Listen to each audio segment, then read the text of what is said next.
You unlock this door with the key of imagination. Beyond it is another dimension, a dimension of sound, a dimension of sight, a dimension of mind. You're moving into a land of both shadow and substance, of things and ideas. You've just crossed over into the Twilight Zone.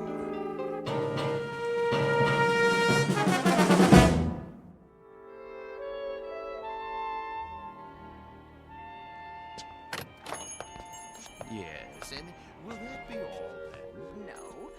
What time is it? I thought you made an appointment. I did. Oh, come on, honey. You're not in that much of a hurry, are you?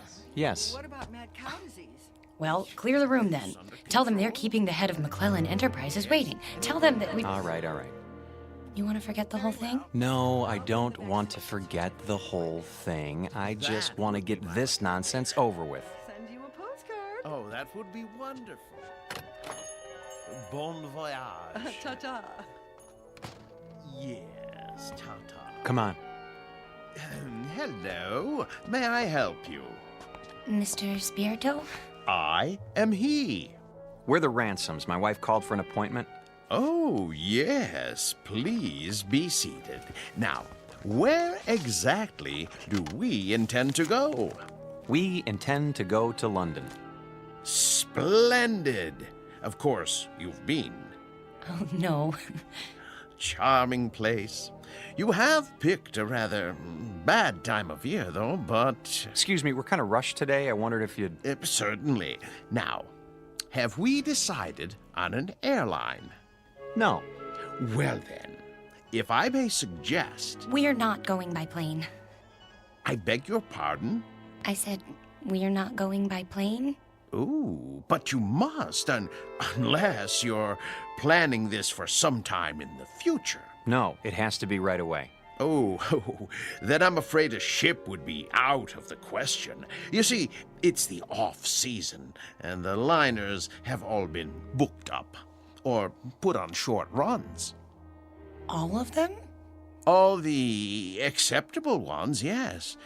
I hope you won't mind my saying this, Mrs. Ransom, but, you know, airplanes are perfectly safe nowadays. I realize that some people feel a certain trepidation, but there's absolutely no reason... Eileen, if it's the only way... May we see a list of boats that are running? If you wish. You promised. I know.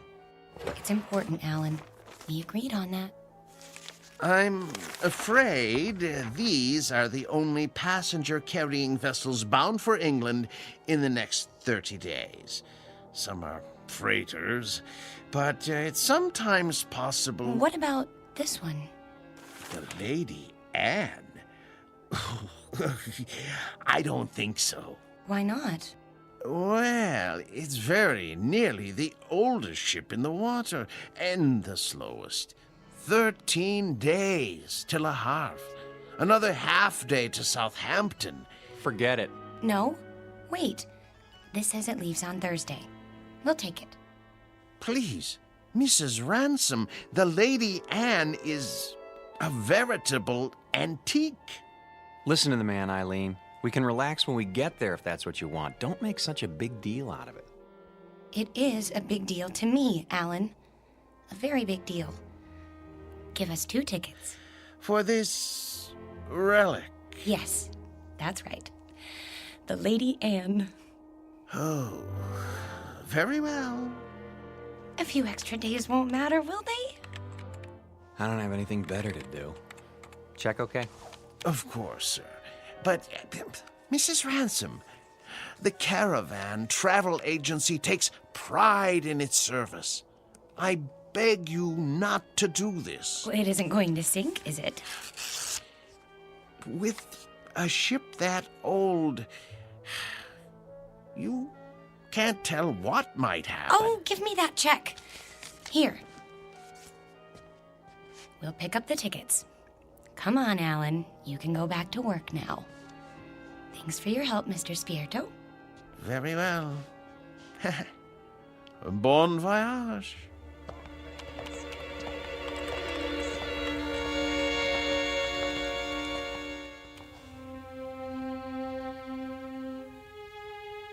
Portrait of a honeymoon couple about to embark on a journey.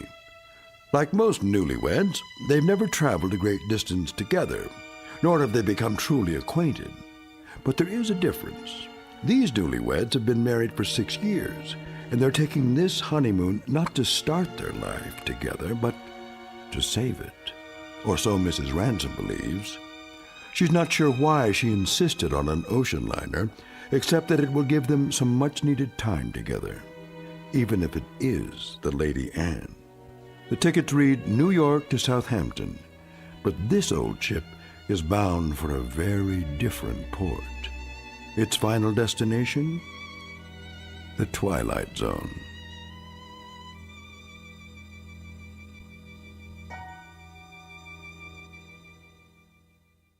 And now, The Twilight Zone and our story, Passage on the Lady Anne, starring Martin Jarvis and Rosalind Ayres with Stacy Keach as your narrator.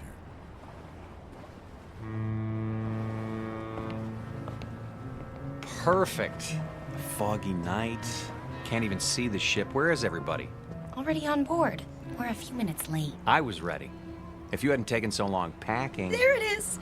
Oh, Alan, isn't it beautiful? No, not it. She. The ship happens to be a lady. Sorry. She's beautiful. Indeed she is. Oh, yes. There's the gangplank, is that what they call it? Come on, Alan. I can hardly wait. You know, from the descriptions, we were expecting a cross between a kayak and the Flying Dutchman. You're seeing someone off? No, we're passengers. What? How's that? Passengers. Oh, no. No. I hardly think so. No, you see, this is the Lady Anne. Toby, please. You have no right to badger them. Yeah, be quiet, woman. Well... Now, young fellow. Look here, if you'll consult your tickets, I think you'll find there's been a mistake. I repeat, this ship is the Lady Anne. And I repeat, there's no mistake. Show me your tickets. Why should I do that? Call it curiosity. Do you mind? Go ahead, Alan. All right. Let's see. Mr. and Mrs. Alan Ransom, New York to Southampton. You're not going to read the fine print, too, are you? Well, they seem to be in order. Thank you. It's good to know that. Well, there must be an error. This is a private passage, you might say. A mistake in booking. No, it's a terrible mistake. Come along, dear. But, Millie, I don't understand. I really don't. I said come along.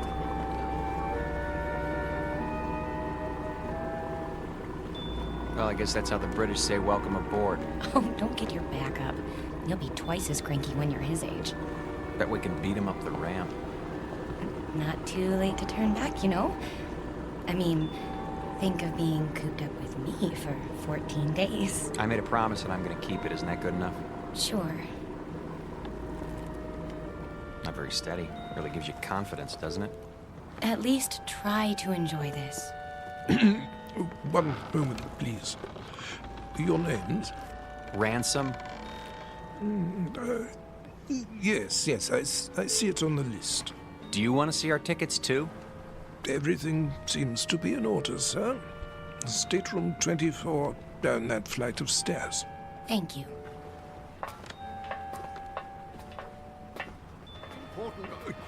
Oh, here we are. Yes, here we are. Good evening. I say, you're not going to let them do this, are you? I'm afraid it's out of my hands. Out of your hands? Well, we'll see about that.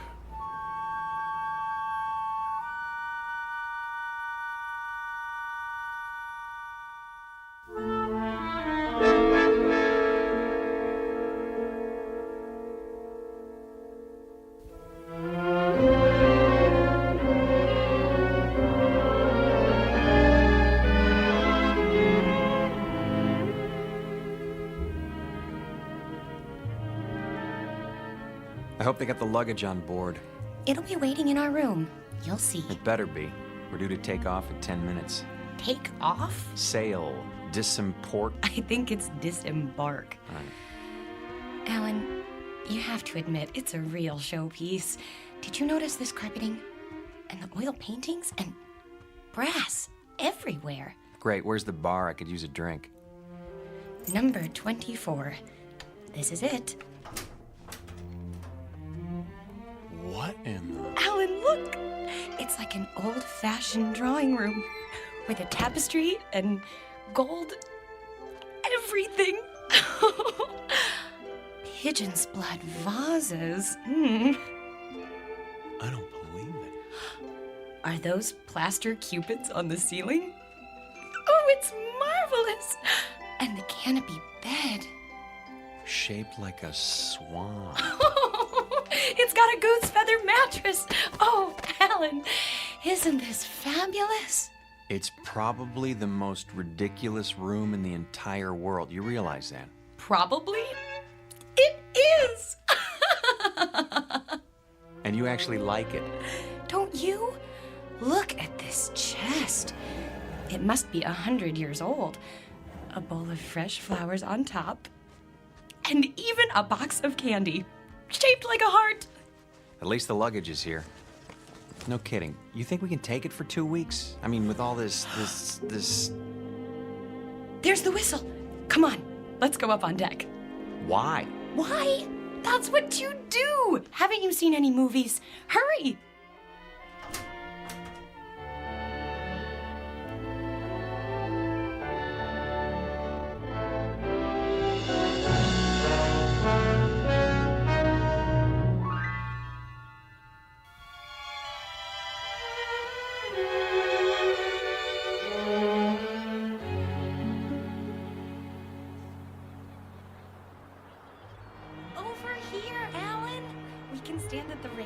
Those are the ones I mean, Burgess. Not the ones going with us. Yes, I tell you. Nonsense. Obviously a silly blunder. No. They have tickets. Calm yourself, Mackenzie. This needs to be settled at once. Very well. Here they come. Hello? Hello? How do you do? Oh, very well, thank you. Now then, no doubt you young people aren't aware that this is a rather, well, how shall I say, private sort of cruise, you see. Very tight. Dear me, yes, unquestionably a slip-up on the part of the, Look, mister, we're getting a little tired of this routine. Try to understand. There hasn't been any slip-up. This is our ship, and we are sailing to England on it. Her. What did I tell you? They're determined. This is bad news, very bad indeed. Oh, really? For you or for us? Don't argue with them, Alan. See here, please, this may seem odd to you, but we're actually trying to be of help. Yes, exactly so. You see, there are things you don't know about this ship. Yes. But what does that mean? Well, for example, it isn't common knowledge that... Burgess. No, Mackenzie. We've got to tell them. But... This vessel is over 50 years old. We knew that. Oh, but there are other things you couldn't possibly know because you haven't had time to look. Such as? Well, she's falling apart everywhere. The deck chairs wouldn't support the weight of a baby. Yes, that's true. And the staircase is about to collapse at any moment. And the food, food, dreadful. It's positively poisonous. Ptomaine, you know. Yes. But the worst of it is the danger at sea. Those boilers, not to be trusted. They've been ready to burst for years. Oh, yes, for years. So you can see how impractical the whole idea is. There's just one thing. Yes? If it's such an awful, dangerous ship, what are you doing on it? What? Oh. Yeah, well, We're old. And eccentric. well, yes. Well, we're young and eccentric. We like impractical things, the challenge and all. Besides, we think it's an absolutely charming boat. Last warning. They'll be pulling away the gangplank at any moment. Look, you'll be quite bored. We never get bored. Do we, Alan? Nope, not at our age. You're sick, then. Yes, you'll get sick. No stabilizers. She rides like a washing machine, I can tell you. Sounds like fun. I think I've heard about enough. Wait. I have my checkbook. What's that for?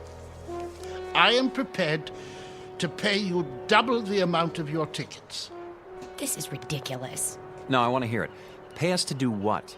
If you will abandon your plans, I'm sure you'll find another booking, something more suitable. That's a very generous offer. Yes, very much more suitable. Alan, you're not considering it, are you? Well, what do you say? Not a chance. Triple the amount, then. Yes, triple. No. Very well. I am forced to extremes. Sir, madam, if you will leave the Lady Anne at once, I will give you the equivalent of, let me see, 50,000 American dollars. 50,000 American dollars. Yes, which I will match. Well, I haven't got it all on me, but Making it a total of 100,000. Yes, 100,000. Well. You're talking my language now, gentlemen. Alan? Let's say pounds sterling, shall we? In pounds?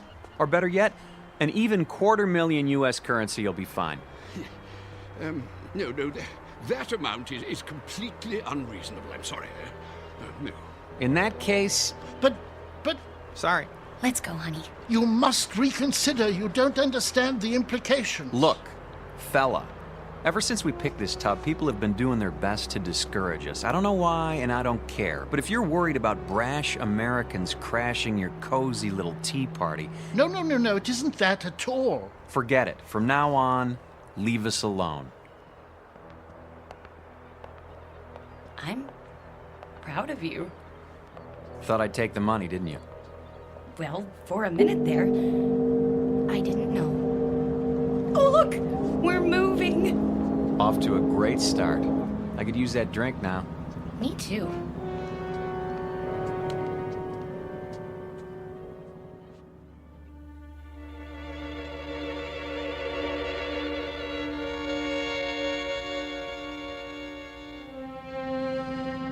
Too late. We did our best. We should have tried harder. But the funds he was demanding... highway robbery. Nevertheless, it was our duty. The duty of everyone on board. Who knows what the consequences will be? I fear we should have done whatever was necessary to keep them off this ship.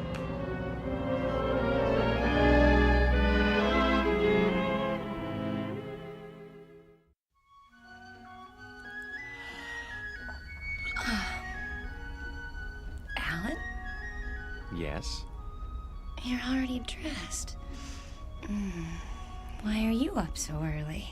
It's almost 11.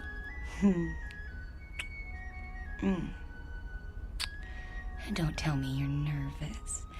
We're not going to let two cranky old men spoil our second honeymoon, are we?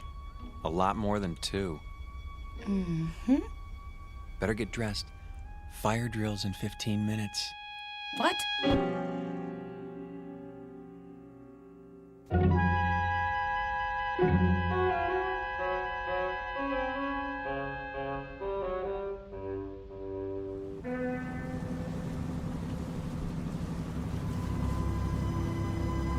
Honestly, you could at least tell me what this is all about. You act as if we're going to an execution. There. See for yourself. Look at all of them. And all wearing their life preservers. Oh no. Alan, some of them are even on crutches. And wheelchairs. Pretty hard to stand for inspection. Is that what they're doing? Apparently it's a safety requirement. Well, there was the Titanic. I picked up a few more names. The Mackenzies, of course, and Mr. Burgess. How could I forget? The one on the end is named Van Vlyman. Next to him is Mr. Bristow. Cooey! Hello there. Care to join us? Yes, do join us. Hello. In a moment, Mrs. Mackenzie. You don't suppose that everyone else on this ship is... Everyone. I checked this morning. The youngest person I saw was 70. Oh, but that's silly. It must just be the first class section. There aren't any other sections. The entire ship is first class. You mean they're all? Show some respect. This group alone represents several thousand years. All for fire drill practice. Remember, Eileen, getting there is half the fun. Chin up. Your life jackets. Oh, thank you. Now then, as soon as you're all ready... I think the straps go over your shoulders. Like this? That doesn't look right. Psst. Do you need help, dear? Good morning, Mrs. Mackenzie. As a matter of fact... You should put your arms through the hole. No. Let them learn for themselves, dear. I was just trying to make it easier. See you later, then. Yes. Do the best you can. We look like a couple of clowns at a funeral. Now then, in the event the balloon should go up, the alarm will sound. Proceed to the Imperial deck in a calm, orderly fashion and await further instructions. The groups will be divided in the following manner. Group A, Mr. and Mrs. Huntley Small, Mr. and Mrs. Mackenzie, and Mrs. Scott Aylesbury.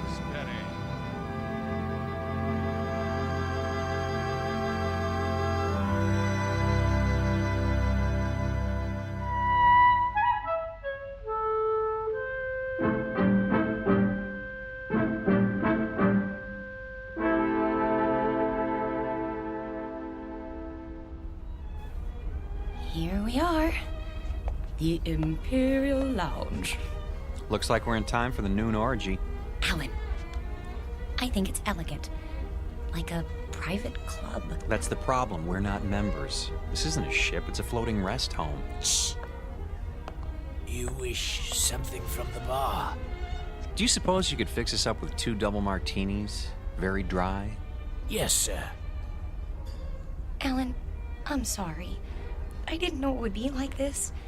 But it doesn't matter that much, does it? We didn't want to mix with other people anyway. We wanted to... Stop saying we. If you'd listened to me, we'd be in London by now. And you'd be in a business meeting. Not necessarily. Yes. And it would be the same the next day and the next and... Oh, Alan, that's what this is all about. Don't you see? Your drinks. Thank you. Look, I know you've been unhappy, but do you think I enjoy working 28 hours a day? It comes down to the same thing, doesn't it? We never see each other. We never talk, or... I told you, after I close this deal, I'm going to start taking it easy. Which is what you said 2 years ago. You closed that deal, but it didn't make any difference. There were more deals. There'll always be more deals. Because that's all that matters to you now, isn't it? Bartender, another. Yes, ma'am. Try to control yourself. I have been controlling myself for 6 years, and I'm tired of it. I am tired of begging for little bits of your time. You're not interested in me anyway. You're interested in success. Fight your way to the top and then fight to stay there. Stop making a scene. Why? Does it take your mind off mergers and board meetings? No, it takes my mind off the fact that we're supposed to be on a trip together. Come off it, Alan. You're going to England on business. I happen to be along. That's all. Why? Because I insisted. If I hadn't, you'd have gone alone. Isn't that true? Admit it. I can't talk to you when you're like this. You made me like this. Because the truth is, you don't care anymore. I was stupid to think that a few days together would make a difference. You're a flaming success now. Alan Ransom, the financier. And I'm the nagging wife who doesn't understand. Eileen, please. What's the matter? Are you afraid they'll catch on? Don't worry. They think we're a happy couple, made for each other. Shut up. Yes, sir. Well, when this tub finally gets there, you can relax. Because I'll be leaving. That might be a good idea. Oh, it is. You'll have all those nice deals to keep you warm with no silly woman around. It should be marvelous. It will be. For now, I'll be on deck reading the Financial Times. Here's for the drinks.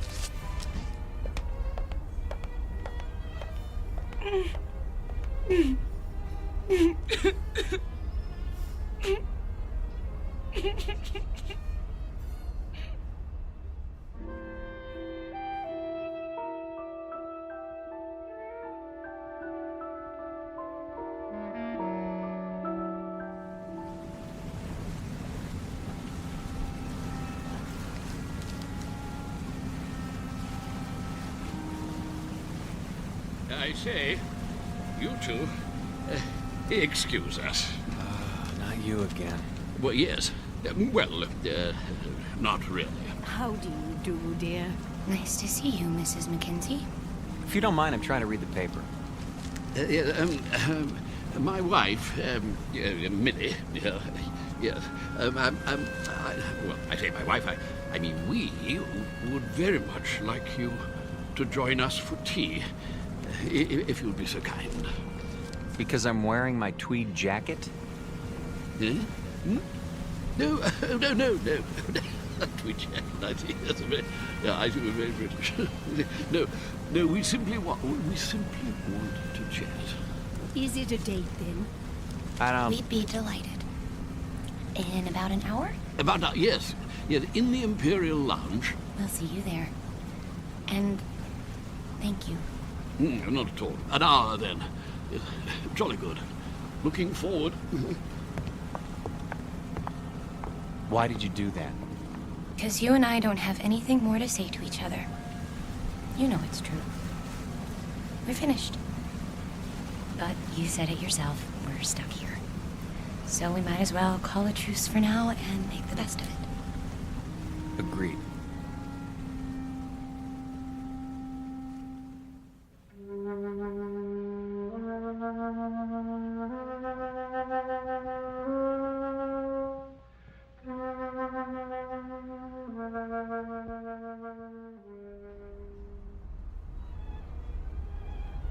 Hello. Over here. Hello again. My dear.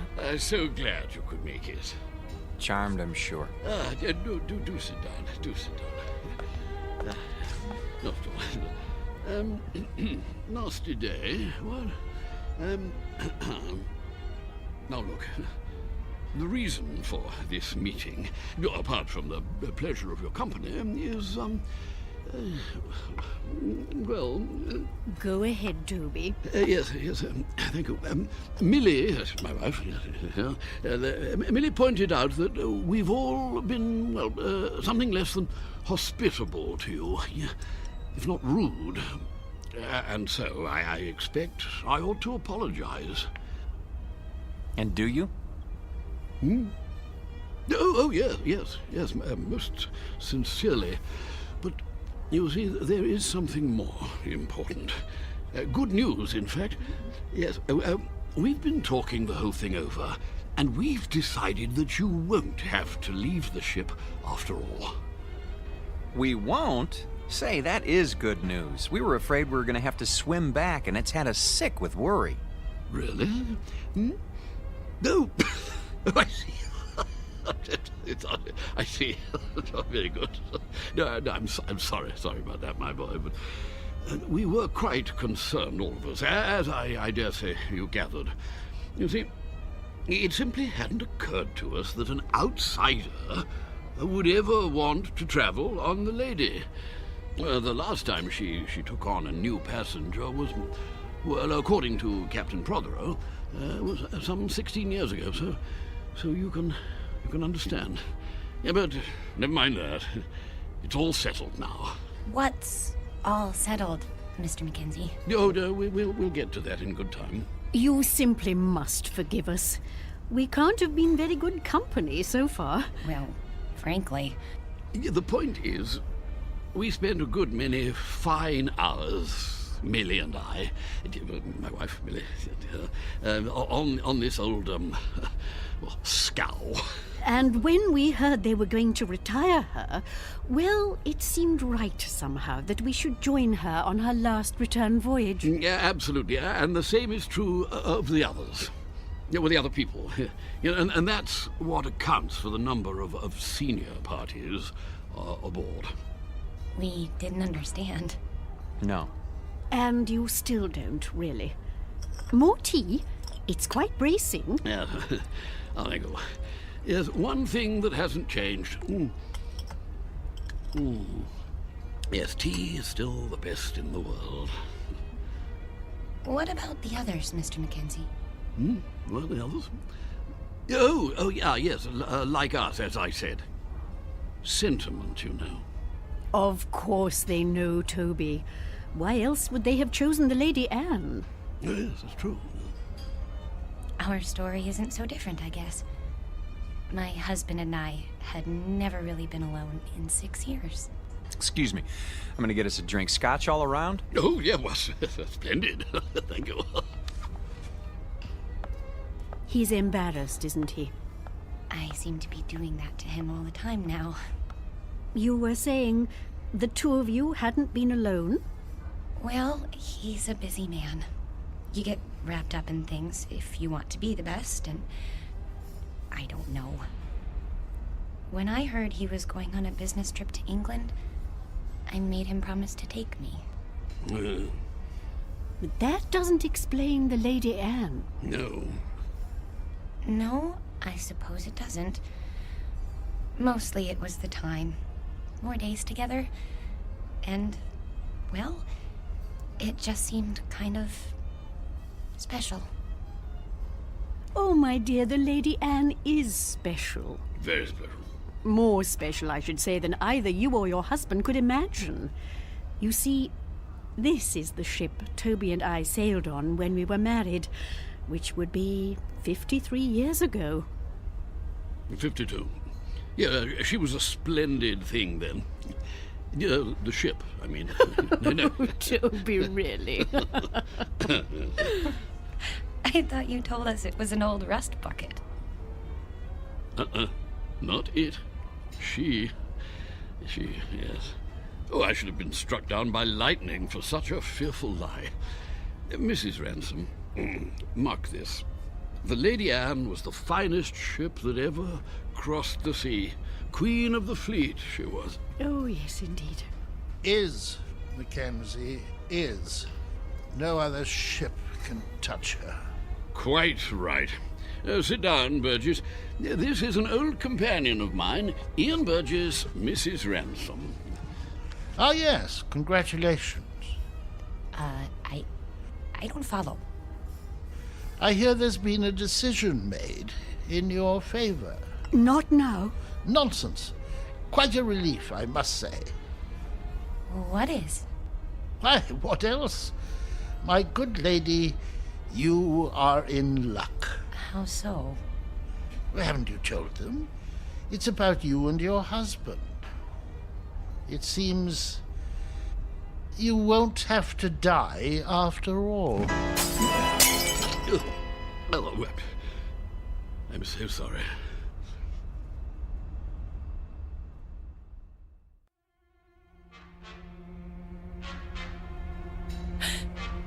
What did you say?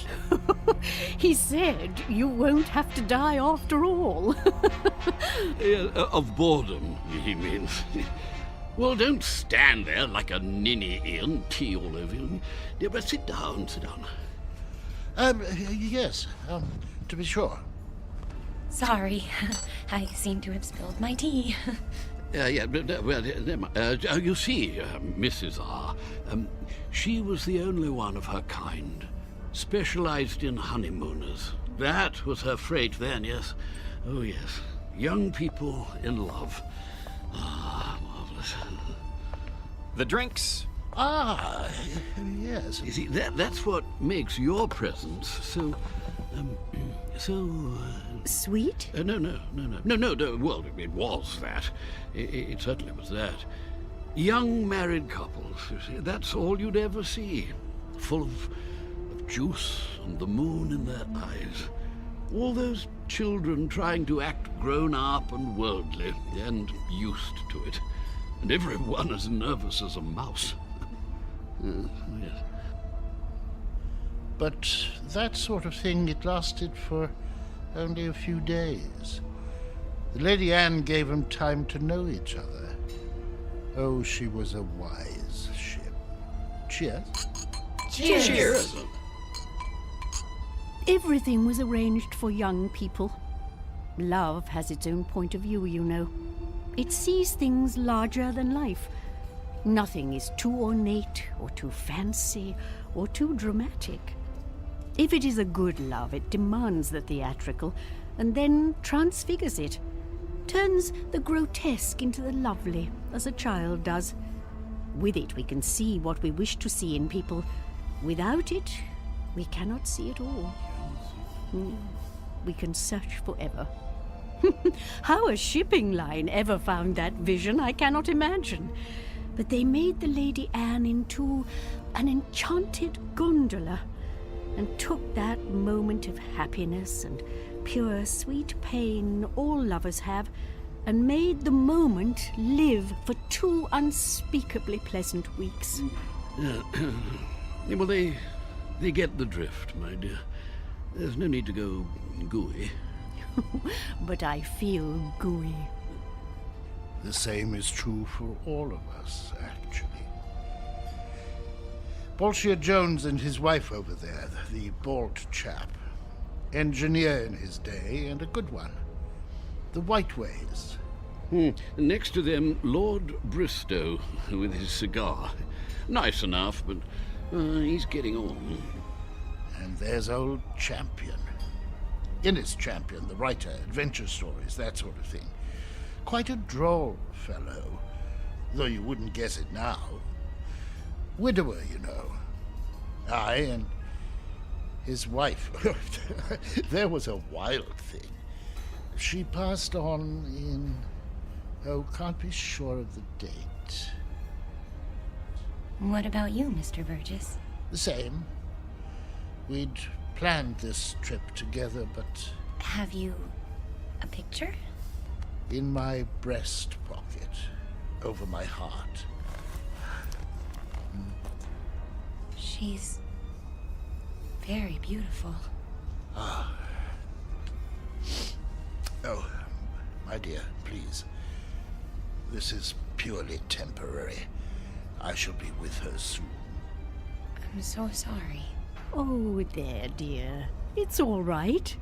None of it really matters if you're in love. You are in love, aren't you, Mr. Ransom? Yes, of course.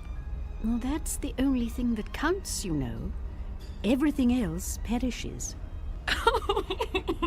Now you've made her cry. Oh, perfectly all right. I cry all the time, don't I, Toby?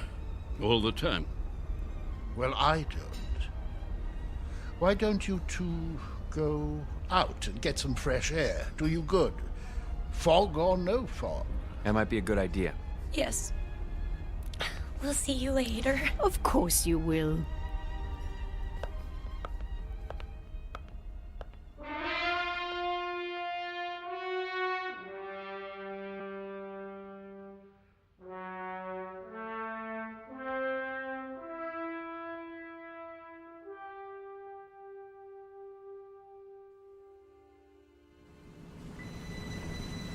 I think they're all very, very nice.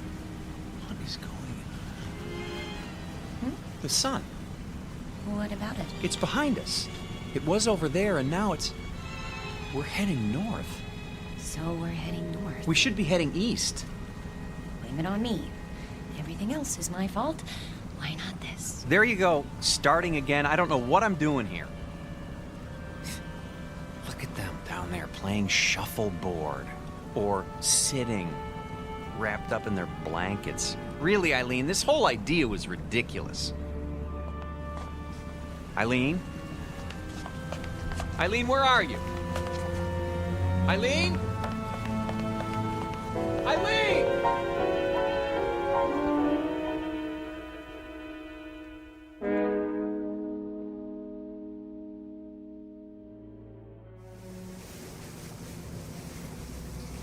I thought you did get rather gooey there, my dear, but you know, I rather liked it. Gooey. No! Oh, Mr. Ransom. I say, is something the matter? I can't find my wife. We were standing over there at the rail. She was right behind me. You don't think anything could have happened to her, do you? Oh, no, I doubt that. It's rather difficult to fall overboard. Oh, yes, yes. Eileen! Eileen! Eileen! Eileen! Eileen? Stuart, have you seen my wife? No, sir, but I wouldn't worry.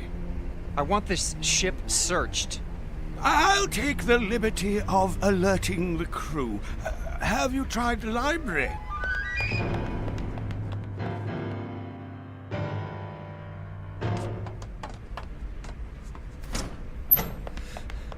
Eileen? Not here, sir. She's got to be somewhere. Still looking, sir. Haven't you found her yet? Easy, sir. We'll let you know.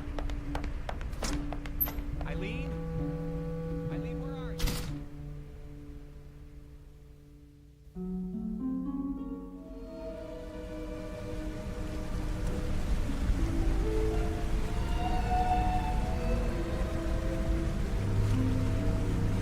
I say, not turned up yet? No, I searched everywhere. She'll turn up. Have a nip with me. Come on, boy. Let's go inside. Yeah, maybe she's inside. Come on. Let's go into the Imperial Lounge, what?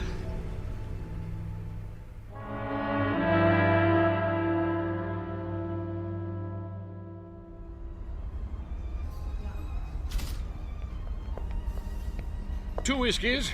Make 'em strong. I can't believe it. She's gone. Well, it does seem that way.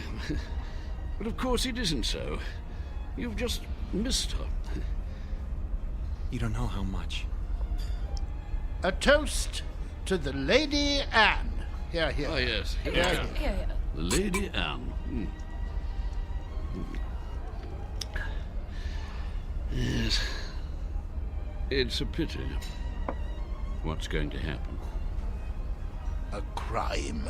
An evil, black-hearted crime. Easy, Burgess, easy. Easy? Gad, they want to scrap the lady. Outlived her usefulness. Nonsense. A little slow, perhaps. Speed. That's all that counts now. Why? What's the rush, eh, Ransom? I see your point. Freddie, another gin. That's the state of the world today. It's a plot, doubtless of communist origin. Who wound him up? Burgess, do sit down. Haven't you eyes, man? The Lady Anne was condemned because she represents a better way of life. She's grace and manners and tradition. She's the Empire. I say, somebody turn him off. Silence, Adicott. The beasts are at the gate, and we stand about like statues, with our medals gone to rust and our swords broken. Soon they'll reach up their hairy hands and pull the Queen down from her throne. Scrap the lady?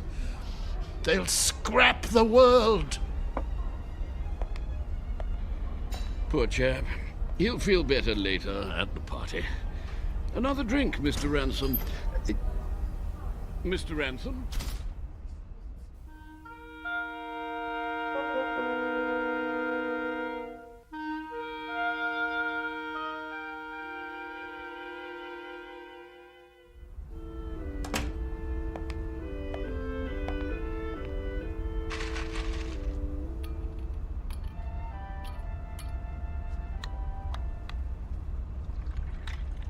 Pour me one, too. Honey, where have you been? I decided to take a nap on our swan bed. You mean you were here all the time? But I've been searching for you. I'm here. I've always been here. Oh, Eileen. Are you drunk? Maybe so, or maybe this is the first time in 6 years that I've been sober. What's that you're wearing? The nightgown? Oh, Mrs. Mackenzie gave it to me. She wore it on her honeymoon. It's beautiful. You're beautiful. This whole stupid world is beautiful. What happened to you? I don't know. But I'm going to try not to forget. I'm going to try very hard. Oh, Alan?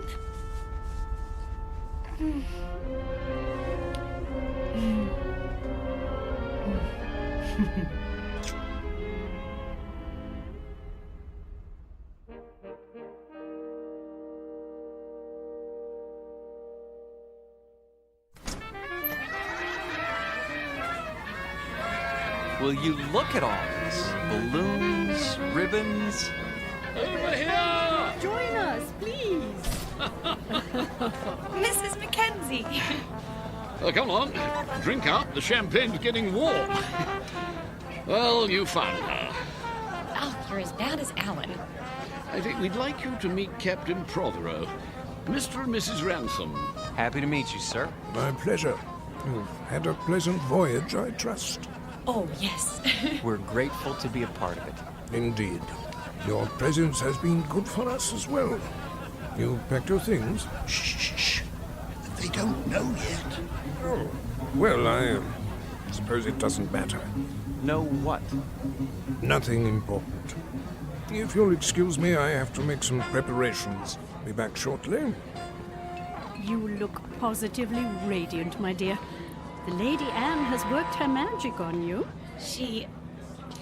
and you. All of you. I'd forgotten some things. How to relax.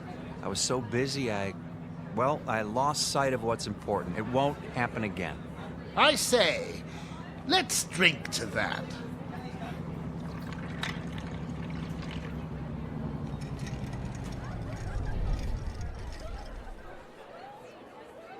Have the engines stopped? Oh, nothing to worry about. Cheers. Mr. Burgess, why are we having a party now? We're only partway there. You'll understand soon enough. Who needs a reason to party? Mrs. Ransom, may I have this dance? I have been waiting for someone to ask. Mrs. Mackenzie? I'm not very good, but... Oh, delighted, Mr. Ransom. Oh, splendid.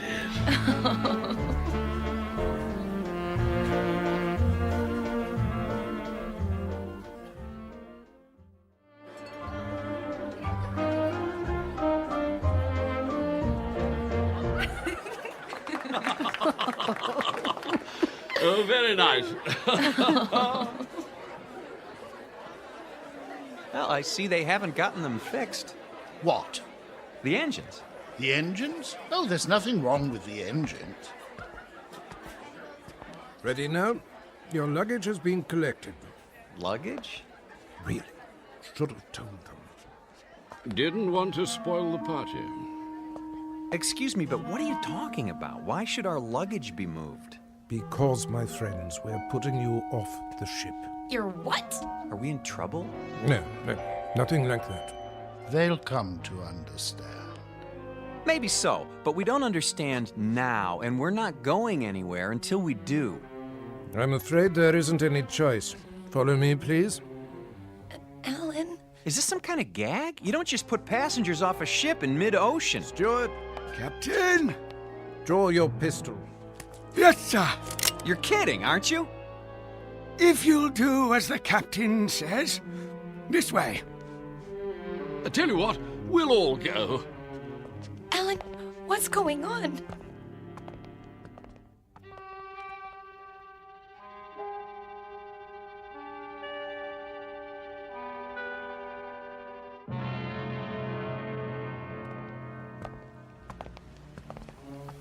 You can't be serious. There's nothing to worry about, my boy. Your exact position has been radioed. Even now, help is on the way. Alan, you're not kidding. Captain, this is outrageous. Your luggage is in the boat. Flowers, a tin of biscuits. Champagne?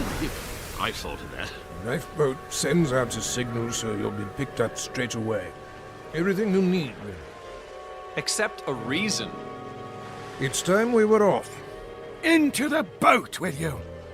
No, please, But why? Is it something we've done? Not a bit of it.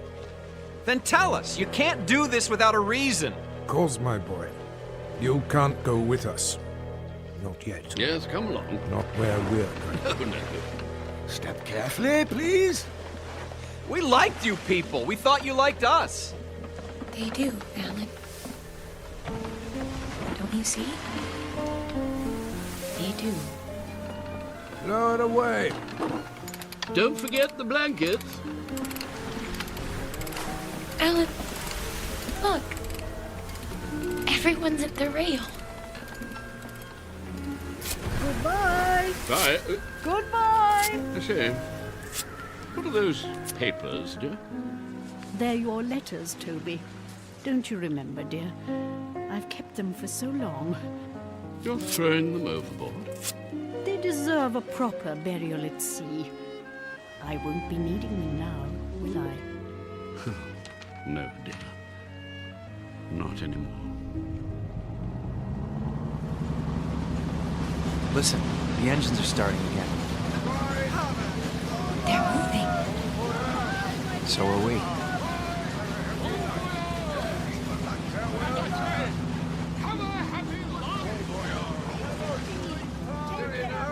We will. I promise you.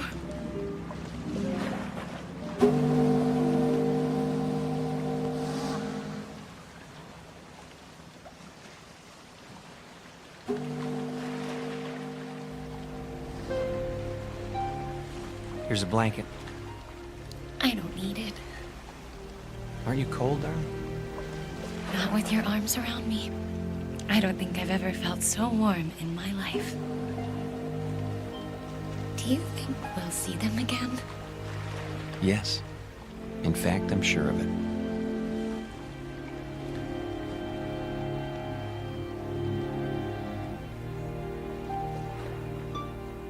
Lady Anne never reached port. The ransoms were picked up by a cutter a few hours later, just as the captain promised.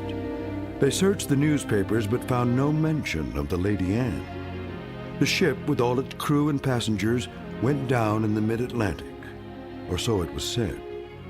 But Alan and Eileen knew better. They knew it had sailed on to a better port, its final destination on a distant shore called the Twilight Zone.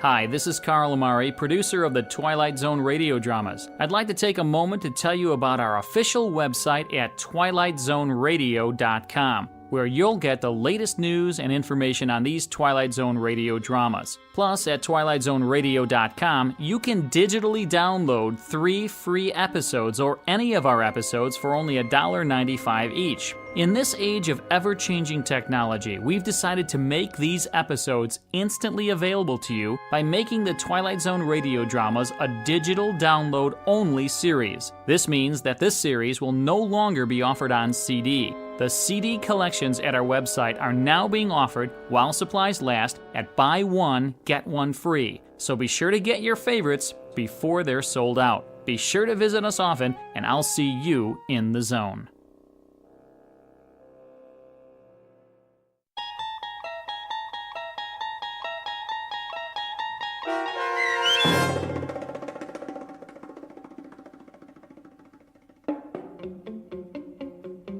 Passage on the Lady Anne, starring Martin Jarvis and Rosalind Ayres, with Stacy Keach as your narrator, was adapted for radio by Dennis Etchison and written for The Twilight Zone by Charles Beaumont. Heard in the cast were David Pasquesi, Anne Somerville, Jim McCants, Joby Cerny, Eleanor Weingart, Martin Astrop, and Nick Ruddle. The producers of The Twilight Zone wish to thank CBS Enterprises and the Rod Serling Estate for making this series possible. This copyrighted radio series is produced and directed by Carl Amari and Joby Cerny for Falcon Picture Group. Sound design and custom Foley effects for The Twilight Zone by Cerny American creatives Bob Benson, Craig Lee, Matt Sorrow, Tim Cerny, and Todd Beyer. To learn more about The Twilight Zone radio dramas and to contact us, visit our official website at twilightzoneradio.com. This is Doug James speaking.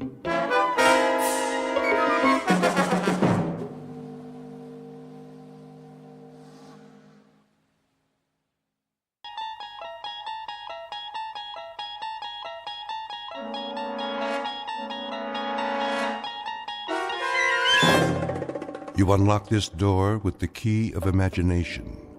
Beyond it is another dimension, a dimension of sound, a dimension of sight, a dimension of mind.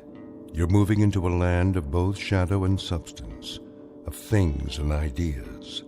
You've just crossed over into the Twilight Zone.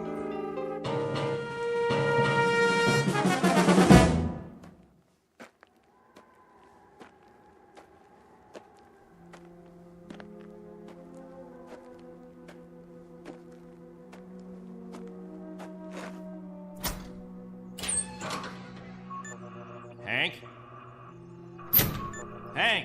Oh, morning, Captain. Anything on the radar? Not yet. No signal at all. Try 4.0, true. It'll probably come from that direction. I had her on that all morning, sir. Still nothing. You're past your time, aren't you? Who's your relief? Al Baines, Captain. Baines?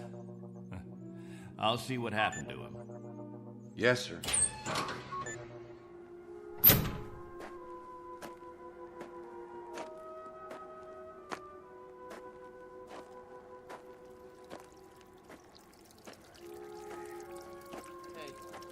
Morning, all. Anything yet? Afraid not. They lost, you figure? There's no telling. Okay if we fill our containers now? Go ahead, as long as the water supply holds out. Be a while till the next batch is ready. Julie, where's your husband?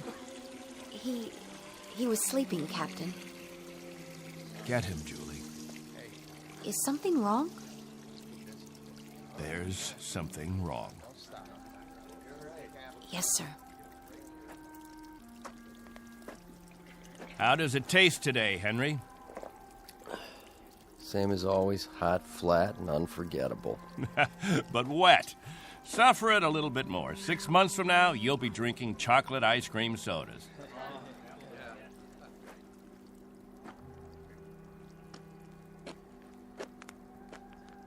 You want to see me, Captain?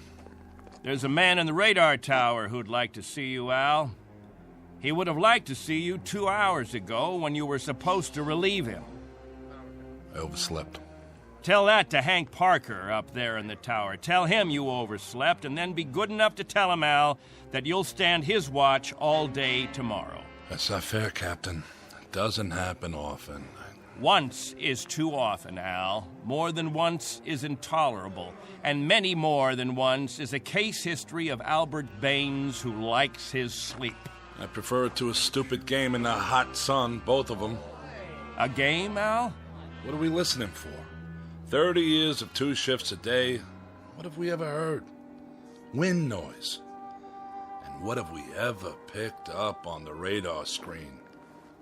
Dust particles? But anything to make you happy, Captain. You listen to me. There's a ship on its way, and when it reaches this atmosphere, it may want to be vectored in. They may want landing instructions, wind direction, ground temperature. And if Al Baines is in the sack, we may spend the rest of our lives here. Is that what makes you happy, Al? How do we know there's a ship out there, Captain? A lot of garbled static 2 months ago that you told us was a message, and then nothing. 2 whole months, and you decide there's a ship coming here to take us back. You make the rules and set the watches and plan the days, and now you tell us the Messiah is coming. And you tell us to pray? The difference between you and me, Captain Benteen, is that I do my dreaming when I'm asleep. You do yours on your feet. There's a ship coming, Al. All of us believe it. Because he tells you to. And we believe him. Whatever Captain Benteen says, that's what will happen. Sure you believe him. He tells you this is the best of all possible worlds, and by God, you break into song. You're sweating your lives away on this rock, but the captain says it's paradise, and we have to clap our hands. Rule by hypnosis.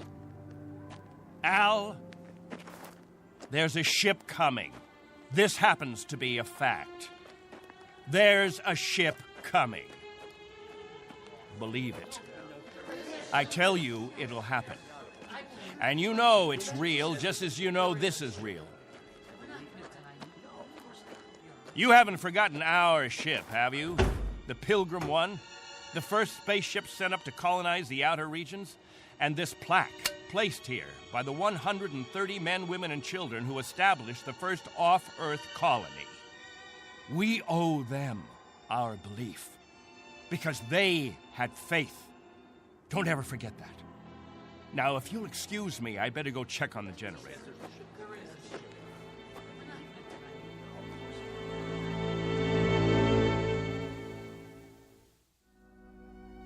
This is William Benteen, who officiates on a small outpost in space. An outpost slowly disintegrating under the heat of 2 suns, with the holes, the cracks, the fissures that are the residue of despair. He tries to fill them with faith and to retain a faith of his own. This is a remnant society, a handful of people who left the earth looking for a millennium, a place without war, without jeopardy, without fear. What they found was a lonely, barren place whose only industry was survival.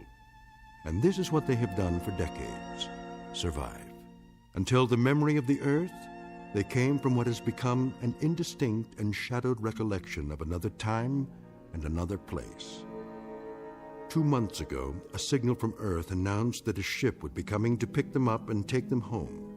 In just a moment, we'll hear more of that ship, more of that home, and what it takes out of mind and body to reach it. Because this outpost is located in the far reaches of the Twilight Zone.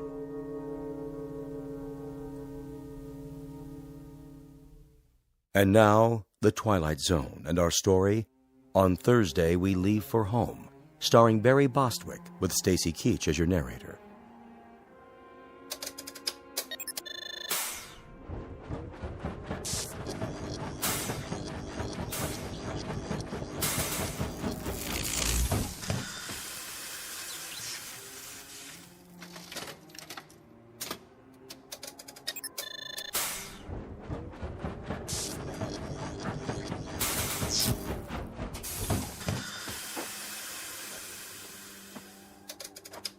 Can't keep the generator running, sir. No wonder. Look at these wires. They're rotten. That's all we got, Captain. No backup? This is it. Any insulation? That's all gone, too.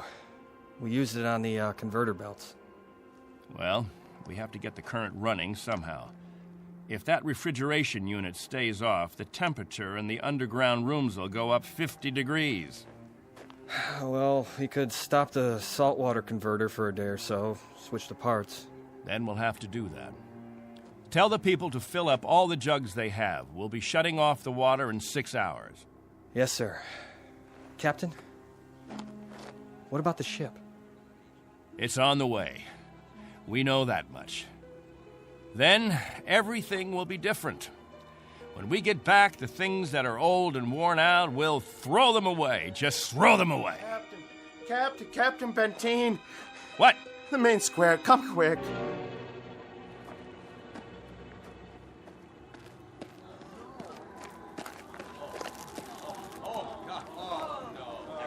It's Mrs. Rodale. She's hanged herself. Cut her down.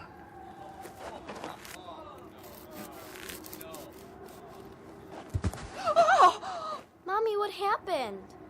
Is that lady all right? Get them out of here. Come, children. God have mercy on her. You men there prepare her. We'll bury her in an hour. Yes, sir.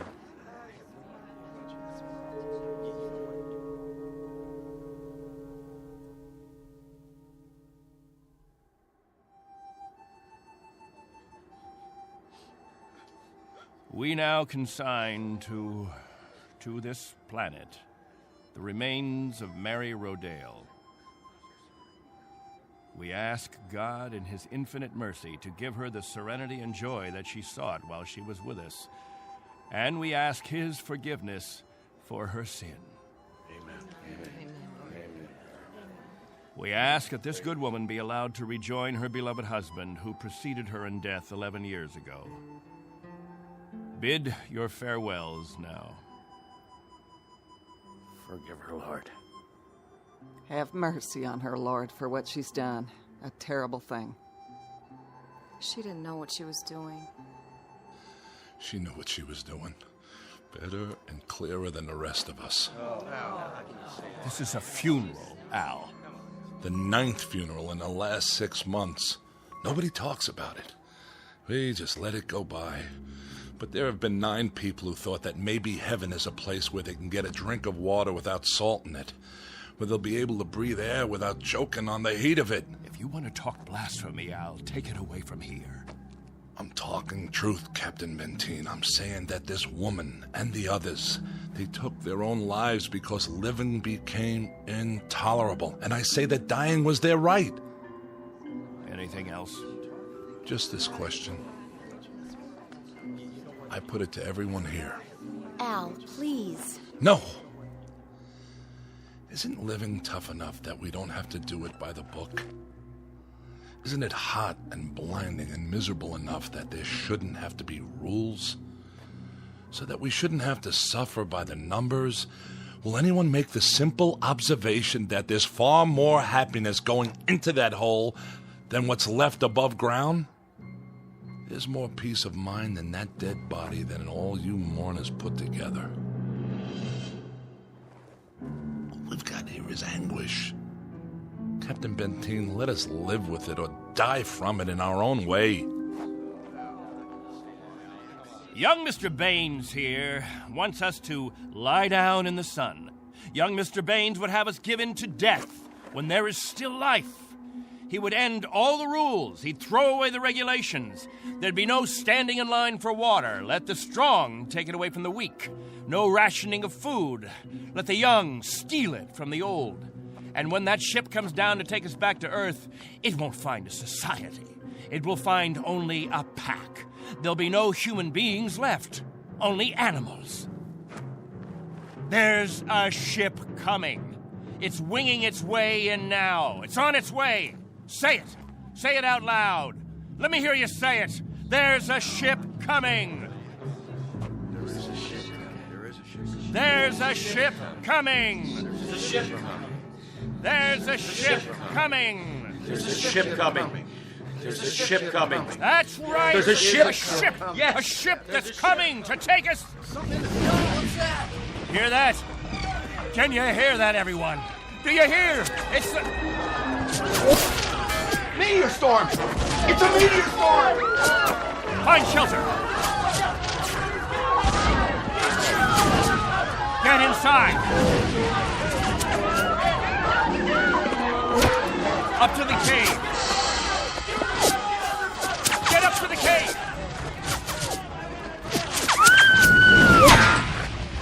Julie! It's Julie. She's bleeding. Quickly! We have to move. I can't. Something hit my arm. I think it's broken. Stand aside. I'll carry it.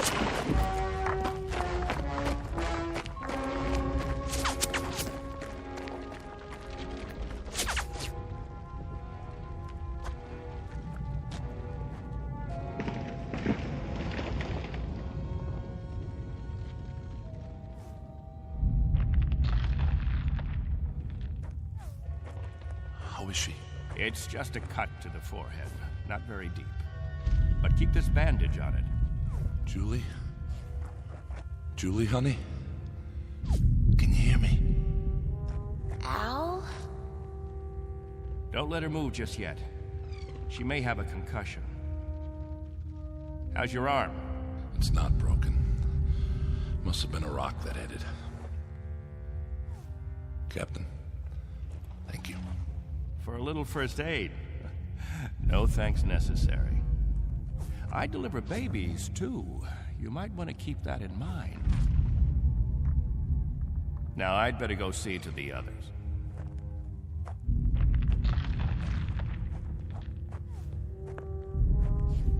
Will it go on much longer, Captain? I wish I knew. It sounds like it's spending itself. I've seen meteor storms before, Captain, but nothing this size. What about the damage, Henry? 2 underground cells destroyed. At least, that's what it looked like from out front. Everybody accounted for? I think we're all here, Captain. I've checked. Nobody's missing. Thank God. Everyone try to stay calm. The worst of it is over.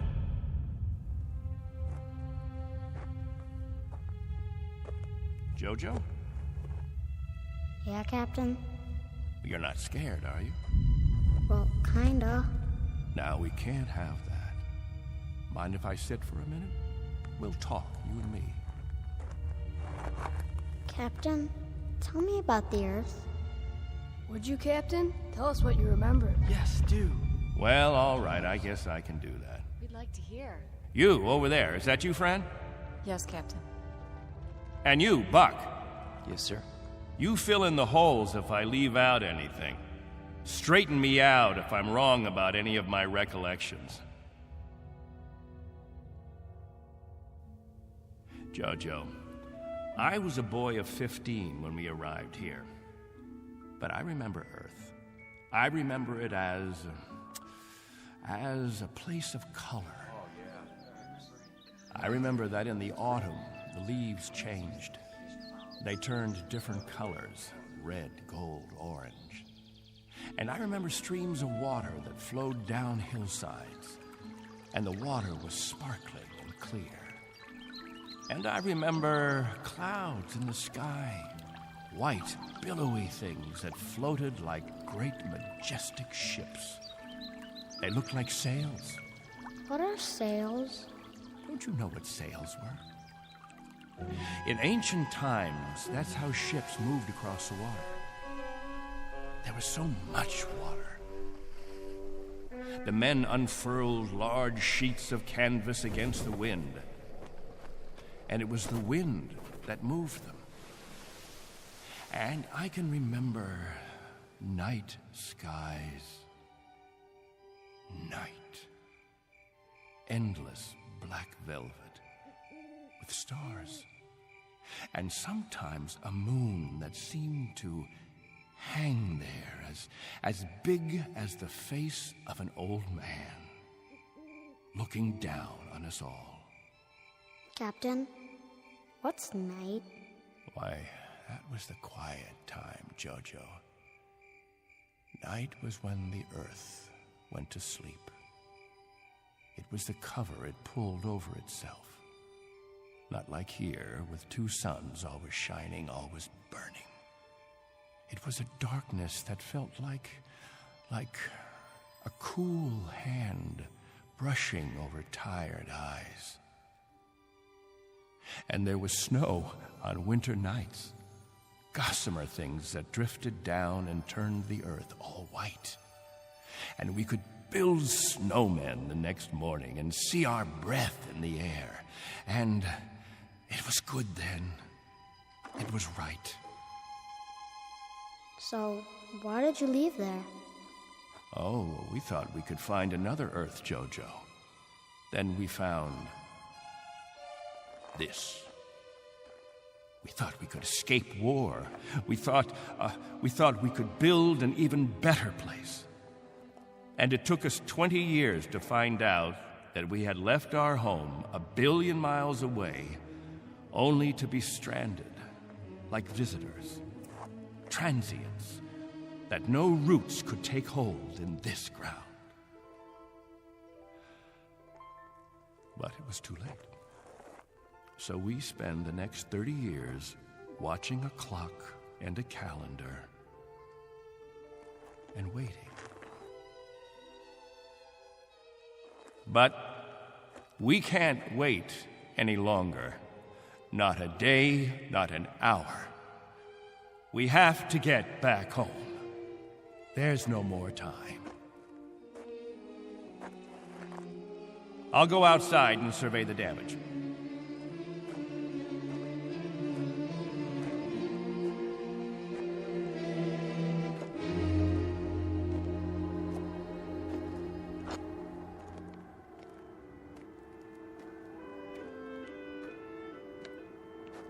Not much harm. Radar tower's still standing.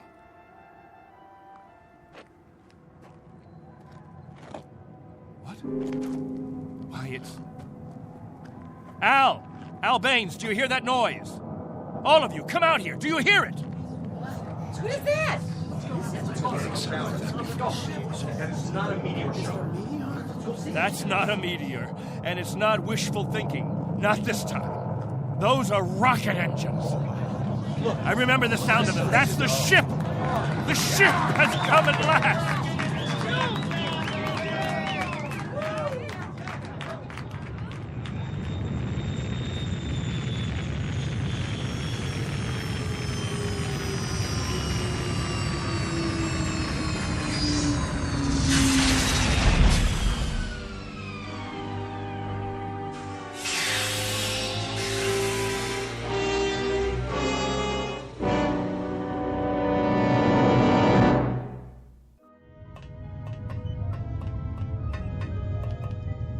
Wow, what a ship. How fast can it go? Oh, pretty fast. Watch your step. Looks like you got plenty of room for everybody. Do you have any water? Clean water? We have enough. Oh, doesn't that sound wonderful? Delicious. Careful. I better talk to your leader. You have one, don't you? Sure do. Captain Benteen. I don't see... He's standing over there. Hey, Captain, come see the ship. Mr. Benteen? I'm Benteen. Colonel Sloan. I command the Galaxy 6. Our orders are to transport you all back to Earth. Colonel, what took you so long? 6.5 months, Mr. Benteen. 100 times that. We've been waiting for 30 years. Does it all look like this? Salt flats and scrubby mountains. 2 suns, hot and perpetual. 30 years of it. 30 years. The children have never seen Earth, and some of the older ones don't even remember it. They'll see it now. Our orders are to get you aboard as soon as possible. We figure that we should be able to lift off on Thursday. Are you still using Earth time? Of course. Good. That'll give you 3 days to prepare. Unfortunately, your people will only be able to take what they can carry. Over 200, aren't there? 187 men, women, and children. It may be a little crowded, but we'll fit you all in. You've been used to a lot of space, Mr. Benteen, haven't you? Space? Room to move around. That's all there is here. That and the heat. I can feel it. They'll make the trip standing on their heads if necessary. I'm sure they will, but I don't think that'll be necessary. Do you know, can you understand what a godsend this is for all of us? It's hard to imagine. I can only say your country's very, very proud of you. What of the Earth? Has it changed? Not too much. Still green? Still green. And the cities? The cities still stand. And war? As always, I'm afraid. One dies down, another one springs up. But through some miracle and the grace of God, we never had the big one. Now, Mr. Benteen, all things considered, I think you'll find it very much as you left it. Captain Benteen. Captain? That's what the people call me. This place, their very lives, it's all been my responsibility. You've done quite a job, Captain Benteen. But you can rest easy. I'll take over the responsibilities now. No need. I'm used to the job, Colonel. The living quarters, they're underground? I was saying, Colonel, I'm used to the responsibility. I wouldn't quite know how to function without it. Is it cooler there, Mr. Benteen? I'm sorry, I didn't... Your underground rooms, are they much cooler? Yes, they're refrigerated. It's... Captain. Morning, Captain. George. The best morning ever. We just wanted to say thank you, Captain. Why? For what? For keeping us alive all these years. That's right. Without the Captain, none of us would be here. That's not necessary. You better believe it, Colonel. I do. I do believe it. Captain Benteen. Go ahead, Colonel Sloan. That's all right. I'll see to the others.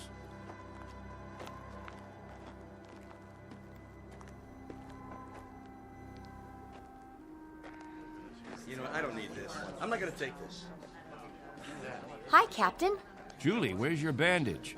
Oh, I don't need it anymore. But we put one around your head so the cut would heal. What's this? Isn't it incredible? It's called a medicinal patch. You wear it for 24 hours. It accelerates the growth of new skin.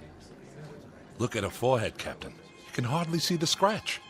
Better put the sling back on your arm, Al. I don't need a sling.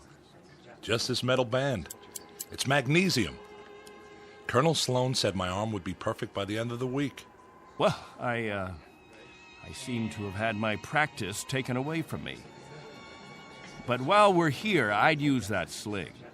I'll bet I've fixed about 500 broken wings in my time, and the only way to be sure it heals properly is to keep the limb immobile. Where's Colonel Sloan? I want to ask him what to pack.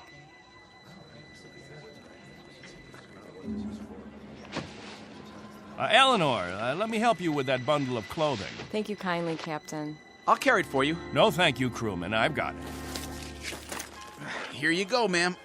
I don't know how to thank you. Are all the crew as strong as you? That's our job, ma'am. Nothing to it.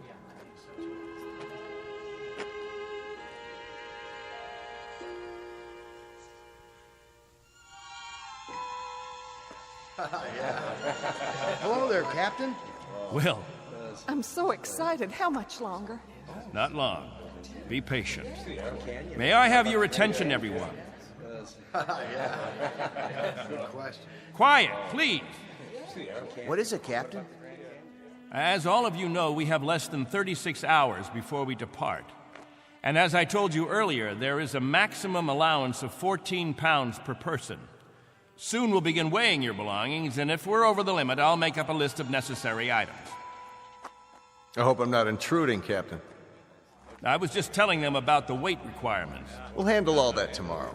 I heard you'd called a meeting here in the cave, so I brought Lieutenants Engel and Rafferty with me. Everyone has so many questions about Earth, I thought perhaps this would be a good time.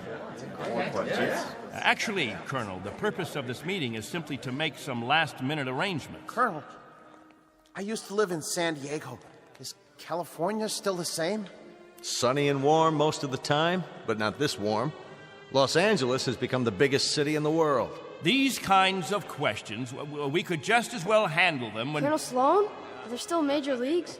My dad used to tell me about baseball and the World Series. The leagues are just as before, American and national. What about the Dodgers?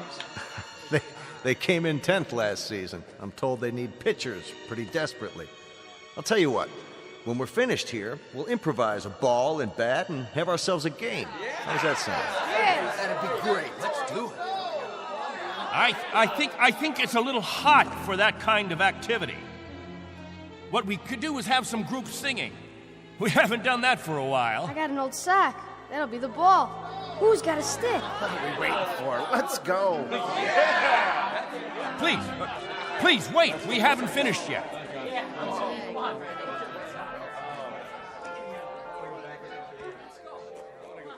Jojo, I haven't told you a story in a long time. How would you like to hear a story about... What have you got there? This is what they call candy. One of the spacemen gave it to me. It tastes... Sweet, Jojo. It tastes sweet. Yeah, sweet, Captain. Want a bite? No, thank you, Jojo. Back on Earth, we can get all we want. Something, Captain? I'm not sure. I'm not at all sure. You've promised them all candy. You've made it sound as if that was what the earth is made of. Sugar and spice and everything nice. Maybe they ought to be told the truth.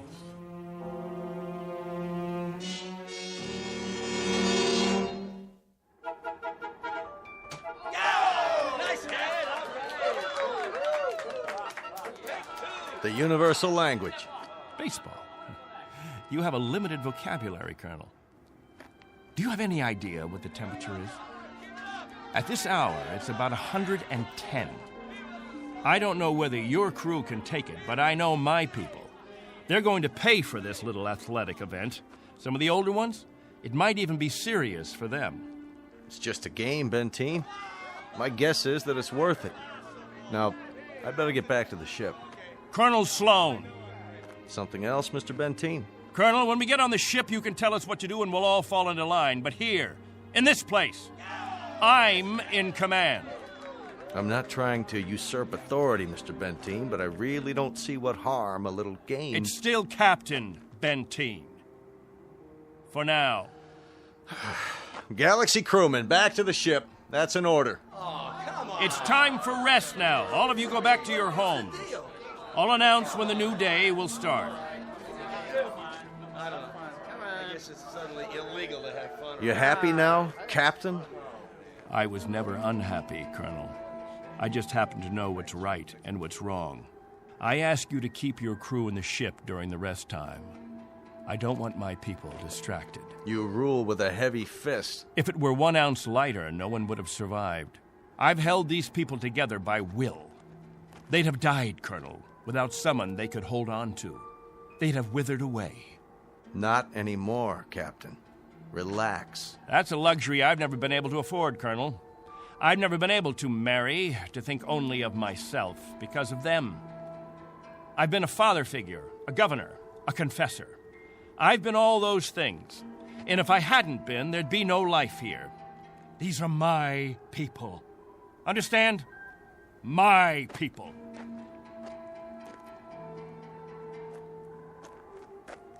What's with him, Colonel? I'll bear with him a little bit longer, fellas. He's really quite a man. He's got just one minor aberration. And what's that? He believes he's God. As far as he's concerned, we're booting him out of heaven.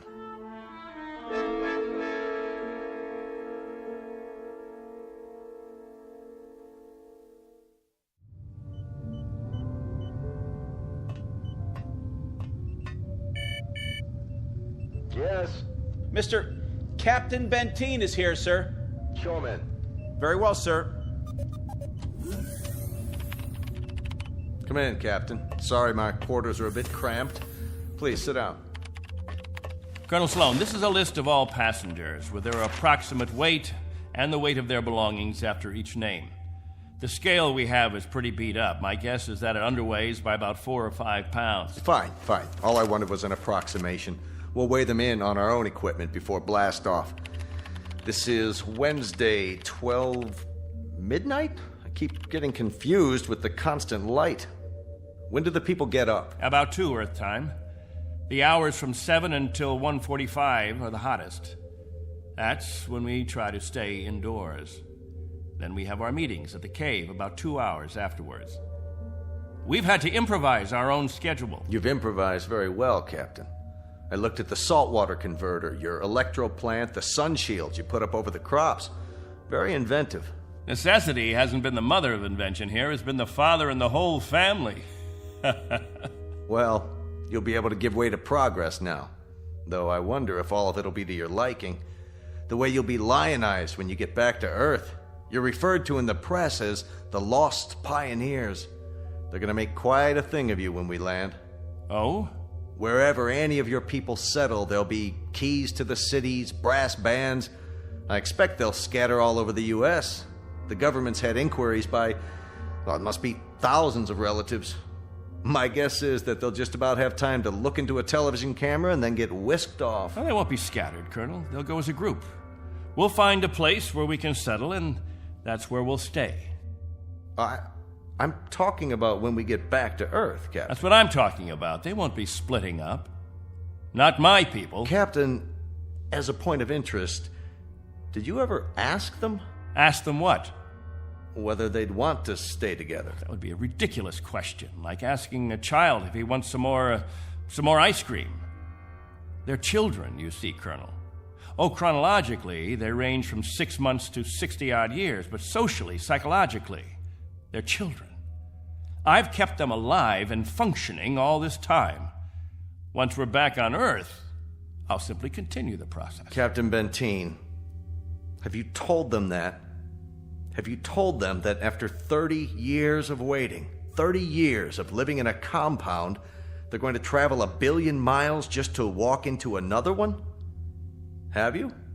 There's no need. They wouldn't have it any other way. To leave them to their own devices, that would be an act of cruelty. Captain, do me one favor. Just ask them.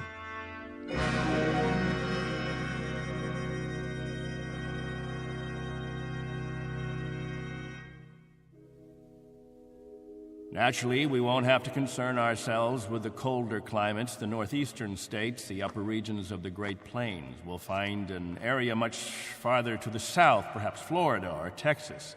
Southern California has a temperate climate.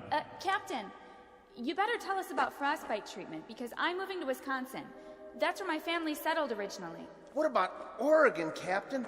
That's where Joan and I plan to settle. I've heard about the forest there. New York. Please, wait a minute. You don't understand. Let me make this clear. All of you will have a chance to meet your relatives. I see no reason why visits can't be arranged, perhaps even for a week or more. But naturally, we'll remain together as a community in whatever land grant we obtain from the government, or whatever given area we can arrange. I can assure you of one thing, and I hope put all your fears to rest. I'll remain as your guide, your consultant. And I guarantee that no one will lack for my help or my advice. Captain, Julie and I were thinking of farming. Why, that's a fine idea, Al. We'll farm just as we have farmed, but much more easily. The rainfall back on Earth is so plentiful. And as I told you, there's only one sun, so you won't have to shield the crops. Of course we'll farm. Certainly, we'll farm. Julie's got relatives in the state of Washington. You couldn't take the cold. None of you could. But I guarantee that wherever we settle, the farming will be good. I'll see to that. What's the matter? Don't you understand? We don't plan to stay together. You don't understand, Al. You've never understood much of anything. If we split up, I seriously doubt that we'd survive. Al, explain it to him. Go on. We'll survive, Captain. If anyone wants to stay together, that'll be their right. But if they want to go their own way, that'll be their right too. Am I wrong, Colonel? You're not wrong. We're to take you back as a group. Once on Earth, you can do as you please. Colonel, let us settle our differences in our own way. There are no differences, Captain. There are differences. There are. Changes that have taken place on Earth. Things we aren't prepared for. Oh, the Colonel has made it sound like a big holiday. The good life just plucked off a tree. Well, friends, I don't want any of you disillusioned. Wherever men live, they grub, they scrabble. They have to dig to stay alive. It's a fact. But together, that's the word, together. We've got to stay together. Think of that word now. Let's say it out loud. Everybody, now. Together. Together. Together. Together. Together. Looks like the congregation isn't with you anymore, Captain. What's the matter with all of you people? Wait.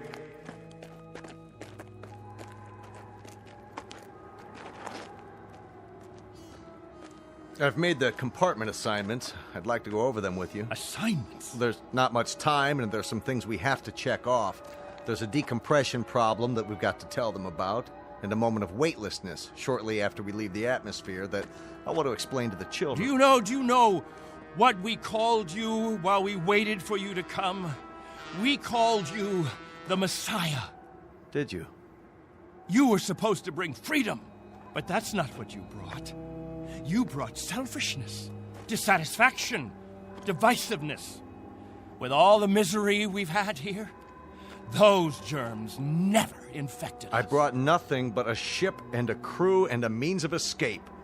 You've had no diseases, no viruses. Did it ever occur to you why? You've lived in a test tube, Captain. Antiseptic and germ-free and sterile. Sure, you're a group, a cell, but that's all over with. Now it's time for you to be what God meant you to be, individuals. Time to break the test tube. Time to rejoin the human race. What I'd like to know is why in the name of God you're so reluctant about it. Because I remember the human race. This is incredible. Oh, it's really incredible. I was wrong, Colonel. I've been telling them about an Earth that doesn't exist, an imaginary garden. No, we can't go back. It's too late. Captain, really?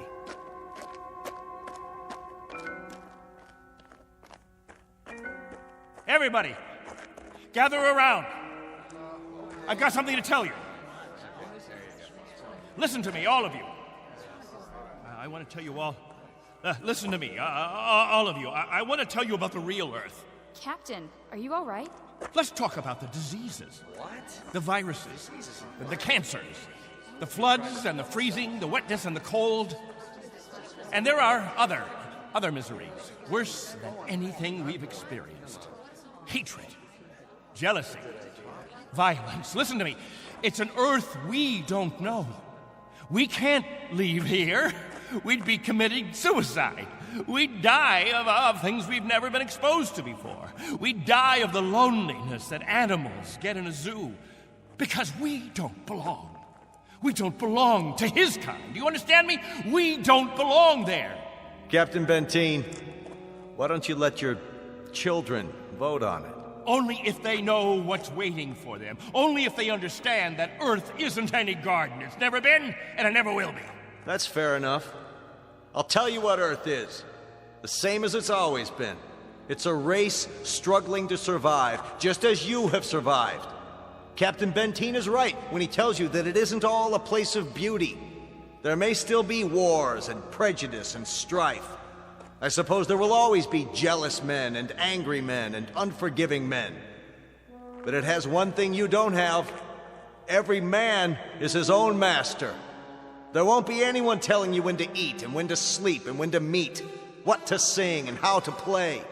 Instead of heat, you may feel cold, and instead of thirst, you may feel hunger. But you'll be men and women. You won't be sheep. You won't be a kindergarten. And when you pray to God, his name won't be Benteen.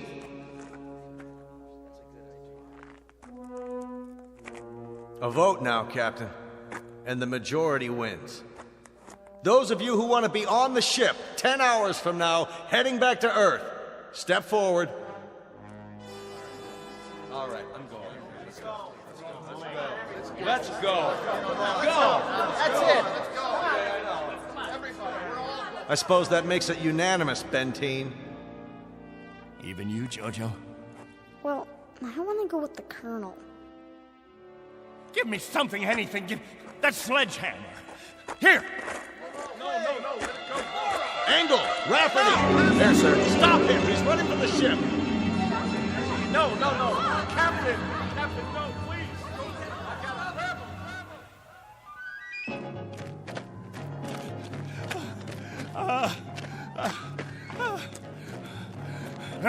We'll see how far you get. Without a tail fin. Put it down!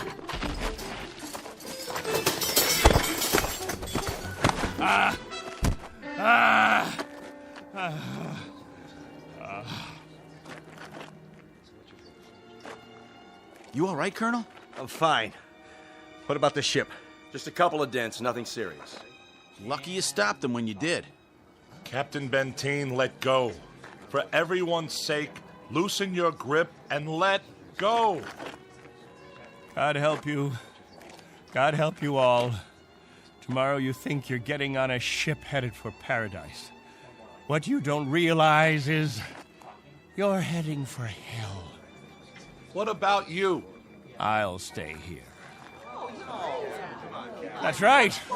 This is my home. This is where I belong. This is where you belong.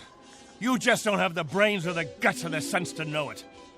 This ship leaves at 0800 tomorrow. If you're not on board... I want no special privileges, Colonel Slow. No special treatment. If you're to blast off at 8, you blast off at 8. As for the rest of you, you can go on the ship or you can remain here with me. I'll be at the cave. Any who want to remain can meet me there.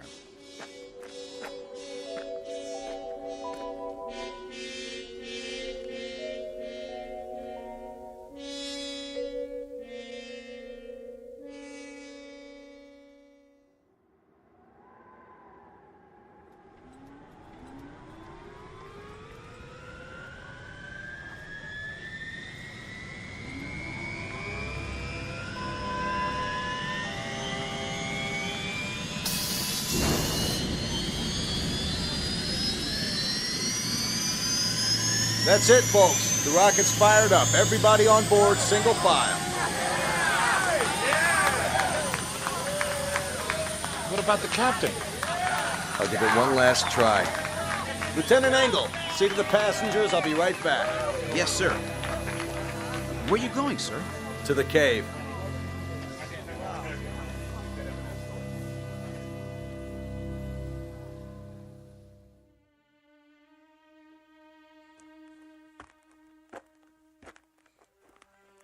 Captain? Benteen? Benteen, we know you're in here. Please, let us talk to you. He's not going to show himself, Colonel. We're leaving now. We have to blast off in 5 minutes. If we don't, we'll have lost our orbital position. Benteen, it has to be now. Captain! Captain, please, come out! Remember this. If we leave without you, there'll be no other ships. This is where you'll live the rest of your life. And this is where you'll die. All right, Benteen. As you prefer. Let's go, Baines. Goodbye, Captain.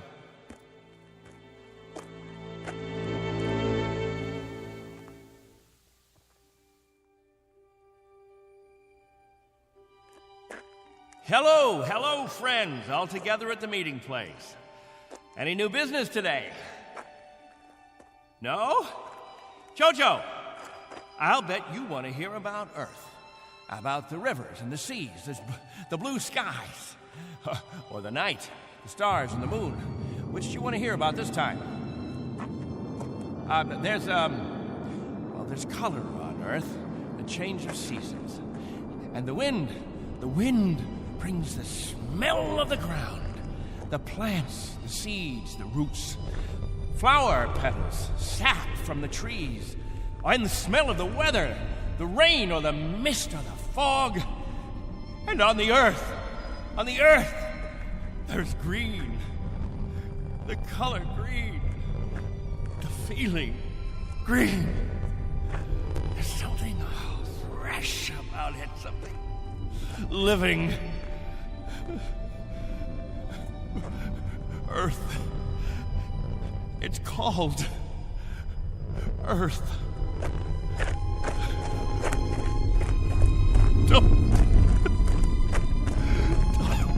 Don't leave me.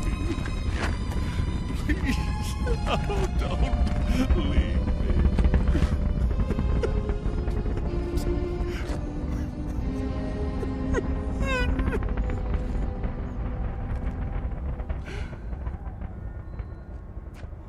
No!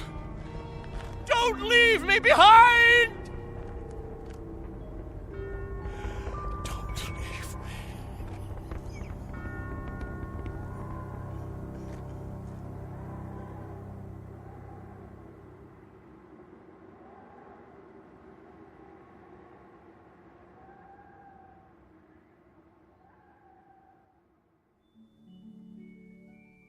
A man named Benteen, sometimes known as Captain, who had certain prerogatives.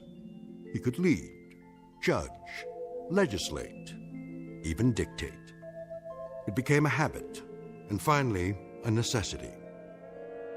William Benteen, once a god, now a population of one, on a distant outpost in the Twilight Zone.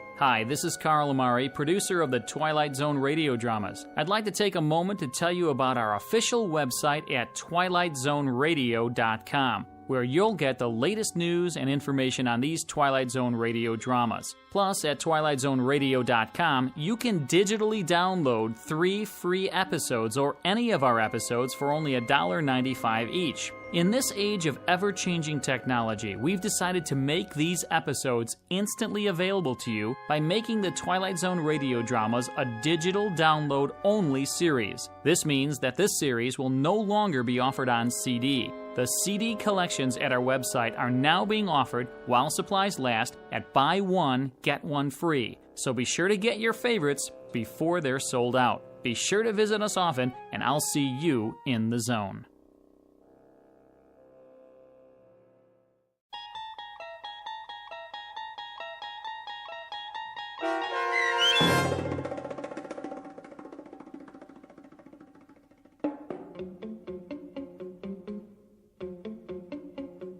On Thursday, We Leave for Home, starring Barry Bostwick with Stacy Keach as your narrator, was adapted for radio by Dennis Etchison and written for The Twilight Zone by Rod Serling.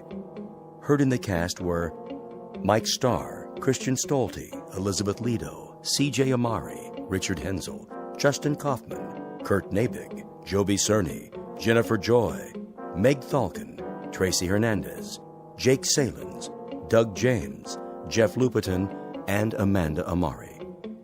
The producers of The Twilight Zone wish to thank CBS Enterprises and the Rod Serling Estate for making this series possible. This copyrighted radio series is produced and directed by Carl Amari for Falcon Picture Group. Sound design and custom Foley effects for The Twilight Zone by Cerny American Creatives Bob Benson, Craig Lee, Michael Slaybach, and Matt Sorrow. To learn more about the Twilight Zone radio dramas and to contact us, visit our official website at twilightzoneradio.com. Doug James speaking.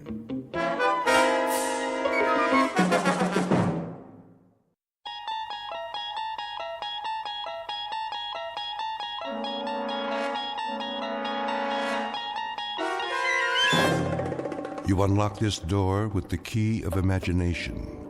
Beyond it is another dimension, a dimension of sound, a dimension of sight, a dimension of mind. You're moving into a land of both shadow and substance, of things and ideas. You've just crossed over into the Twilight Zone.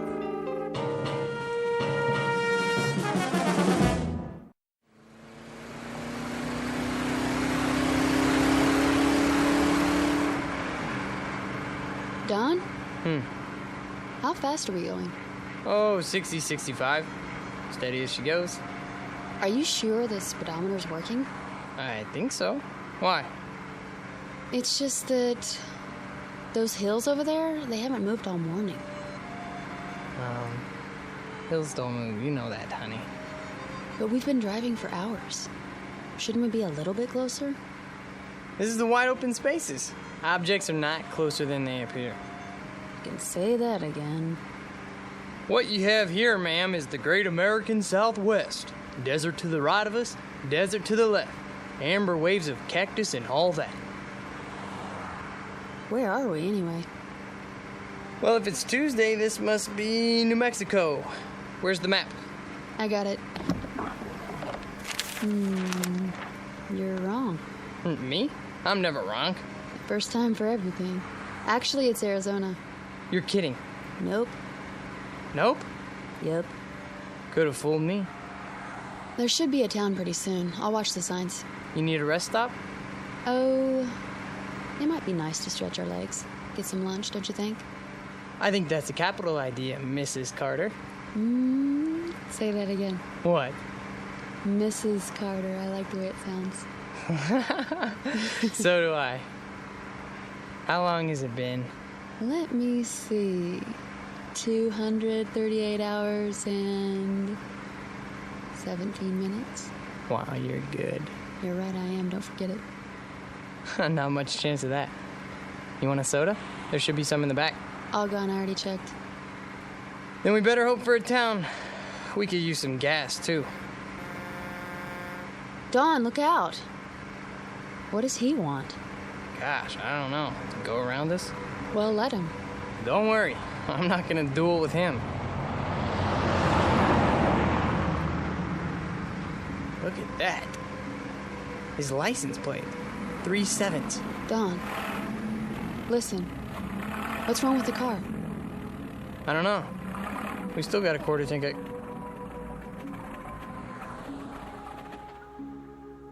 Oh, great. There'll be a tow truck anytime now, you'll see. How do you know? 3/7. You don't really believe that. Watch.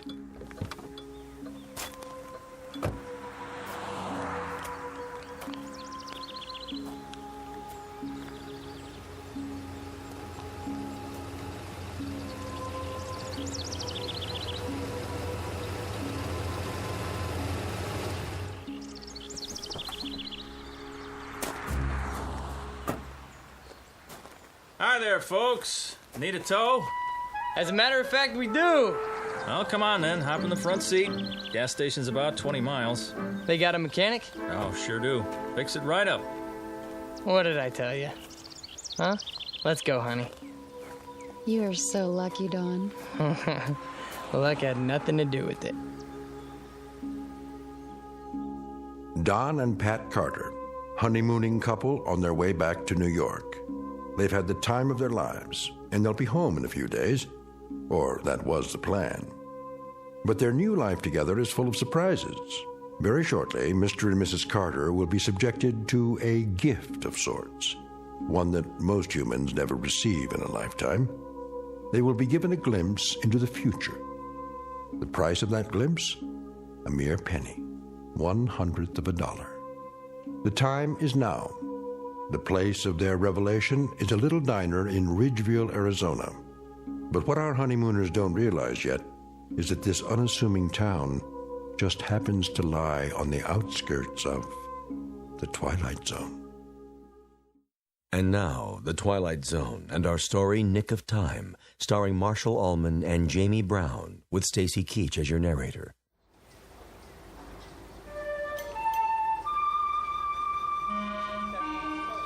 How long is it gonna take? Relax, honey. He just put it up on the rack. How can I relax in this heat? You could fry an egg on the sidewalk. Well, that's not a bad idea. I'm getting pretty hungry. I'd settle for a cold drink. There's a water fountain at the side of the station. Fine. I hope it works. Go ahead. I'll talk to him and see what's going on. You do that. Dawn, all I want to do is go home. Me too, baby. There's a lot of miles between here and Manhattan. And you have to be back at work next week, remember? How could I forget? There's a promotion hanging in the balance. Look, I'll see what's up, then we'll have some lunch. Okay? Okay. I don't mean to complain. Good luck. Hang in there a little while longer, we'll make it. I know we will. I'm just impatient to get on with our life. Me too.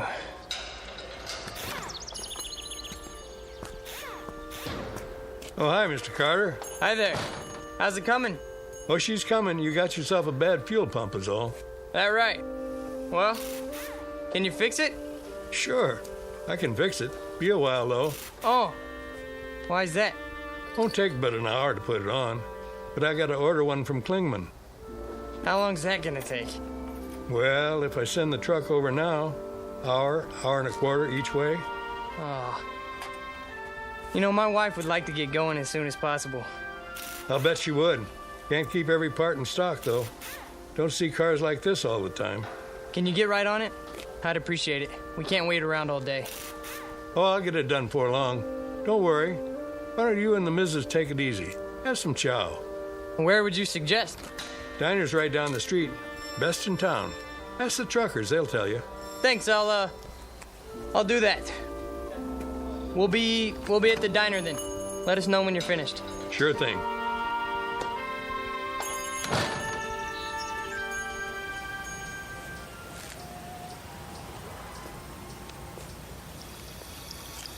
There you are. How you holding up? The drinking water isn't cold. I'm sorry, baby. Well? Fuel pump's shot. But it's a new car. That's what he said. He'll get right on it. How long? Couple more hours. What? Maybe 3. That's crazy. 4 tops. Are you kidding? That's the max he promised. How come? What's the problem? He has to send the truck to the next town for a part? And where is that? I don't know.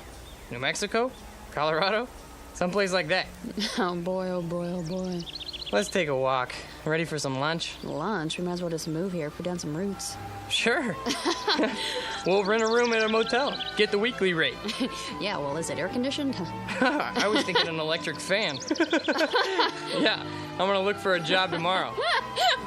Where? I don't know, but I'm holding out for an executive position. Well, maybe there's an Indian reservation. We can move into a teepee.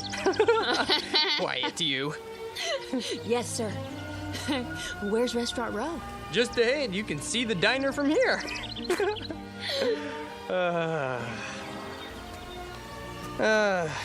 Speaking of jobs, you think I should phone the office again? Easy, lover. You're going to lose that promotion if you keep pestering them. I'm probably gonna lose it anyways. Oh, that's a fine attitude.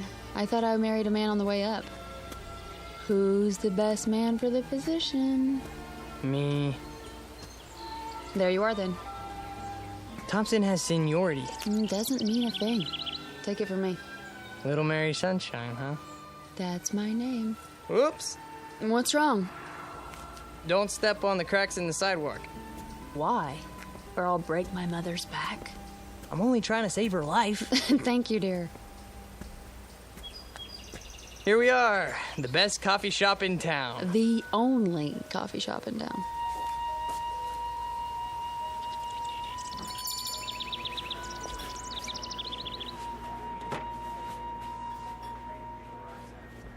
Well, looks like we got the place to ourselves. Except for that man at the counter. Yeah, nice Stetson. Think I should get one? I'll be right with you, folks. Oh, not at the counter, please. Is the booth all right? Anywhere you like. I wonder what specials they got. I just want something cold to drink. Well, they have ice, don't they? Knock wood.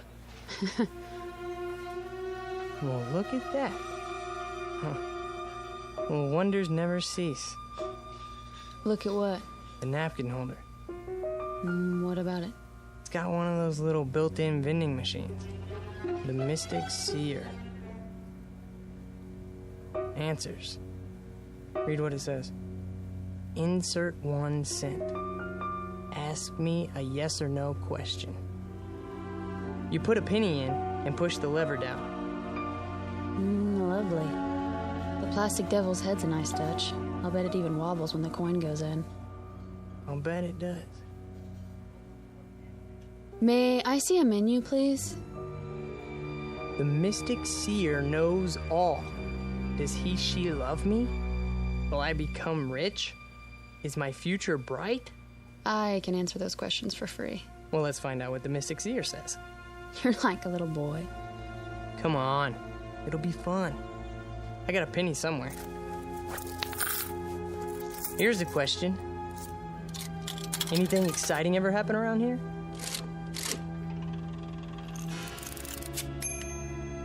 How exciting. Like those little pieces of paper you get in fortune cookies. Things are not as they seem. Now that's interesting. Is it? Menu, darling. Oh, right. Here you go. Oops. What's the matter? I knocked over the salt shaker. Well, I better throw some over my shoulder. Don, really? There, that's better. Just to be on the safe side. Soup of the day, fresh garden salad. I wonder how fresh. Honey. You think I should phone the office in New York? Do you? I guess not. Breaded chicken fried steak with country gravy. Doesn't that sound yummy? Very low-cal. Howdy. Howdy. Some water for you folks, or you made up your minds yet? I'll have a lettuce and tomato sandwich on whole wheat, iced tea with lots of ice. You, sir? I'll have the same. Coming right up. How's the water? Ugh, yuck. He must have siphoned it out of a mud hole. Not that good, huh? Hold on. What are you doing? Getting some more pennies. Look at you. A rabbit's foot, a plastic 4-leaf clover. You really are superstitious, aren't you? Isn't everybody? Well, to a degree. What are you going to ask now? What else? Am I going to be promoted, for Pete's sake?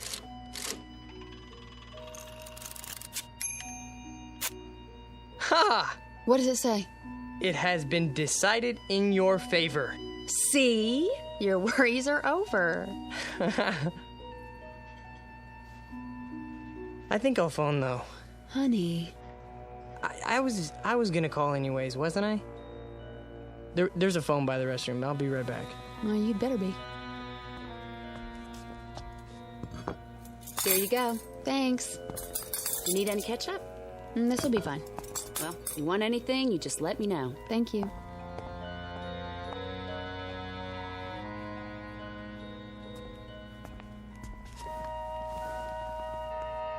I started already. I hope you don't mind. Not in the least. What are you so happy about? You are now looking at the youngest office manager in the history of the company. Honey, I'm so proud of you. I told you, didn't I? So did he. Who? The Mystic Seer. Well, I told you first. You sure did.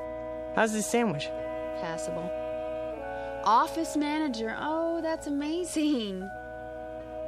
We should ask him something else. He really came through on that one. And while you're at it, ask him why he didn't warn us. About what? That the whole wheat bread is stale. Let's see. Does he, she love me? Don't you know? Will I become rich? Wait, I know that too. I'm gonna be the first millionaire accountant in the company. Office manager, dear. All right, Mystic Seer. Is it really gonna be 4 hours before we get out of here? That's my question.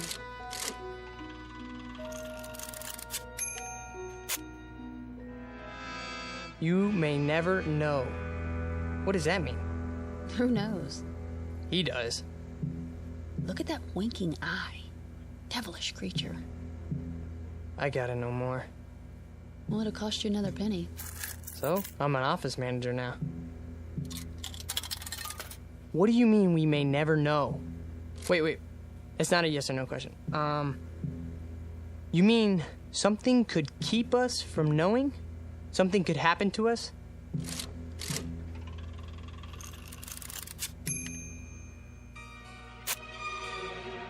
If you move soon. Now what's he getting at? He's a mystic. What do you expect? Give me another penny. I'm all out. Well, I can see I'm going to have to be the frugal one in the family. It's just one. All right. Thanks. You mean we're not supposed to move? We're supposed to stay here? Only one question per penny, please. That makes a good deal of sense. Well, I'm not staying unless I get some dessert. One more. Give me another penny. You're gonna break me.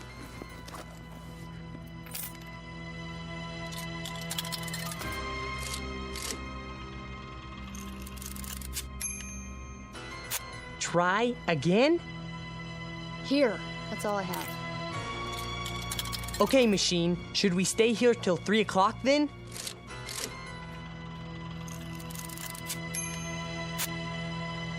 Look at the slip.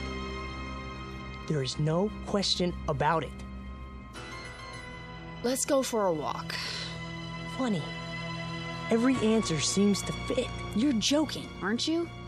I mean, Dawn, no more. Okay, if we don't stay here until 3 o'clock, will something bad happen to us? Honey, for heaven's sake. Read it. All right, let me see that. Go ahead. This is silly. What does it say? Do you dare risk finding out?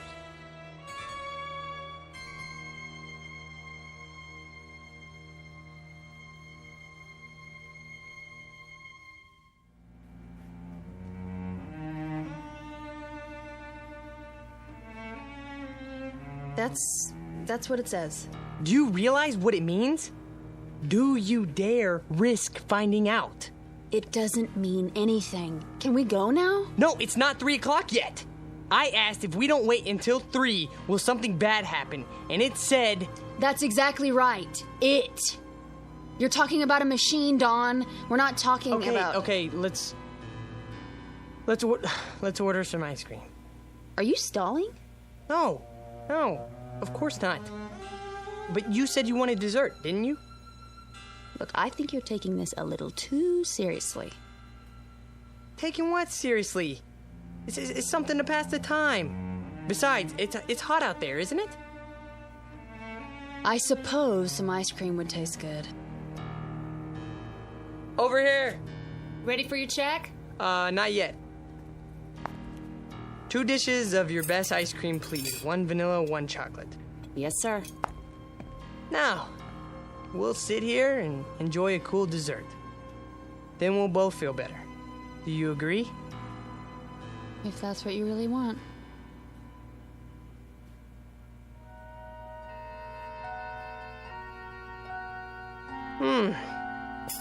That was good. Yeah, it was. Now can we go? Are you sure you don't want anything else? I'm sure. Some more iced tea? Dawn, please, let's go. Okay. Yes. I suppose we should. It's 2:45 already. Do you have enough cash? Of course. I'll go pay. Just leave it. If you don't mind, I'd like to get out of here. We've done enough sitting lately. No problem. Well, I guess that's it then. That's it.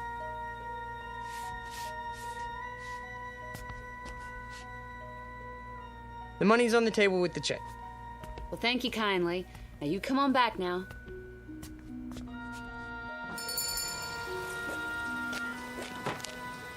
Whew, still hot. Yeah. Hotter than ever.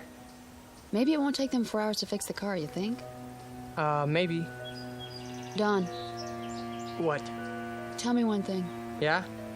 You didn't really want to stay in there till 3 o'clock, did you? No. Honey? No. But what? Why was it so specific?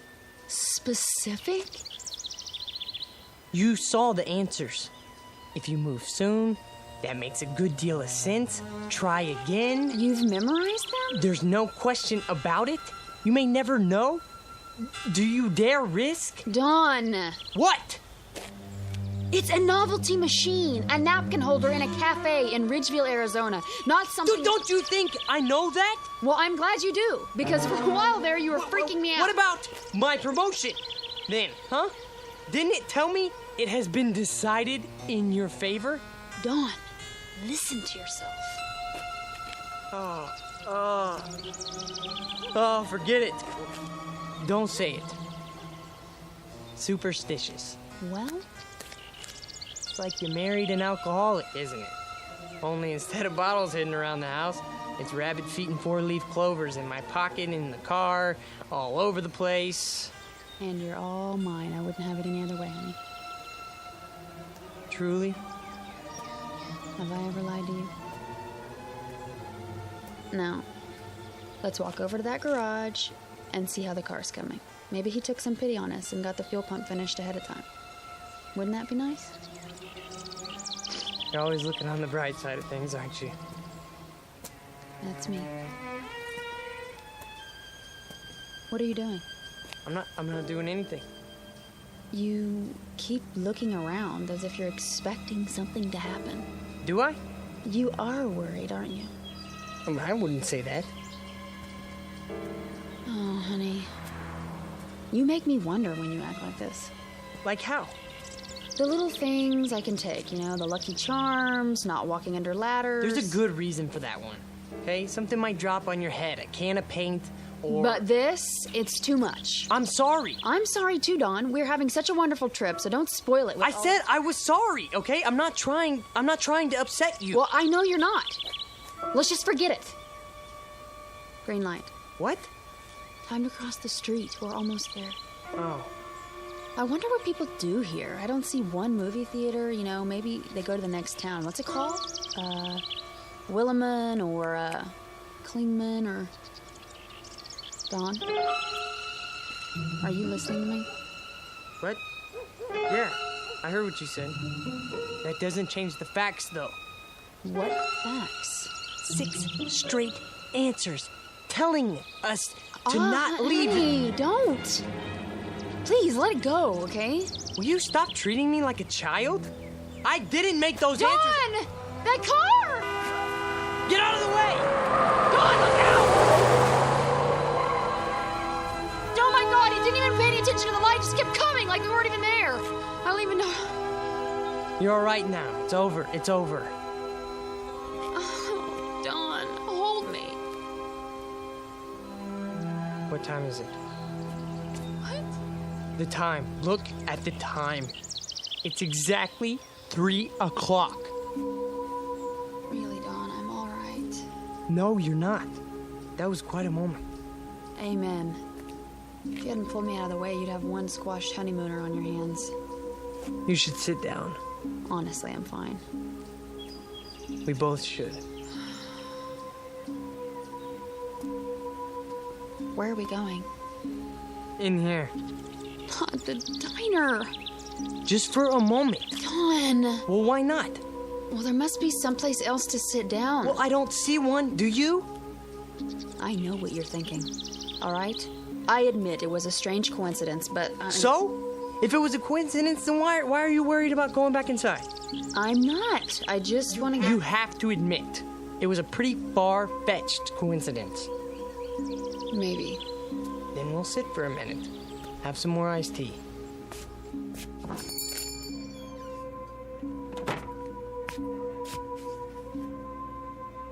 Well, hi, you two. Back already? Yeah. It's pretty hot out there. Yeah, sure is. I'll be right with you. Thanks. Oh, no. They're sitting in our booth, in front of our mystic seer. Yes, they are. Well, we'll just have to try another one.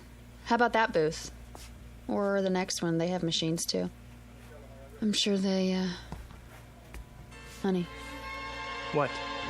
Look at me. Do you honestly believe that gizmo over there can foretell the future? It foretold ours. How? Sit anywhere you like, folks. Thank you.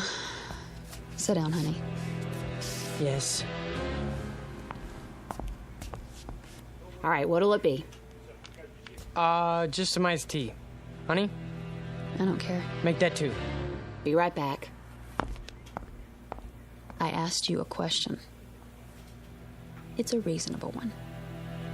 How? You want to know how? I don't know.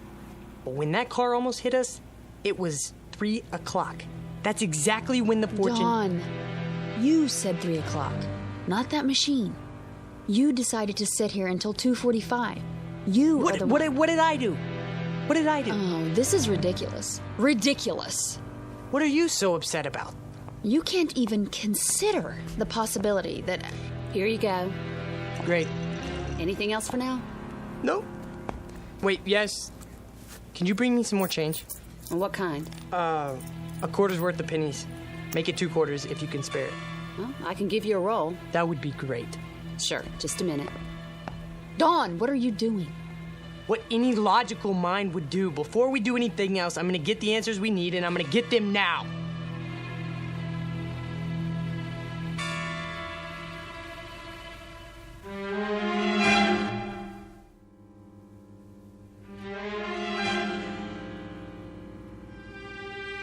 Logical. How can you call this logical? Could you keep your voice down? If you can't see that you made up all the details yourself, and all that thing gave you back was generalities, then I don't know what to do. Honey, would you listen to me? Will you listen? Go ahead. I have nothing more to say. I'm not going to argue with you. Sure, I filled in the details. What does that prove? Could the machine make them up? All it has inside are answer slips that are already printed. Then we agree. What are you... Let me finish. You heard me talk 100 times about mathematical probability, right? It's my job. It's what I work with. I know that. There are probably thousands of these machines in diners all over the country. There are at least 10 of them in here alone. And every one of these thousands of machines are hundreds of little answer slips arranged in some kind of order. Probably a different order for every machine, right? So, it's mathematically possible that the way the slips are arranged in just that one machine at this particular time might apply to our future. How can you say that? Iced tea for 2. Right. And your pennies. You know, too bad that thing's not a slot machine. Isn't it, though?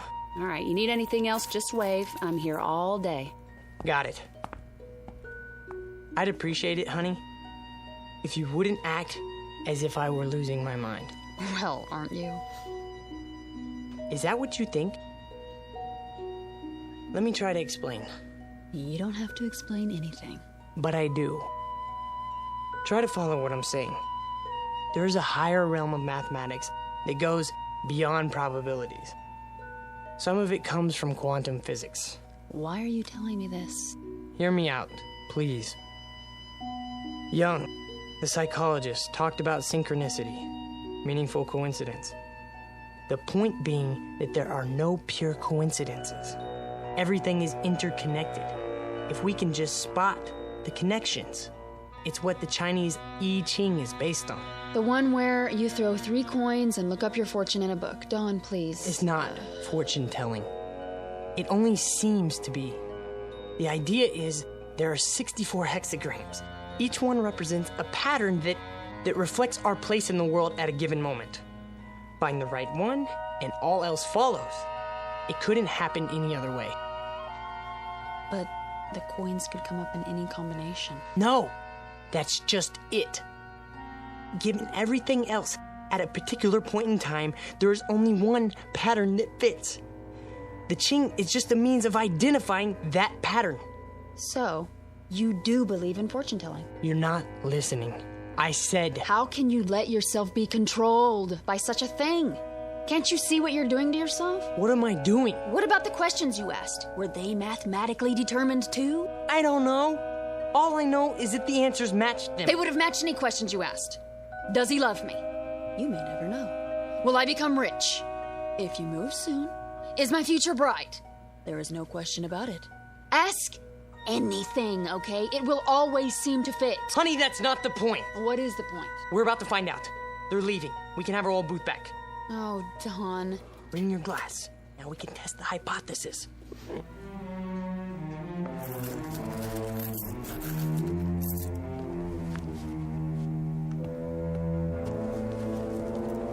Here we go. First question. Did you know about that car almost hitting us?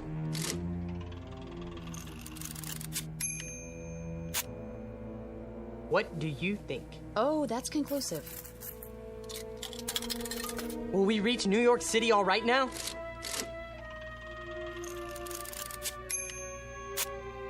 The chances are good. You see that? Very precise. What do you expect? okay? A slip of paper should come out that says, "Hiya, Dauncey and Patsy, so how's by you?" I never said these slips were made for us personally. I only said... I heard. Honey, don't you see that you could get the same kind of answers from any one of those machines in here? Try, you'll see. The same kind, maybe, but not the same answers. So you're not interested in being objective? I'm interested in what's gonna happen to us. Okay, machine. Is it still going to take 4 hours to fix the car?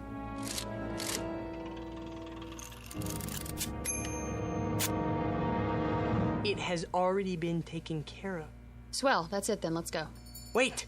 Maybe it doesn't mean... Mean what? Mr. Carter? Yes. Oh, hi. From the garage. I thought you'd like to know your car's ready. Is it? Had a lucky break. Found a fuel pump right here in town. Last one they had, too. That's good news. We'll be right over. Okie dokie. Shall we? You think that was a coincidence? Yes. Why don't you ask it some questions then? Or are you afraid to? All right, if that's what it takes. Okay, go ahead. Here's a penny. Will we reach El Paso by tomorrow? We're not going through. Quiet. You're trying to trick it. If that's what you really want. See? It can't be tricked. Will I ever get married? Read it. The answer to that is obvious. Mystic Seer. It isn't possible to foresee the future, is it? What does it say? That's up to you to find out. You're a stupid piece of junk, aren't you? It all depends on your point of view. I don't want to stay here. Even if it's true? Sit down. Especially if it's true. What are you talking about? I've had enough. We're not finished with the test. Maybe you're not, but I am. I think you are afraid of it. Not of it, Dawn. Of what then? Don't you know? Can't you see it on my face? Fine, then I'll finish it for you. Okay, machine. Are we always going to live in New York?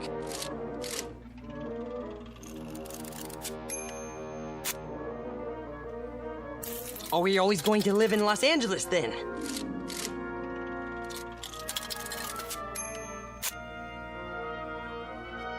Well, then are we going to live in the Midwest? Then are we going to live in this country? Dawn. Dawn. No more. What? Let's go. No! Put those down. Are we just going to stay here? I don't know! Sweetheart, listen, please. If you love me, listen to me. No, you listen to me! I believe that this machine can tell what's going to happen to us. I believe it, Pat. Based on empirical evidence. Do you think I'm just gonna leave it behind? We can't afford to do that. There's too much at stake. But you won't even admit it's possible! All right, it's possible! Is that what you want to hear? I'm not talking about that anymore. I'm talking about you! Us, Pat! Us! I know, but are you just gonna sit here and let this machine run your life? Run my life? Well, isn't that what you're letting it do? Dawn, it made you phone the office before. It made you stay here instead of leave. It made you afraid to walk down the street. Now it's telling you where you're going to live. That's not true. Honey! It's as if every superstitious feeling that you've ever had is all wrapped up in this one machine. It isn't just a matter of whether it can foretell the future. It's a matter of whether you believe more in these predictions than you do in yourself. Honey, you can decide your own life. You have a good mind, a fine mind. Don't waste it trying to justify a penny fortune machine to yourself, okay? We have such a wonderful life ahead of us, but only if we depend on ourselves to make it wonderful. Not if we, you know? Oh, Pat. Shh. Come on. I don't want to be told what's going to happen to us. I want us to make it happen. Together. All right, baby. Don't cry. Something wrong, folks? No. We're okay. It's all right, baby. We'll go now. We'll go. I'm a jerk. You're not. You're wonderful. Sure I am. Come on. I'm the world's biggest jerk. You want my handkerchief? Come on. We'll go get the car, all right? Don't do it just for me, Don. Honey, that's the best reason I have right now. Just give me time, huh? I'll shape up. I love you so much. I love you too.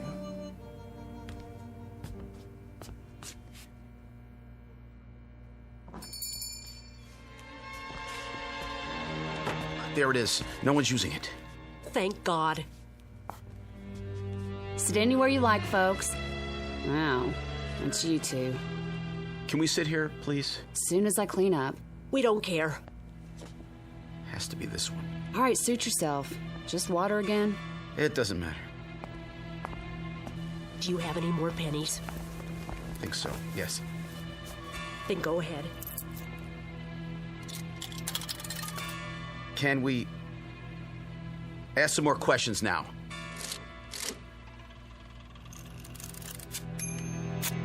What does it say?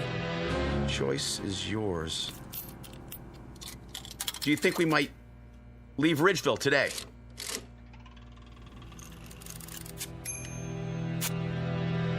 Let me see. Oh.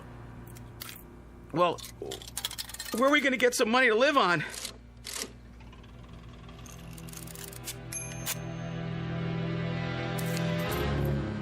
Should I sell our car?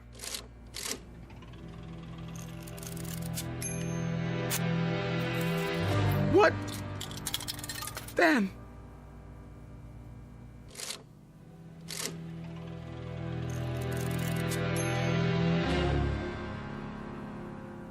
A delicate balance in the little town of Ridgeville, Arizona.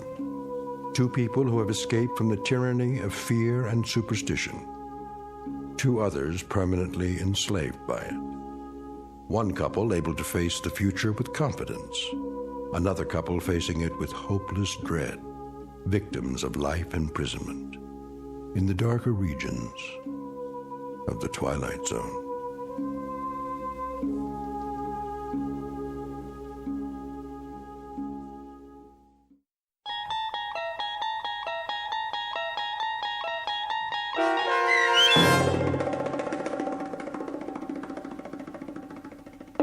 Nick of Time, starring Marshall Allman and Jamie Brown with Stacy Keach as your narrator, was adapted for radio by Dennis Etchison and written for The Twilight Zone by Richard Matheson.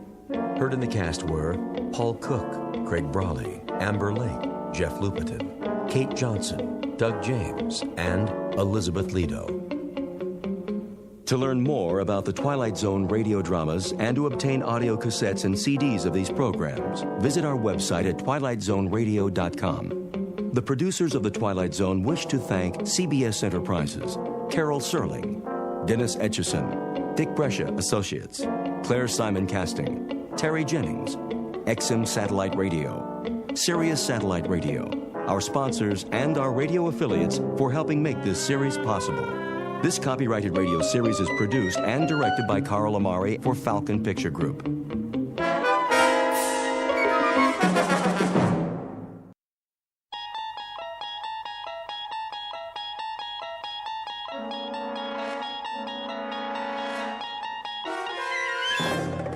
You unlock this door with the key of imagination.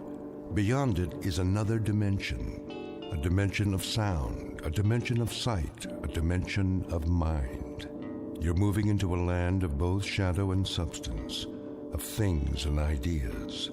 You've just crossed over into the Twilight Zone.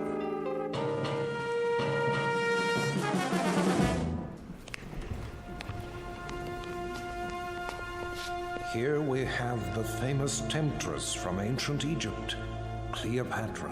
Her beauty almost brought about the destruction of Caesar, Mark Antony, and the Roman Empire.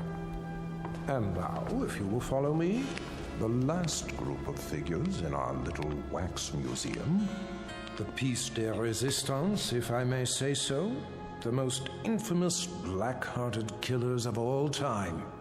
This is not for the faint of heart, so if there are any who would prefer to stay behind... I don't like this place. Come on, honey. They're made out of wax. But... No? Very well, then.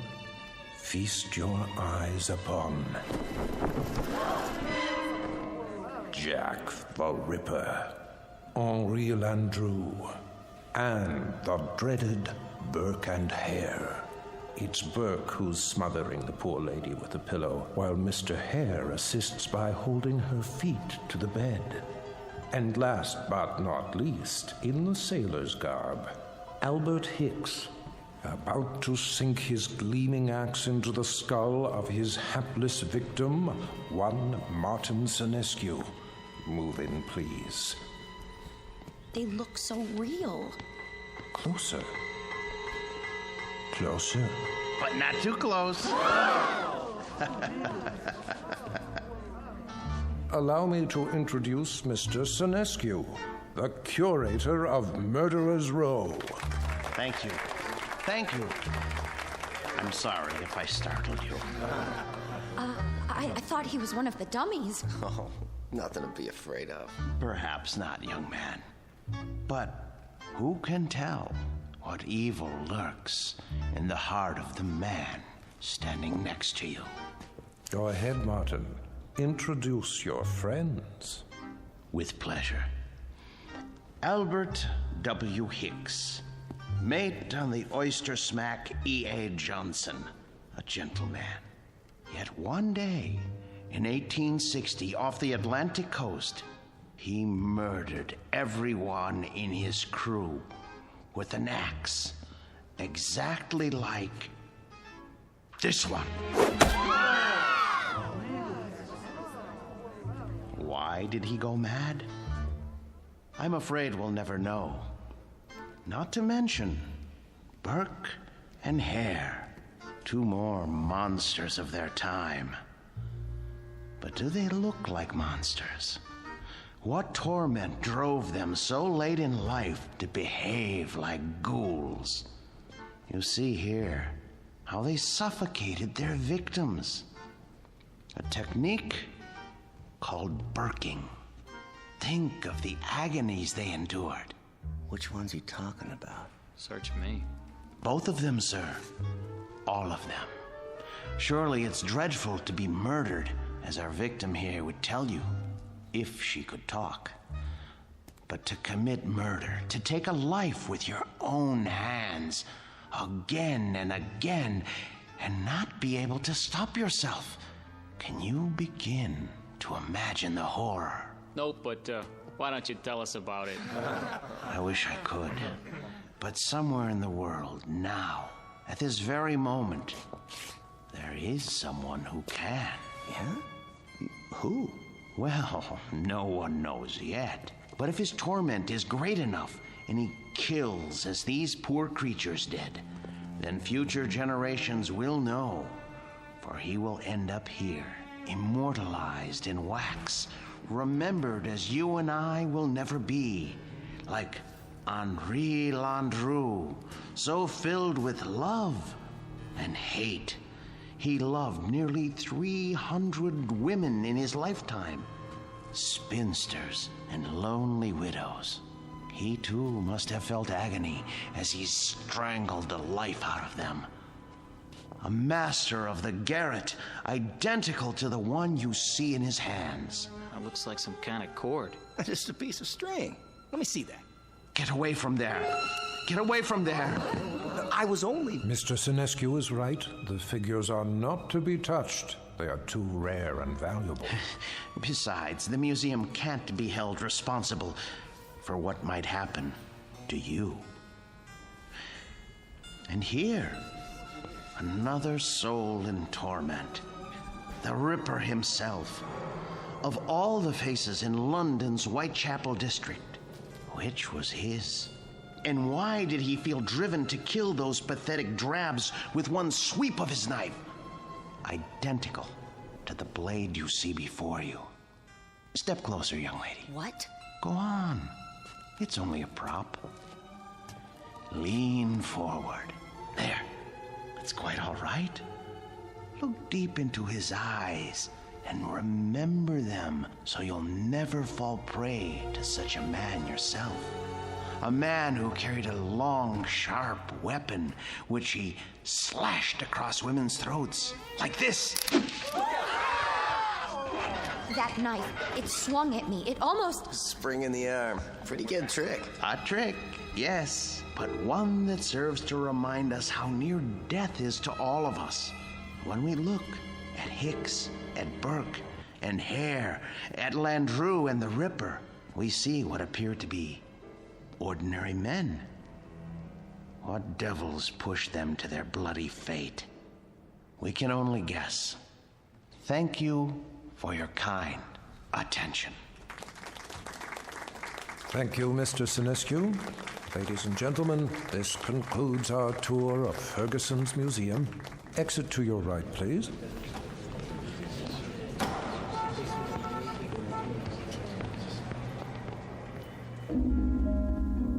Mr. Martin Sinescu, a gentleman and the curator of Murderer's Row in Ferguson's Wax Museum.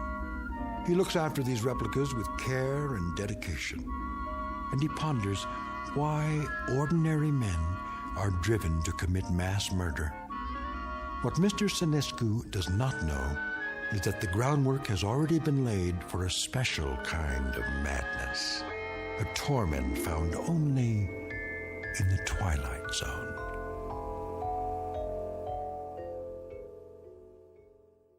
And now, The Twilight Zone and our story, The New Exhibit, starring Joby Cerny with Stacy Keach as your narrator.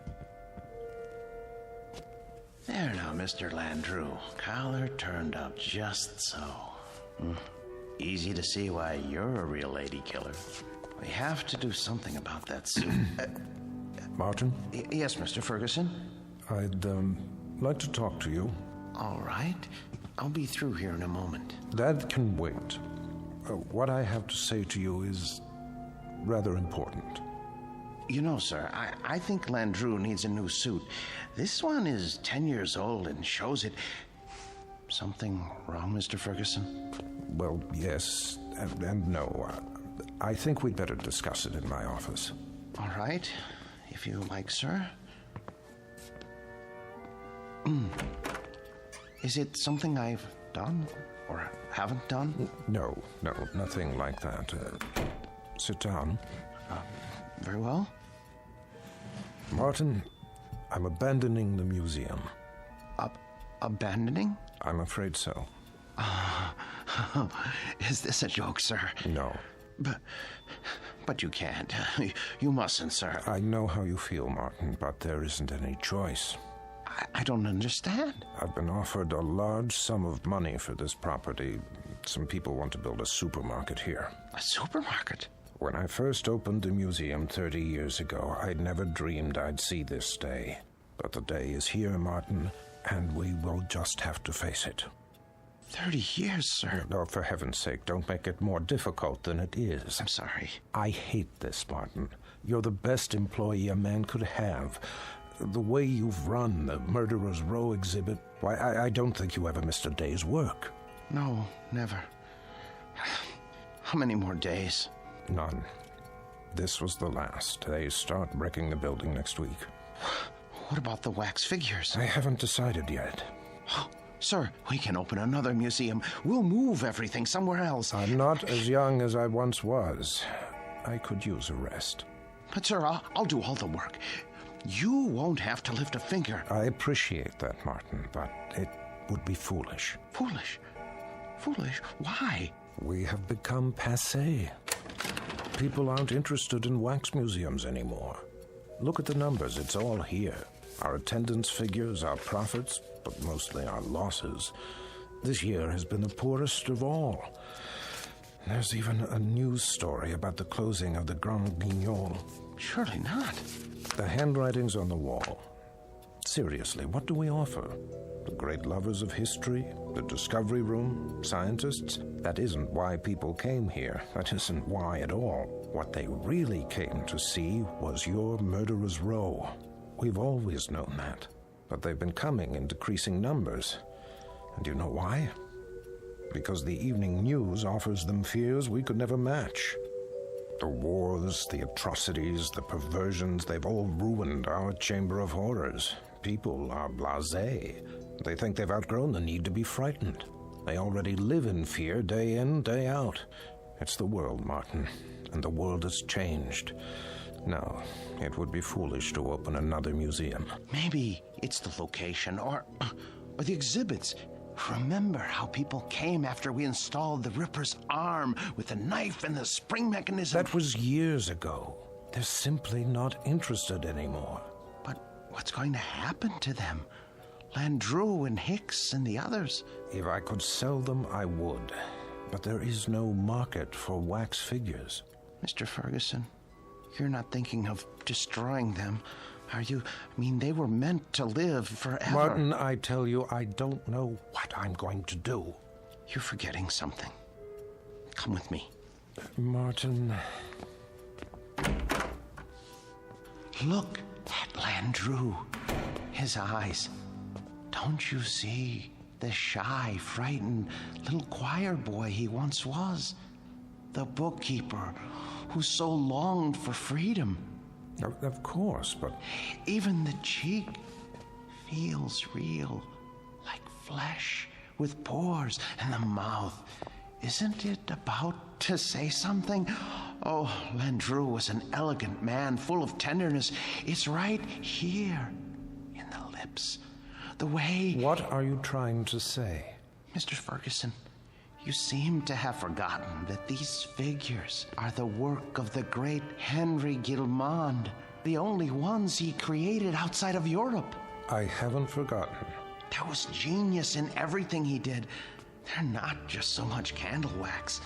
It's as though they were alive. I'm afraid it doesn't make any difference now. I don't think I could stand it if these figures were destroyed. It would be like losing 5 close friends. I won't destroy them, Martin. I give you my word. But where would I store them? You know how vulnerable they are to changes in temperature. I could take them. You? Yes. What would you do with them? I wouldn't put them in an ugly warehouse, I'll tell you that. They need constant care. I'll put them in my basement. That's ridiculous. Think about it. What would Emma say to having the figures of 5 famous murderers in her basement? Oh, she wouldn't mind. She rarely goes in the basement. It's my space. She'll understand. I'll put air conditioning down there and a heater for colder days. Oh, you'll see. I'll take care of them, just as I always have.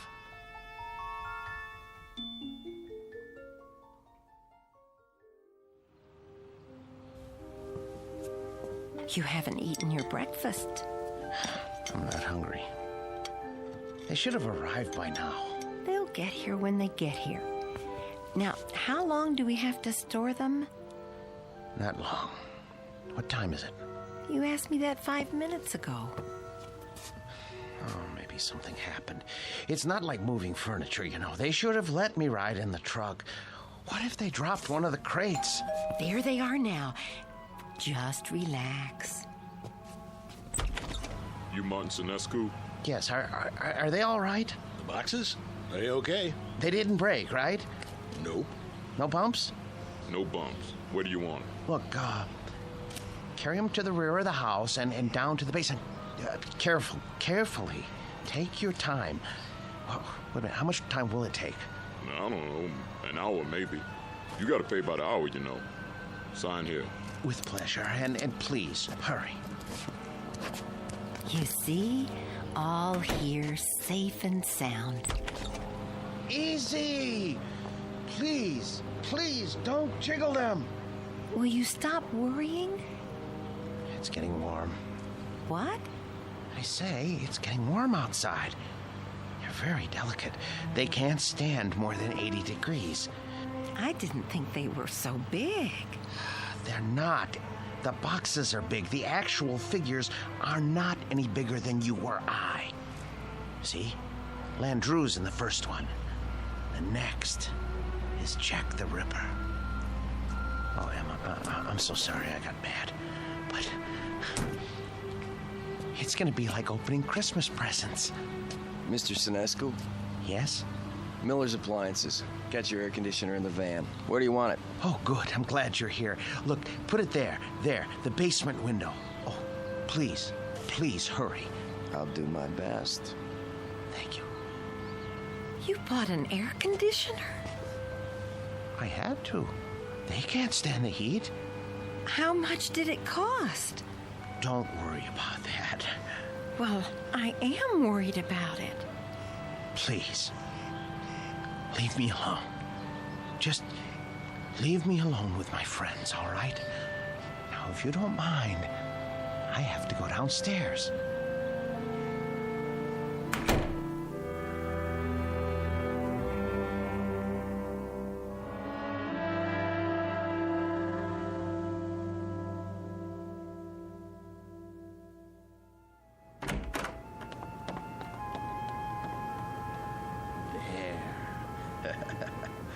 Ooh, feels cool enough. Now then, gentlemen, Bloody Jack, Jack the Ripper, how are you today? None the worse for wear, I see? Oh my. Cape's a bit shabby, though. Martin, are you down there? Yes, sir. Positively threadbare. Martin! Yes? Are you fussing with the Ripper's cape again? No. Yes. No. It's his hat. His hat is going to need cleaning and blocking before long. In fact, all their clothes could stand it. It's been almost a year since Mr. Ferguson let me do that. Martin! Emma, listen to me. The truth is, these men need clothes. But the Ripper here, his are the worst. Part of his coat back's come undone, and... Martin! What is it, dear? We're not buying them any clothes. Oh, Emma, listen. It's not just buying. It's tailoring to fit their bodies. I don't care, Martin. Oh, you don't mean that. Yes, I do. No, you don't. Honestly, Martin, you pay more attention to those murderers than you ever did to me. Oh, Emma, listen, that's not true. You practically live down there. Emma, they're a trust, a sacred trust. These figures were made by Guillemont. They're masterpieces. All right, so they're masterpieces. But you told me it would only be for a few days. Now, they've been here for weeks. I've been nice about it, Martin. You can't say I haven't. How long is this going to go on? I'm sorry, dear. I didn't lie. I thought they'd be here only a little while. I really did. But, well, I can't find anybody to finance the museum. How can you find anyone if you spend all your time down there? Well, I phoned, but everyone I talked to never even has heard of Henry Guillemont. Can you imagine that? What's that? The electric bill. You see how much this air conditioner is costing us running around the clock? Well, you know how hot it's been. Oh my. That is high, isn't it? I'd like to know how we can go on paying it. Martin, there's no more money in the bank. I know. But you mustn't worry. I promise you, I'll think of something. There must be somebody somewhere. Mr. Ferguson. No. Why not? You've told me he loves these things as much as you do. Besides, isn't it up to him to take care of them? Emma, I don't know anyone in the world I respect as much as Mr. Ferguson. And I would never trust these figures to him. I couldn't be sure they were cared for properly. I don't even think I could sleep if I... So we're stuck with them. Stuck. Emma, It's an honor, a privilege. For you, maybe. But how do you think I feel? I am afraid to go into the basement because of these monstrosities. I mean, I just about get a heart attack, Martin. The way they stand there and stare at me, they're frightening. They're supposed to be frightening. Live with them as long as I have, and you'll come to love them. Love them? One day, they cease to be strangers to you, and you want to say good morning to them and ask them how they passed the night. And when that happens, Emma, I tell you, Emma, where are you going, Emma?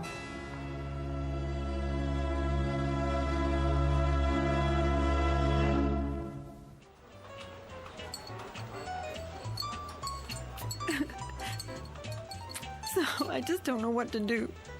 I mean, we can't borrow any more against the house. That's true. There's no chance for a refi without proof of income. And then today, when the electric bill came, I realized we've been spending a fortune just to keep the basement cool. You should have told me about this. Oh, I know, but I didn't want to bother you. I'm also your brother, remember? Oh, Dave. If only one of those people would loan him the money to open the museum, everything would be all right. Now, Emma, listen to me. Nobody's going to put money into a crazy scheme like that.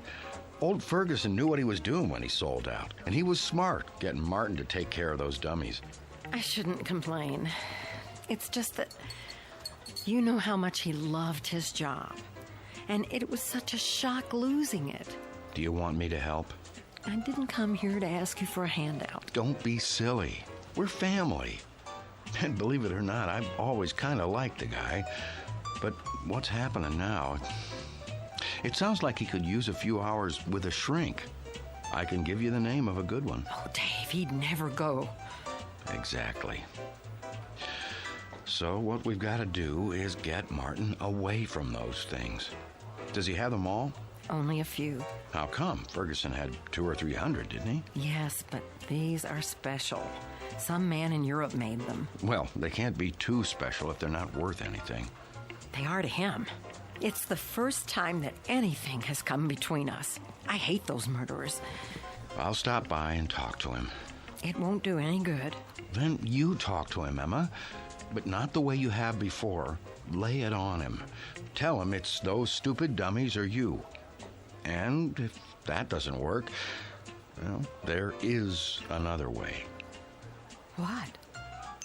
Air conditioners break down.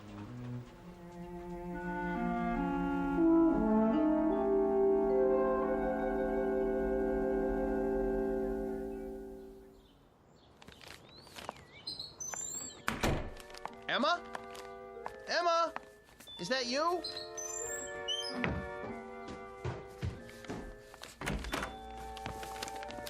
Where have you been?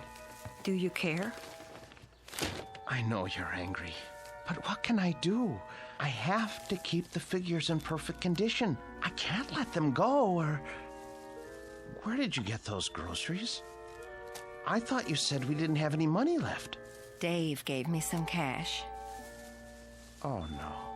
Oh, my, oh, my, oh, my. You told your brother. Martin, we can't go on living like this. I'll borrow some money from Mr. Ferguson. Borrowing isn't going to solve anything. Now, Martin, I know what those figures mean to you, but...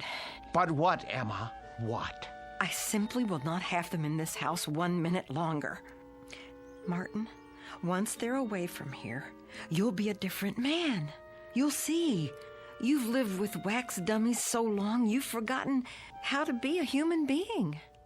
No, I haven't. What kind of friend do you think I am? I cannot desert them now, not after all these years. They need me. They'd be lost. Martin, they're not alive. They don't need anybody. I want you to see a doctor. What? A doctor? Yes. Just once. What do I need a doctor for? Because, Martin, there's something the matter with you. You haven't been yourself lately.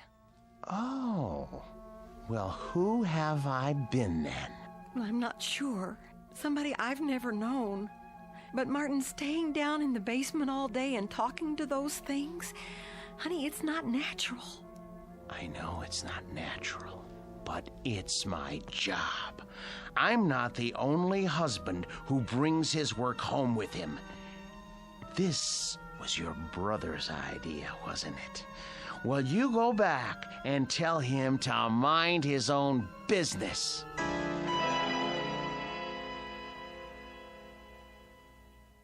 So it's hard to know where it's heading. Chances are we're in for another ride tomorrow. And that concludes our broadcast day. This channel will return to the air at 6 a.m. with the early report. Until then, we bid Are you asleep? Good night.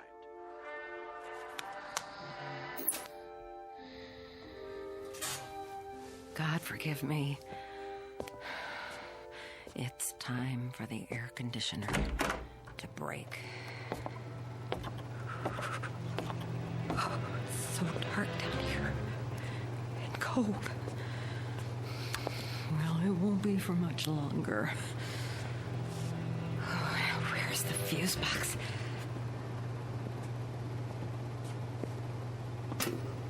Let's see now. Which one is for the air conditioner? I should have brought a flashlight. I can't see a thing. Here it is. Good.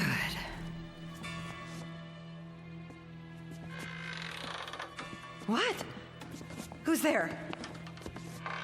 What's happening?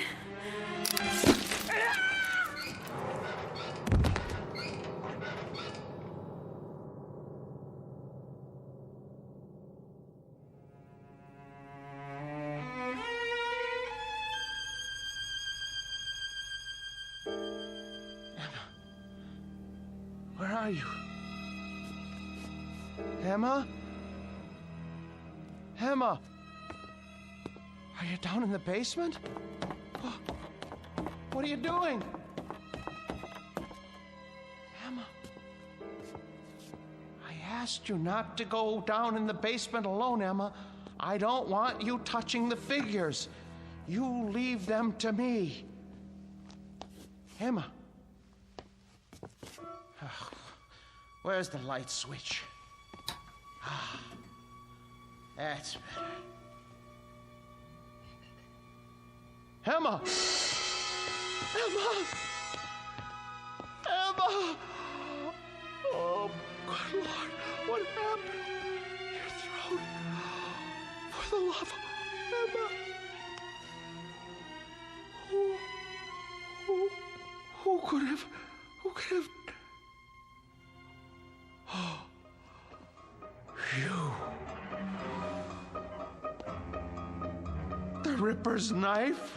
The blood? Oh, so no. No.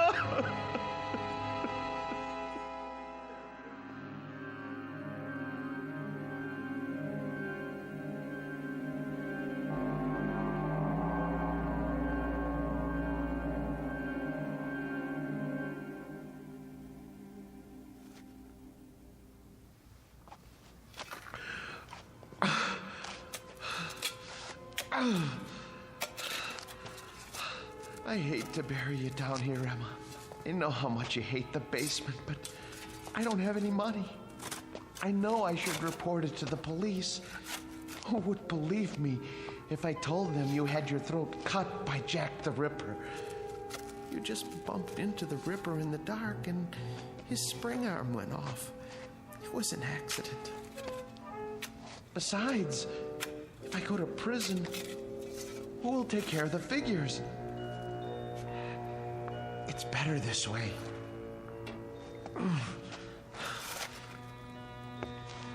They didn't like you, you know. You said some very unkind things about them, and they heard you. You have to be careful around Jack. He has such a temper. I should have warned you. There. Now for the cement. Oh, poor Emma. But it's too late to tell her anything now.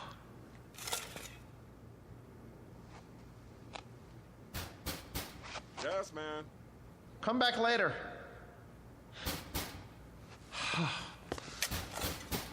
All right.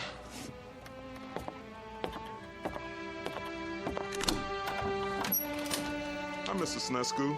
I gotta read the meter. Hey, careful of the cement. It's wet. Oh, yeah. Doing a little patching, huh? Floor must have been pretty bad. Yes, it was cracking. I had to do the same thing. These old houses, holy mackerel! Something the matter? Woo! For a minute there, I thought they were real. How'd you ever get statues like that? Yes, well, they're wax, actually. From the museum. I'm taking care of them. Boy, they're the most realistic things I ever saw. You sure they ain't alive? Well, not altogether. Well, you could have fooled me. Should be a fine thing come Halloween. Something like this will really throw a scare into people. Man, oh man. Even close up, they... What's this? What? Whoever made these thought of everything. Even put blood on a knife. Well, I gotta go. You got quite a layout here. Hey, tell me something. Yes? Don't they ever give you the creeps? Not when you know them as well as I do. You're a real joker, Mr. Sinescu. Wait till I tell the wife about this. Hey, do you think it'll be all right if I bring her over for a look? No. Well, I mean, we're going to be gone. I don't know when we're going to be back. Oh, okay. Well, I'll see you next month. Fine. Goodbye. Best to keep the outside door permanently locked.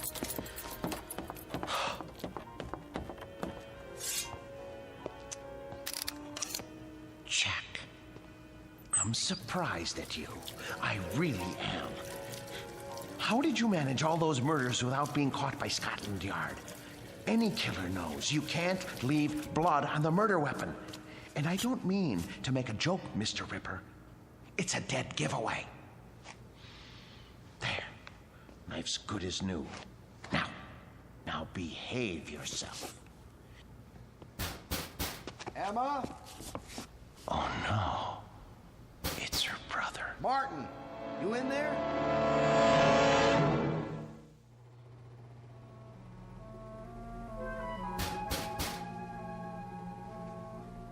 Emma? Martin? Where are you? Gotta lock the basement door. Martin, if you're in there, open up. Now. Martin, are you in the basement? Yes. Yes. Is that you, Dave? I'm down here. Open the door, will you? I can't. Why not? I'm painting the stairs. Look, give me a second. I'll go out the cellar door and come in the kitchen. Okay.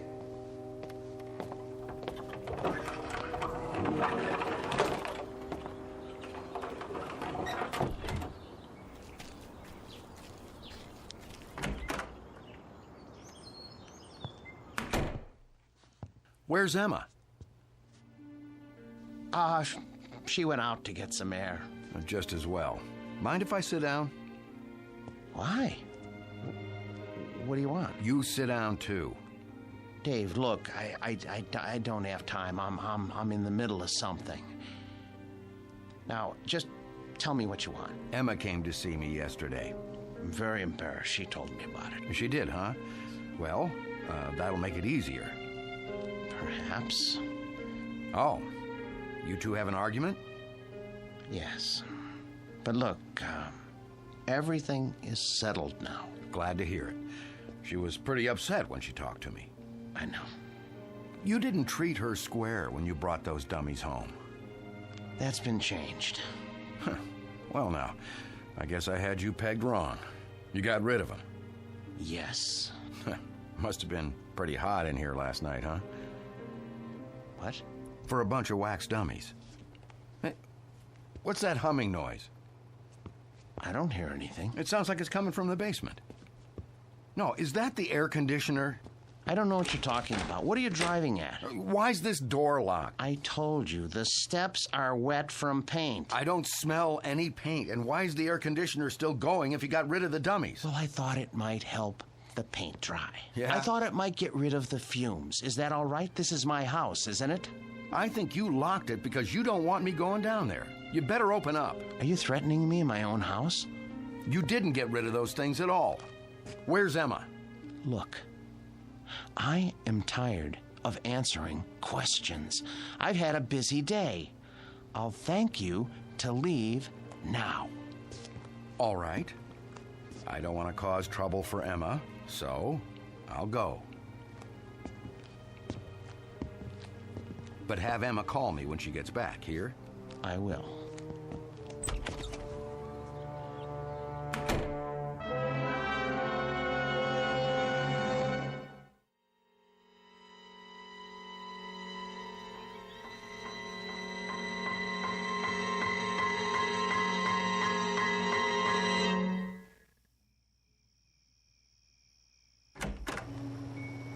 Emma? Boys? You can breathe easy. I'm going to bed now. Sweet dreams.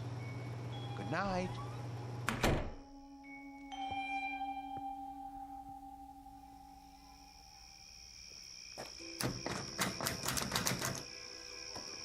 Huh.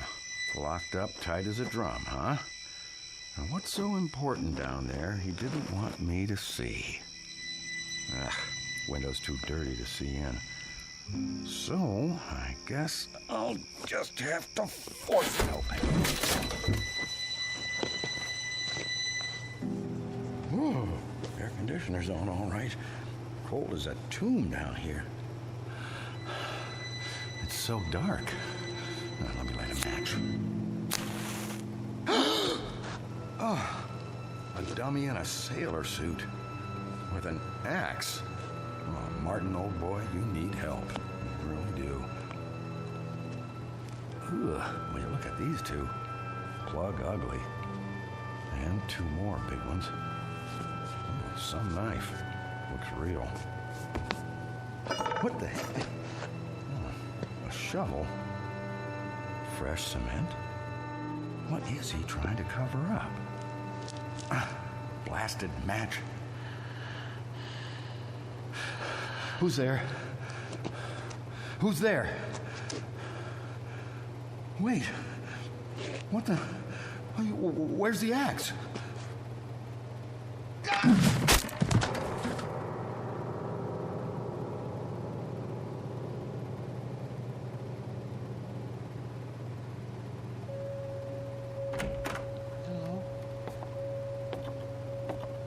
Hello? What's going on? Who's here? Hicks. Where's your axe? Dave. Dave. Oh no. Mr. Hicks. When I took your axe away from you and put it up in the rafters where you couldn't reach it, I tried to make sure that nothing like this could happen. How did you get it down from there? Why did you take it off the rafter?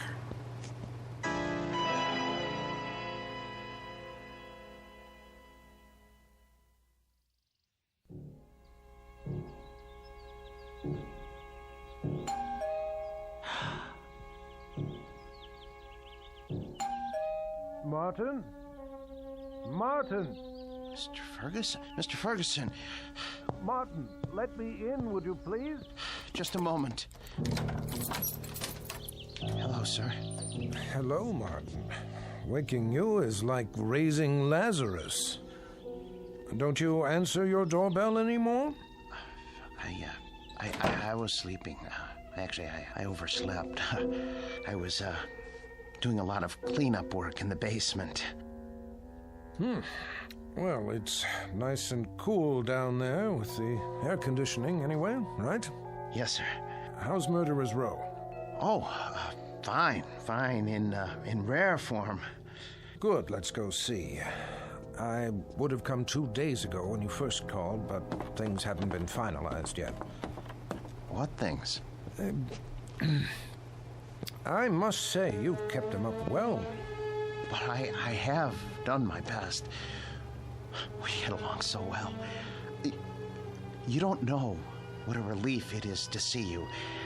They've been threatening to cut off the electricity because I haven't paid the bill.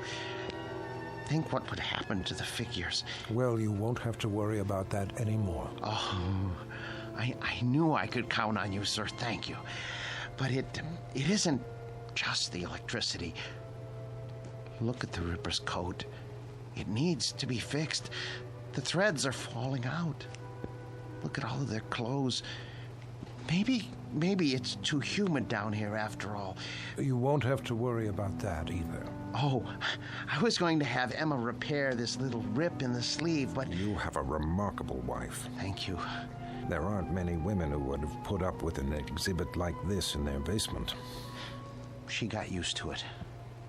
You're looking a bit grubby. Have you been sleeping down here? Yes. I wanted to show you. I came across an item in this book last night. Martin? I forgot I even had this. It's got a letter in it written by Landru himself. Martin, listen to me. I'll read it. But for you, whose very walk is beautiful, whose sweet eyes and smile make a just claim to happiness, whither am I bound, my dear little friend, under your tender leadership? Oh, isn't that touching? It's the one Landru wrote to Fernand Segret. Ha! You know it then. He also strangled her as he did all the others. Martin, are you all right? Yes. Well, that isn't so. I'm not all right. Some strange things have been happening. Strange? Yes. You see, my house guests haven't exactly been behaving themselves. Who? Oh, come on now. It's true. I swear. You have no idea what they've been up to. Martin, you've been so close to these figures for the past 3 months, you're beginning to imagine things. Oh, no, it was not my imagination. Well, that's neither here nor there now. I can't keep it from you any longer. What, sir? The best news in the world. Martin, old friend, when I told you nobody would ever want them, I was being pessimistic. The fact is, somebody does. But not just anybody. The Marchand Museum. Did you hear me? Marchand's in Brussels. Aren't you pleased? You won't have to take care of them anymore. I want to take care of them. I know you do, and I appreciate what you've done. But it's all signed. You don't mean that you've sold them? Yes, and for what I'm getting, there will be substantial compensation to you for the years you've put in. But my museum? I was going to buy them. You know you could never do that. Say you have another buyer. I'll get the money somehow. Please, Mr. Ferguson, they're all I have left. Martin, time moves on. There's no longer any need for our specialty. I thought with the closing of the Grand Guignol in Paris that things must be the same in Europe. But Marchand's is actually expanding. They were delighted to make an offer. The transaction was consummated only this morning. But what am I going to do without the figures? I'd die without them. Oh, come on now, man. You'll get over it. Why don't you go upstairs and prepare us a cup of tea or something while I take some measurements? The Marchand people want the exact dimensions. All right, Mr. Ferguson. If you're sure that that's how you want it. I'm sure. Very well. Very well. Let's see now. Hicks. 6 feet, 1 inch. And Birken hair. Hello there, Landrew. Still holding your waxed cord, I see. Be with you in a second. Now then, Mr. Hare, 5 feet, 10 inches.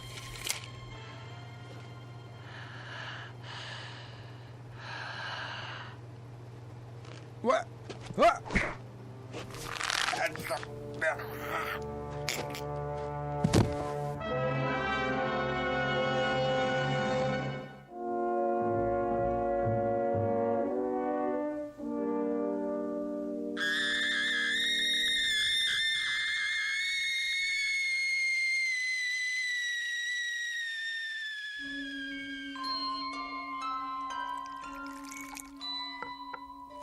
There, 2 cups of tea.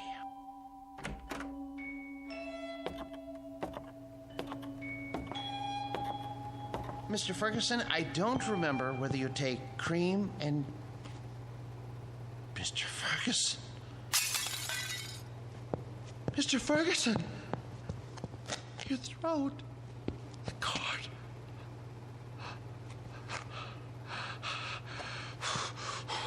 Why did you strangle Mr. Ferguson? And the rest of you? I know you didn't have any part in this, but you didn't stop it either. Landrew, you have gone too far.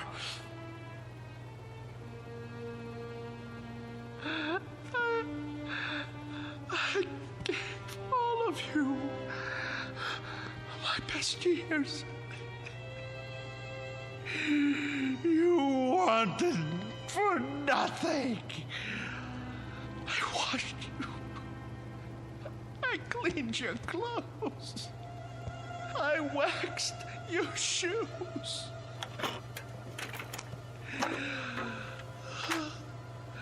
The hair was always the right temperature because I made it so. I defended your deeds against the thousands who came to see you. And when Mr. Ferguson sold the museum, who spoke up for you? Who wanted you? And now what have you done to repay me? Murdered Mr. Ferguson? He was a good man. The books were right. You are monsters through and through, and for that, I am going to punish you. Do you know what I'm going to do? Do you know what I'm going to do? I'm going to take my saw, and I am going to cut you into little pieces. Then I'm going to turn up the heat and let you melt into pools of wax. It's no more than you deserve. Who's going to be first? You, Landrew? Because it was you who murdered Mr. Ferguson. It was not I, Martin Sinescu, who strangled your friend. It was you. No, it was you. You killed him while I was upstairs making tea. No, maid, it was always you. With my blade, you murdered your wife. You killed her while I was asleep. You used my axe to kill your wife's brother.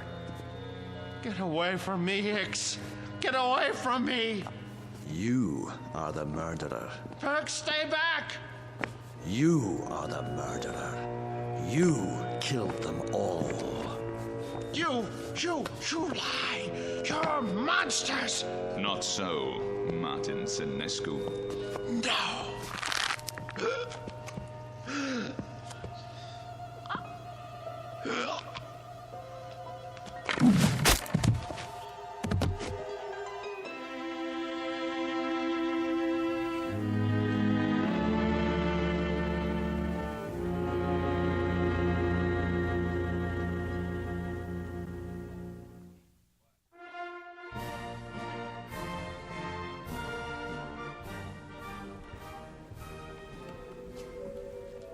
And here is the latest addition to Marchand's Wax Museum, Murderer's Row, complete with its newest cast member, Martin Lombard-Senescu. A remarkable and most versatile man. Who knows what thoughts went through his mind as he dug the grave for his wife, Emma, whom he killed with a knife. His brother-in-law, David, whose skull was split with an axe. And his friend and employer for 30 years, Mr. Ernest Ferguson. We'll never know. We can only guess what fierce devils tortured Senescu's soul and drove him to his destiny. But he has taken his place with the infamous and depraved. Next to Albert X, Burkander, Landru, and Jack the Ripper himself. This way, please.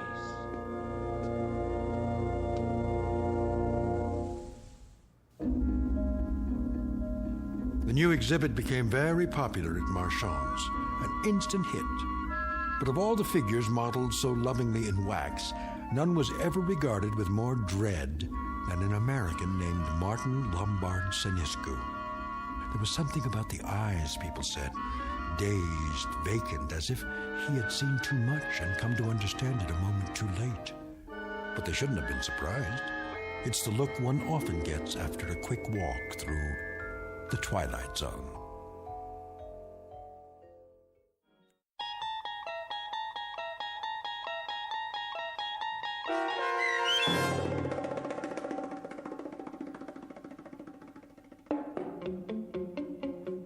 The new exhibit, starring Joe B. Cerny with Stacy Keach as your narrator, was adapted for radio by Dennis Etchison and Joe B. Cerny, and written for The Twilight Zone by Jerry Soule and Charles Beaumont. Heard in the cast were Jim McCants, Nancy Baird, Richard Hensel, Nick Sandys, Tom McElroy, Christian Stolte, Damian Arnold, Roderick Peoples, Craig Harris, Martin Aestro. This copyrighted radio series is produced and directed by Carl Amari for Falcon Picture Group. Sound design and custom Foley effects for The Twilight Zone by Cerny American creatives Bob Benson, Craig Lee, Michael Slaybach, and Matt Sorrow. To learn more about the Twilight Zone radio dramas and to contact us, visit our official website at twilightzoneradio.com.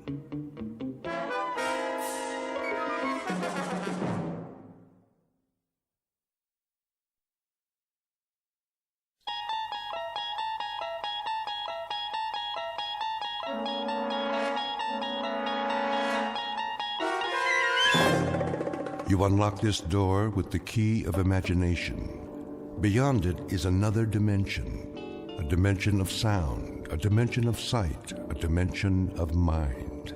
You're moving into a land of both shadow and substance, of things and ideas. You've just crossed over into the Twilight Zone.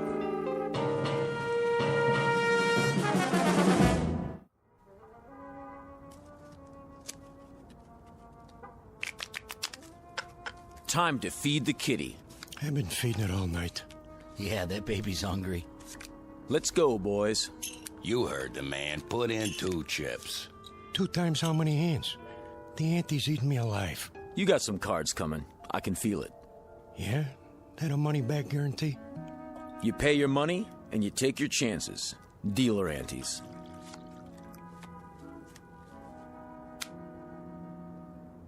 Let's go, Johnny. I gotta give it some thought. My stack's getting pretty low. Look at who's sitting this one out. That right, Johnny? I'm thinking.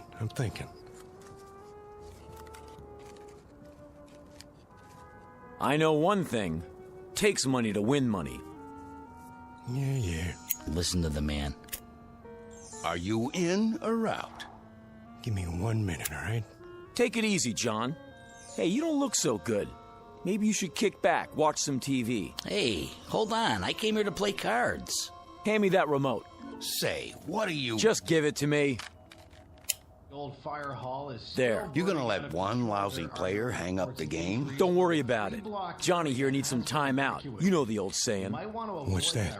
Money talks, and suckers walk. Scientists are baffled as all communications in and out of Peaksville remain blocked. For live coverage, our Eyeball News team takes you inside the city limits following this broadcast on the 11 o'clock report. And that's a wrap of today's news. I say deal 'em. All right, boys, here we go. Down the derby. Okay already. I'm all in. You ain't even looked at your cards. What's the difference? One more handing them out. Sure, Johnny, maybe you'll double up. I got a good feeling this time. Me too. I'll see that and I'll raise you. Raise? Everything I got's in the pot. Separate side bet. I fold. Dealer raises again. Call. Cards, John? 3. Keeping a kicker, huh? All right, 4. Come on in! Who's that? A friend of mine. Said he'd stop by. Heck of a time for it. It's open! Jody Hallam? Who wants to know? Mr. Hallam, will you come with us? You got a warrant? No, sir, but... Then get out of my room. My associates and I are having a friendly game of cards. This is a federal matter. We have a car waiting downstairs. Oh, good for you. You see any money on this table? Because I sure don't. There's no time to lose, sir. If you'll just come with us. Hey, why the cuffs? Someone wants to see you in Washington. Be seeing you, Jody. I'll just hold on to my chips for now. Let me call my lawyer. No need for that. What's this all about? A matter of national security, sir. You might say a matter of life and death. Excuse me, gentlemen, if you don't mind. We'll just fast forward out of here. Hey, will somebody tell me what this is all about? Winning lottery numbers coming up, but first the news. In world news, the asteroid known as Wanderer continues on a path toward our solar system. But there's no cause for alarm. Scientists say it will miss Earth by several million miles. Repeat, despite rumors, there is no danger. Wanderer poses no threat to our world. And now, here's a handy household hint from our home economist. Portrait of a man who has just been granted a reprieve. Not from a card game, because it's a sure bet he would have won, given his considerable skill as a dealer. No, the 2 men in gray suits have saved him from almost certain deaths. His name? Jody Hallam, a gambler and con man who lives by his wits, and wants above all else to go on living. At the moment, the odds still look good for Mr. Hallam, but he is about to discover that the laws of chance don't always apply in the Twilight Zone. And now, The Twilight Zone and our story, Pattern for Doomsday, starring Henry Rollins, with Stacy Keach as your narrator. And I can tell you that its progress has been closely watched for the past month, as is the case with all unidentified objects sighted in space. May we have the slide, please? Excuse me, General? Yes? The 8th man, he's here. Showman? Yes, sir. Has he been briefed? Just the basics on the way over. I'll handle it from here. Mr. Hallam, have a seat at the end of the table. Well, aren't you going to introduce me to everybody? After the presentation, General Sinclair has the floor. Sit, please. Okay. Now then, slide, please. This is a routine photo from the 200-inch Hale telescope on Mount Palomar. Must be some camera. Shh. I don't see anything. Let me use the pointer. That short white line in the star field is the first picture we have of Wanderer. May I ask a question? Dr. Conrad, is it? Yes. When exactly was this taken? A little over a month ago. October 3rd, to be exact. I see. Next slide. This photograph, taken only 3 weeks ago, indicates that Wanderer is indeed headed for our solar system. Next slide. And this shot conclusively establishes what astronomers feared, that Wanderer is on a collision course with Earth. What?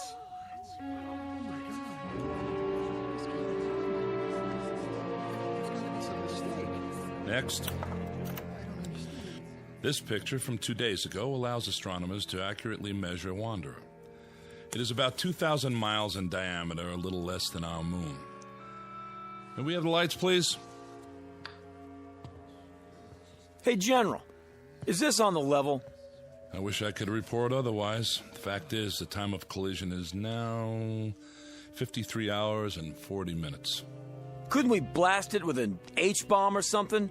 I saw that in a movie one time. Efforts are underway to destroy or deflect the asteroid, but unfortunately there isn't much hope for success. General, if, as you say, astronomers have known about it for some time, why is it that the public hasn't been told the truth? To begin evacuating the cities, for example. To avoid panic. Virtually all heads of state are in agreement. And the damage is projected to be so widespread that there's no longer any point. But what about us? Why were we dragged here if this thing's gonna hit in a couple of days? And I thought I was washed up. Now I find out the whole world's done for. What do you expect us to do, General? Most of us are ordinary citizens. Mr. President. Please remain seated. Have you finished your briefing? I have, sir. I wanted to meet you all personally.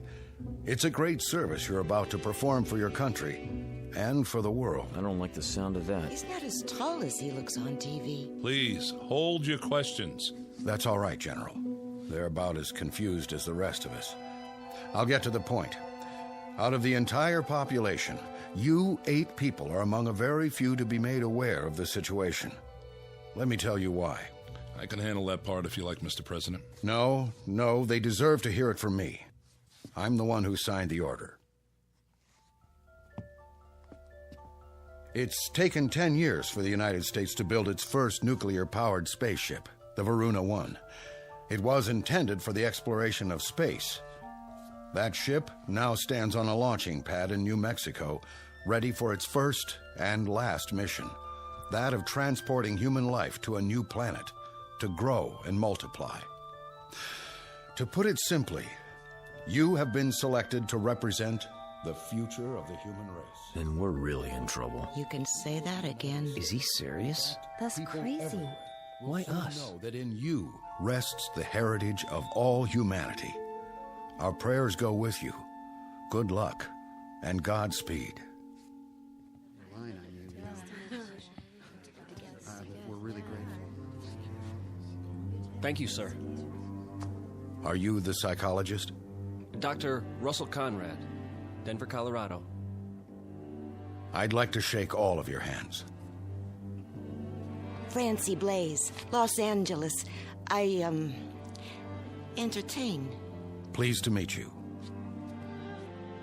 Jody Howland, Mr. President. I'm from Chicago. I guess you could say I'm a speculator.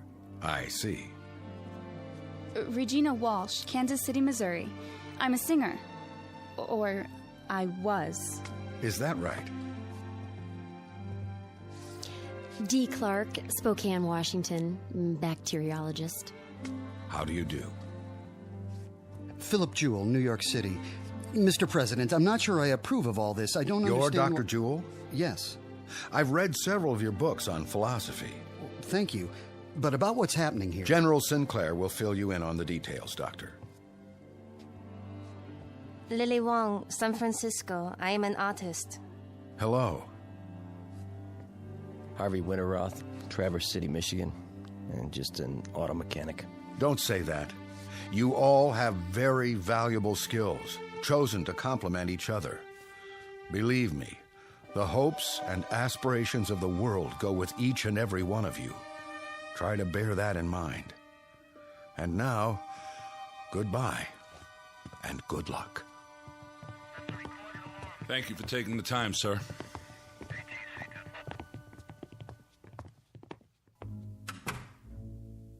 Never thought I'd get to meet the president, but there I was, shaking his hand and talking to him. General, I demand to know... Yes, Mr. Jewell? Just how did 8 people get picked to represent the human race? It was not at random, I assure you. It was a matter of careful selectivity. A computer was programmed with all relevant factors, physiological, psychological... Who did the programming? Panel of experts from several disciplines. Based on what criteria? General health, adaptability, fertility. That's why you all had examinations. Varied backgrounds, genetic history, immunity to disease, long-term stability on the cellular level. Out of what sampling? The entire population, Doctor. At least those we had preliminary data for. General, how come the president isn't going? He's a very important man, I would have thought. He's married, which was one of the disqualifying factors. For those of you who are interested, the criteria are listed in the background report. I have copies if you like. I'd like to see that report. On the table at the back of the room. There's a packet for each of you.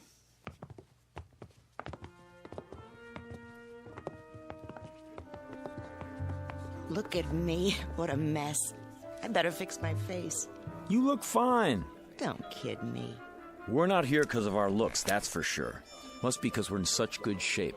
Yeah, you're a regular bodybuilder. I'm serious. Other kids got the measles, but not me. I was always lucky that way. Goody for you. Oh, maybe not 100%. But when I lost, it was because someone else was dealing. Man, I sure wised up in a hurry. A dealer, huh? I can spot one a mile away. Fingers always twitching. Just keep 'em to yourself. Hey now, baby, I never done anything crooked with these fingers. I know. You just help the cards along. The suckers get greedy, that's all. So they get restless and overplay. Is that my fault? Can I help it if they want to make it all in one night? I ask you, who's the smart one, me or them? You heard what the general said about brains. We'll see how you make out where we're going. Listen, Jody Hallam always makes out. You remember that. Just don't try any magic fingers on me. Ha! Don't flatter yourself. Come on, I want to get the lowdown on this game.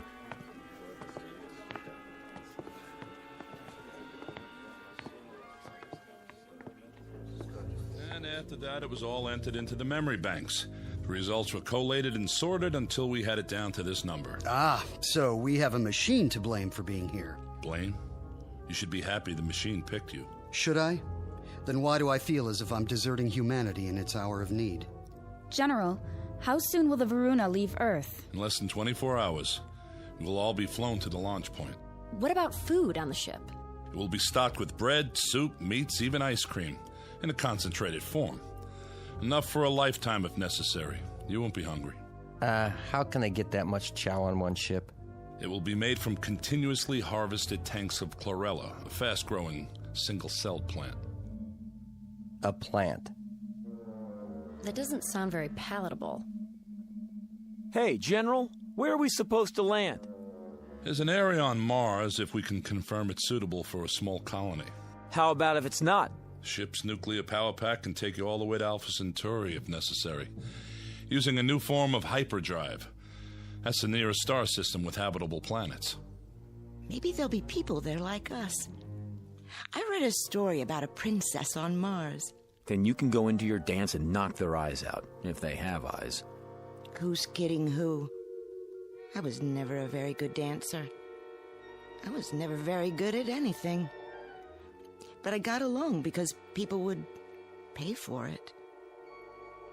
All that's over with now. You better believe it. I'll start over up there. Be me this time. I'll be what I want to be, not what they want me to be. Right. Keep that attitude. I have a question.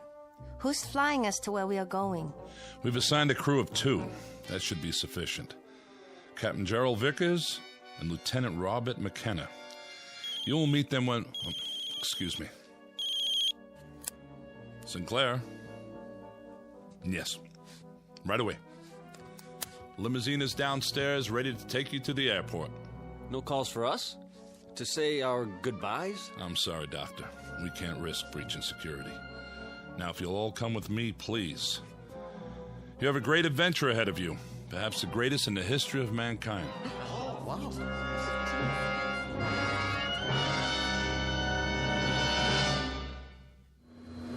is air traffic control. You're cleared for takeoff. In position. Clear to start.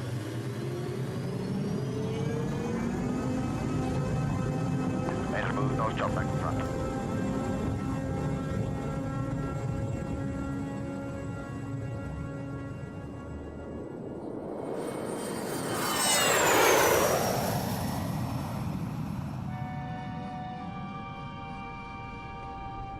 Ladies and gentlemen, although I hate that. I really do. Hate what? When airplanes take off. Oh, don't worry about it. The odds are on our side. Are you serious? This crate could fall out of the sky at any time. Relax. You got more chance of being hit by a car. Yeah, sure. I mean it. You see the giant seal? What? There ain't no animals. Are there? The seal of the United States of America. This is some kind of official plane. They're not going to take any chances. What if we get hijacked?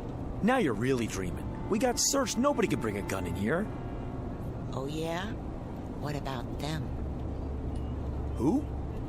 The guys up front. With Sinclair. Take a look. They both got pieces under their coats. How do you know? I know. You don't think I ever saw a shoulder holster before? Well, if they got him, it must be okay. Secret Service or something. A lot of good they can do us now. Easy, baby. Easy. Ladies and gentlemen, in a few moments we shall be landing. Thank you.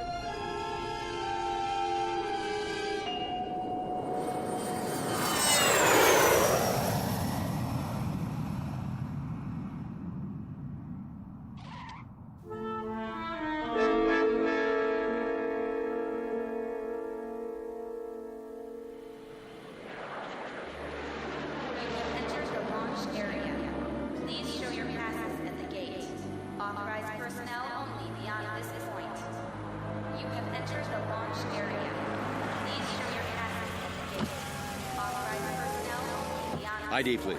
General Sinclair and Company to operations. Oh, right, General.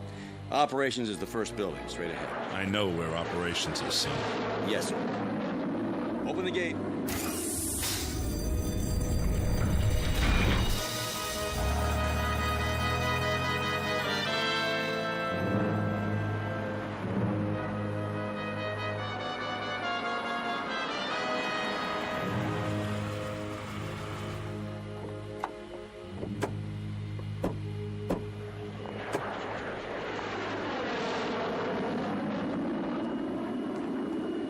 Here we are.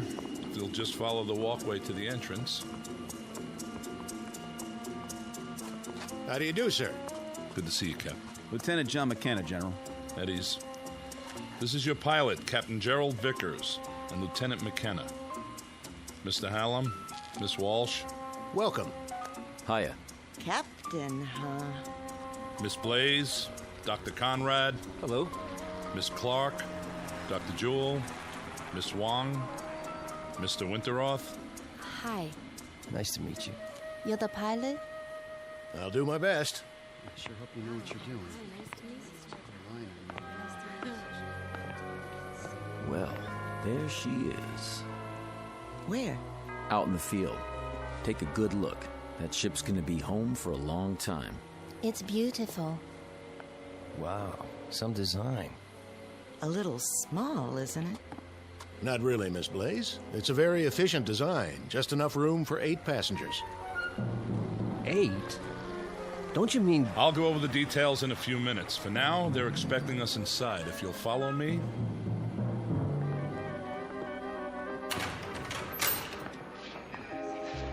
General Sinclair? What is it? General, I have a communication from the Pentagon. Priority A. Very well. That will be all. Yes, sir.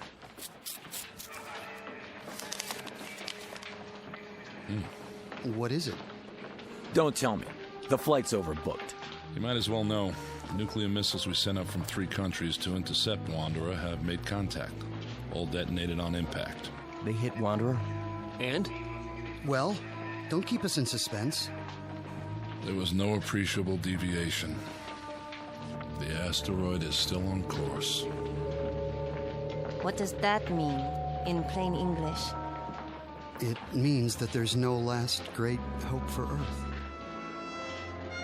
I would say then that this group is our hope. Captain Vickers. Yes, Doctor. Something you said a moment ago. What was that? Well, you said there was only room for 8 people aboard the ship. That's right. Does that include you and Lieutenant McKenna? I'll answer all your questions at the final briefing. But This way, please.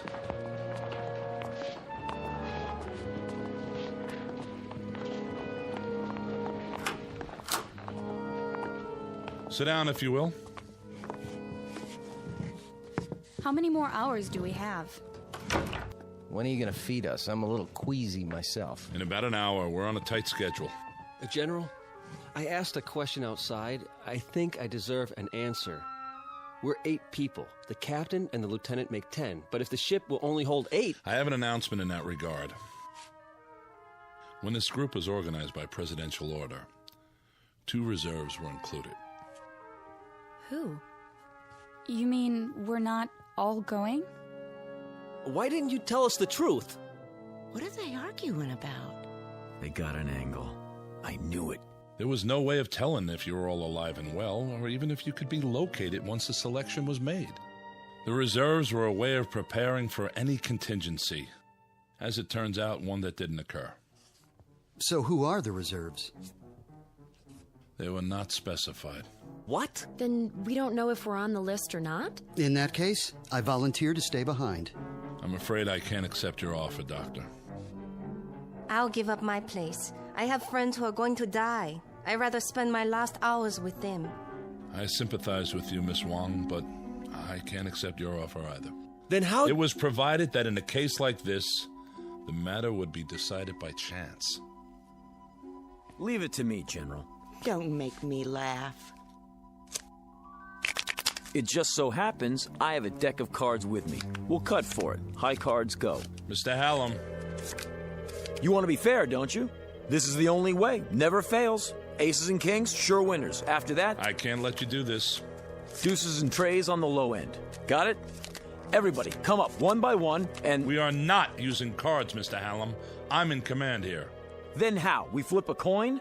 Sometimes the old ways are best. We'll draw straws. Whatever you say, General. Makes it simpler. Watch me. I'm tearing out matches. I'll make 2 of them short. Sit down, Mr. Hallam. No matches? Well, in that case... I said sit down. All right. Just trying to help. Captain Vickers has prepared the straws, or their equivalent. Captain? Yes, sir. I have 8 pencils here. They've already been measured, so there can be no mistake. Who's first? Miss Blaze? Why me? The order won't make a difference. Go ahead, Captain. Anyone at all. If you say so. Here goes. Just take one of the ends and pull it out of my hand. This looks like a good one. I'll go next. Now, Dr. Jewell. Followed by Miss Wong. Mr. Winterroth from Michigan. Miss Clark.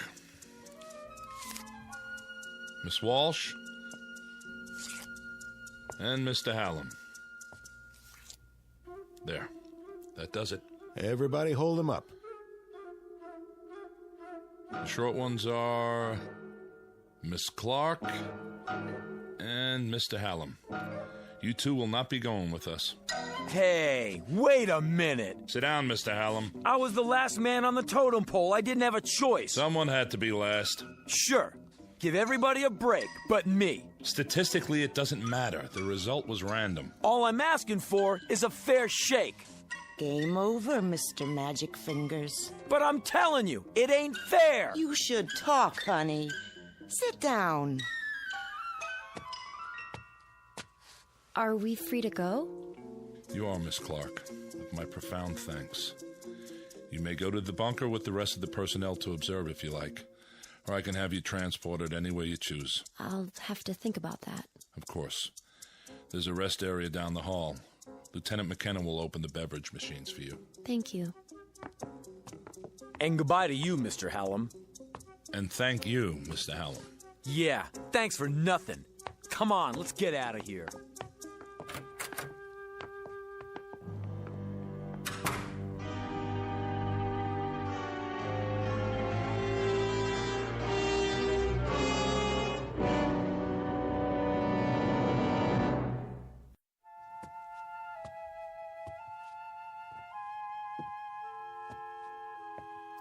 Why don't you sit down? You're making me nervous. Yeah. Miss Clark's right. Would you like a cup of coffee? I'd like a shot of scotch if you want to know the truth. Cream and sugar? Black. Do you have family, Lieutenant? Yes, ma'am. I mean, miss. Back in Austin. Oh. Are you going there to be with them? I sure hope so, if there's time. It's a terrible thing, I suppose. The little tragedies. We have time to absorb them. But something like this, it's too vast to comprehend. I know what you mean. Cut the chatter. What is this, a funeral? You might call it that. Well, I tell you one thing. The game isn't over till it's over. You never know what's going to happen at the finish. This isn't a horse race, Mr. Hallam. We'll see about that. Give me the coffee, will you? Of course. Yeah, tastes like mud. If you'd rather have a soft drink. Forget it. Sorry you didn't care for it. Yeah, sure. Where do you come off so high and mighty? Uniform, shine on your shoes. You know something? Underneath, you're just like the rest of us. Scared out of your gourd. I'd better see how the general's coming along. Will you sit down? It won't be much longer. Then you'll be back with your own kind. I don't see why you're so anxious to go home. One of them in there could have a heart attack or something.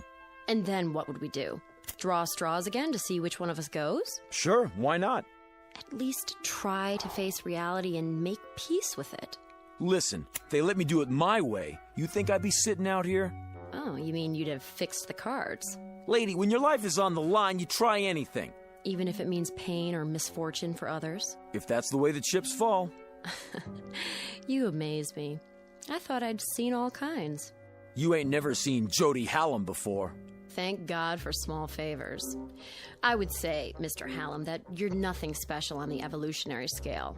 More along the lines of a throwback. I mean, you've hardly advanced beyond your one-celled progenitors.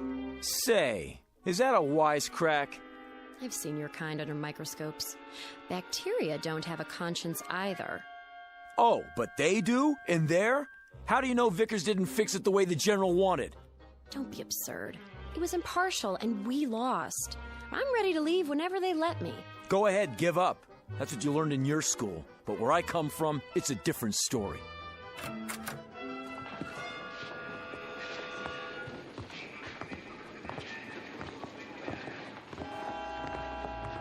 General? Yes? General, I'm sorry I blew my stack before, but, well, it's a hard thing to take. It really hit me, you know? Believe me, I understand. Everybody all set? They've had their final instructions. Everything worked out, huh? No hitches? Ladies and gentlemen, you'd better get ready for the pre-launch. Look, do you think it would be all right if I see him to the ship? Wish everybody good luck and everything? I don't see why not. That doesn't sound like you, wishing everybody but yourself good luck. No? Why the change of heart? Can't win them all. You ought to know that. That's not what you told me before. Well, that's what I'm telling you now. Miss Blaze? Yeah. Yes, sir? We're going to the ship now. Follow me. Sure thing.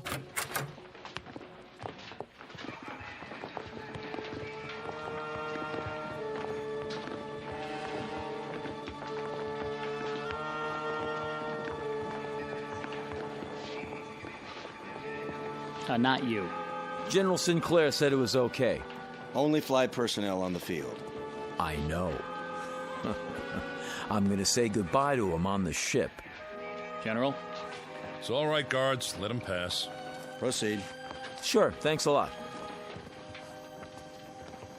Nice gun you got there. 15 minutes and counting. Oh, you coming with us? All unauthorized personnel must exit the launch area. You'll have to use the ladder. One at a time, please.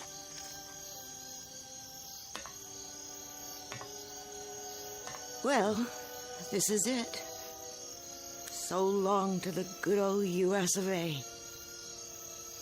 It was a rat race, but I think I'm gonna miss it. It just doesn't seem possible to think that all this will change in a few hours. How much time? Not long, by my watch. The Baruno 1 is now on internal power. Look at all those stars. Skies like this in Michigan. There's a place I used to fish at.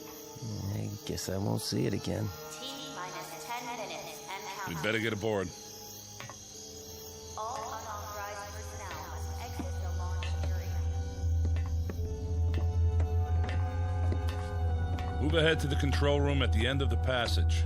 Guards, stay with us a moment longer. How long to lift off? 8 minutes. I'll give the engines a final check.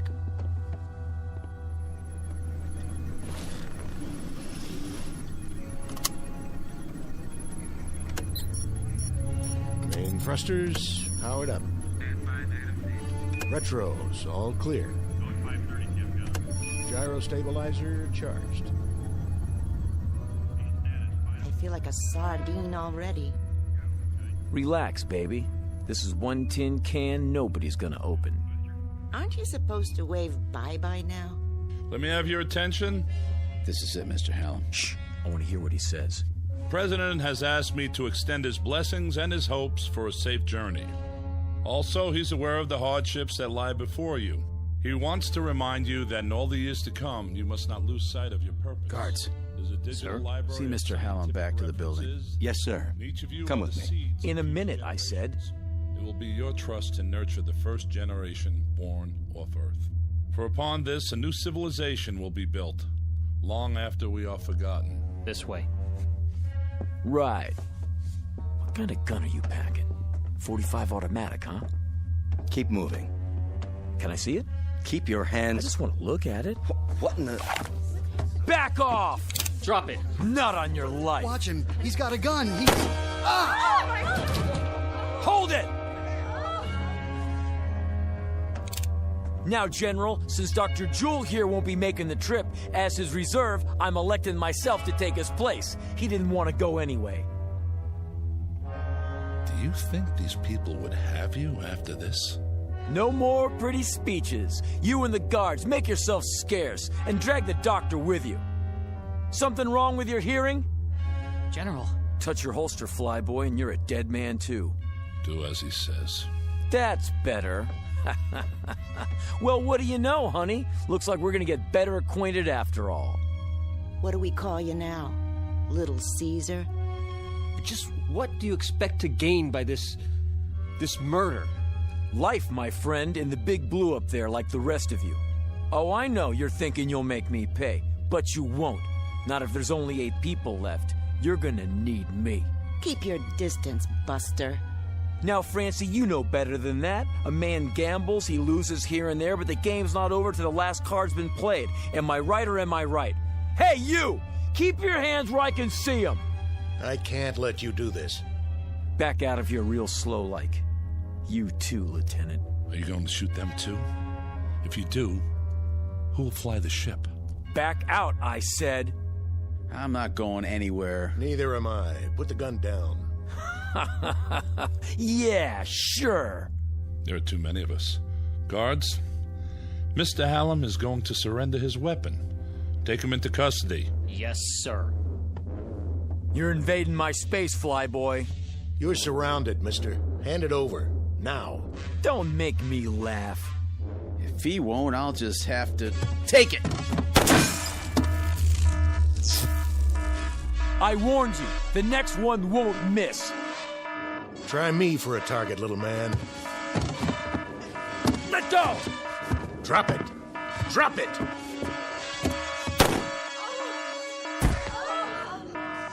Now look what you've done. That ain't in the rules. Does he have a pulse? No, sir. Dr. Jewell, are you all right? It's just my shoulder. The bullet passed through. Guard, get the medical kit. Right, General. We won't be going anywhere, General. The second shot took out the control panel. Can it be repaired? Not the telemetry system. Then replace the module. There is no replacement. It would take days to assess the damage. He's right, General. Is that true? You mean we can't take off? How can we? What are we going to do? Yeah, what are we gonna do? I wish I knew what to say to you. Damn him! Just because he wasn't going... He was right. What? He always said he was lucky. And maybe he was. Now he won't have to face the odds. What's that? Whatever it is, he's sure in a hurry. General, up here!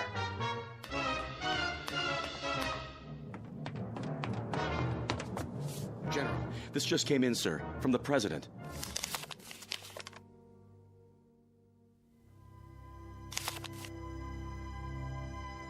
I am happy to tell you all that the danger is past. The President informs me that gravitational forces in the solar system have apparently torn Wanderer apart.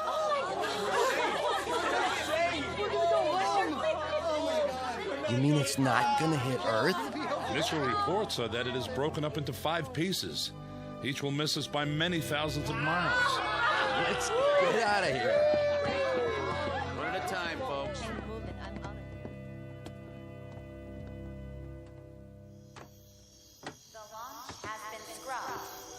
Can I give you a hand, Miss Blaze? You can give me 2 hands if you want. A big, brave captain like you. Call me Francine. Okay. Francine, I'll help you down. What about him, Mr. Big-Time Gambler? There'll be an ambulance on the way. He doesn't need an ambulance. He needs a hearse.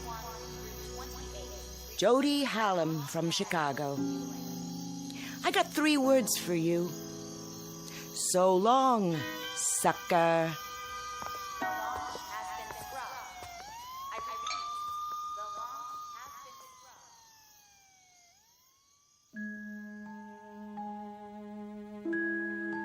Portrait of a man who lived by his wits and wanted to go on living. The odds looked good, at least for a while. But when billions were marked for death, he lost faith in the laws of chance. Jody Hallam, who played a desperate last card and ended up the only man on Earth to die as the direct result of a threat that never came true. In the Twilight Zone.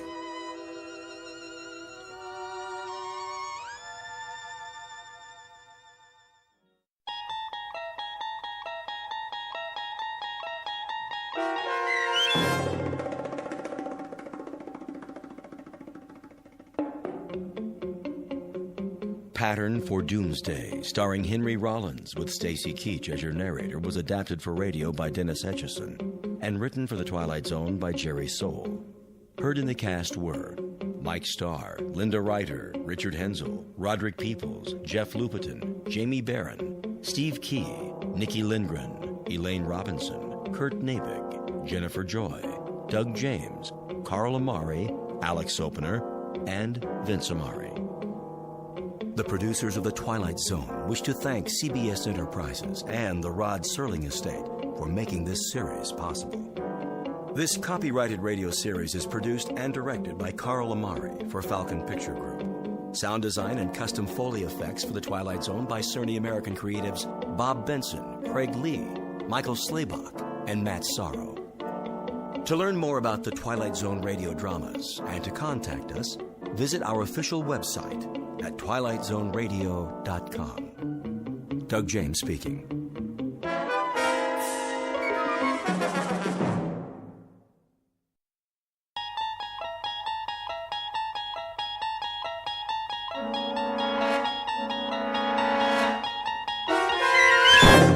You're traveling through another dimension.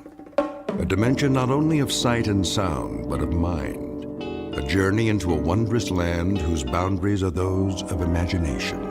Your next stop, the Twilight Zone.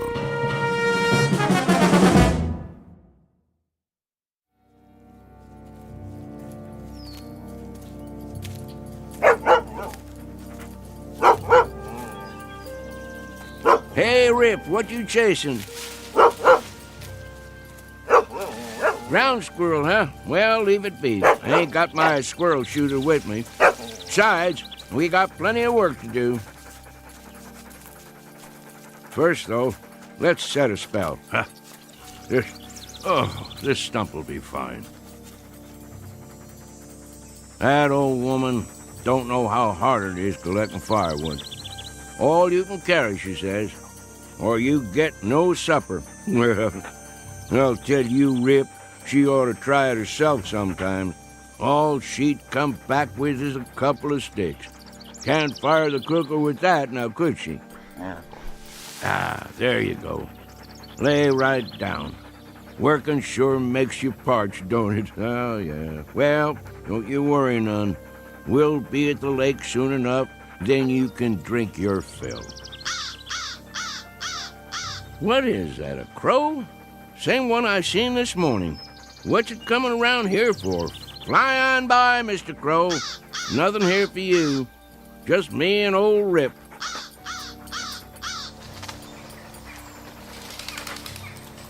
Hold on, dog, while I roll a smoke.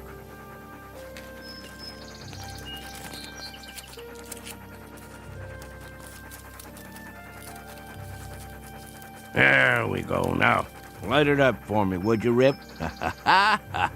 Sure wish you could do that. Make life easier for this old boy.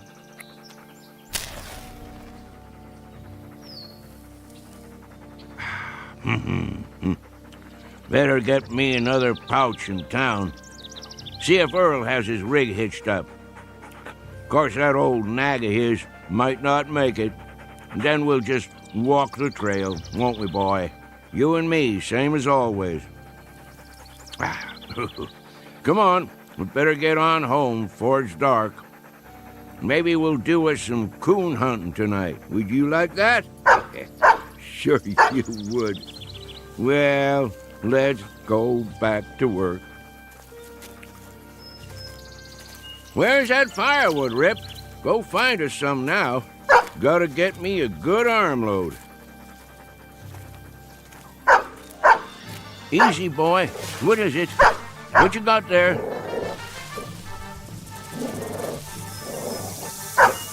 That's a rattlesnake. Mean-looking one, too. Now, just you back off. Leave it, Rip. Come on around. He ain't gonna do nothing if we let him alone. Rip, careful, boy.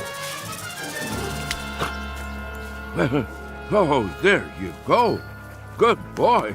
All done. By golly, you took care of him, didn't you? Well, you broke his neck clean in two. Well, thank you kindly, Rip. If it weren't for you, I might have stepped right on it. You would have had to suck the venom before it reached my heart. Think you could have done that? Oh, that's a good old hound. Yeah, you sure are. Best friend a man ever did have.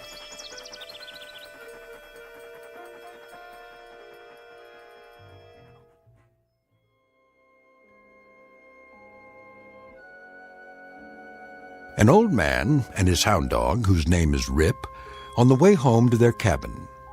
There are no highways or supermarkets here, no electricity or filling stations, and no fuel for fireplaces or wood-burning stoves. Only what a man can carry on his back and in his arms. Life can be hard, but it's also beautiful, with sights and sounds and peace of mind that city folks only dream of.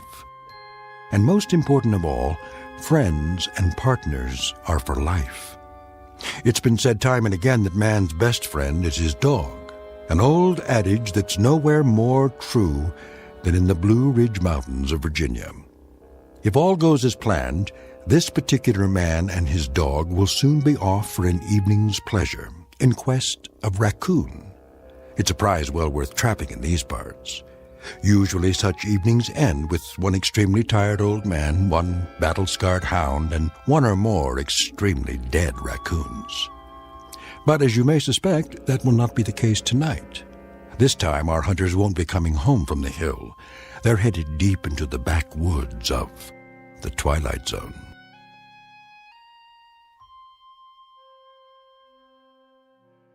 And now, The Twilight Zone and our story, The Hunt, starring Shelley Berman and Karen Black, with Stacy Keach as your narrator.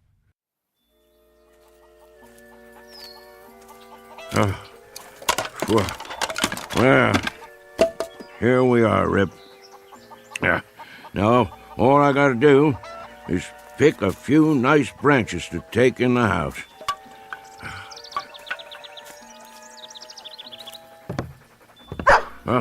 Rachel, open up. What is going on out there? I can't get the door with my arms full. Hold your horses, old man. Rachel, I'm warning you. What's all the hollering about? You want your firewood or don't you? Oh, come on in with you then. You're gonna suffocate for lack of air one of these days. Why don't you leave that door open? Got to keep the dog out of the house somehow. Come on, Rip. Oh, no you don't. Trotting in here with his fleas and ticks. Old woman, don't let's start that commotion up again. When I go in the house, Rip goes in too, or I'm a-going somewhere else. Here, Rip. I've got a mind to move to the barn. Let you and the dog have the house to yourselves. Old woman, you're forgetting something. I never forgot a thing in my life. That's true, except when you want to.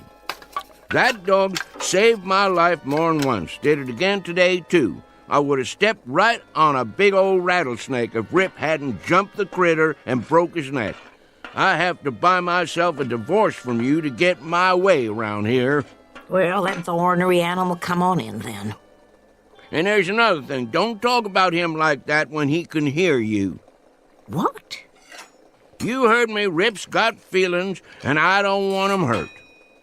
I'll let him in the house, and I'll feed him our table scraps, but I'll be switched if I'm going to start sweet-talking him.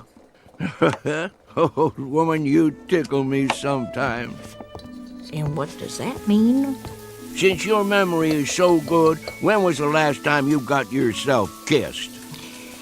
If I figure right, it was sometime in the spring of 1900. And wait a minute, what was the year now? Then I figure you got one coming. Don't you come near me, old man. Yes, sir. I've been thinking about giving you a kiss for the last month or two. Ryder, sit down to your supper and stop talking silly. I mean it. There. I'll have my supper now, old woman. Old man? Yep.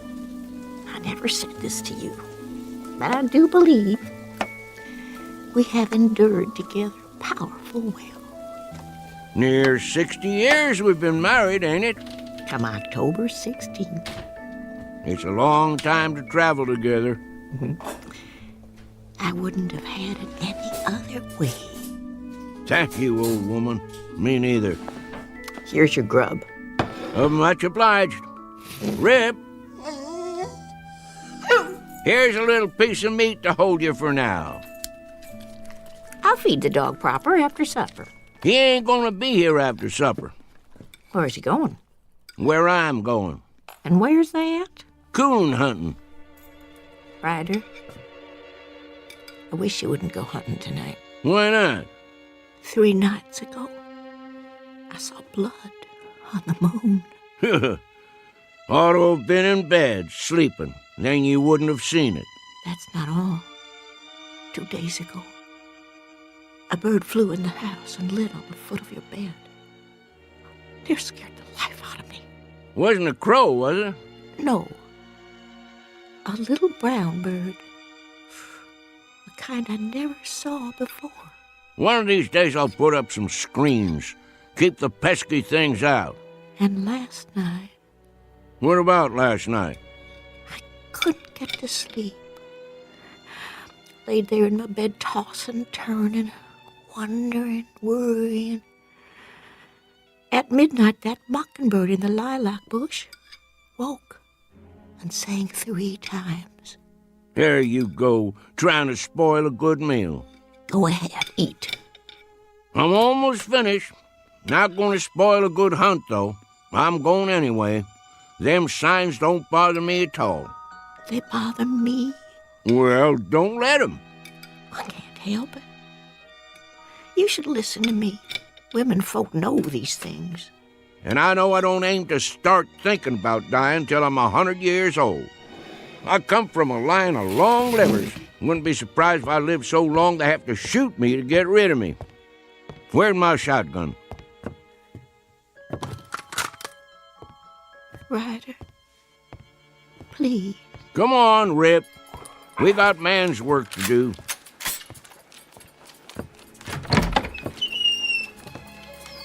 You be careful, old man. Don't worry your head, old woman.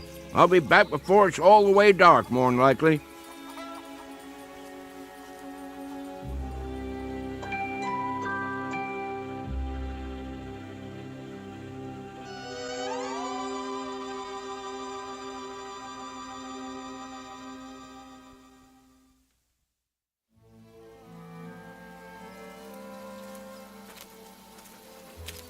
Smell him out there, Rip?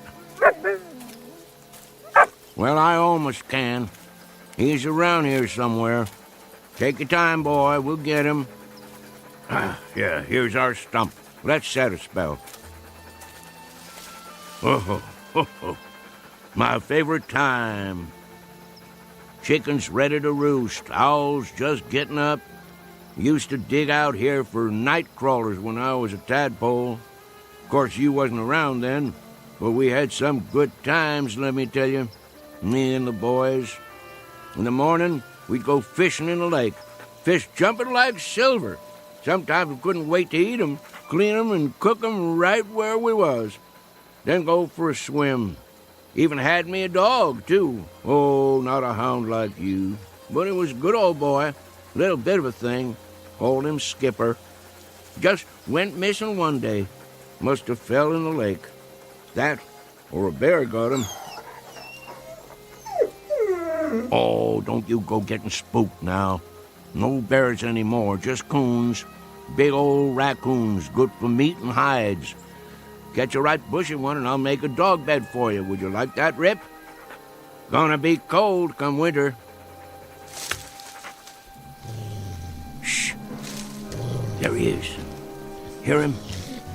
Big fat one, looking for a snack. Want to get him, boy? Well, go ahead, do your work. You tree him, I'll catch him. Soon as I light the lantern.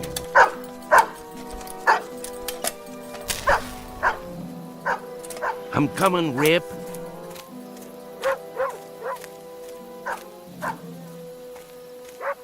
That's it. You got him, boy. I'm on my way. Up a tree, is he, boy? Yep, he must be. Let me shine the light and have a look. Rip, I don't want to doubt your word, but there ain't no coon up there. Nope. If there was, I'd see his eyes in the dark, big as $50. Tricked you, didn't he? I knew it. Now you can't get the scent, 'cause he run up the tree and crossed over to another one. Probably down by the lake already. Don't you go there, boy. He wants you to. Let him go, Rip. You let him go now. I see him. He's out on the end of the log, and now he's going to jump in. He's only tricking you. Don't try going after him. He's too good a swimmer. No, boy. He'll pull you under. Come on back here. Oh, now you've done it. Rip, come back here, boy. That coon got you right where he wants you. Get back here before he pull you under. I'll reach down and grab you. You darn fool. Don't let him bite you. Swim on over here. That coon's gonna drown you in a minute. Uh-oh. Coon's got him down. And I'm a-losing my balance. Hold on, boy. I'm a-coming.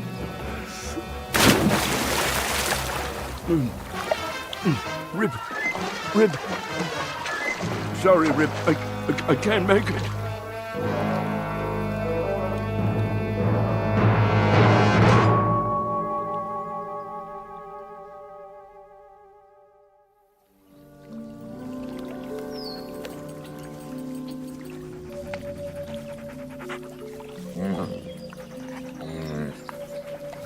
Well, what do you know, Rip? We made it after all. Guess I could swim better than I thought, and you could too, even with an old coon dragging you down. Did you pull me out, or did I pull you? By golly, take a look, morning already. Right beautiful day, too. Must have spent half the night chasing that old raccoon, and we didn't even get him. There's a gun and lantern right where I left him. Hungry, ain't you, boy? Yeah, me too. Let's mosey on home and see what Rachel's got for breakfast. That old woman is going to give us Hail Columbia for staying out all night. Can't help that, though. Well, Rip, our time has come. Let's go face the music.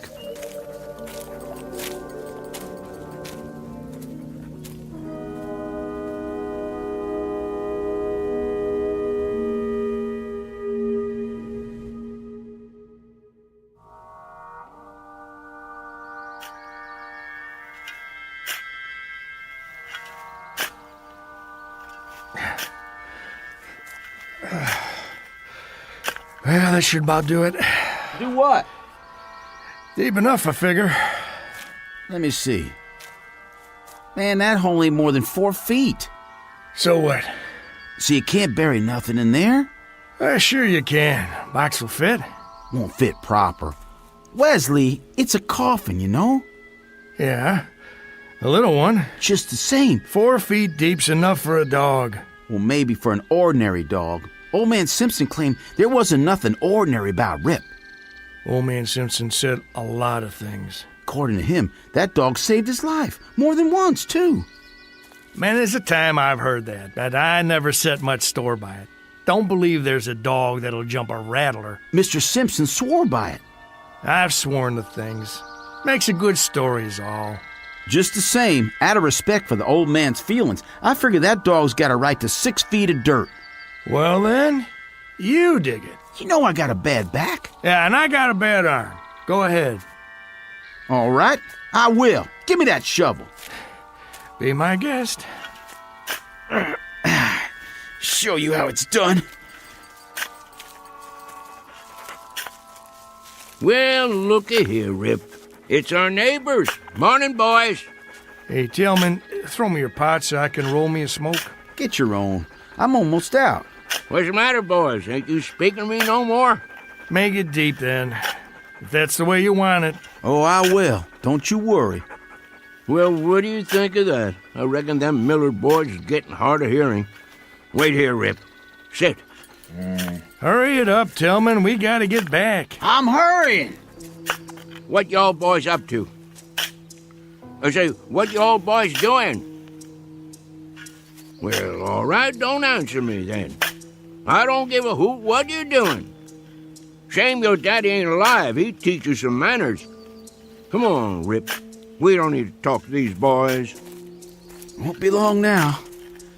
Get the box ready. It don't never mind me that you boys giving me the cold shoulder. But if I ain't mistaken, this hole you're digging is on my land. So if y'all want to dig, do it on your side of the fence. Now get. I say get moving.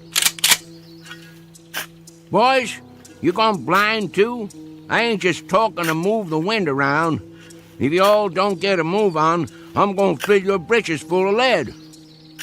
Well, all right. I'd say that's about 6 feet. Good. Then I'll bring the box over. Have a little care with that. It's just a dog. Not to some folks. Hand it to me real easy. Oh, now, boys, why didn't you tell me you'd lost your dog? How'd that happen? There. All right. That ought to do it. I don't blame you for not feeling like talking. I don't reckon I would myself. Let's move on now, Rip. We're butting in on other folks' trouble when they're just too heartbroken to talk. Speaking of trouble, your woman's gonna have plenty of that waiting for us. Now help me up. We'll put the dirt in. I have to admit, it's going to be kind of lonesome around here without old man Simpson. That it is. That it is.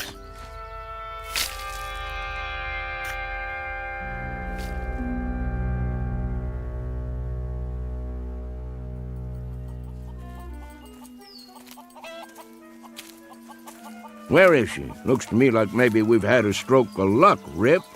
Could be that old woman is still asleep. Hadn't even done the washing yet. Well, we'll just walk in big as you please and see what comes next. Wait a while this time, boy. Just for a minute. Let me clear the way.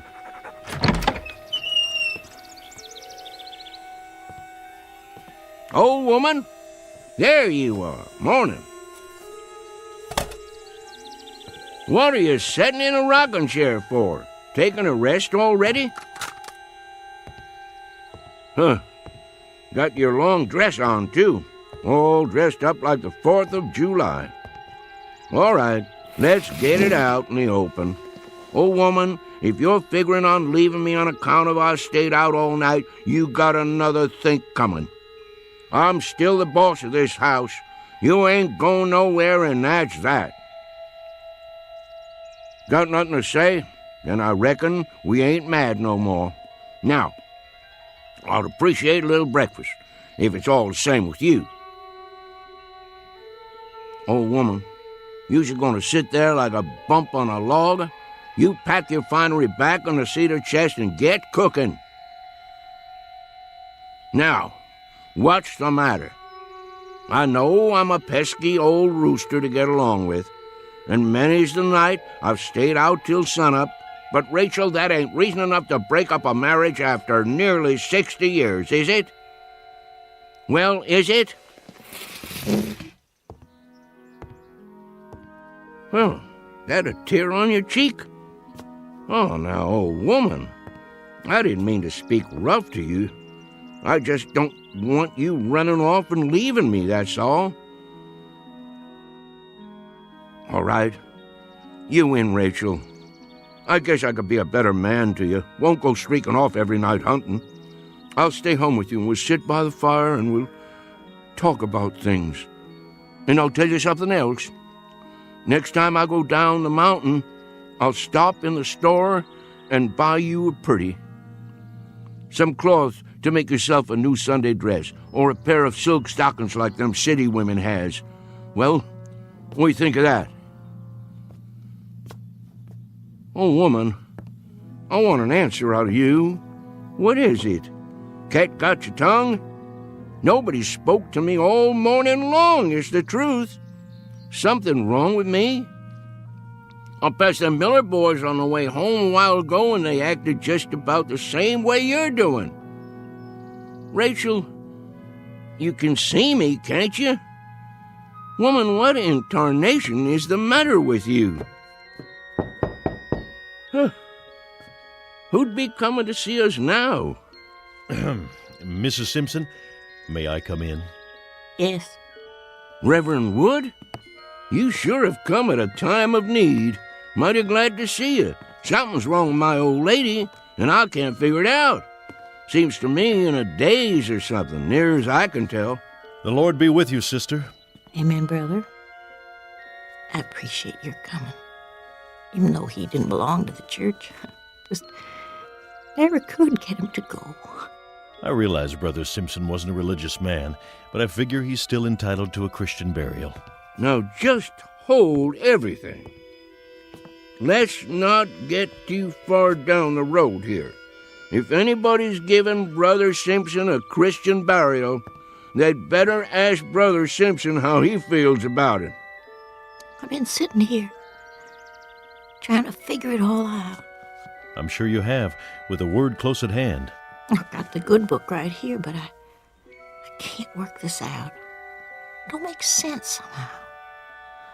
And just last night he was sitting there at the supper table. I begged him not to go. You did all you could, sister. There's been omens. I've seen signs. But he went. Why'd he have to go and do that? Can you explain it to me? The Lord works in mysterious ways. Rachel, listen to me. There's been some kind of misunderstanding. Somebody's pulled the wrong switch. Me and Rip ain't going nowhere. I'm right here. Rip's out on the porch. Miss Rachel? That you, Tillman? Yes, ma'am. Thank you for coming. What is the matter with that dog? Rip don't take kindly to people coming right on in, but it didn't so much as make a sound. If you're ready, ma'am. Hello, Wesley. Ma'am. Where's the... I mean... Give us a moment, son. No need putting it off. He's in the other room. What are you talking about? Who is? Yes, ma'am. We'll treat him right careful. Don't you worry. They're good boys. He's in good hands. And now, if you're ready, may I offer you my arm? Oh, Reverend, it's all happening so fast. Don't take on, old woman. It's just a dream. Has to be. We'll wake up in a little bit and everything'll be like it ought to be. You'll see. Careful, Wesley. I got my hand. Not too fast. That's a mighty big box. What y'all boys got in there, huh? Watch the door. It'll fit. What y'all taking outside? Mrs. Simpson, I'm afraid it's time. If you're ready. Oh, Reverend, if I could just get through this day for his sake. I ask you a question. What's in the box? Come on, Rip. I gotta see where they're going. Something's up all right. Something mighty big, if you ask me.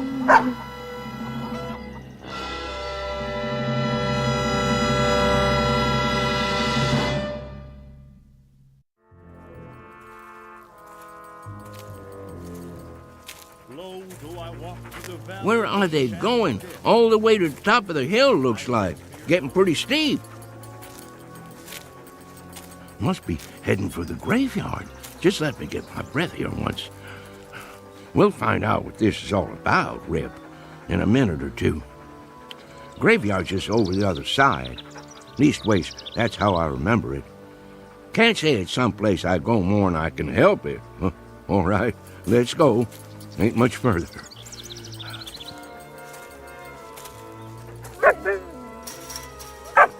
Well, will you look at this now? Who in tarnation built a fence up here? No call to do that. Don't know why they would have bothered. Can't even see the sun over there anyway. Just fog coming down from the top of the hill. How'd Rachel and the Reverend and the Miller boys get through? Gotta be a gate or something. Rip, I don't know what to tell you. I must have taken a wrong turn somewhere along the line. I don't memorize ever seeing this here fence before. Oh, well, just follow it, I guess. We're bound to come out sooner or later. What you see, boy? Well, now, looks like you found it. Here's the gate. All locked up, though. Chain and everything. Hello? Anybody home in there? Howdy, neighbor. Oh, howdy. Think you could open this for me? Sure enough. Wasn't expecting nobody this morning. Don't let me put you in no trouble, friend. Seems like I lost my way. Everybody says that at first. Easy to do. Who put this gate up, anyway? The owner. The owner? Well, who's that? He don't like to use his name. Make him sound high and mighty. What's your name, friend? Simpson. Hyder Simpson. Ah, yeah. Think I heard of you. Just let me check it in my book here. I belong to that bunch of Simpsons over on Wales Mountain. Lived there all my life. I got it. Yep, you're on the list. Guess you can't see it from here, though. Rip and me, we traveled a far piece. I don't never recollect coming so far we couldn't see the top of Wales Mountain. And how old are you, Mr. Simpson? Well, sir, can't say exactly, but I've been walking the earth for more than 70 years now. Arrived at the gate 10:45 a.m. Nice watch you got there. Thank you kindly. It's none of my business, friend, but could I ask you something? Oh, go right ahead. What are you writing down in that book? Oh, this and that. You know, for the record. I just need to know one more thing, Mr. Simpson. And that would be? How'd you die? I was born with a cheap set of ears, friend. I ain't sure I heard you rightly. I said, how did you die? Well, who claims I'm dead? Oh, there ain't any argument about that. You wouldn't be here if you wasn't dead. Then let me pinch myself. Man, that's solid flesh and bone. Want to feel it? Now think back, neighbor. Well, now, my memory's none too good lately. What did you do last night? In your own words. Well, that's an easy one. I'll tell you exactly what I done. Me and Rip left the house long about supper time. Rip, he picked up a coon trail right away, and wouldn't you know it, just like a coon, he headed for water. And Rip didn't do a thing but go in that water after him. I see. Just about that time I got there, and I moseyed out on this log, and, say, let me ask you something else. Sure thing.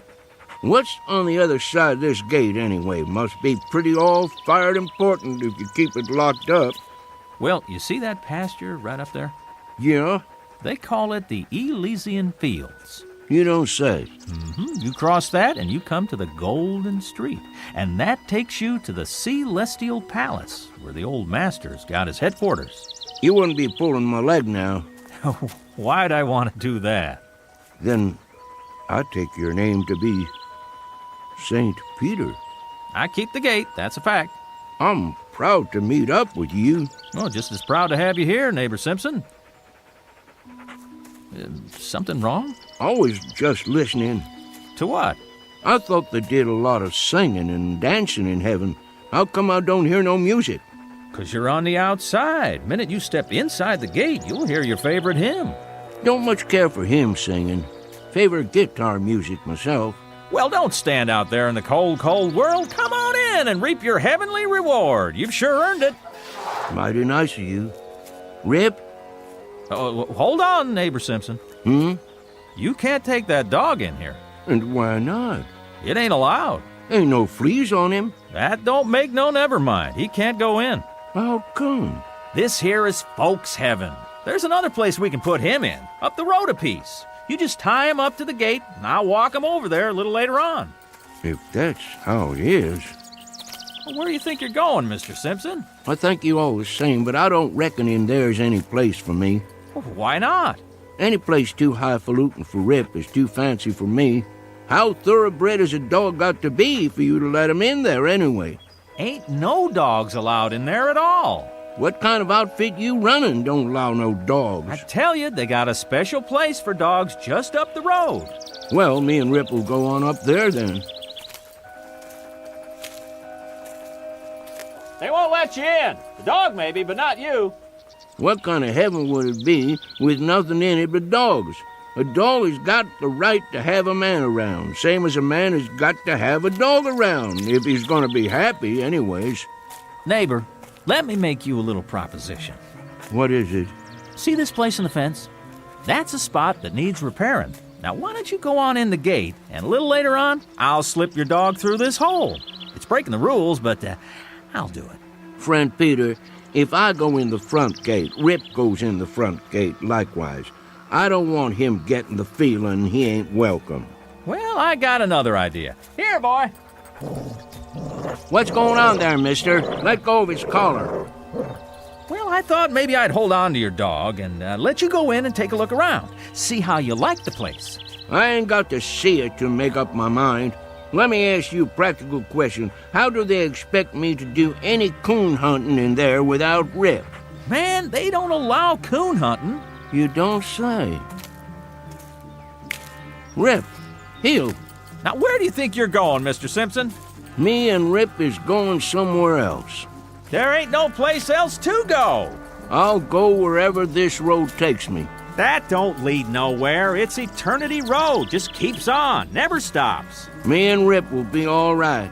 Neighbor, this is a right serious step you're taking. I'd say the best thing for you to do is sit out there and think it over. You got all eternity to make up your mind. Good day to you, sir. Well, if you change your mind, just let me know. Much obliged. I'll do that.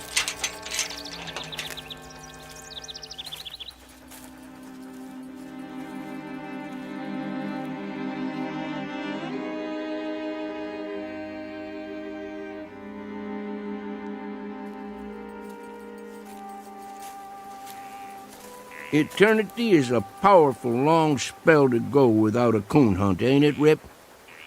Now, don't you go off your feed nor nothing over this. It wouldn't surprise me that if I sneak inside there and talk to the judge or somebody, I might be able to get you in. Don't you trouble your head over it the least little bit. We'll figure out something. Wonder what kind of tea party they keep in there anyway. Must be lots of city folks. They'd be the ones to outlaw coon hunting. Rip, I don't want you to take this thing to heart now. Sure, I'd like to walk that golden street, and there's some folks I always hoped I'd see again, but by mud hole, I ain't a-gonna leave you. They can sit in there a-tootin' their harps or whatever they do for relaxation, but you and me stays together, same as when we was traveling down below.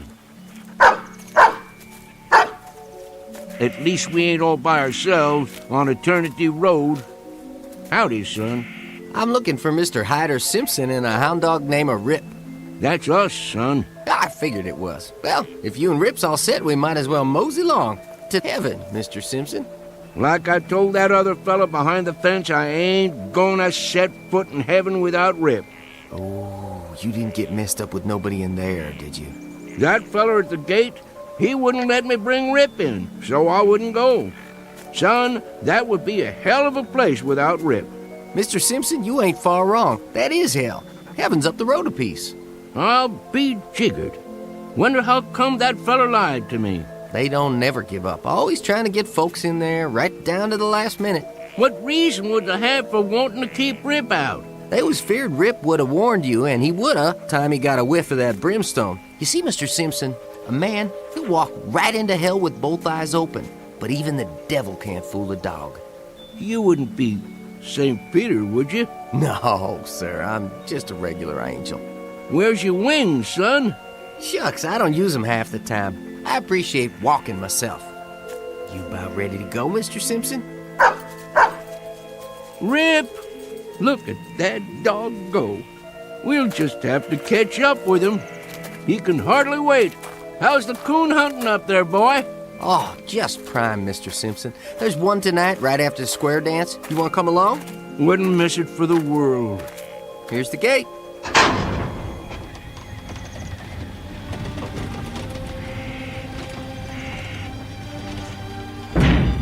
Mighty nice one it is, too. Welcome to heaven, Mr. Simpson. Thank you, son. I'm right proud to be here. Let's go, Rip.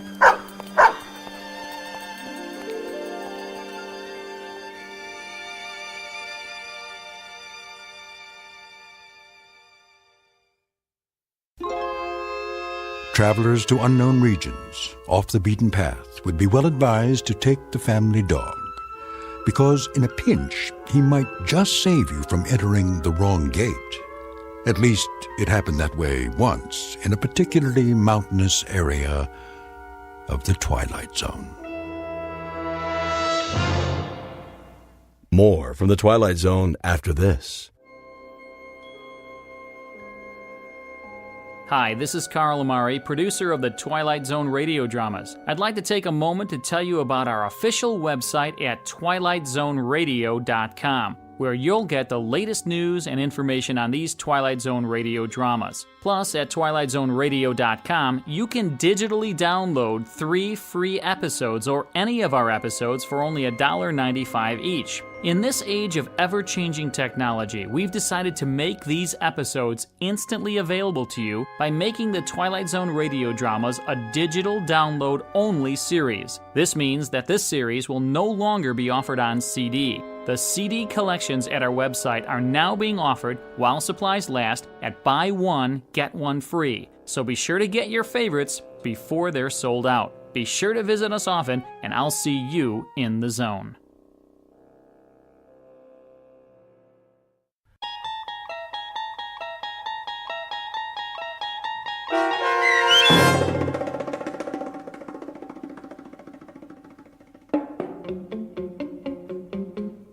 The Hunt, starring Shelley Berman and Karen Black, with Stacy Keach as your narrator, was adapted for radio by Dennis Etchison and written for the Twilight Zone by Earl Hamner Jr.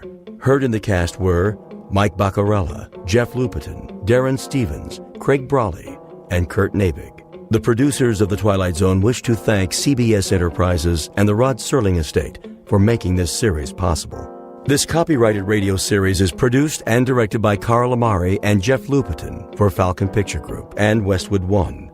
Sound design and custom Foley effects for The Twilight Zone by Cerny American creatives Bob Benson, Craig Lee, Matt Sorrow, Tim Cerny, and Todd Beyer. To learn more about The Twilight Zone radio dramas and to contact us, visit our official website at twilightzoneradio.com. Doug James speaking.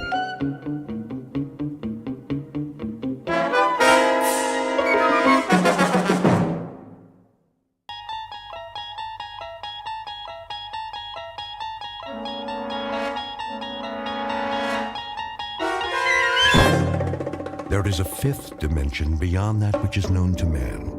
It is a dimension as vast as space and as timeless as infinity. It is the middle ground between light and shadow, and it lies between the pit of man's fears and the summit of his knowledge. This is the dimension of imagination. It is an area which we call the Twilight Zone.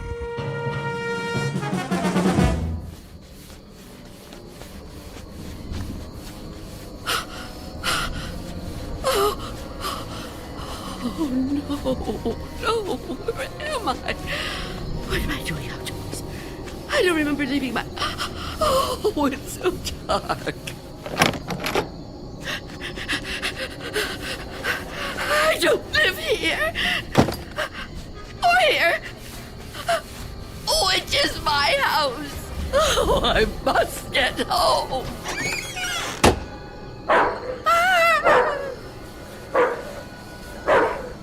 May I assist you, madam? You startled me. I've lost my way. My home is somewhere around here, I'm sure, but I don't know where. Perhaps I can help you find it. Oh, thank you. Thank you. I don't even know how I came to be out here. It's certainly not safe at this time of night. Oh, at any time. Well, surely the daytime when the streets are crowded. No, that's when it's most dangerous. For me. So you see, I never go out. Never? Never. But, dear lady, why not? I'm afraid. Afraid? Of something or someone? Someone. It's difficult to explain. Please, try me.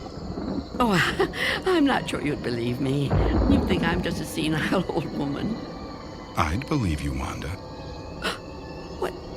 What did you call me? Wanda. That is your name, isn't it? Yes, but I didn't tell you that. You didn't? Are you certain? Yes, I'm certain. How do you know my name? Because I've been looking for you for a long time, Wanda. Oh, no. You've kept me at bay for many years, but no longer. No! Get away from me! There's nowhere to turn, Wanda. You don't know where you are, remember? You certainly couldn't run from me, a frail old woman like you. Please! No, I won't let you! Say that again. It amuses me. You won't let me? How do you imagine you're going to stop me? You really have no choice, Wanda. There's nowhere for you to go now. Come to me, old woman. Take my hand. No! Take my hand. No! No! No!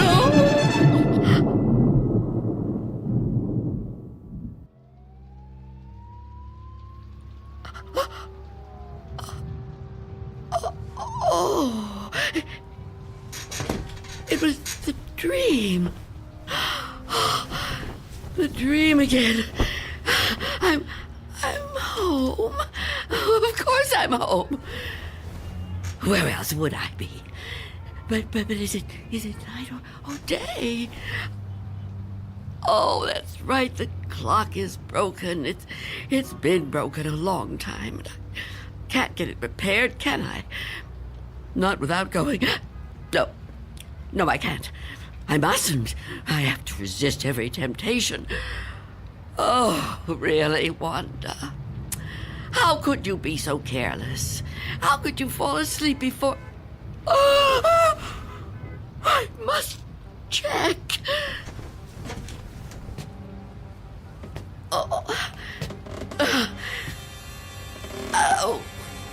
Yes. The boards and the windows are still secure. Is that... Can I feel a breeze? Is there a gap? Oh, not enough. Not enough. He still can't get in. Oh, what about the door?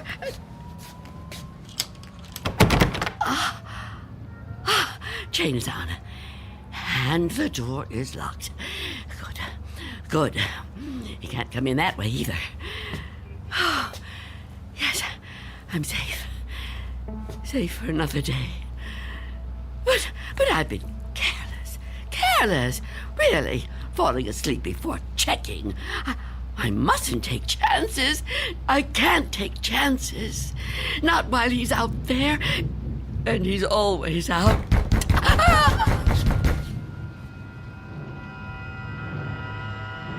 Miss Dunn? Miss Dunn, are you all right in there?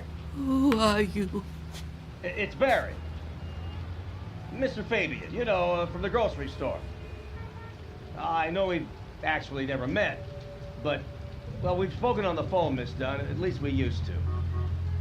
Do you even have a phone anymore? Anyway, you know me, right? What do you want? I'm delivering your groceries, Miss Dunn. You remember?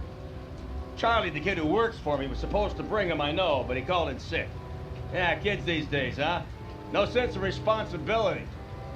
Anyway, I thought I'd better get them to you now instead of waiting till tomorrow. I figured, you know, you'd be waiting for them. Is that all right? Put the food through the letterbox. The letterbox, right. Okay. Oh. Thank you, Mr. Fabian. Your money is coming under the door now. Under the door. Here it is. Miss Dunn, wouldn't it be easier to just... $6 and okay. 32 cents.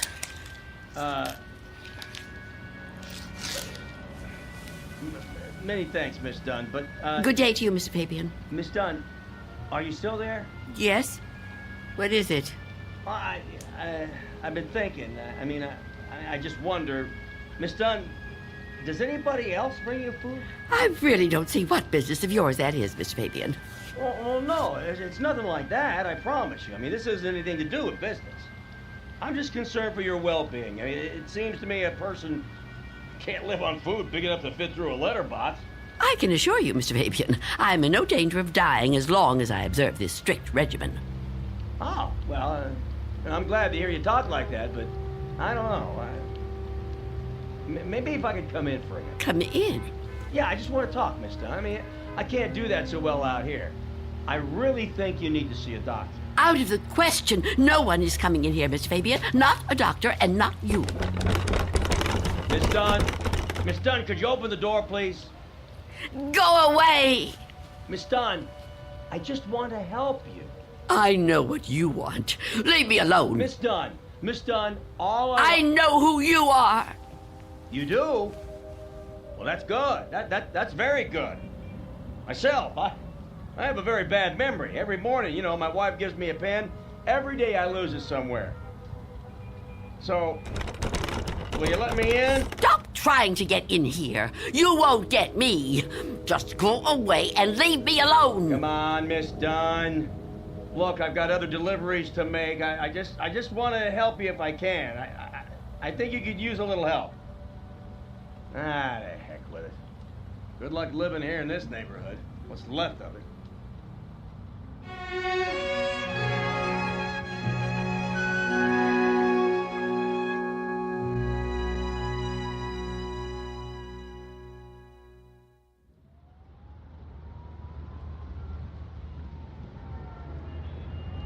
Go away.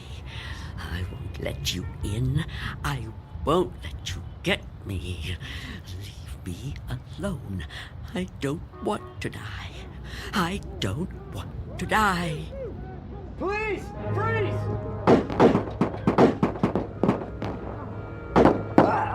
Oh.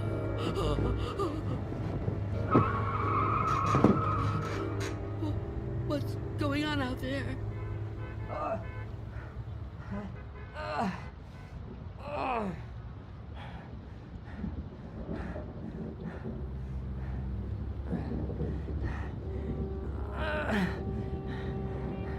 Help! Is anyone in there? You gotta help me. What is it? Go away! I've been shot. I need help. Please. Please do something to help. Who are you? Officer. I'm a police officer. Please, you have to open the door. I need help. I've been shot.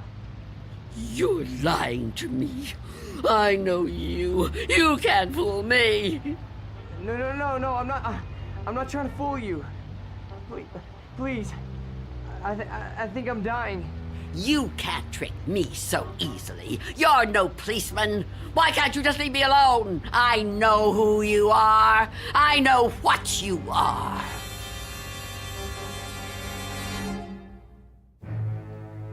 An old woman living in a waking nightmare. An old woman who has fought 1,000 battles with death and has always won. Now she's faced with a grim decision. A decision that might to others seem the simplest in the world. That of whether or not to open a door. And in some strange and frightening way, she knows that this seemingly ordinary door leads to the Twilight Zone. And now, The Twilight Zone and our story, Nothing in the Dark, starring Marshall Allman, with Stacy Keach as your narrator.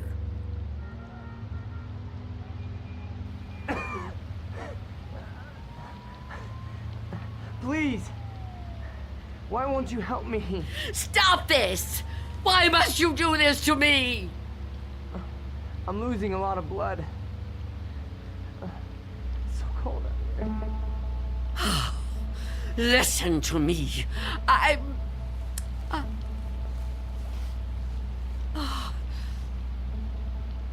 going to open the door. Oh, thank you. Thank you. But I'm leaving the chain on. Don't even try to touch me. I won't let you. Don't worry. I'm not gonna hurt you. I couldn't hurt anybody. Oh. You're so young. Almost a child. Unless you help me, I'm gonna die.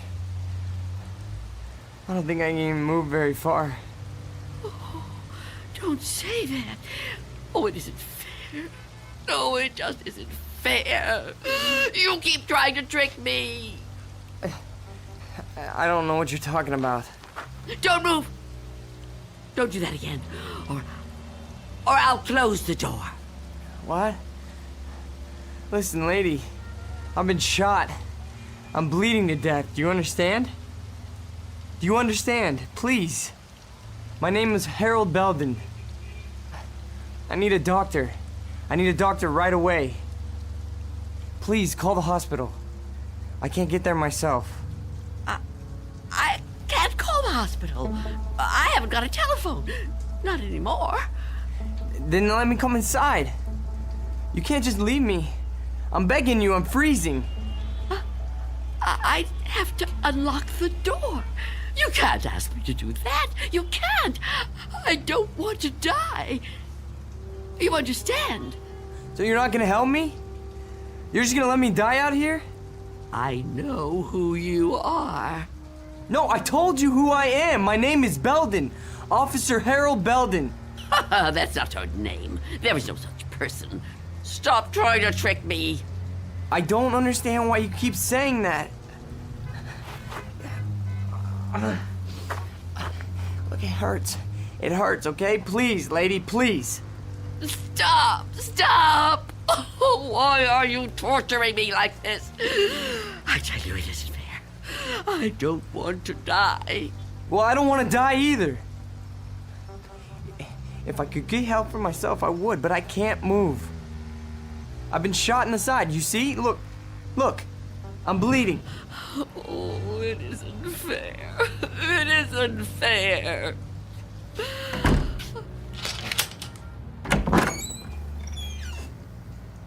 Will you help me? Yes. Yes, I'll help you. Thank you. Take my hand. What? Take my hand. Pull me inside. No, I won't. I mean, I can't. Oh, can't you? Can't you crawl in? Well, I don't think so. Please try. Quickly. I don't want to leave the door open.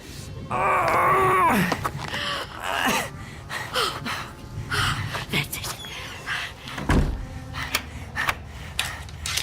Come over here. Into the bed.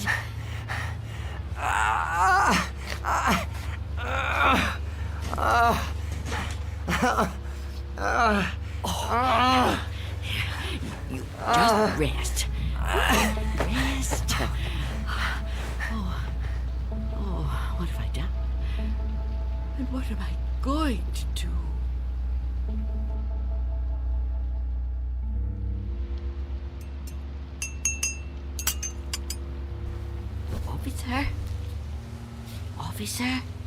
Officer. Oh, I'm so sorry. What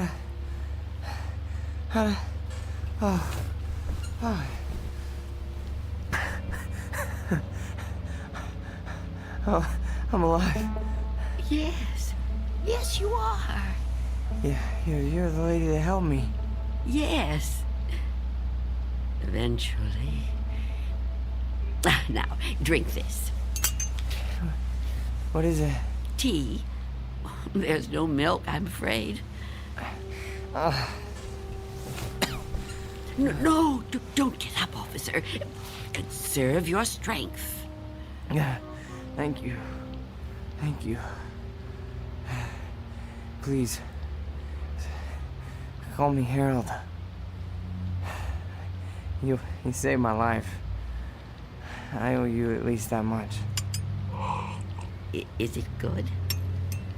It's fine. Thank you. How long have I been out? Hours. What time is it? I'm not sure. Morning, I think. What do you think? I don't have a clock. Well, I guess it is morning. It's hard to tell. What happened to your windows? Who boarded them up? Well, I did. A long time ago now. But they're still as strong as ever. What? Why would you do that? Oh, I have my reasons. Well, we all have our own reasons for doing things. Why would you want to be a policeman? To be in a job where people try to kill you? Well, why would you want to court death like that? Court death? I don't know that I'd put it that strongly. I do what I do because there's just some jobs that have to be done. You mean it's a sort of vocation? Yeah, I guess you could say that. Listen, Mrs. It's Miss Dunn. Listen, Miss Dunn. You should try to get some rest yourself. You need it more than I do. No, really, I feel much better. When the doctor gets here, he'll take me off your hands for good. The doctor? Yeah, sure. He'll check my wound, take me to the hospital. You didn't call the doctor? No, I didn't. Why not? I told you last night. I haven't got a telephone. Don't you remember? No, I don't. I was kind of out of it last night, I guess. Oh, of course. Perhaps you could use your radio to ask someone to come get you. Oh, you could wait outside for them. No, I busted my radio when I fell on it. You see? Hello. And I don't think I got the strength left to get up on my own. Look, couldn't you go to one of the neighbors? Oh, there aren't any. What are you talking about? There aren't any neighbors. There must be. Everyone has neighbors. Well, I don't. Not anymore. Why? What happened? They've all moved away. Not all of them. That's impossible. All of them. Trucks came and took away their furniture. First one, and then another. Is something happening to these buildings? I wouldn't know. I'm sorry to ask, but how can you not know something like that? I mean, if it was my home... I don't have a great deal of contact with the outside world. I haven't for quite some time. I couldn't even tell you who the president is. Wow. But there has to be somebody around who can help, you know? Or maybe a phone booth somewhere where you could call a doctor. Perhaps. I don't know. But even if I could call the doctor somehow, I couldn't take a chance and let him in. Why not? It's too dangerous. Dangerous for you? Yes. You let me in. Oh, I didn't have a choice. You were going to... I didn't know if I could trust you, but I'm still alive. Of course you're still alive. What do you think I was gonna do? I mean, but the doctor, he's not gonna be any harm to you. I keep telling you I can't let the doctor in. I can't let anyone else come in. Don't you see? It might be him. It might be him. Who? Him who? Mr. Death. Mr. Death? What? I know he's out there. He's trying to get in. He comes to the door and knocks. He begs me to let him in. Last week, he said he was from the gas company. The gas company? Oh, he's clever. After that, he claimed to be a contractor hired by the city. He said this building was condemned, that I'd have to leave. But I knew who he was. I kept the door locked, refused to let him in. Eventually, he went away. Condemned, huh? I mean, that explains why there's no one else in the neighborhood. No, he knows I'm on to him. Yesterday, he said he was Mr. Fabian from the store. But all he really wanted was to come in. That's all he ever wants. Wait a second. No, it's no use. You wouldn't understand. I knew you wouldn't. How could you? Well, I mean, wait, but I want to understand. I do. I mean, this man you're afraid of, you say he's Mr. Death. That's right. You don't mean just anybody, do you? You mean like Death, right? Death. That's right. So is this Mr. Death a person like you or me? I know it sounds crazy to someone like you, to anyone but me, but it's true. I know it's true. Okay, I understand what you're saying, but, I mean, people die all the time, all over the world. Now, how could one man be in all those places at once? I don't know. Don't ask me that. Maybe there's more than one of him. Maybe... I didn't mean to upset you. Please don't cry. I'm not gonna hurt you. I'm sorry. Okay? Can I have another cup of tea? Please? Of course. Tell me about Mr. Death. Your tea. Thanks. Please, Mr. Death. I would like to know about him. All right. At first, I couldn't be sure. It was a long time ago. Everything is. It's been so long since anything happened to me. I was on a bus. There was an old woman sitting in front of me, knitting a scarf, I think. There was something about her face. I felt I knew her. Then a man got on the bus. He wasn't special in any way. Not short, not tall, not fat, just a man. I remember that there were empty seats, but he sat down right next to the old woman. He didn't say anything to her, but I felt that his being there upset her in some way. I couldn't understand why. He seemed like such a nice man. When the old woman dropped her ball of yarn, he bent down and picked it up, right in front of me. He held it up to her. I saw their fingers touch. He stood up and got out the next stop. I couldn't move. It was as if I knew what had happened. But I couldn't do anything. I was just so frightened. When the bus finally reached the end of the line, the driver came over to the woman. He thought she was asleep, but I knew she was... What, dead? Dead. And right then and there, I knew it was his touch that killed her. Okay, but you said it yourself. She was an old woman. Okay, just because this man touched her... Mr. Death. Just because he touched her hand, it doesn't mean he killed her. Maybe what you saw was just what it looked like. A man trying to be helpful.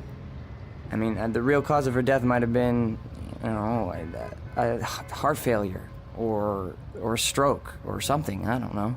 No, he killed her. Okay, I'm a cop. I've seen dead bodies. I've seen people that were killed by guns, knives, but never by a touch, okay? The man being there when she died, that's just a coincidence. But I've seen him since then, several times. I've seen him in crowds. I've watched for him. Every time someone I knew died, he was there. He, the same man, the one on the bus. No. Once he was a young soldier, then a salesman, a taxi driver. Someone you wouldn't notice unless you were watching closely. But you could see him. Oh, yes. And I wondered why that should be. Why I could see him when no one else could. And then I knew. Why? It was because I was getting older. And my time was coming. I could see clearer than younger people like yourself. Now, do you understand? Oh, I know you don't believe me. That would be too much to ask of anyone. But do you at least understand? Please. I have to know. All right. Maybe, okay? But if there is some Mr. Death who's able to visit all the people in the world like Santa Claus... Don't mock me. I'm not meaning to mock you, okay? I would never do that. I swear. But if he's real... He is. If he's real, then I don't see what the problem is. You don't see what the problem is? Oh, you must be joking. No, I mean, if you know what he looks like, what have you got to be afraid of? If you're right, and you can see death, I'd say you're kind of fortunate. Fortunate? Sure, yeah. I mean, you'd be able to see him coming. You could just avoid him. Oh, didn't I tell you his face is always different? He's different sizes, different ages, different races. I couldn't be sure. Well, how about when you go out? Out? Sure. Well, I know you said you don't have much contact with the outside world, but you have to go out sometime. I mean, to the shops or something, you know? Now, couldn't he touch you then, if he wanted to? No. Why not? I never go out. Never. Never. Oh, I haven't been out for years. I don't know how many. I don't keep count. That would be too depressing. But I suppose you can guess from the smell. You're too polite to mention it. But it must bother you as much as it bothers me. So what do you do about food? The boy at Mr. Fabian's store delivers it. But I never open the door to him. How can you live like this? Oh, don't think I enjoy it. So why do you do it? Because if I don't live like this, I won't live at all. If I don't watch out, if I let down my guard even for a moment, he'll get in. I know he will. I haven't always lived like this, you know.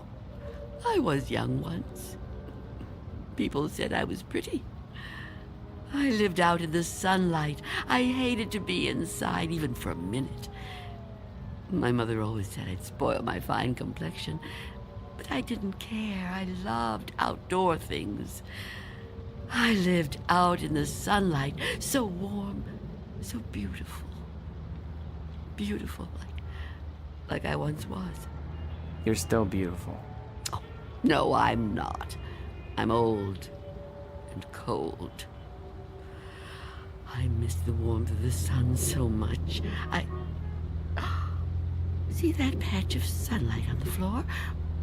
Where's it coming from? I think it's coming in from between the cracks in the boards of the window over there. Oh, yes. It's so warm to the touch. You know, I've always hated the dark and the cold. And now I'm old. I've lived a long time, but I don't want to die. I've heard people say it was his time when an old person dies. But it's not your time if you're not ready to die. I'd rather live in the dark than not live at all. Miss Dunn, I promise you, there's nothing to be afraid of. We're all alone here. Hey, there's nobody outside the door. I know you're upset, okay? And you're clearly under a lot of pressure. But I think all you need is some rest. Oh, officer. Yeah, and I need help. Oh, I don't know what to do. Just give me some medical attention. Look, I don't know how badly I've been hurt, okay? But I've lost a lot of blood. And I need help soon. Or I don't know how much longer I can... I've told you I can't go out there. You can't ask me to do that. Look, this whole Mr. Death thing, I promise you, you don't have anything to worry about. Shh.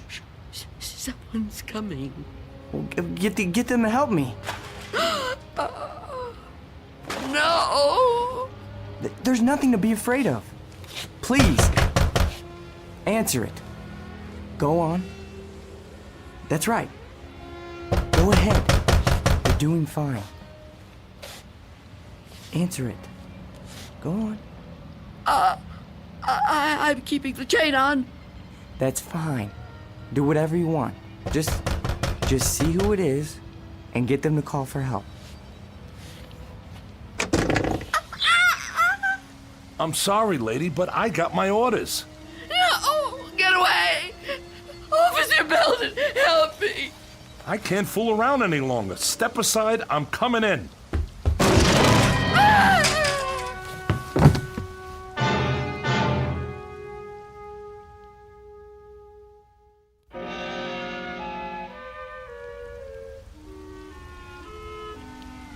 Take my hand.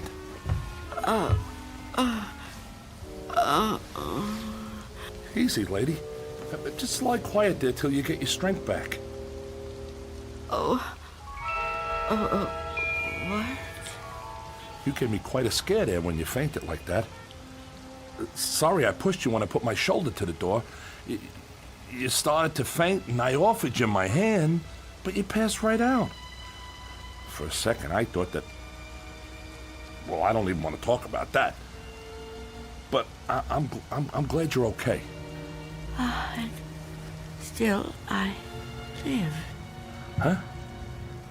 I told you I didn't mean to hurt you. It was an accident. You're not going to sue, are you? What do you want with me? Here, let me help you get up. Take my... I can get up myself.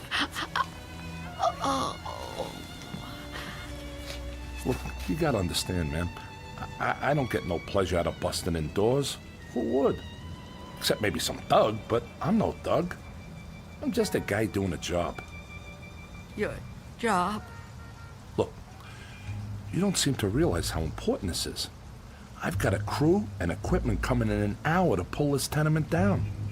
Begging your pardon, man, but looking at this place, I say it's long overdue. Frankly, I'm kind of surprised it's still standing. And you're really not Mr. Death? Mr. Who? I don't know what you're talking about, ma'am. My name's Armstrong. Bud Armstrong. I don't know about any Mr. whatever you said. All I know is I got a contract to demolish this row of buildings. That's what I got to do. Everybody else moved out a long time ago. Until the other day, I thought this whole building was deserted. I seen them windows boarded up, and I figured you moved out when the rest of them did. Thank goodness I met that guy from the grocery store, that Mr. Fabian. Oh, Mr. Fabian.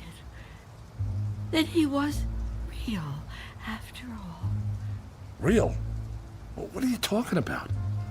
I told him about my job down here, then he told me all about you, that he was worried about you. Told me he had a kid bring you your stuff. That was the first I knew about you, and it's darn lucky I found out. Well, you'd still be in here when the wrecking ball hits. Now, come on. We gotta get out of here.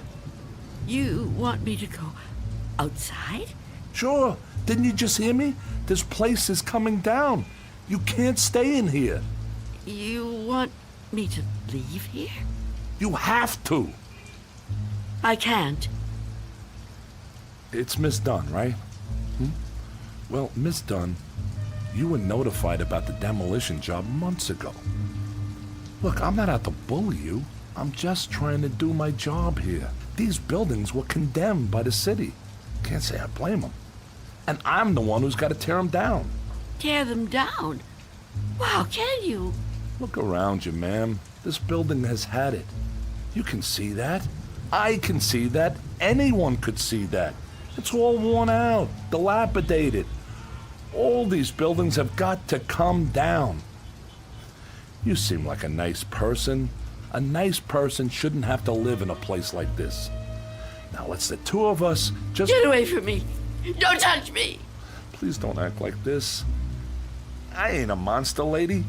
I've got a heart just like anybody else, and I can see how you could get attached to a place, but, not want to see it wrecked. But when a building's this old, it's not fit to live in no more. It's dangerous. It's got to come down to make room for a new one, a stronger one. That's life, lady. Old make room for the new, you know? No. People get the idea that I'm some kind of destroyer. They think I get kicks out of tearing stuff down. But that ain't the way it is. No, that ain't the way it is at all. I just clear the ground so other people can build on it. In a way, I guess I kind of help them to it. Can't have one without the other, am I right? Look around you. It's just the way things are, like when a big tree falls in the forest and a new one grows right out of the same ground. Old animals die and young ones take their places. It's just nature. That's how it is. Even people step aside when it's time. I won't. When I finally kick the bucket or when I get too old to contribute, my son-in-law will probably take over the door! What about it? Oh, yeah. Sorry about that. I didn't realize the chain was on when I put my shoulder to it. Door's okay, but the chain's out. You left the door open. Hey, there's no need Get to... out of my way.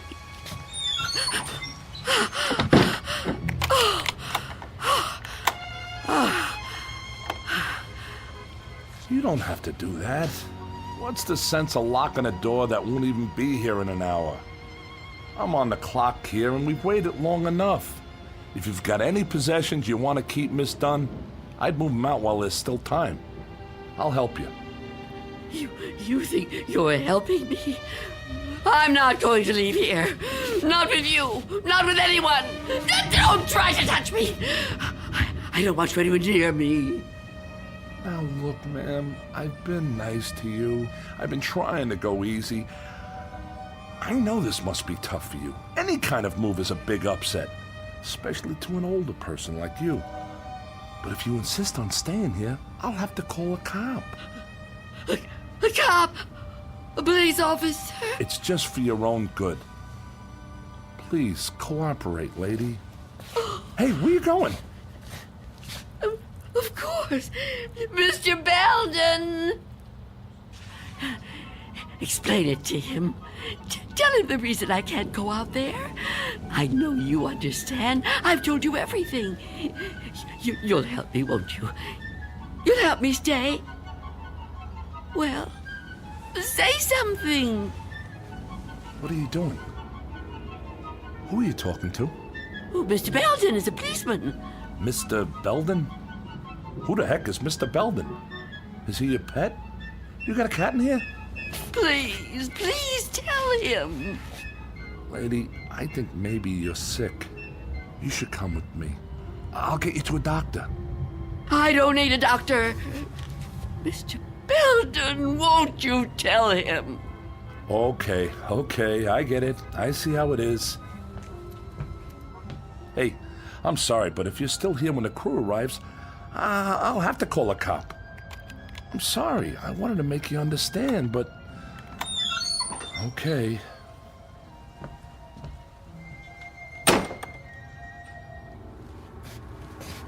What's the matter with you? Why didn't you say something? Why didn't you help me? I thought you understood. I thought you'd help me. I think the question you should be asking yourself, Wanda, is how he looked straight at this bed and didn't see me. You called me Wanda, but I never told you my first name. Oh no. No. It's not true. It's not true. Yes, it is. The mirror, Wanda. Look in the mirror. What do you see?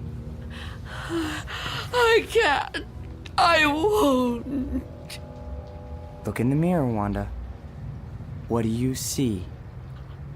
I see nothing. Nothing but an empty bed. Turn around. Now what do you see? I see you, Mr. Death.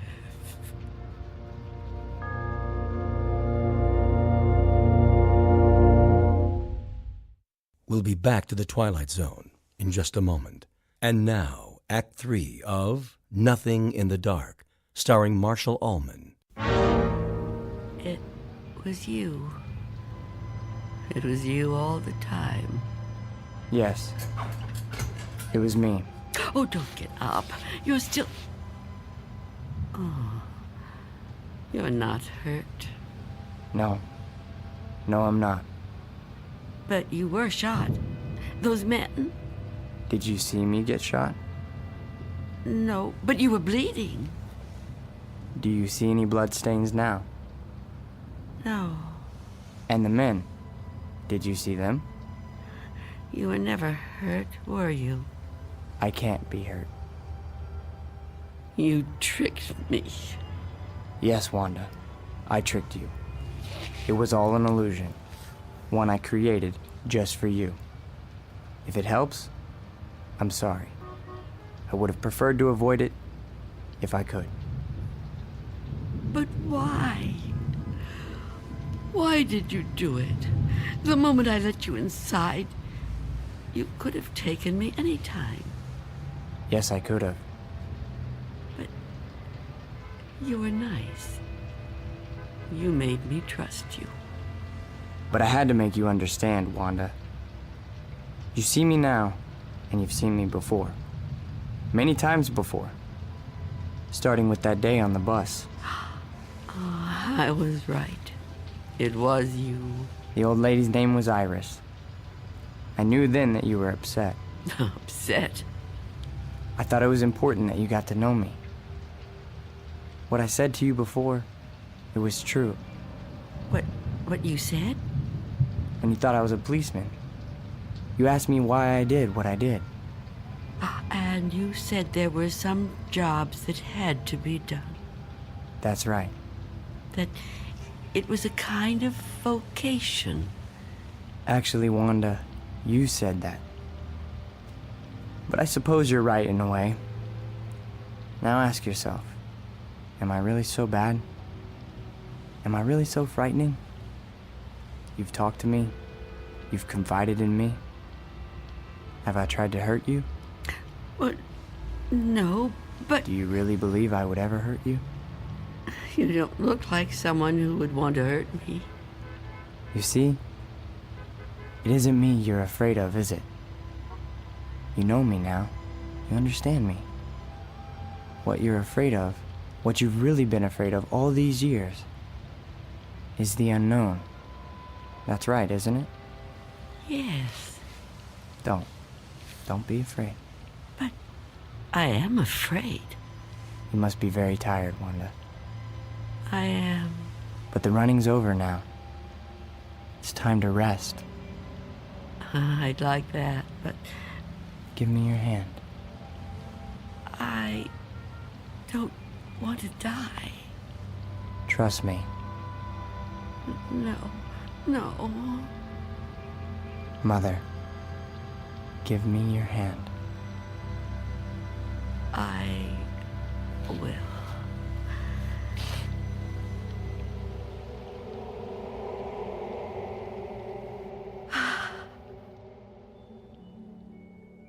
There.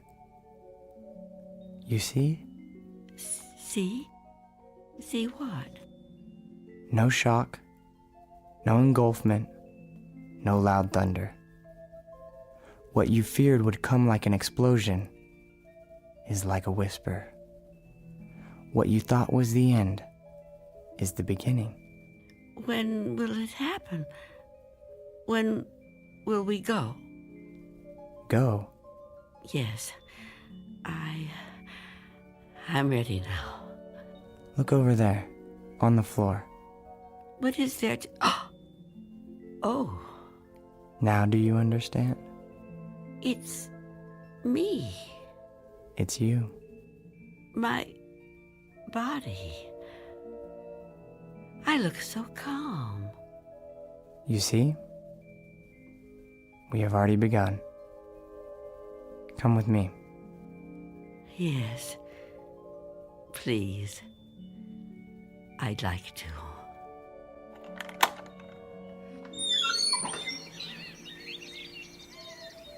It's such a beautiful day. It is. It surely is. You know, Mr. Armstrong was right about a lot of things. What things? Well, for one, his son does take over the business when he dies. Will that be soon? Another 16 years. Oh, dear. It'll be quick. I'm glad to hear that. I'm afraid I was a little harsh on him. Now the son-in-law, he lives to be 102. 102? Oh, goodness.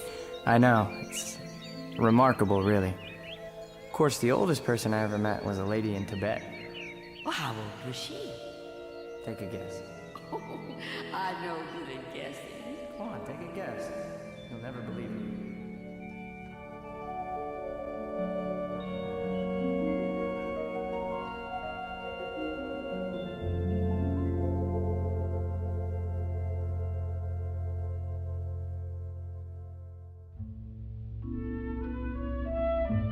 There was an old woman who lived in a room, and like all of us, was frightened of the dark, but who discovered in the minute last fragment of her life that there was nothing in the dark that wasn't there when the lights were on. Object lesson for the more frightened amongst us. In or out of the Twilight Zone.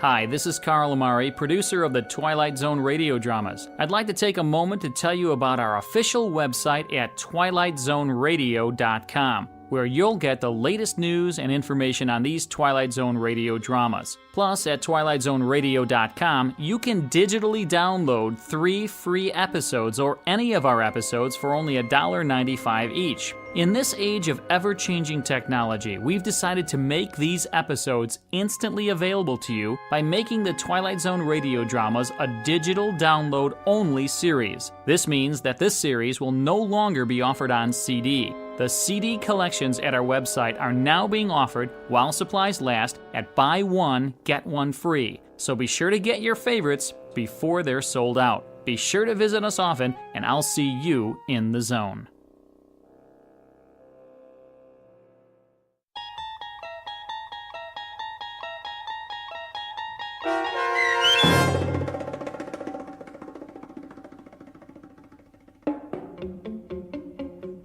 Nothing in the Dark, starring Marshall Ullman, with Stacy Keach as your narrator, was adapted for radio by M.J. Elliott and written by George Clayton Johnson. Heard in the cast were Roz Alexander, Jeff Morrow, Doug James, and Mike Starr. This copyrighted radio series is produced and directed by Carl Amari for Falcon Picture Group and Westwood One. Custom Foley effects, sound design, and mixing are done in the Cerny American Sound to Picture Theater by Cerny American creatives Matt Sorrow, Bob Benson, Todd Beyer, and Tim Cerny. To learn more about the Twilight Zone radio dramas and to contact us, visit our official website at twilightzoneradio.com. Miss Dunn, it's Doug James speaking.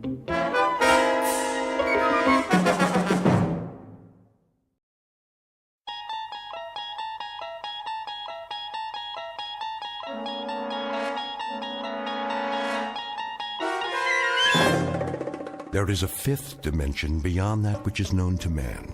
It is a dimension as vast as space and as timeless as infinity. It is the middle ground between light and shadow, and it lies between the pit of man's fears and the summit of his knowledge. This is the dimension of imagination.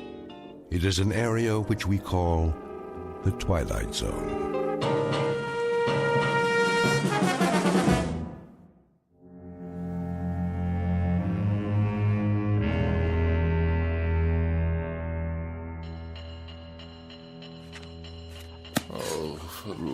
What's the matter, dear?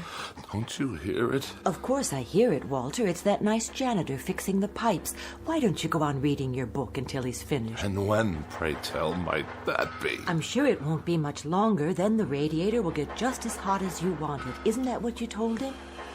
Yes, I know what I told him, but why does he have to make so much noise? I'm sure I couldn't say. The decibel level in this apartment is beyond human endurance. Well, I suppose it's what they have to do with steam heating, that sort of thing. What I really don't understand is how you can sit by, knitting away, oblivious to this assault. Did you see the new wool scarf I'm making? It should keep out absolutely all the drafts. While that infernal pounding goes on and on and on. Wait till you try it on. I picked out your favorite colors. It's much thicker than the other ones. If I live that long. You wanted more heat, that's what you said. Well, now you'll have it and then some. Yes, I did. I certainly did say that. Won't that be nice? Hope springs eternal. The question is, at what price? Are you sure you're comfortable, darling? Am I what? Oh, certainly. I am just comfy, cozy. I'll fluff up the pillows. Did you take your aspirin? I'm on the verge of being hospitalized for pneumonia. Oh, now really? It's not that bad. That ape of a janitor out there is smashing my brain and ruining my sleep. But you weren't sleeping. You're reading 5,000 Common Ailments and How to Treat Them. Is it an interesting book? First he tries to freeze me to death, and then he tries to destroy my brain. Shall I plug in the vaporizer? That helps sometimes. It doesn't help at all. If it did, I wouldn't be in this condition. Yes, dear. Well, I won't stand for it. Lie down, Walter. No, I will not lie down. How can I? If I'm to die, at least it's going to be in comfort and peace. You there, Mr. Ape!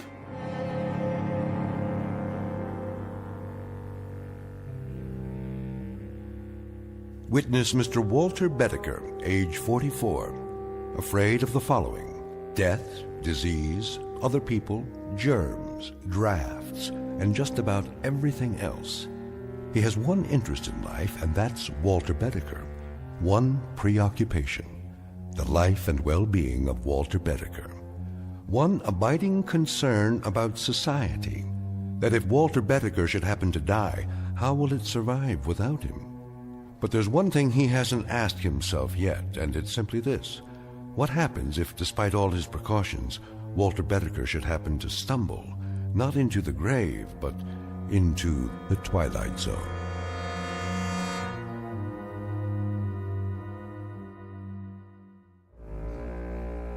And now, The Twilight Zone, and our story, Escape Clause, starring Mike Starr, with Stacy Keach as your narrator.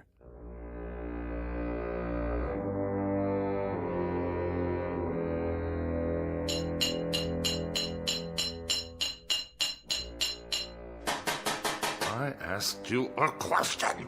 You want more heat, don't you? That's not the answer, so I'll ask you again.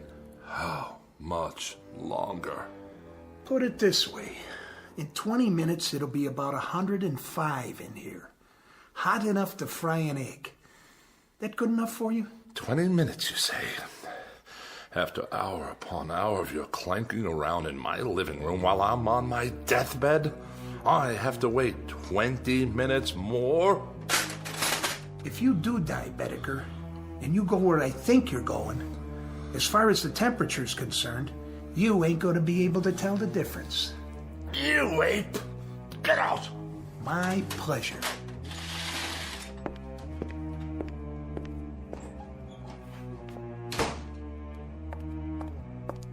Are you all right, dear? Quick, Ethel, get the doctor. You mean again? There's a tightness in my chest. It must be my heart. Come back to the bed. Call him now. Tell him to hurry. I don't think I have much time.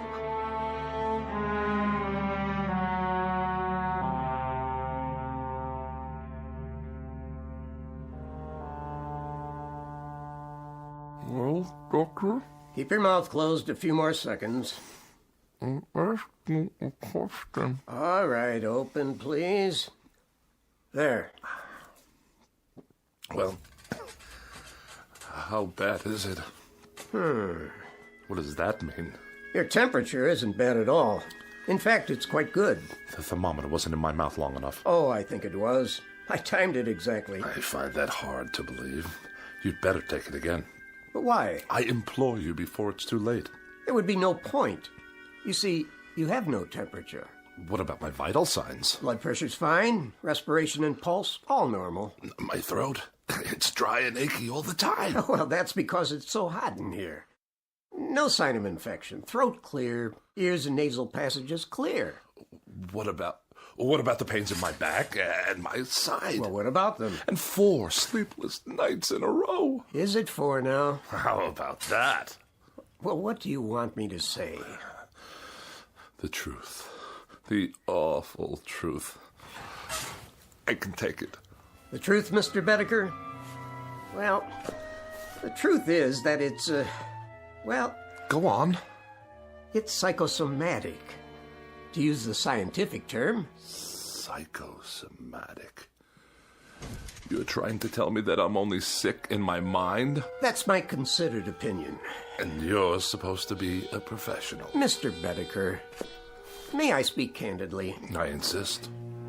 Well, there is nothing wrong with you except the ailments you manufacture for yourself. Manufacture? Is that what you think? Your pains are imaginary. Your inability to sleep is a case of nerves, nothing more. In short, Mr. Bedecker, you are a very healthy man. This man calls himself a doctor. 4 years pre-med, 4 years medical school, 2 years internship, 2 years residency. And what is he, I ask you, what is he? A quack. Doctor? Oh, hello, Mrs. Bedecker. What's the prognosis? Don't ask him. The man's an idiot. Walter, darling, I beg you, don't excite yourself. Don't whisper. You're looking at half my troubles right there, Doctor. This woman, this awful woman who runs around whispering all day long to make me think I'm sick, even if I'm not. Oh, and I am. I'm lying here at death's door, and who's ushering me out? A quack and a whispering woman without a mind. Well, I'll call tomorrow, Mrs. Bedecker. Meanwhile, try leaving the window up an inch or so. Let some fresh air in. There'll be no need to call. Just come on over with the death certificate and fill it out. Oh, Walter. Don't drench me with those crocodile tears of yours. She'd be so happy to get rid of me. I just can't tell you. Goodbye, Mrs. Bedecker. Take care of yourself. I'll see you out.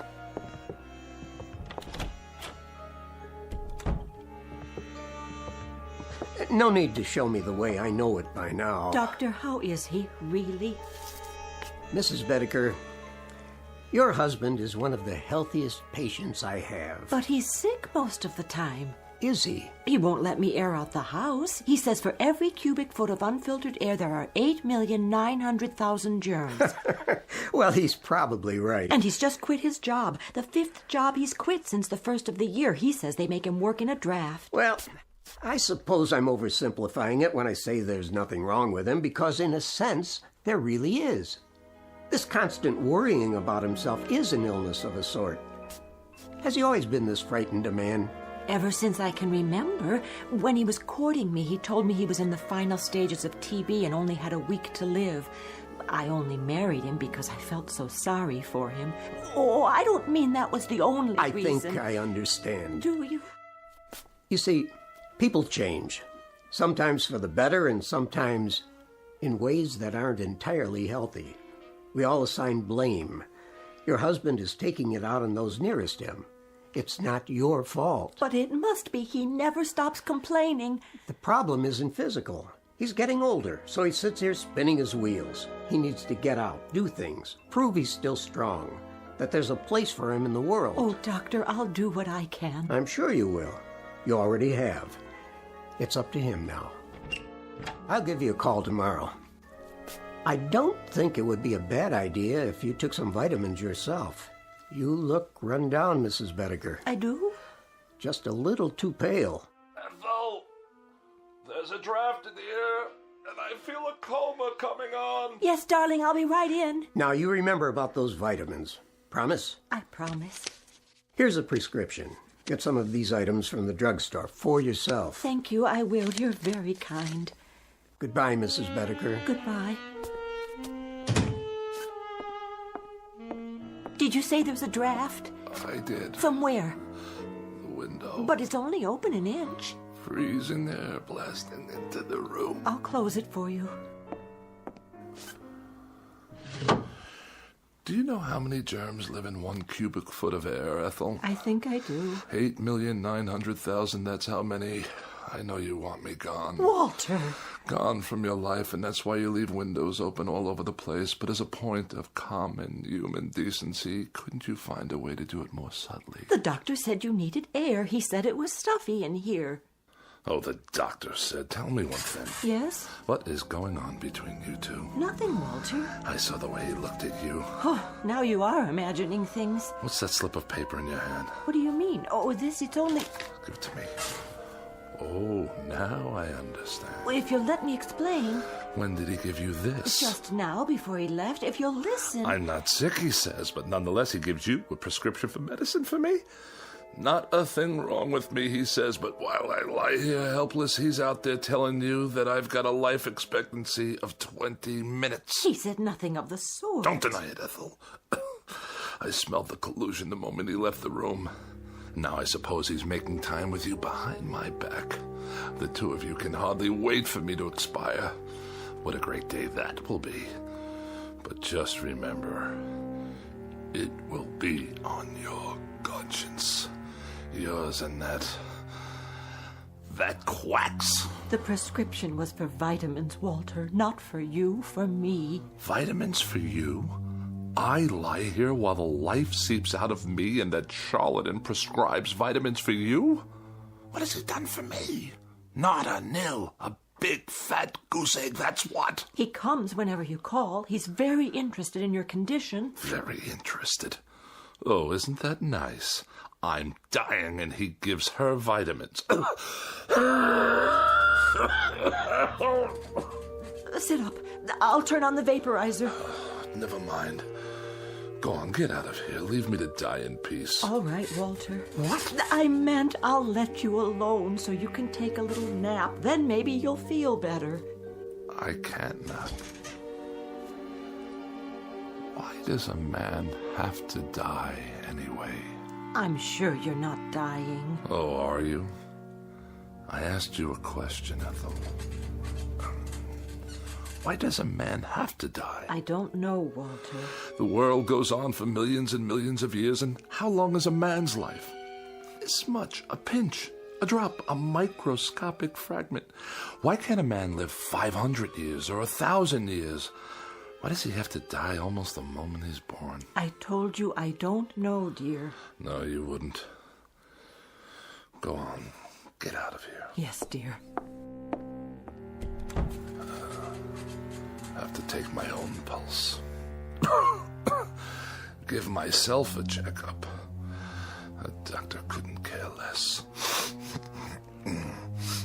My sinuses. It's moved from my chest to my sinuses. After that, it'll be my brain, and then poof. As if I never existed at all. What's the point? The point, indeed. It's a crime for a man to live such a short span of years. A crime. What I wouldn't give to live a decent number of years. 200, 300. Why not 500 or 600? Yes. Why not? Or 1,000. What a miserable thing to contemplate. A handful of years and then eternity in a casket down under the ground. The dark, cold ground. With worms yet? Of course, with worms. And bacteria in the soil, and all manner of filth and decomposition, toxic waste. Who are you? Cadwallader's the name. And immortality's my game.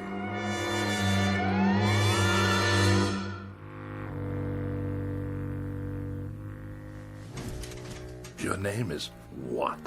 Cadwallader. At least that's the one I'm using this month. Rolls off the tongue, don't you think? How did you get into my bedroom? Let me see. Through the mirror? That would be a nice touch. Or through the walls? Too prosaic. Look here, The truth is, I've never been gone. I've been in here for some time. I must have a fever. I'm hallucinating. Not at all. I've merely chosen to reveal myself in order to tell you that I subscribe wholly to your views, Mr. Bedecker. I mean, wholly. Delighted to hear it. I'll be brief, Mr. Bedecker. You look like a man with a nose for a bargain. I'd like to make a proposition to you. What kind of proposition? Each of us has something the other wants, and that seems a relatively solid basis for a bargain. Do we? Indeed. What in the world do you have that I could possibly want? Oh, many things, Mr. Bedecker. You'd be surprised. Many things. Varied and delightful. Now, what do I have that could remotely interest you? Actually, a minor item. Minor? Extremely. Are you sure? Smaller than minor. Insignificant. Of no importance whatsoever? Absolutely none. Microscopic? Teensy-weensy. What did you say your name was? What's in a name, Mr. Bedecker? Just a question of semantics, after all. Language, a stretch of words. For example, what is it you want? Can you put it into words? I think you already know. You want an extended lifespan. Doesn't everyone? A few hundred years to play around with. Some people would call it immortality of a sort. But why give it that kind of description? Why make it sound so imposing? What would you call it then? Let's call it Let's call it some additional free time. After all, what are a few hundred years in the grand scheme? Or a few thousand?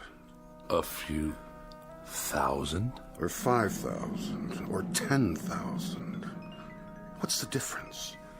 The world will go on ad infinitum, so what's a few thousand years more or less, give or take, add or subtract? And this little item I'm to give you in exchange, or what do we call that? What do we call it? That's a linguistic conundrum. We could call it a little piece of your makeup, a little crumb off the crust of your, structure, a fragment of an atom, so to speak, from your being. Or a soul. Or whatever. After all, what is it? And when you're gone, thousands of years hence, what will you need it for, practically speaking? Yes? You're the devil. What's in a name? I'm at your service. Good Lord. How about it, Mr. Bedecker? Why not? There must be a good reason. There must be. You'd deed me over your so-called soul, and I'd give you immortality. Life everlasting. Or as long as you want it to be everlasting. And indestructibility, Mr. Bedecker. Complete and total indestructibility. Nothing can hurt you ever. Now that part's fun, let me tell you. Nothing can hurt me? And I live forever? Why not? Certainly. Forever. Again, Mr. Bedecker, just terms. And everything's relative. For you, it's forever. For me, it's a walk around the block. But we're both satisfied. Think about it. Oh, I am. I am thinking about it. To be without fear of dying. To be indestructible. Invincible. Not to have to worry about disease, accidents, pestilence, war, famine, anything. Governments and institutions disintegrate. People perish. But Walter Bedecker goes on and on. Walter Bedecker goes on and on. The ultimate dream, is it not? Mr. Cadwallader, about this soul, you say I won't miss it. You'll never know it's gone. And you say I'll go on and on, quite unable to succumb? Quite. No tricks, no hidden clauses. I'll just live as long as I want to live. Is that it? That's it. That's precisely it.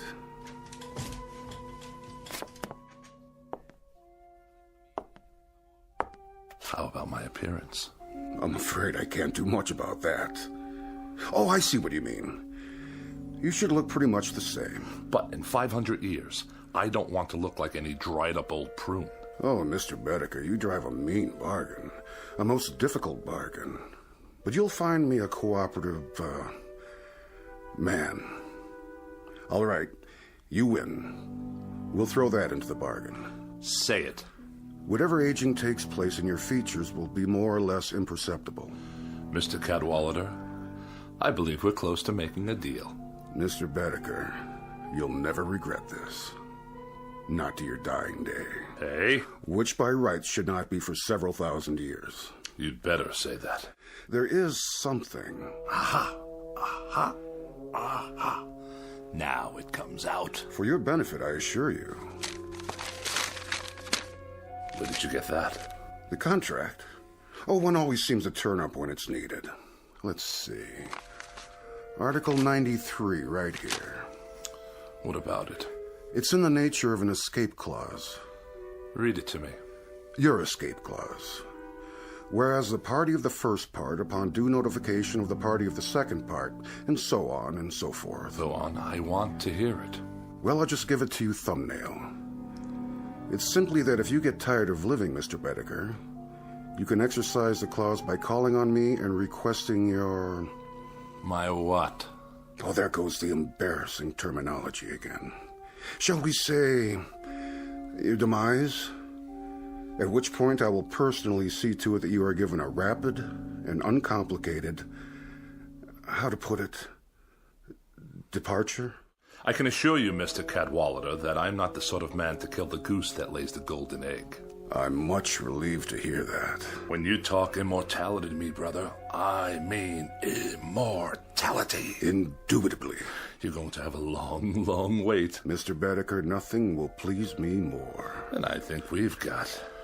Yes? A deal. No further qualifications? None that I can think of. No ifs, ands, or buts? None whatsoever. Absolutely? Positively. Done. Oh, no fires in here, please. Only a small one to heat up my seal. My cartouche, as it were. Do I get a copy? This is your copy. Where's yours? Already on file, in a very safe place. If you say so. You sure keep it hot in here. Mm-hmm. Quirk of mine. I think the wording seems to be in order. Cadwallader, where did you go? Walter, did you call for me? What? Oh, no. I was only... Only what, dear? Talking to myself. You were? Not that I make a habit of it, mind you. What are those papers? Nothing. I was just looking over my life insurance policy. Whatever for? To be sure you're protected if anything should happen. Ever, to me, that is. Don't be silly. Your health's going to improve. It's already improved. Hit me. What? Hit me. As hard as you can. In the stomach. Or anywhere else you like. Anywhere at all. But why? I want you to see how strong I am. Strong as a bull. As a bull, dear? And as indestructible. 10 bulls, 100. Walter, you're not yourself. Come sit with me in the other room. It's warmer there. The radiator's going full force. Is it? See for yourself. Yes, I think I will.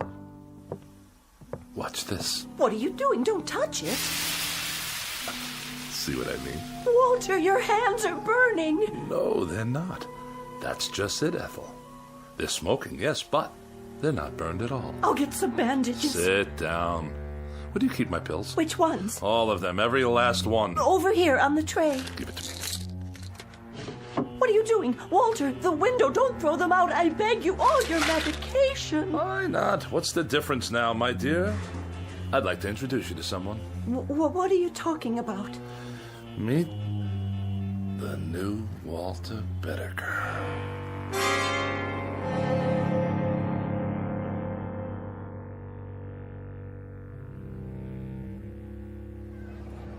Get your paper! Boy rescued from well, lives to tell about it. All the latest news, right here. Let me see that.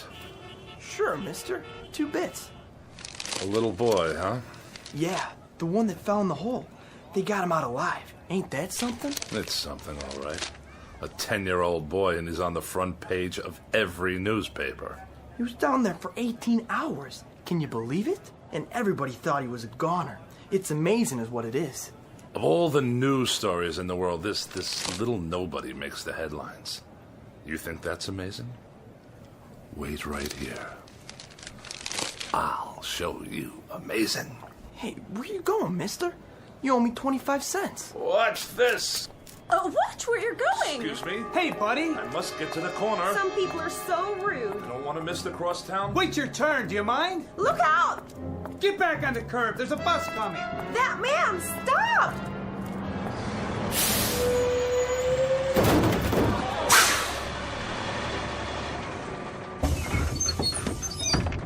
I couldn't stop. He ran right out in front of the bus. I saw the whole thing. That guy must be blind. Somebody call an ambulance. Look, he's getting up. Hey, pal, how'd you do that? Do what? Are you okay? Of course I am, you idiot. I can't believe it. I didn't even see you. Is there a photographer in the crowd by any chance? You better lay down. The ambulance is coming. Why would I want to go to a hospital? There's nothing wrong with me. Not a thing. Just your tire tracks on the front of my suit. Just the same, take it easy. Get some x-rays and I'll fill out an accident report. Don't bother. Just contact your claims adjuster. The name's Bedecker. Can you remember that? Walter Bedecker. It don't make sense. I could have sworn I ran over you. Oh, you did? Then how come you can walk? Like they used to say, You ain't seen nothing yet.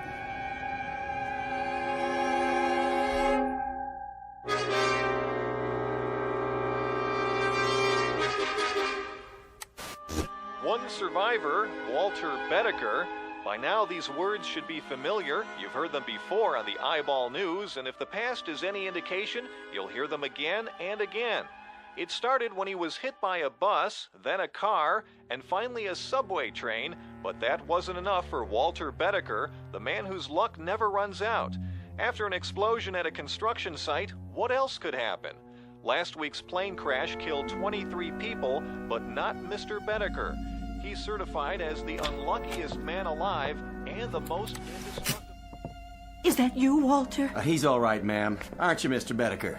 You're all right. When you didn't come home, I was worried. This is my wife. Wait in the other room, dear. Are you sure? I can make you some hot tea. And your friend? He's no friend. He's a claims adjuster. In the other room, Ethel. Now. Yes, dear. You want to sign this now, Mr. Bedecker? $5,000, is that all? For falling down an elevator shaft? Well, considering that you're not even scratched, Mr. Bedecker, I think the company's being very fair. Just keep your mouth shut, will you? I'll sign it just to be done with you. And can I expect the check by tomorrow? No, first thing in the morning, by special messenger. Just sign here. Waives all claims. Receipt of sum. Indemnifies company. All right. Very good, sir. Very, very good. I'll show myself out. Hello, Steve. Hey, Jack. What are you... Oh, you too? Yeah, the subway accident. Elevator shaft here. Right. You out, you in. So long, Steve. Yeah, see you, Jack. You have my check, I presume? $10,000, Mr. Bedecker, if you'll sign right here for it. If you insist.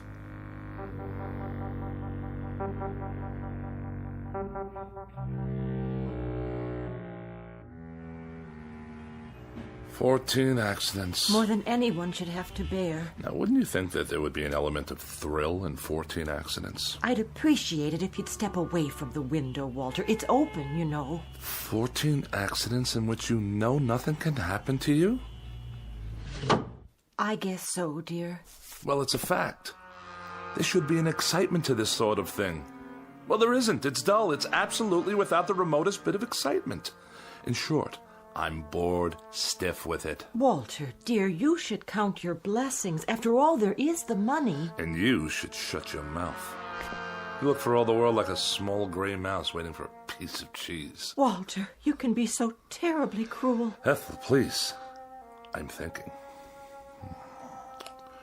I swear he's cheated me somehow. I don't know exactly how. What are you talking about? Who? Mortal schmortal.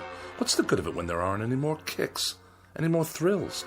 Anything to let a man know he's alive. Walter, do you feel all right? At least when I was concerned about my health, there was an element of risk, of danger. I mean, of course. That's it. What is? Iodine. Iodine? Have we got any? What for? Did you cut yourself? Do we? I suppose, in the medicine cabinet. Get it. Now? And rubbing alcohol. And ammonia. Walter? I'll get it. You find me a drinking glass. A large one. There's one right there. I'll mix them all together like so. And stir them up. Wait! And drink it.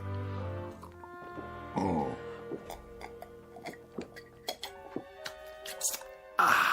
Sit down. I'll call the doctor.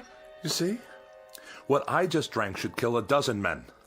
To me, it tastes like lemonade. Walter. Yes? What's this all about? You really want to know? All right, I'll tell you. In a word, I am immortal. Walter, don't joke like that. It's true. I made a pact with a guy named Cadwallader, who's given me immortality and indestructibility in exchange for my soul. Your soul?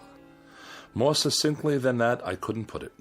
Why don't you sit down? I'll make some tea and then we'll call the doctor. You will not make tea and you will not call the doctor. Why not? If you had any imagination at all, you could tell me what there is I might do to get a little excitement out of it all. I've been in subway crashes, bus accidents, major fires, disasters, one after another, and now I even drank poison. Nothing. You know what I've been thinking? I've been thinking I'll go up on the roof and I'll throw myself down the light well. Smack dab through the light well, 14 stories down, just for the sheer experience of it. Oh, Walter, darling, please. Ethel, darling, shut your mouth and get out of my way, please.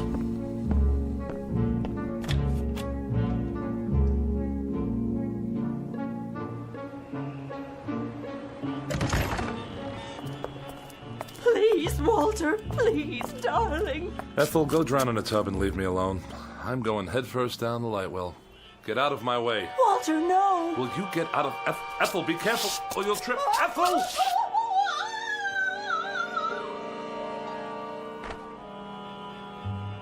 I wonder what that felt like.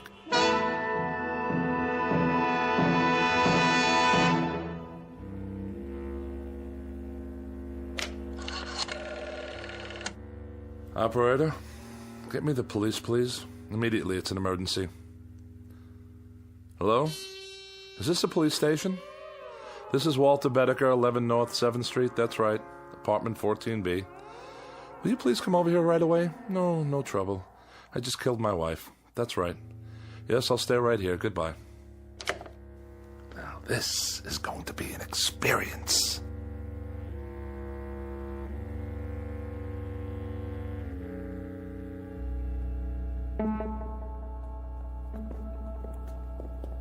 Hey, Bedecker, you got a visitor.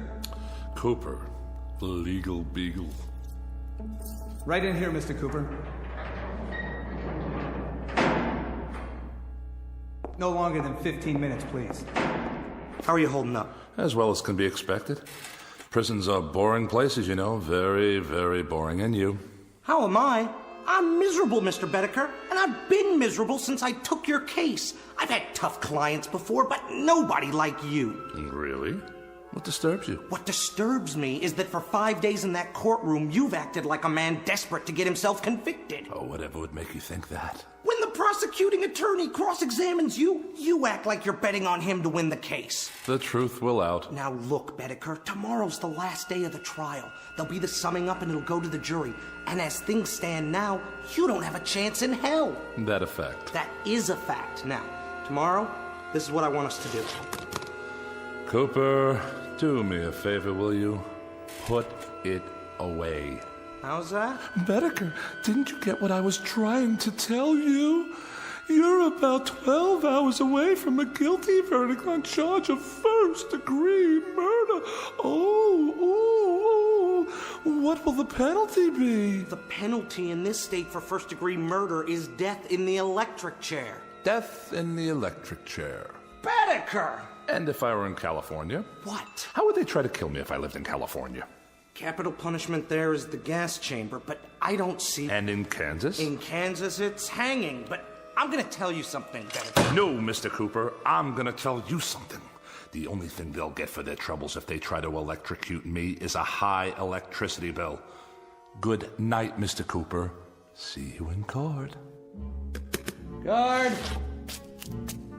I don't know, Bedecker. I just don't understand you. The psychiatrist says you're sane, and you say you killed your wife. But way down deep, I know you didn't. So tomorrow, when I sum up for you, I'm gonna lead from a terrible position, a position of weakness. But I'll do the best I can. Mr. Cooper, really, don't bother.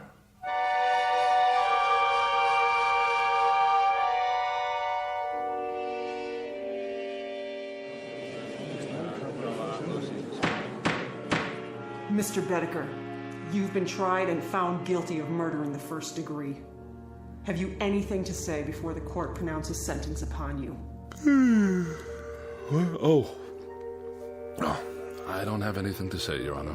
Not a thing. Then the court sentences you to imprisonment in the state penitentiary for the rest of your natural life. I knew we could do it, Bedecker. I knew we could get you off without the death penalty. If I do say so myself, I gave that summation everything I had. Wait a minute. Does this mean that... It means that you're not going to the electric chair. You've been given life instead. You're a very fortunate man, Mr. Bedecker. Life? Did you say life imprisonment? We need help here! My client's fainted!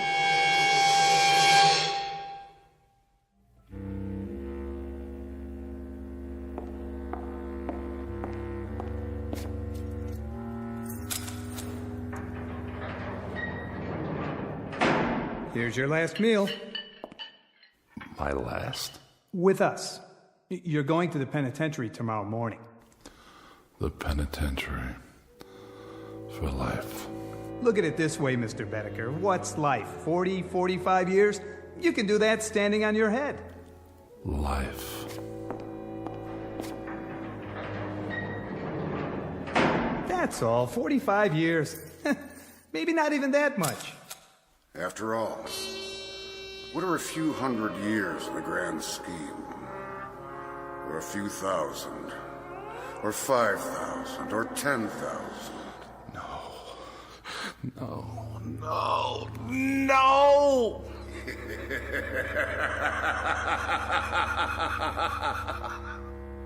Mr. Bedecker. Yes? About the escape clause. Care to utilize it now? Yes.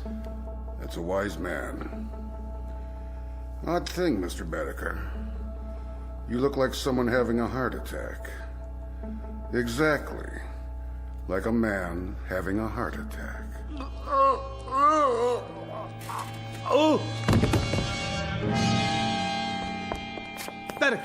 Bedecker! You all right? No pulse. Must have been his heart. He's dead. Poor devil. There's a saying, every man is put on earth condemned to die, time and method of execution unknown. And perhaps this is as it should be. Case in point, Walter Bedecker, lately deceased.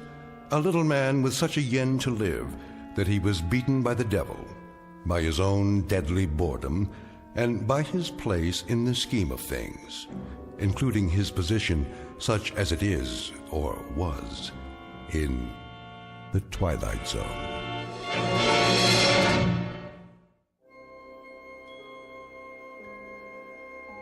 Hi, this is Carl Amari, producer of the Twilight Zone Radio Dramas. I'd like to take a moment to tell you about our official website at twilightzoneradio.com, where you'll get the latest news and information on these Twilight Zone radio dramas. Plus, at twilightzoneradio.com, you can digitally download 3 free episodes or any of our episodes for only $1.95 each. In this age of ever-changing technology, we've decided to make these episodes instantly available to you by making the Twilight Zone radio dramas a digital download-only series. This means that this series will no longer be offered on CD. The CD collections at our website are now being offered while supplies last at buy one, get one free. So be sure to get your favorites before they're sold out. Be sure to visit us often, and I'll see you in the zone.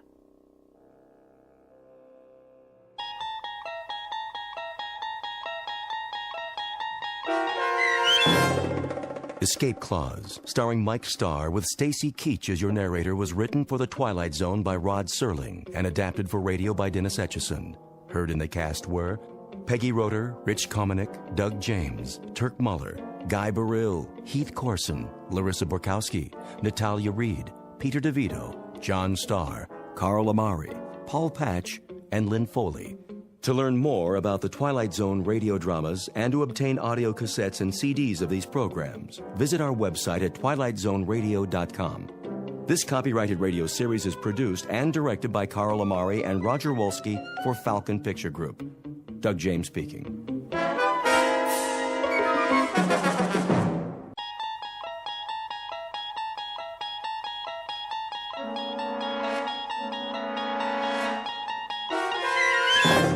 There is a fifth dimension beyond that which is known to man.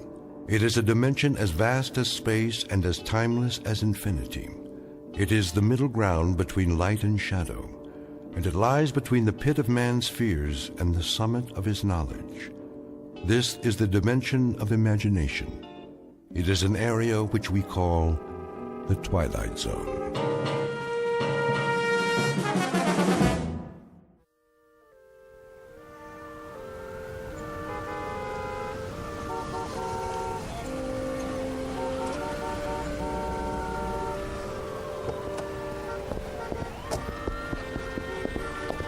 No double parking.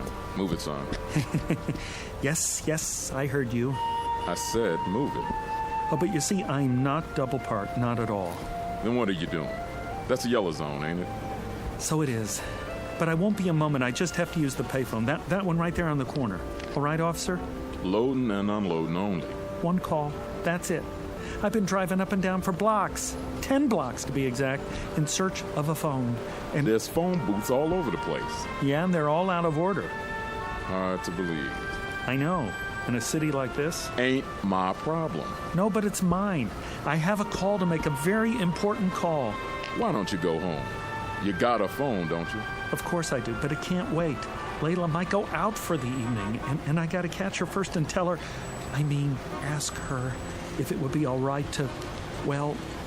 I'll give you 10 minutes. That's it. Or you get towed. You don't want that to happen, do you? Oh, no, not at all. $87 plus the ticket. Take my advice. Find a parking space. I tried that, but there aren't any. 2 minutes. You'll see. I'll be right back. Go on around. Keep it moving.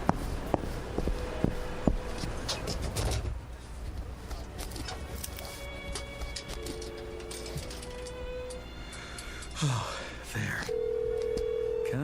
Come on. I'm sorry, but all circuits are temporarily busy. Please try again later. I'm sorry, but all circuits are temporarily... What is going on? Layla. Oh, baby, I'm trying to get through. Don't you know that? Can't you tell, darling? It's Roger. Roger, I need you tonight. Oh, Layla.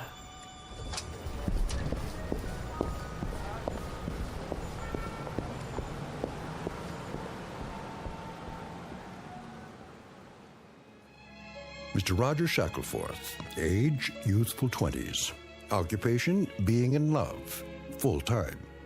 Not just in love, but madly, passionately, illogically, miserably, all-consumingly obsessed with a young woman who has a vague recollection of his face, and even less than a passing interest.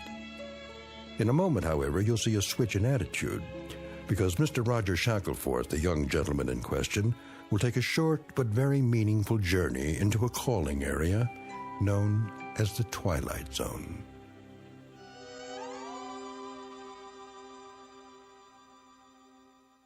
And now, The Twilight Zone and our story, The Chaser, starring Stephen Tobolowsky with Stacy Keach as your narrator.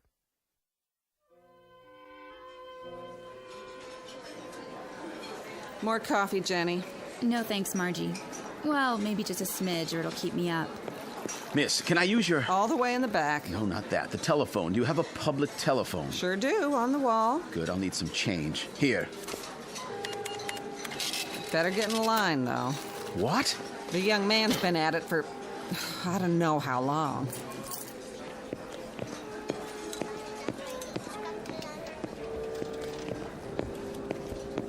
Man, are my dogs killing me. Tell me about it. Back of the line, pal. This is madness. Yeah, they call it New York. It's becoming impossible to make a call anywhere in the city. You can say that again. Thank you. This is an outrage. Watch your blood pressure, honey. Look, he's making another call. Same number over and over. I tell you, he won't give up. Doesn't even talk, just dials. Maybe he's got a dialect.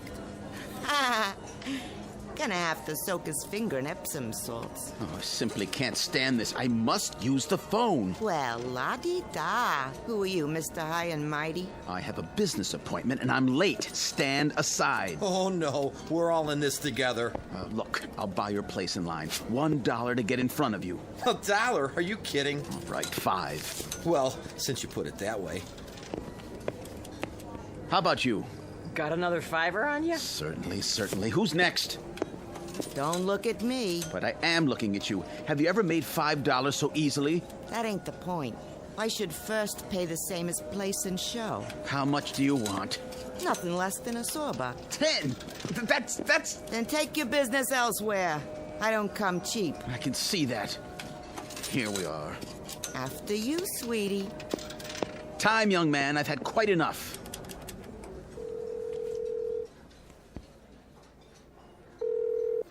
Hello?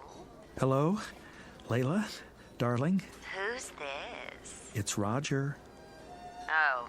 Hello, Roger. What is it? I was just wondering... Uh-huh. I happen to be in the neighborhood. May I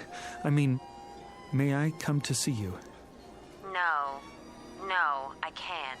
But, darling... It's out of the question. Why? I couldn't bear to see anybody tonight. I'm such a mess. Oh, Layla, you can never be a mess. Listen, darling, I have to see you. Roger, it's impossible. But I must see you. Fiercely must. I love you. I can't hear you. We must have had a bad connection. I'll have to hang up. But, Layla... Roger, you've got to stop this. You're acting like a baby. I can't see you now, and that's that. Well, then, talk to me. What do we have to talk about? I don't know. Say something. Say anything. Just let me keep hearing the sound of your voice. All right, Roger. I'll say something. Why don't you take a flying jump at the moon? Layla! Now then, you finished, have you? No. She hung up on me. It's a misunderstanding. Or she's sore. I better call back and make sure everything's okay. No, please. I have an emergency. So have I. It won't do any good to call. Take my word for it. How do you know? I understand. I heard it all. You can't do it over the telephone. Will you stop pushing me? If he won't, I will. Yeah. Me too. Time. But... Here, take this card. It'll solve your problem. What are you... Take it. Go and see this man right now. Believe me, there's no other way I know. Go and see this man at this address, and he'll help you, guaranteed. But I don't even know where that is. Not far, just a few blocks. Give it a try. You'll see it works. All your problems will be solved before the night is over. Hurry now. Thank you. Operator, I got an emergency. Have a nice night now here.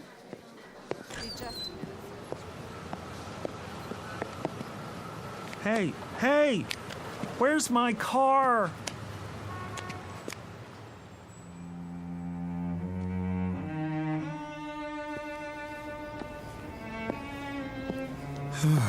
Number 182022. This must be it. Pretty dark. Can't see a doorbell. Ugh, some door. Didn't even touch it.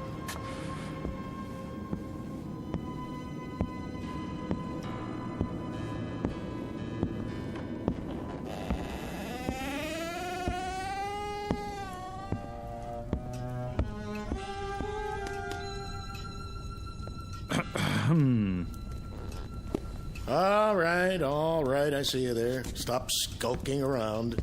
I wasn't skulking. I just didn't know if... Common disease, not knowing if. Well, don't just stand there. Sit down. Okay, where? Try that pile of books. Oh, you sure do have a lot of them. I never saw so many before. Is this a library? You might say that. A private one. Have you read all these? Some of them. The others are for reference. You never know what people will need. No, sir. Do I know you? A man gave me your card. It says, Professor A. D-A-E-M-O-N. How do you pronounce that? Damon? If you prefer. And this address. I guess I'm in the right place? Oh, then you haven't come for a bottle of the glove cleaner. Glove cleaner? No. As a matter of fact... Perhaps another time. Well, as a matter of fact... You keep saying that. Come to the point.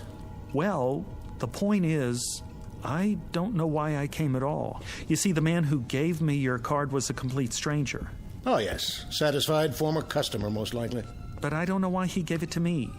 I was standing there in the restaurant trying to make a call when... I know why you're here. You want what I've got. But how could I? I don't even know what you've got. A little bit of everything. Name your poison.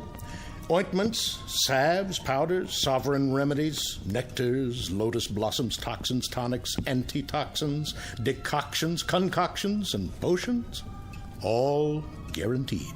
Oh, well, I don't need anything like that. Well, don't be hasty. You're here, aren't you? Yeah, but I don't need any medicine. Son, you just might. You look feverish. Oh, that. It's sort of, nothing really. Nothing I don't supply. Something is my specialty, and anything is what you'll get here. You're ambitious, is that it? You want success, money like Midas, the world at your feet? No, it's not that at all. Power. You want power. You don't understand. All I want is Layla. Layla? Yes. Oh, if I had Layla, I could do all the rest myself. Layla? I might have known. I offer him practically anything, and all he wants is Layla. I guess there's nothing you can do about that. That is the simplest of all, the elementary parlor trick of my science. You disappoint me. No, you still don't understand. You see, I am in love with someone named Layla, but she's not in love with me, and I don't know why I'm telling you this. I do. I can arrange it so she'll love you. How? I promise you, she'll never leave your side.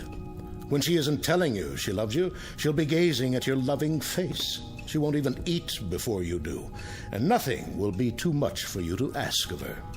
Really? She'll worship you. She'll beg for kisses and weep for joy at your touch. And if in passing time you should perhaps look at another girl, or even do a little more than look, she'll feel hurt, but she'll forgive you and love you just the same. Frankly, you'd get the same shake from a Cocker Spaniel. Oh, but that's wonderful. That's all in the world I want, my Layla's love. Is Layla's love. I should have known. Now, where did I put that bottle?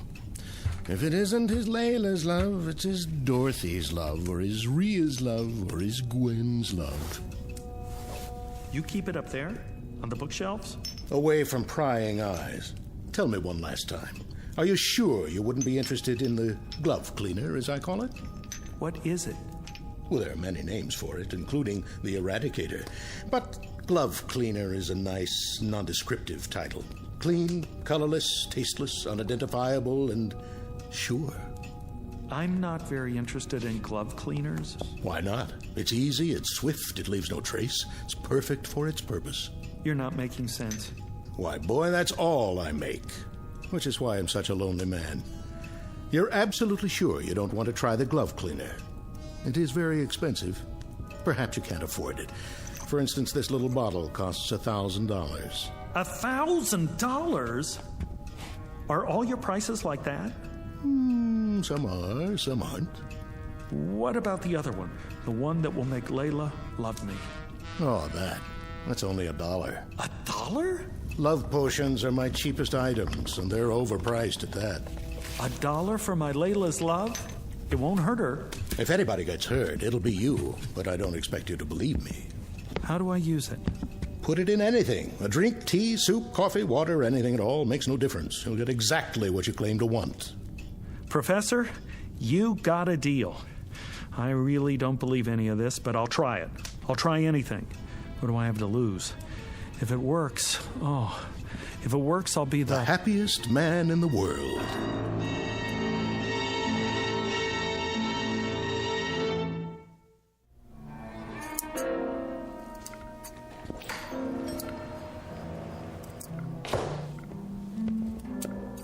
Yes?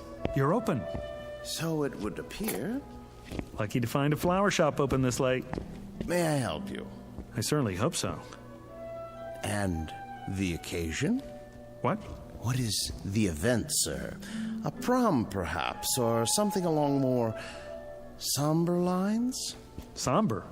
An injury, a lingering illness, leading to a departure. Dare I say, an interment? Oh, no. Nothing like that. Alas. A celebration! Ah, and what, may I ask, are we celebrating this evening? You may ask, and I'll tell you. We are celebrating fulfillment, contentment, consummation. Ah, the reading of a will. No. It's much more than that. A life sentence in the arms of my love without the possibility of parole. My condolences. We have some lovely wreaths. Don't you understand? I'm talking about true love. The kind that you want to shout from the rooftops. Sparks, fireworks. A boutonniere. No, something more. A wrist corsage, then. Or a tasteful nosegay. What is the biggest thing you have? In what respect? I know. A rose, by any other name. Color. How about blue? Yellow. Green? Pink. Red? White. Sold. For purity. An excellent choice, I'm sure. 1 dozen long-stemmed white roses. Will there be anything else? No. Yes. Champagne. And 2 glasses. Long stems on those, too. I'm afraid you'll have to visit your local vintner for those accessories. My sympathies to the blushing bride.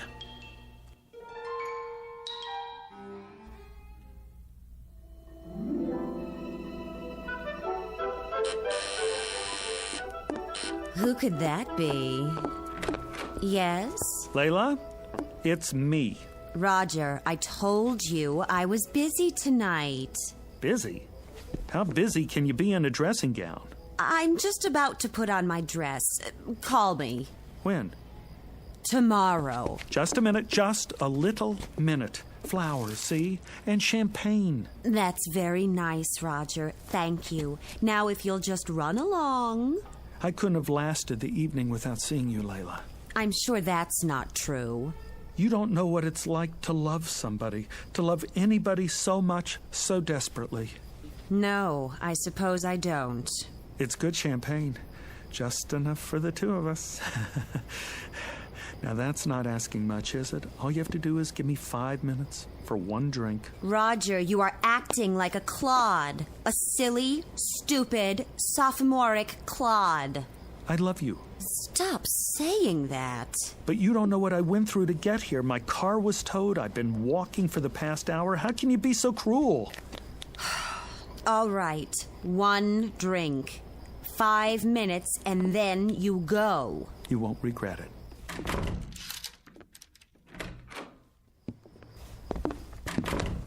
Layla? Not so fast. I've got to put on my dress. Why? You look like an angel. I know, but wait here. Ha-ha! It's like a new millennium.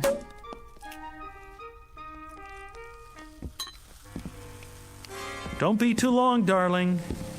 Just long enough to prepare one very special glass of champagne for you.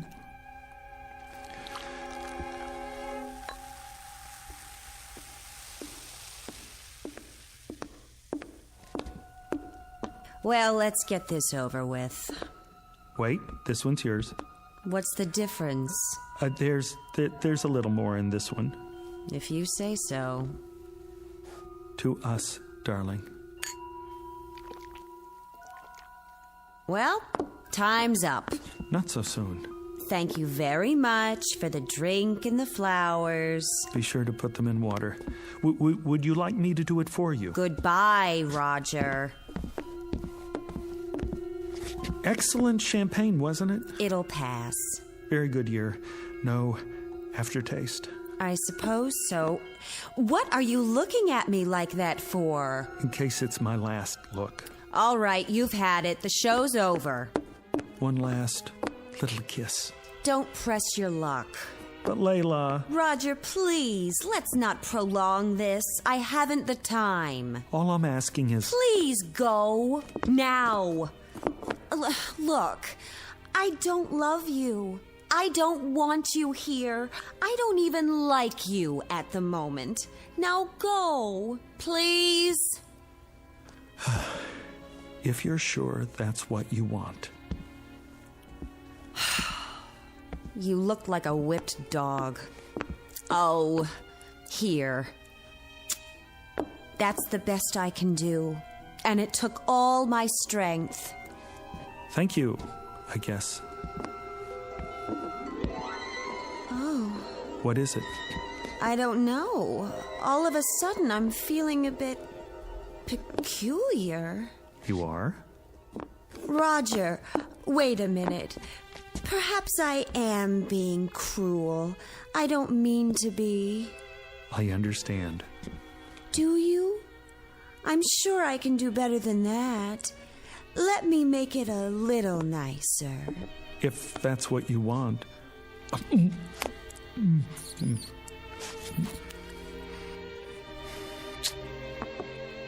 That was definitely an improvement. What's happening? What is happening to me? Who cares? Come here, baby. Oh, Roger.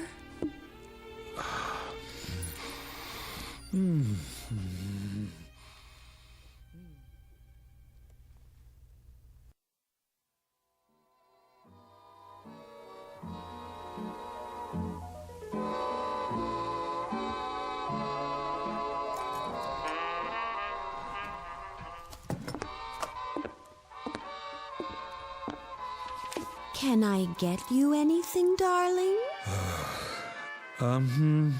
No. Are you sure? Quite sure. Is the music too loud? No, it's fine. Let me turn it up for you. It's fine, I said. What are you doing? Reading. Oh. Is it a good book? Great. Because if it isn't, I can get you another one. Layla, would you sit down, please? Of course, darling, if you want me to. Here? Oh, I meant somewhere else. All right, my love, if that's your wish. I'm sorry if it bothers you. It's just that I love to kneel at your feet. Well, kneel in a chair. Okay. Which one, darling? Anyone. Doesn't matter. Darling? Yes? Do you want your slippers now? No, thank you. Are you sure? I got them especially for you. They're the best the store had. They make my feet hot. Oh, well, if your feet are hot now, I could soak my hands in ice water and then caress them. That might feel good. Do you think so? No, my feet are fine. You have the most beautiful feet, like a dancer. I've never seen a more perfect instep. Would you like to prop them up on something? I'm fine. I know. Do you want to smoke your pipe? I don't think so. Why not? It burns my tongue. I'd be happy to break it in for you. I could smoke it all day while you're at the office, and then when you come home... Thanks, Layla, but no thanks. You're welcome. Oh, darling, I'm so sorry. I'll get you a cigarette. Don't worry about it. I should have put fresh cigarettes in the box by your chair. Here, I'll light one for you. Am I doing it right? Fine. Would you like me to rub your back, darling? You just finished rubbing my back. I know. It's just that I adore touching you, and I'd be glad to rub it again. Maybe later. Am I disturbing your reading? No. Did I disturb you by asking if I was disturbing you? No, dearest, not at all. Oh, Roger, I love you so much. I'm so happy you're you. You're just perfect. I love to say I love you. I love to love you. I gotta get out of here. You do? I have an appointment. You do? Almost forgot. Hand me my jacket. Of course, here. I'm sorry I didn't press it for you. Will you be long? I don't know. You don't? I may be late. Would you like me to go too? No. No, won't be that late. Why don't you stay here and hug my pillow or something? Is anything wrong, Roger, darling? No, dearest. It's just I got an appointment and I'm late and I need a little air. While you're gone, my love will grow and grow. And when you get back, do you know what will happen when you get back? I promise you that... I promise you that when you get back, I'll make you the happiest man in the world.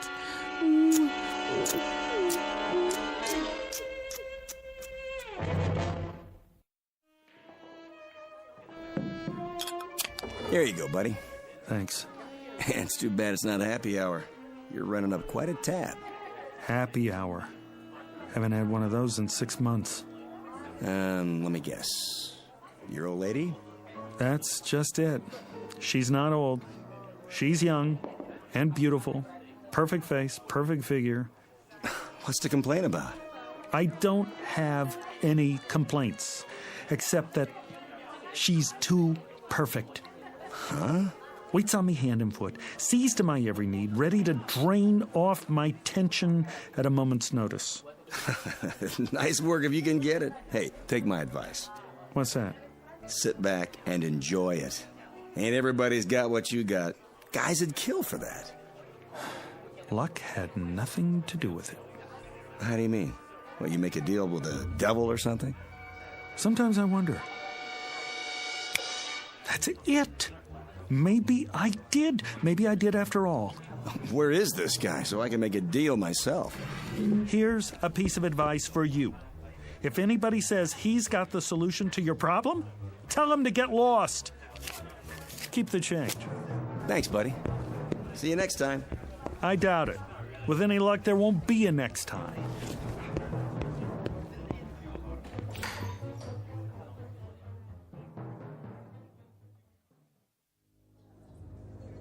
Have a nice night now here. I will, Margie. You take care. Excuse me. Be just a minute, sir. There's room at the counter. Hello? Yes? You remember me, don't you? Can't say that I do. You must. I was here once before, tying up the phone, caused quite a scene, I'm afraid. People lined up out the door. When was this? 6 months ago. Exactly. You don't say. Been in here much since then? Not once. I didn't think so. I was desperate to make a call, you see. I kept standing at the payphone, dialing over and over again, and everyone got terribly irritated. It happens sometimes, but I can't say I remember you. Listen, there was a man here that night, middle-aged, carrying an overcoat and a package. He said he was late for a meeting uptown. He bought his way to the front of the line, and when I finally left, he gave me some advice. Handed me his business card, this one right here. What's this now? So he told me to go to the address on the card, said it would solve my problem. I don't know anything about that. That's fine. What I want to know is, do you remember the man? Is he a regular customer? Because if he is, I have to find him and ask him what happened to his problem and what he knows about the address on this card. Anything at all. Sorry, mister. I can't help you. People come and go all the time. Could have been anyone. Then at least keep the card. And if you ever see a man trying to give out one like it, grab it, tear it up. You can't imagine how much grief you'll save some poor soul.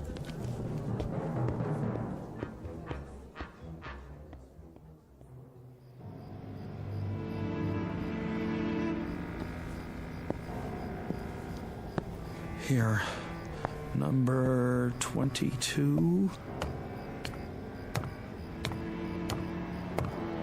Yep, same as before.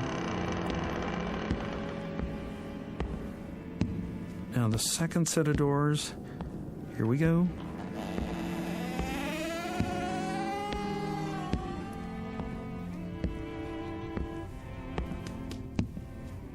Up. Hi there, Professor. Yes, I've been expecting you.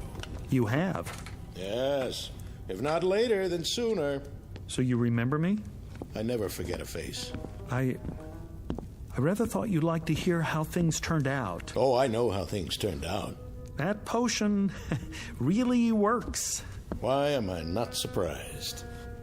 Well, how are things with you? Things haven't changed with me in years. Pretty ugly situation we got. What situation is that? In the world, I mean, with China. You don't look so good either. Me? Oh, I'm just as you would expect. That's what I thought. I just dropped by to tell you. I'm glad to hear it. Is this what you're looking for? That's the bottle of the glove cleaner? Mm-hmm. You sell much of that stuff? Now and again. What's in it? See for yourself. No color, no odor, nothing that leaves a trace, no way to detect its presence. And it's sure. Guaranteed. It's what you came for, isn't it? Me? No, not at all. How much did you say? $1,000. And it's painless. Of course, it's perfect for its purpose. The only thing of its kind in the world. Interesting. She loves you as I said she would, doesn't she? A constant love, and nothing you can do to her will change it. You took the words right out of my mouth. She worships and adores you and hangs on your every syllable. To put it bluntly, yes. The price is non-negotiable, I'm afraid. Professor, I don't know what else to do. I'm going out of my ever-loving mind. I'm sure you are. I can't stand it anymore. It's only natural. I never imagined there was such a thing as being loved too much. Well, you wouldn't. Isn't there an alternative?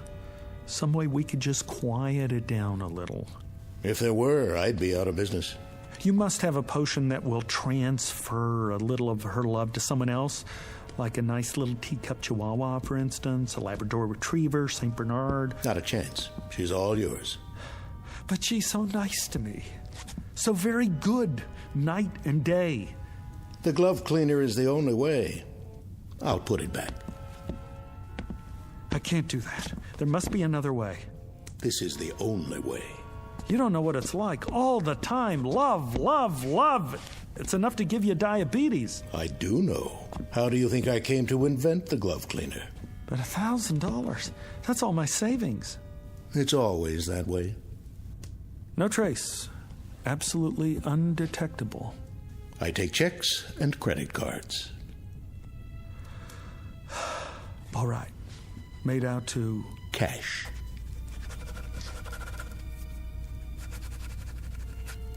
One thing I must caution you about. What's that? Use it immediately. Do you hear me? Immediately. It's imperative, and you must use it all. Why? Will it spoil? No, but you will. Once you delay, you're lost. Believe me, if you fail the first time you try to use it, you'll never have the courage to try again. Never. Goodbye, Professor. Farewell.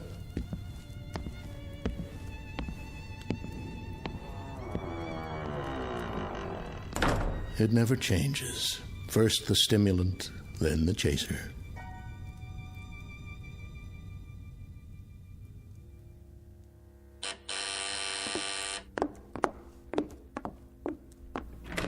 My darling. Hello, Layla. Come on, take the chain off. Of course I will. Oh, Roger, I'm so glad to see you. I know you are. Why, look what you've brought me. Oh, I thought we ought to have a party. Just the two of us. After all, not every couple stays married for 6 whole months. Roger, what a lovely surprise. You said you might be late, and instead you come back with champagne and flowers. I'll put them in water. Later. I'll get the glasses.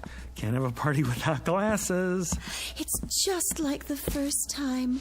Only tonight you don't have to beg to stay. Why don't you sit over on the couch? I'll open the champagne. Go on. If that's your wish. Do you want candlelight? It would be so romantic. Let's have candles, all right? Sure. Candlelight, schmandlelight. Anything you say. Oh, darling, it's so wonderful being married to you. I've never been so completely happy in my whole life. I live to love you. Only you. That's nice. I mean, that's nice. Really. Do you need any help? No. I'll serve you.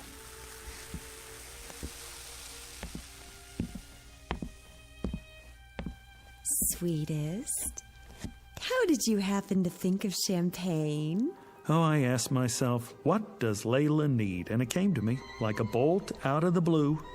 Here you go. To us. To us.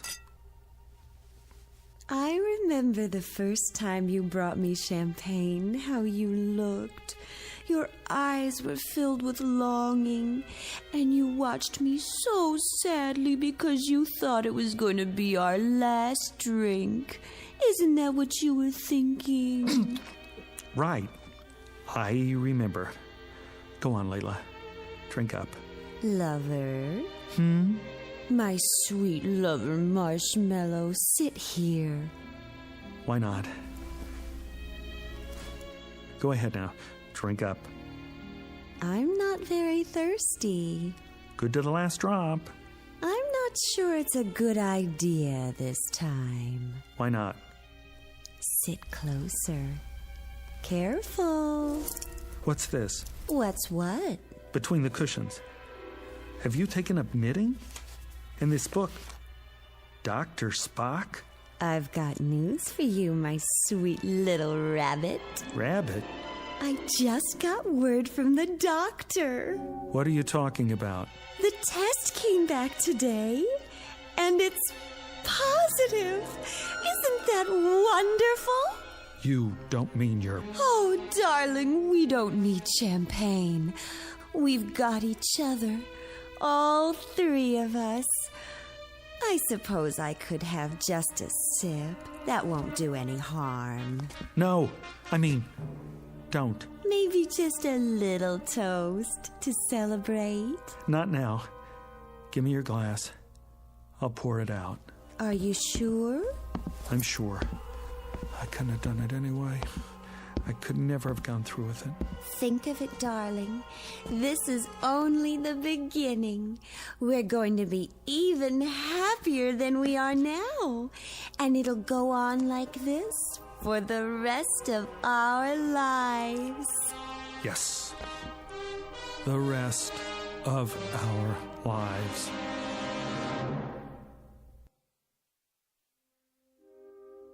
Mr. Roger Shackleforth, who has discovered at this late date that love can be as sticky as a vat of molasses, as unpalatable as a hunk of spoiled yeast, and as all-consuming as a six-alarm fire in a canvas tent.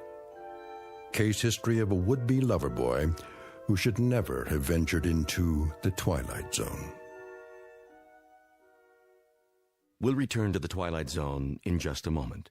You are about to enter another dimension. A dimension not only of sight and sound, but of mind. A journey into a wondrous land of imagination. Next stop, the Twilight Zone. Hi, this is Stacy Keach. I'd like to take a moment to tell you about our Twilight Zone website at twilightzoneradio.com. At twilightzoneradio.com, you'll find the latest information on these Twilight Zone radio dramas, including behind-the-scenes photographs, plus the newest product releases, trivia contests, ways to contact us, other Twilight Zone-related info and merchandise, plus links to other fascinating websites. So make your next stop twilightzoneradio.com. Visit twilightzoneradio.com to purchase these Twilight Zone radio dramas on cassette and CD, or call toll-free 1-866-989-ZONE. That's 1-866-989-9663.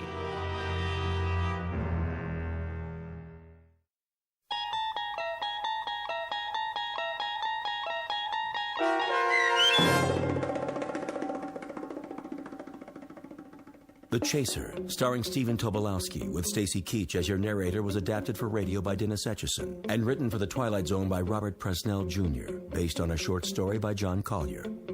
Heard in the cast were Michelle Graff, Roderick Peoples, Joby Cerny, Doug James, Jeff Lupetin, Carl Amari, Roy Melanzi, Meg Falcon, Jennifer Laterio, Linda Reiter, Peggy Roeder, and Craig Harris.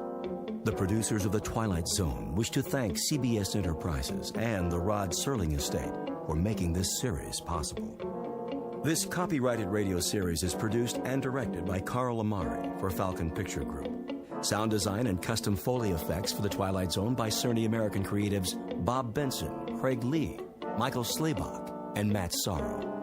To learn more about The Twilight Zone radio dramas and to contact us, visit our official website at twilightzoneradio.com. Doug James speaking.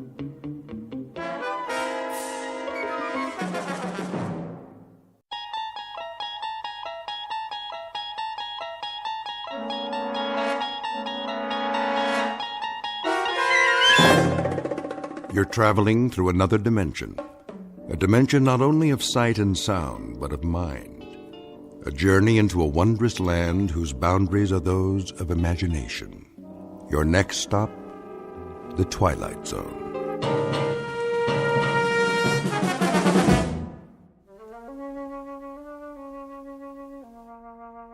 There.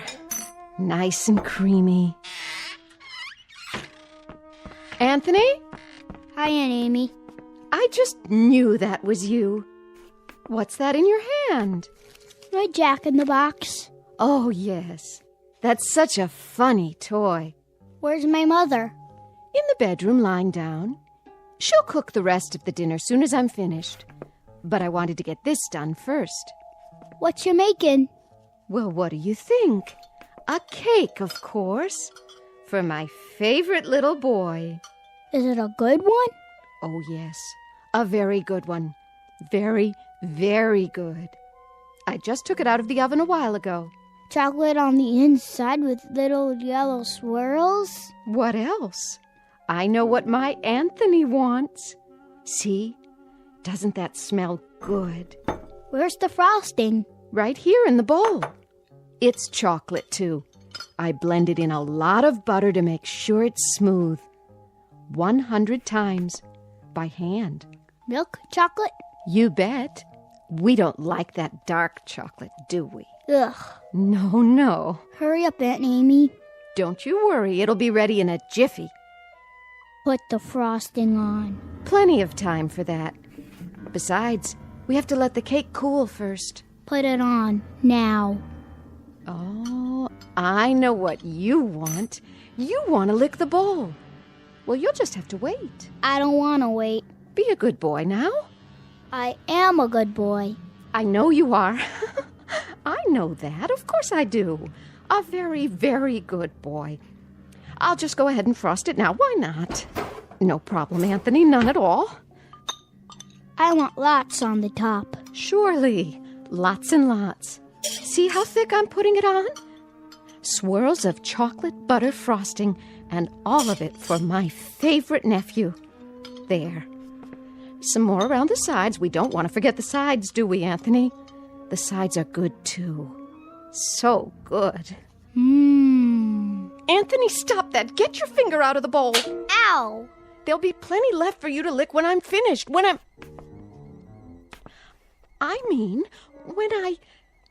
You hit me. Oh, I didn't hit you. I barely touched your hand. You're a big boy, aren't you? That hurt. Why, it didn't. I only meant for you to wait till I've finished frosting the cake. Then I'll give you the entire bowl. All of it. Everything's for you. It always is. You know that, don't you, Anthony? I don't think I like you anymore. Well, I like you. I love you. You're my favorite boy in the whole wide world. I mean it. I really, truly mean it.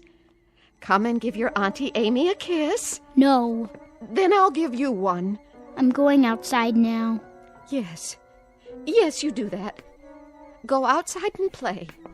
Playing is good. Here, take the bowl with you.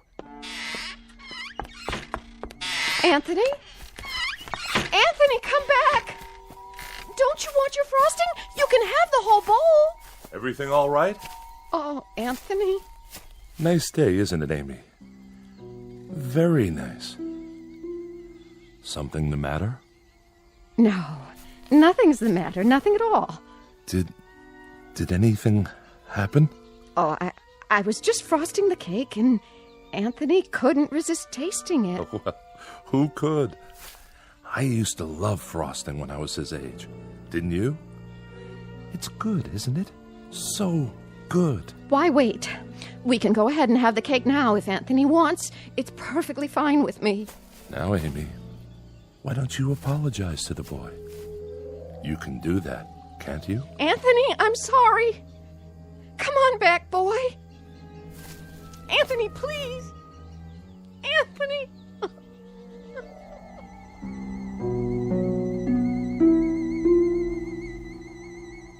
Welcome to Peaksville, Ohio, on a hot July afternoon. At first glance, you'd think this is a farm like any other, and the little boy, Anthony by name, is like any other little boy. But Peaksville is a place not found on any map, and those fields of wheat and barley, they're not the only crop. Something else grows in Peaksville, and for want of a better term, we'd call it horror. One day, exactly 6 years ago, a boy was born. And as far as the people are concerned, that's all that matters. There isn't anything else. Because Anthony controls it all. In just a moment, we'll take a closer look at Anthony Fremont and the people in the village and the village itself. A world in which nothing exists except Peaksville. A world Anthony manufactured and which he now rules with absolute power. A nightmare of rare design, located dead center in the Twilight Zone. And now, The Twilight Zone and our story, It's a Good Life, starring Mike Starr, with Stacy Keach as your narrator.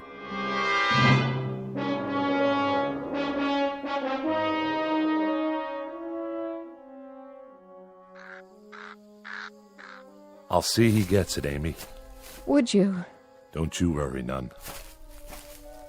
Look, boy. Look what Aunt Amy's got for you. Your own bowl of chocolate frosting. You like chocolate, don't you, Anthony? I know I do. Chocolate's good. I don't like her. Of course you do. She's your Aunt Amy, and she loves you. You know that. I hate her. Oh, that's a good joke. A very good joke. It's all for you, Anthony, all of it. And after you've finished, I'll make some more if you like. As much as you want. Get away. Oh, now, darling. Don't look at me. What? I don't like you to look at me. Hear that, Amy? Anthony's got a point.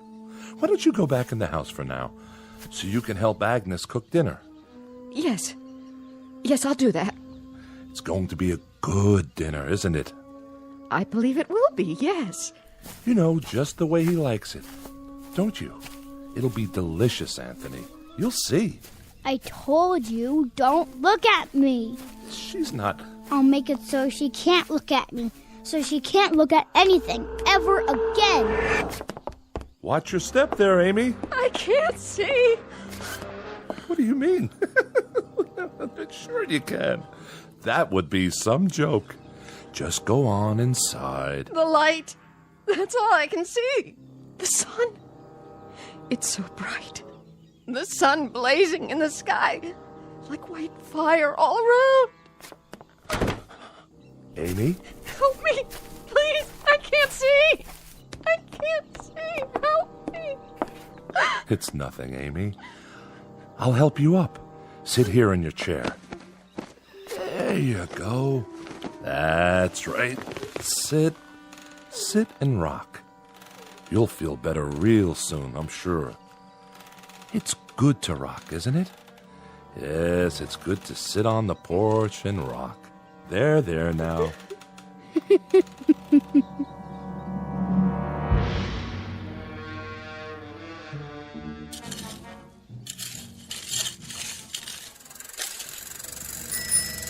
Hi there, Bill. Afternoon, Mr. Fremont. I brought the groceries from town. Gee, That was fast. Thank you, Bill. Very thoughtful of you. My pleasure. Howdy, Anthony. Hi, Mr. Soames. Mighty good to see you today. Mighty good. It's such a good day. A real good day, isn't it, Anthony? It's terrible hot, though. Terrible hot. Oh, I wouldn't say that. No, ma'am. I wouldn't say that at all. It's fine. Just fine. A real good day all around.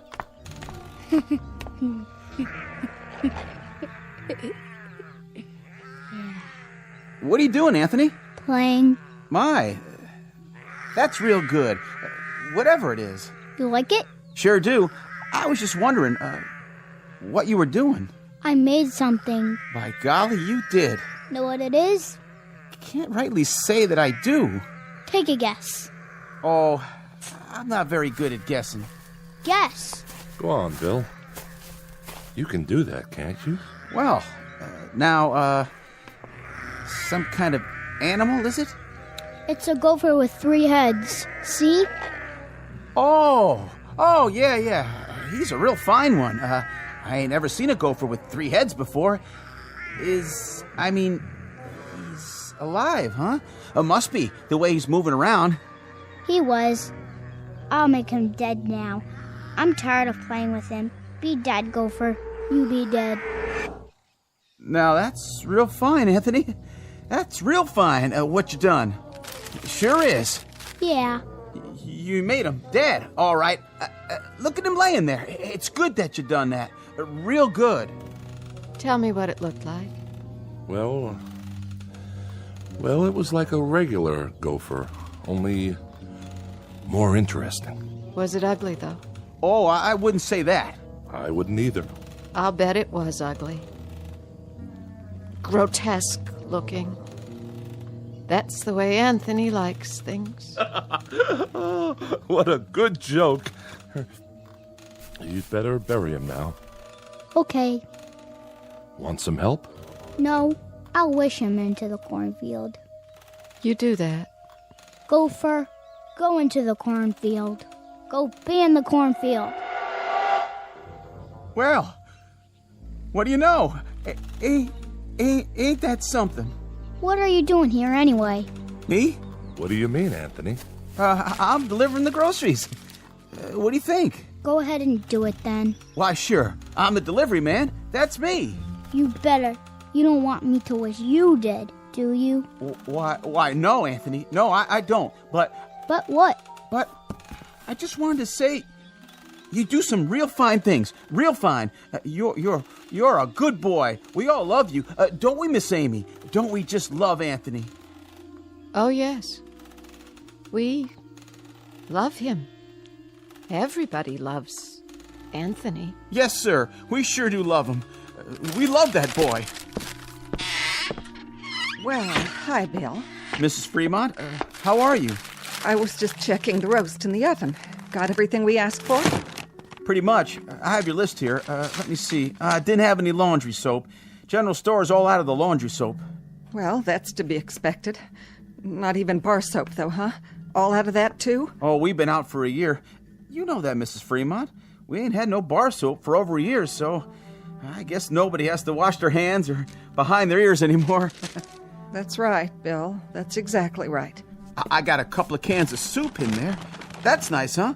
Didn't even know we had them on the shelf. And I remembered Anthony loves tomato soup, doesn't he? So I brought that. How thoughtful. You'll tell him, won't you, Mrs. Fremont? Tell him I brought the tomato soup because I heard he liked it. Tell him I brought it, won't you? Why, of course I will, Bill. I'll tell him. Matter of fact, I'll tell him right now. Oh, no, Mrs. Fremont. You don't have to go to the trouble. I gotta get going anyway. I gotta get back to the store. You don't have to be frightened of him, Bill. He likes you. He told me that several times, how much he liked you. Oh, that's real nice to hear. He's a clever boy, Mrs. Fremont. That he is. About the cleverest boy I've ever seen. Know what he was doing out there? Making something, I imagine. You got it. Yesterday he made some kind of furry animal. I have never seen the likes of it, but he invented it all by himself. Had real sharp teeth, too. Long and sharp. Could have done some real damage. It tried to bite him. I was kind of hoping that it would. Mrs. Fremont. But Anthony wished it into the cornfield before it could do him any harm. I gotta be going, Mrs. Fremont. I'm real glad. I mean, it's real fine that Anthony keeps making these things. Real fine indeed. Yes, ma'am. It's great. See you tonight, won't we, Bill? Tonight? Why, sure. It's TV night tonight. Oh, yeah. Anthony's going to put pictures on the television, and we're going to have a surprise party for Dan Hollis. A real nice surprise party. I'll be there, Mrs. Fremont. You can count on me. Where? What? Nothing. Bye now, Miss Amy. Be sure to say goodbye to your nephew for me. I will.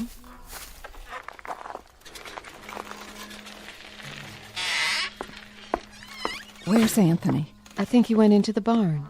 Oh. Leastways, I heard the door open. I keep telling him he shouldn't go in there, but... Amy, why, it's real nice that Anthony goes into the barn. A real good thing. But Agnes, he isn't even around now. You don't have to say that. But even so, Amy, even so, it's nice that he goes into the barn when he wants to. It's real nice. We mustn't even think anything bad about him, Amy. Do you understand? But he isn't around. Amy, dear, you know as well as I do. Sometimes he can hear what we're thinking, no matter where he is. He doesn't even have to hear it with his ears. It's like when you lost your temper. That was only for a second. 1 second. I know, but look what he did to your eyes. Now you can't even see. So you just think nice things, Amy. Real nice things about how good it is that Anthony's going into the barn to do whatever he does in there. And tonight we'll have Dan Hollis's birthday party, and we'll have a nice time. A very nice time. But it's such a hot day. I hope it cools off tonight. Oh, I wouldn't say it was hot, Amy. It's just right. It's a good day. Don't you think so, too? A real good day.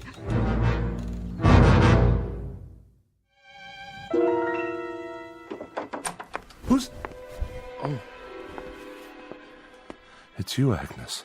What are you doing? Thought I'd lie down and try to rest before dinner. Oh, that's a good idea. You worked hard today. Always do. Got to get the crops in. Come in, honey, if you want. And close the door. He's still playing outside? Good. That's good. I put Amy to bed in her room. Did you? I had to lead the way. Is there a cane in the house? Do you remember? She's going to need one. I'll sure check. I told her to try and take a nap. Good. Jeff. Naps are great this time of day, don't you think? Yes, I do. I wanted to talk to you about... Sure, honey. We can talk all you want. Later. I was just going to change my clothes. Why don't you check on the roast while I wash up? How's that sound? All right. I'll do that. And you get a little rest, too, if you can. Sounds like a good idea. See you at dinner.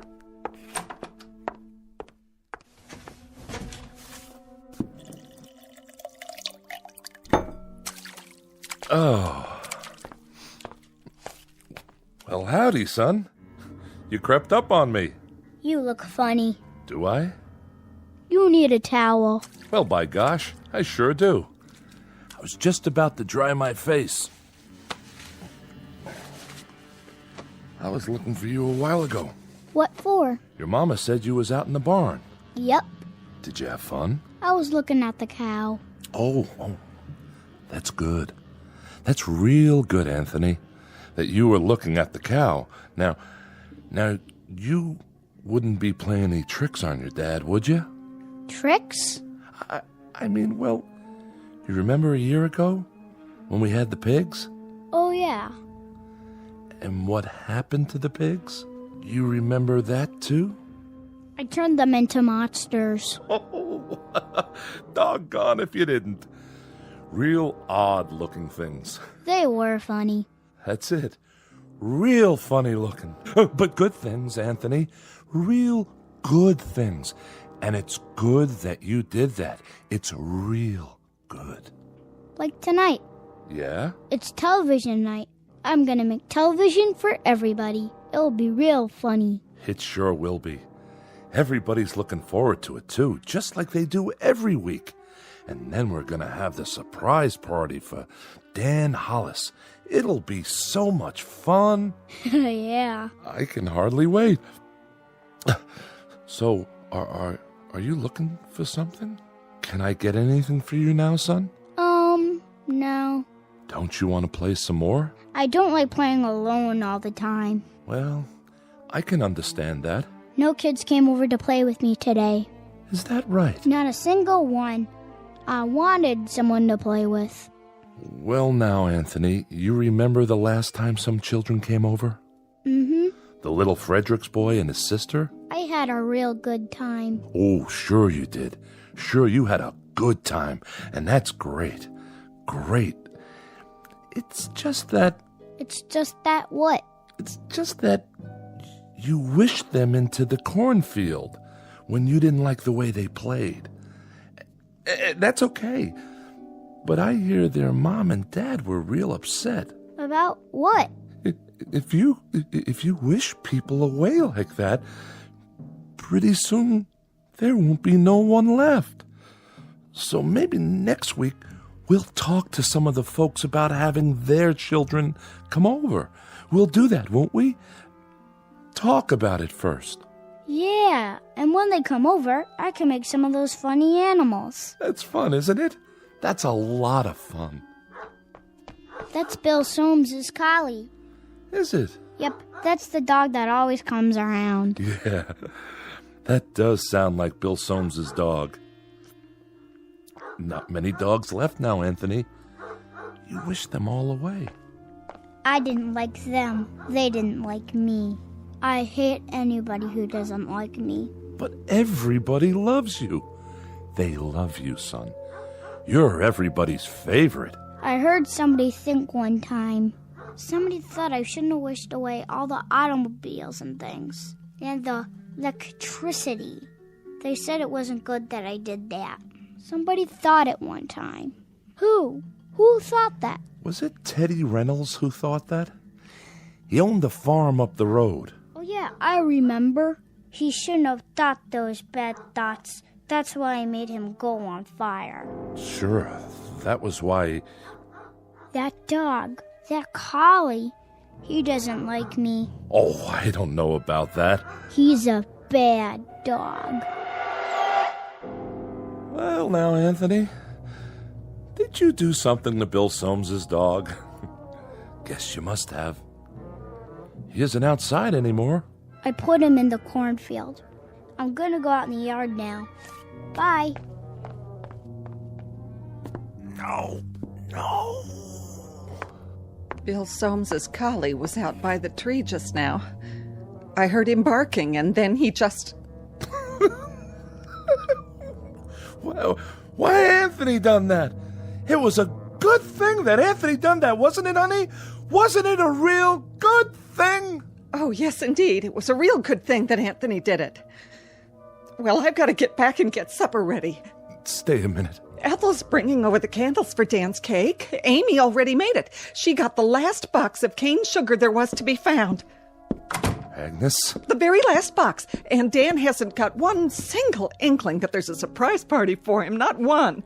Glad to hear it. And you know how much Dan likes music? Well, last week, Thelma Dunn found a record in her attic. That a fact? Yes, and she's going to give it to him tonight. Isn't that a wonderful surprise? It sure is. A record. Imagine. That's a real nice thing to find. What record is it? Perry Como singing You Are My Sunshine. Well, what do you know? I always liked that tune. How did Thelma happen to find it? Oh, you know, just looking around for new things. Or old things. The ones that are still left. Say, who Who has that picture we found a while back? I kind of liked it. That old clipper ship sailing along. The Smiths. Next week, the Sipiches get it, and they give the Smiths the old McIntyre music box, and we give the Sipiches... I know. That's the way of things now. There's so little left. But that's okay, isn't it? Everybody keeps a few things for a while, and then they trade off. There's about 3 books left, and each family... Oh, now, honey. And each family can keep it for a week, and then trade it for something else. Like with the stereoscope the Van Usens found in their cellar, or the can of beer that Bill Soames found wedged into an old icebox in the junkyard. I'd better go check on the kitchen. You see, the thing of it is, Anthony fixed it so that we're alone in the world. Nothing new ever gets built anymore. Nothing new at all. That's enough. No, it's not nearly enough. Remember 6 years ago, old Doc Baker, rest his soul, he took one look at Anthony when he was born, and he screamed and dropped him. Tried to kill him right then and there. He knew. Somehow he knew what Anthony was, and he thought it would have been better if he had been born dead. But Anthony, my son, he whined and let out a cry, and then he done this thing. He took his revenge. Oh, didn't he? Please, I beg of you, don't. No. And he either destroyed the world and only left this village, or he took the village someplace away from everything. We don't know exactly which, do we? All we know is that we're alone, and there aren't any towns or villages or anything else left except this place. And Anthony, he controls it with his mind. He controls everything. That's right. That little boy in the yard outside. He can make it rain or snow. He can wish people into a grave, or he can turn them into anything he wants. That's why you got to keep smiling or laughing, or you got to mumble something to keep your mind clear, because Anthony can tell what you're thinking. And if it's a bad thought, his mind will snap at you, and he'd do most anything at all. Please, for the love of God. Mom? Dad? All right. But it's good. It's good that it turned out this way, isn't it? It's real good. That's what it is. Really, really, really good.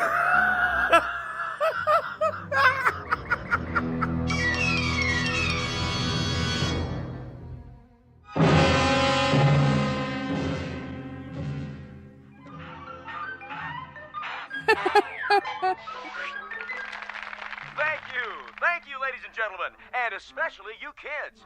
And now for our next act. It's time for Stupid Animal Tricks. And here's some film we thought you'd like to see. First up is Rocco the Squirrel in Crossing the Road.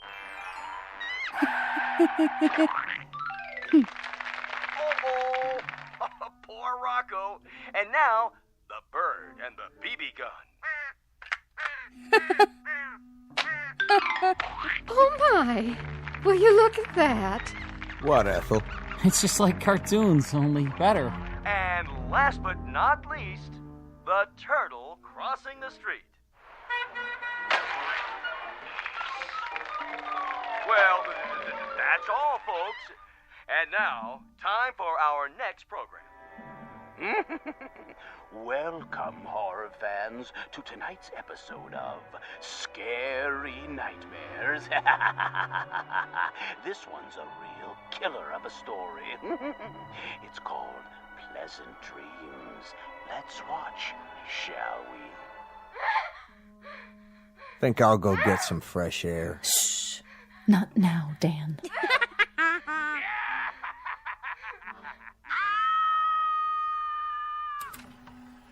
That's all the TV there is.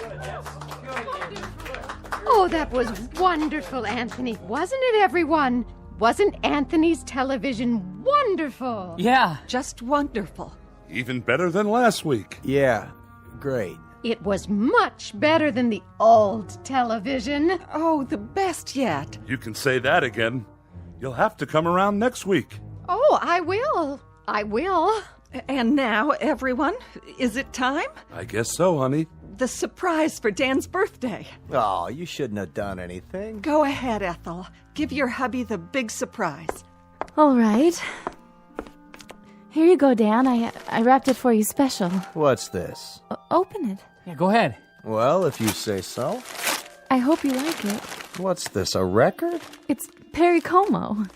A real collector's item, you might say. No kidding. I haven't heard Perry Como in years and years. Such a great crooner. You know what a crooner is, don't you, son? No. It's a singer. Someone who sings the old songs. What a great voice he had. Oh, didn't he? Happy birthday, darling. Happy birthday. Hey, you better not hug me too hard. I'm holding a priceless object here. You certainly are. Wow. Do you think we could play it? You mean right now? I'd love to hear some new music.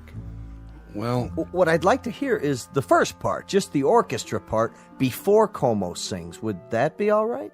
I don't like singing. I don't think we'd better, Dan. After all, we don't know where the singing comes in. It would be taking too much of a chance. Better wait till you get home. Put it on the table for now. But we don't have a Victrola at home. That's all right.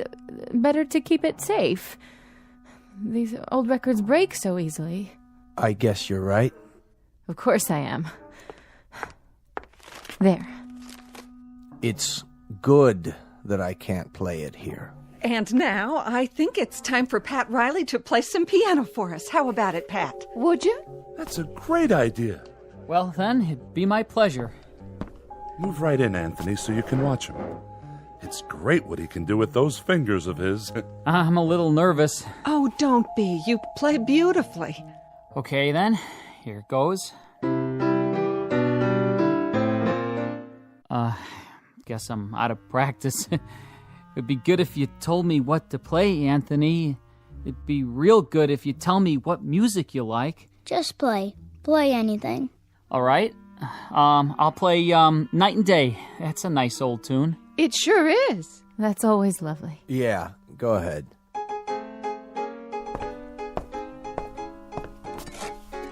What are you doing? What does it look like? Having another brandy? You've had enough. Not hardly. Stop it. Leave me alone. Put the glass down. Take your hands. Don't make any noise. I don't like noise when the music is playing. I'll drink to that. Oh, don't worry. I'll clean it up. Go on, Riley. Finish the song. Yes, please. It's so pretty. Pretty, all right. Dan, please. Please what? I'm not doing anything. No, darling. But I'm just drinking this peach brandy on my birthday. That's all I'm doing. Please, Dan. For the love of heaven, please don't say anything else. Who's saying anything? I'm not saying anything. I'm listening. Shh. Play, Pat. This is real good brandy. Real good. You people know something? There's only 5 bottles of real liquor in the whole village. 5. 1 rye, 2 scotch, 1 after-dinner cordial, and this here. And when that's gone, there won't be any left at all. None. Keep playing. Nuts. Nuts! Can't even play my record. Can't even play Perry Como. Don't play that anymore, Pat. That's not what I want you to play. Play this. Happy birthday to me. Happy birthday to me. Dan! Happy... Please, stop! Oh, please, Ethel, be quiet! Dan! Ethel, you have to stop now. Happy birthday, dear Danny. Happy birthday to me. Play it, Pat. Play it so I can sing it right. You know, I can't carry a tune unless somebody plays it. I'll do my best. That's enough. I said that's enough. Go outside for a while, Dan. Get a breath of fresh air. You and her, you had them. You had to go have them, didn't you? If there's any fault, it's yours. You are my sunshine, my only sunshine. You make me happy when I am blue. You monster. You dirty little monster. You murderer. Hey, what you thinking, Anthony? You go ahead. You think about me. You think bad thoughts about me. And maybe some man in this room. Some man with guts. Somebody who's sick to death of living in this place and is willing to take a chance. Maybe he'll sneak up behind you and lay something heavy across your skull and end this once and for all. You're a bad man. You think that, Anthony. You go ahead. I'm a bad man. Keep thinking that. Somebody get behind him. That's all it takes. Somebody end this now. Pick up a bottle or a stick or something, anything, and... You're a very bad man, and you keep thinking bad thoughts about me. But now you can't anymore. You can't even see me. My eyes? Your eyes aren't real. They're like a toy. That's all you are now. A toy Jack-in-the-Box.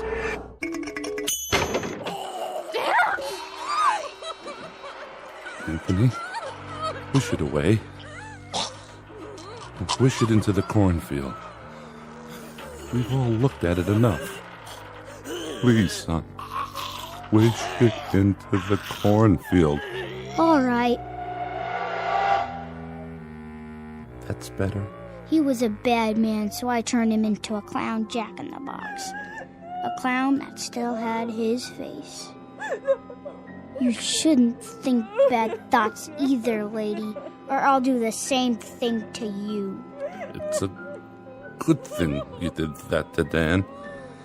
It's a very good thing. Play some more music, Mr. Riley. Oh, yeah, it was swell. Just swell. A real good thing. I like that song. Come on, Anthony, I'll lift you up so you can sit on the piano. Would you like that? You know something? What's that, Amy? Careful, watch your step. Why don't you sit down again? I kind of liked it a little bit better when there were cities outside. And we could get real television and radio and things like that. Didn't you? Why, Amy, it's good for you to say such a thing. Very good, but you must be making a joke. Anthony's television is much better than anything we ever used to get. Oh, yes. It's fine. It's fine. Anthony's are the best shows we've ever had. Yeah. Very best. Look at that, will you? It's snowing outside. Anthony, are you making it snow? Yeah, I'm making it snow. I like snow. So do I. We all do. But that'll kill off half the crops. That's what it'll do, Anthony. And then we won't have anything to harvest or eat. Did you know that? Mm-hmm. But I guess it's good that you're making it snow. It's real good. And tomorrow will be a good day. No matter what. A very, very good day. No profound comment here. No clever words about the human mind and the power of thought or the need to survive. We only wanted to introduce you to one of our favorite citizens, and we do mean favorite, little Anthony Fremont, age 6, who lives in a village called Peaksville, in a place that used to be Ohio. And if by some strange chance you should ever run across him, you'd best think only good thoughts, because anything less than that is attempted at your own risk. In the Twilight Zone.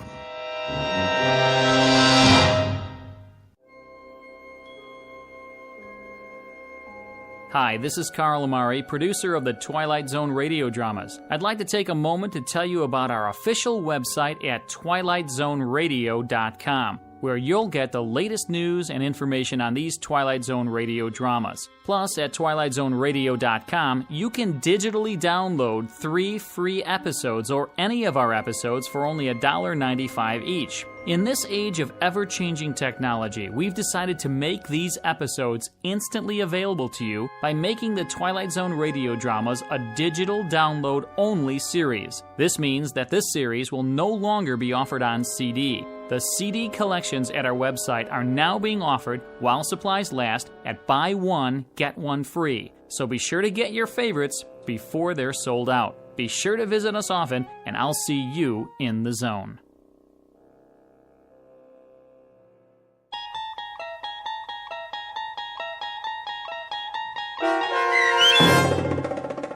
It's a Good Life, starring Mike Starr with Stacy Keach as your narrator, was adapted for radio by Dennis Etchison and written for The Twilight Zone by Rod Serling from a story by Jerome Bixby. Heard in the cast were Meg Thalken, Fernette Lebo, Christian Stolte, Jeff Lupetin, Doug James, Brooke Sanford, Carl Amari, piano stylings by Daniel Choka, and introducing Zachary Leipzig as Anthony. To learn more about the Twilight Zone radio dramas and to obtain audio cassettes and CDs of these programs, visit our website at twilightzoneradio.com. The producers of The Twilight Zone wish to thank CBS Enterprises, Carol Serling, Dennis Etchison, Dick Brescia Associates, Claire Simon Casting, Terry Jennings, XM Satellite Radio, Sirius Satellite Radio, our sponsors, and our radio affiliates for helping make this series possible. This copyrighted radio series is produced and directed by Carl Amari and Roger Wolski for Falcon Picture Group. Doug James speaking.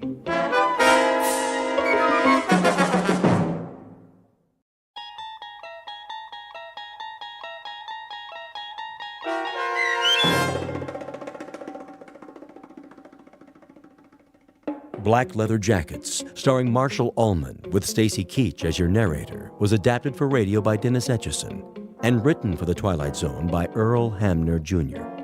Heard in the cast were Elizabeth Lido, Jason Bradley, Christian Stolte, Doug James, Fernette Lebo, Jeff Lupetin, Roger Mueller, Meg Thalken, Vince Amari, Alex Sopener, Carl Amari, Kurt Nabig, and Jason Mallow. To learn more about the Twilight Zone radio dramas and to obtain audio cassettes and CDs of these programs, visit our website at twilightzoneradio.com.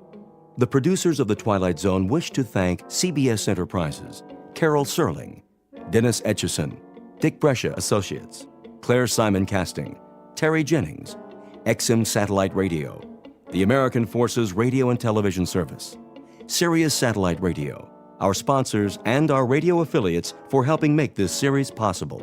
This copyrighted radio series is produced and directed by Carl Amari and Roger Wolski for Falcon Picture Group. Doug James speaking.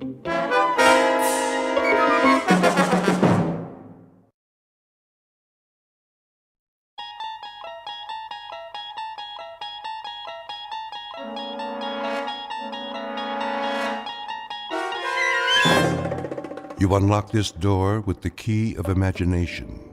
Beyond it is another dimension, a dimension of sound, a dimension of sight, a dimension of mind.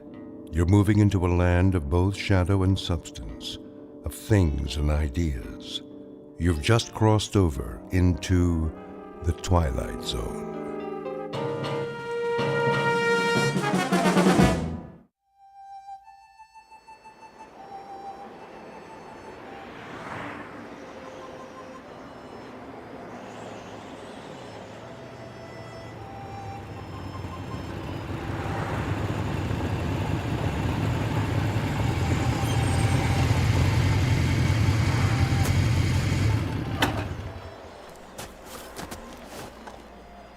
Why here? Looks like a good place. For what? Information. They won't know anything. Maybe they will. Hey, Steve's right. Look at all the trucks parked out front. I say we wait till we come to a town. The last sign said 35 miles. Let's go in. This is Nowheresville. That's what we want, Freddy, isn't it?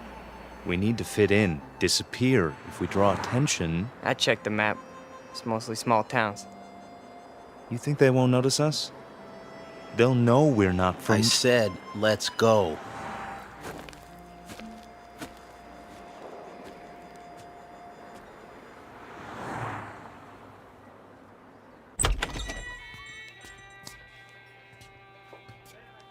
Hiya, boys. Sit anywhere you like. Got some seats at the counter. Thanks. 3 cold ones? Sure. Fine by me. How's your water? That all you want, Blue Eyes? I just wondered how your water supply is. Pure as can be. Down the mountain and over the dam.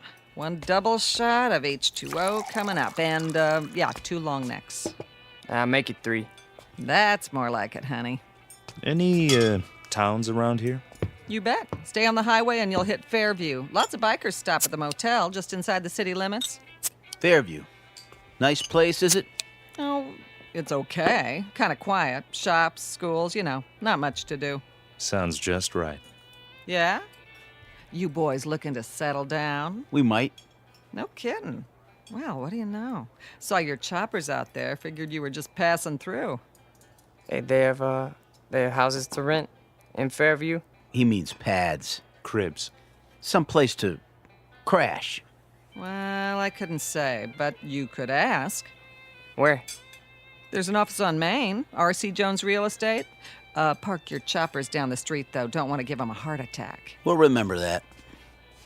Here's from a bill, Franny. Sure thing. Coffee, burger, and a Coke. How you keep the change? For your tip. Why, thank you kindly, George. You come back and see me on your next run now. You know it, doll. You boys need menus? I got a burger basket special with fries. No thanks. Sure? Strong young fellas like you. We don't eat. He means we already ate. What? That's it. We scarfed. This morning, we really chopped down. You dig? Oh, I dig you loud and clear, Daddy-O. Say, where are you from, anyway? Not around here. Come on, let's go. Right. You got it, Steve.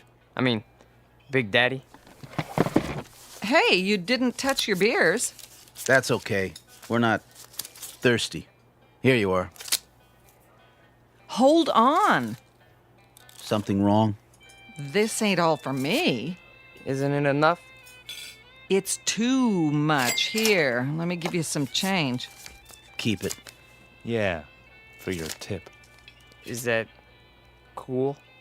Well, now that's mighty generous. You boys come back and see me now, anytime. 2 specials, Fran. Table 4. Sure. Those boys stiff you? No, Harry, that's just it. They gave me $23.17 for 3 beers.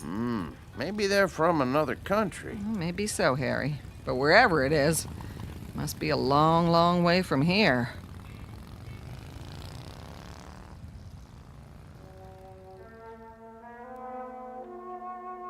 Three strangers on motorcycles dressed in black. We call them Steve and Scott and Fred, though their names aren't important.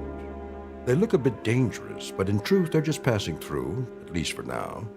They're on their way to a small town with tree-lined streets and white picket fences. A quiet town in the Midwest. But take a look in the eyes of these young men, and you'll see something deeply mysterious. Because they are most definitely not from around here. The truth is, they have arrived to lead us all into the Twilight Zone.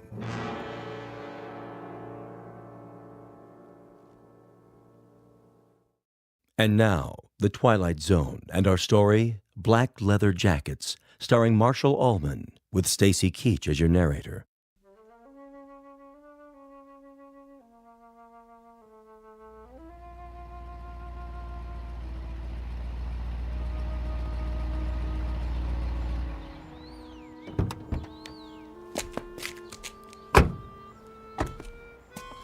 Well, this must be the place.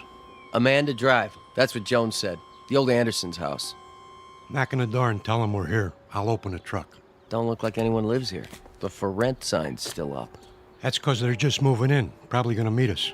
What if they don't show? Well, we wait an hour, put it in storage, cost them extra. Go on, knock. Okay.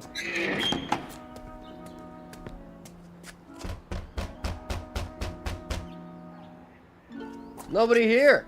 Give it another try. Locked up tight as a drum.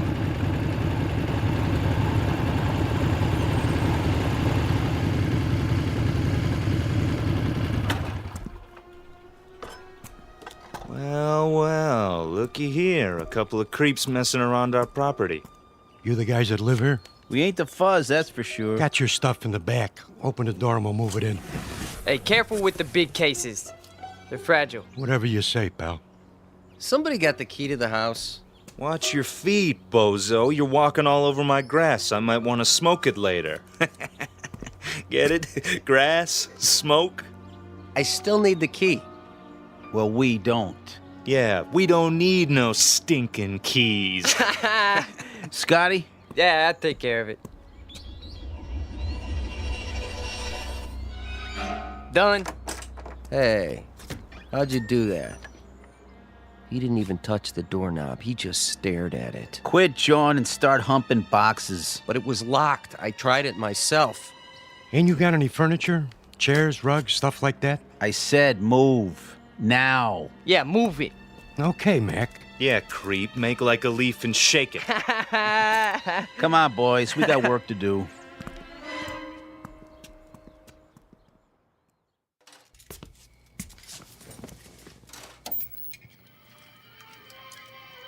Martha? Yes, dear. Here's that movie you wanted to see. Be right there.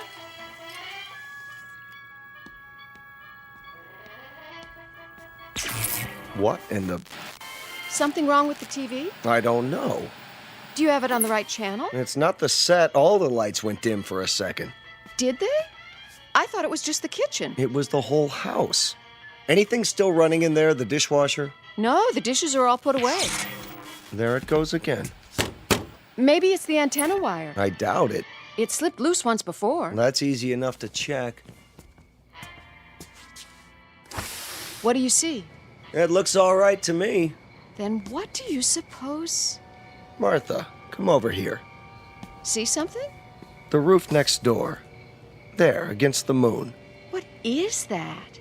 Looks like some kind of electrical device. Now, that wasn't there this morning, was it? No, the Andersons didn't leave anything. Must be something those men put up. Right, the three who moved in. Wouldn't that be just our luck? What? Not only are they motorcycle-riding hoods, they're ham radio operators. Is that bad? You don't know what it does to TV reception. I have a good mind to go over there. Honey, please. Daddy? What is it, Ellen? I'm not sure. I had my radio on while I was studying, and all of a sudden it began picking up these weird voices. What did I tell you? Ham operators. What's that? We can go without television for one night. Tomorrow we'll find out what's to be done about it. First thing I'm going to do is see if they have a license. For what? Do you think you ought to? Those young men look so unfriendly. You mean the ones who moved in next door? Does anybody know their names? No, but I'll find out. I think 2 of them are brothers. Odd types to have in this neighborhood. They don't really fit in somehow. The other one has blue eyes. How do you know? They were unloading the truck when I came home from school. Lots of boxes. Electrical equipment, probably. And these long silver metal things like giant tanks or capsules or something. You stay away from them, young lady. You make it sound like an order. It is. But you don't even know them. Your father's just concerned for your safety, dear. Go upstairs and finish your homework. I'm not going to wait till morning. I'm going over there right now. Stu.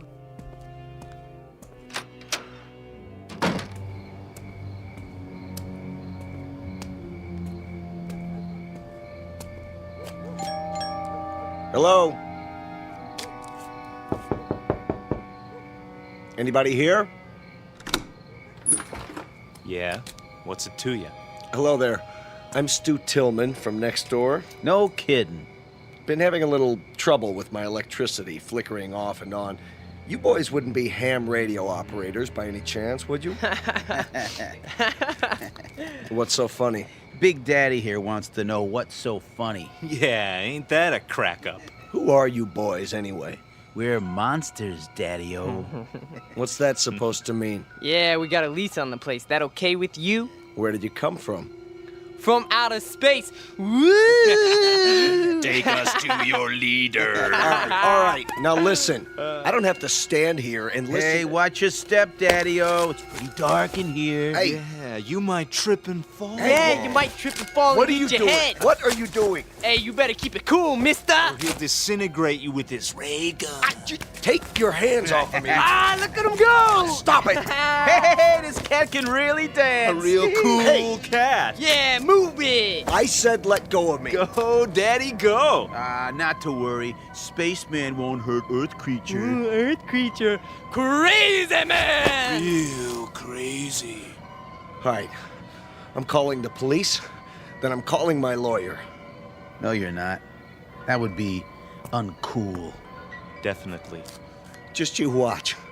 You're some kind of hoodlums. Cool it. The police probably have warrants for your arrest. They'll be very interested to know where you are. I told you to cool it. Stay away from me. Look in my eyes. You're gonna be plenty sorry for this. Just wait till I... Forget it. What? Forget everything. There. Feel better now? Yes. Better.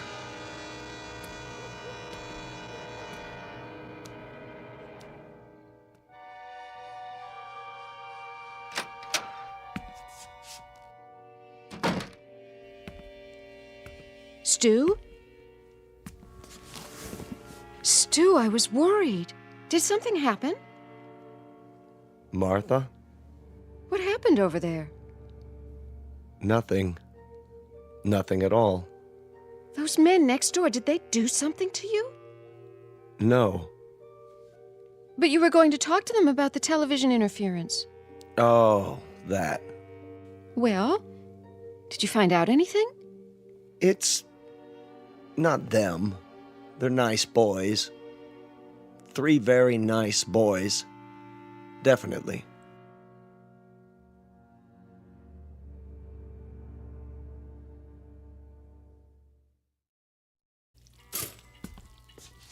Morning, Mom. Gotta go. Oh, no, not till you have your breakfast. But I'll miss the bus. Then you'll just have to walk.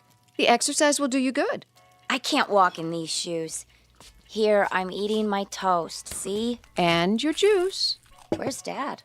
He decided to sleep in. I think he's coming down with something. Well, kiss him for me.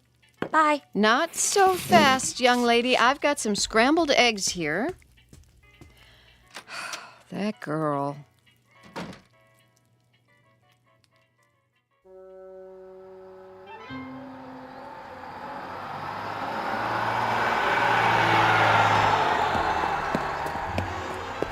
Hey, wait for me! God darn you anyway. Hey, trouble? You see that bus? Yes. I mean, yeah. I checked it out. What gives? Drove off right in front of me. It's a game with them. They just love to make people suffer. Why would they do that? Beats me. Definitely, uncool. Just thank your lucky stars you don't have to depend on buses to get around. Stars are lucky? It's just an expression. I understand a great deal about constellations. That is, the nature of galactic structure. But as to... Huh? I mean, I dig stars the most. They're really cool. So, they're lucky? That's a gas. So are you. What do you mean? One minute you talk like a professor, and the next minute you sound like a... What did they call them? Beatnik or something. Thanks. You're a real cool chick. There you go again. Well, why do you try to talk that way? Sounds like you've been watching too many old movies. I have? I mean, I have. Before I came here, I made a study of popular culture. Music, motion pictures, satellite television. You're a trip, you know that? Trip, meaning to travel to another destination. Yeah, I believe I understand. You need a ride? Well, you aren't going past the school by any chance, are you? I could. With me on the back of your motorcycle? Why not? It can carry 2 passengers. That would definitely be cool. Well, there's a first time for everything. Come on, little lady. Hold tight. Tightly, I mean. Uptight. Out of sight. Here we go.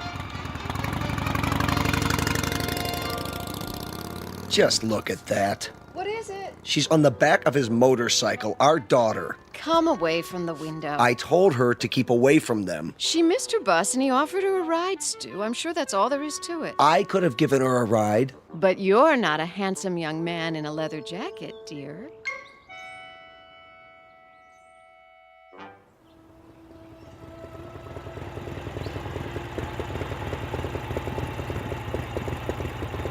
Here! What? You can stop here. I don't see any school. It's on the other side of the park. Then why are we You stopping? got me here so early, I thought I'd walk. The park's so pretty in the morning. How much time do you have? My watch says 8:30. Class isn't until 9. Oh. Would you like to take a walk? Sure. That bench over there is my special place. We could sit for a while if you want. Okay. It's nice here, isn't it? I guess. I sit here sometimes and think. Try to figure things out. Like what? Oh, I don't know. For one thing, did you know you've lived next door to me for over a month and you've never even said hello? Hello. My name's Ellen, by the way. I'm Scott. Hi, Scott. So, where are you from? Why do you ask? I just mean, where did you live before? It's hard to describe. A long way from here. What city? I doubt that you've ever heard of it. Could be. Geography is one of my worst subjects. Did you graduate already? Graduate? Have you finished school? Yes. 10 years ago. 10 years? You're not that old. I'm older than you think. My people don't show their age. My family's the same way. My grandmother lived to be 90, and you'd have taken her for 60 right up to the day she died. That's beautiful. It is, isn't it? She was such a sweet, happy person. Not that. I mean, your hair. My hair? The way the sun's shining through it. I've never seen anything so beautiful. Now you're putting me on. Putting on? Teasing me?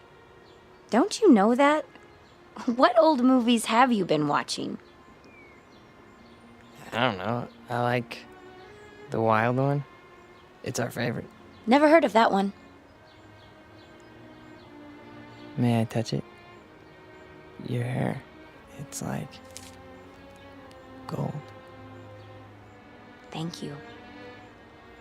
I'd better be getting to school. Already? It's getting late.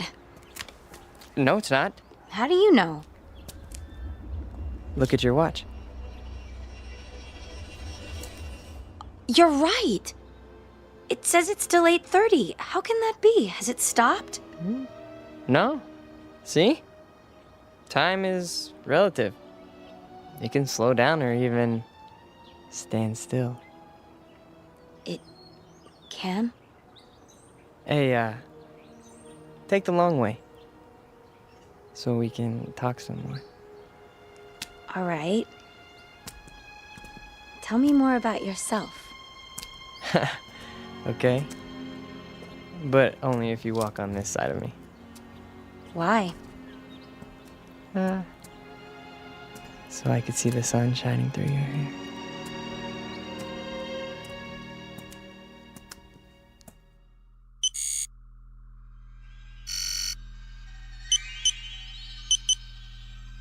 It's time. I know that. Where is he? He got delayed. He'll be here. I'm not interested in excuses. Neither is the controller. We could try to pick up his image with the eye.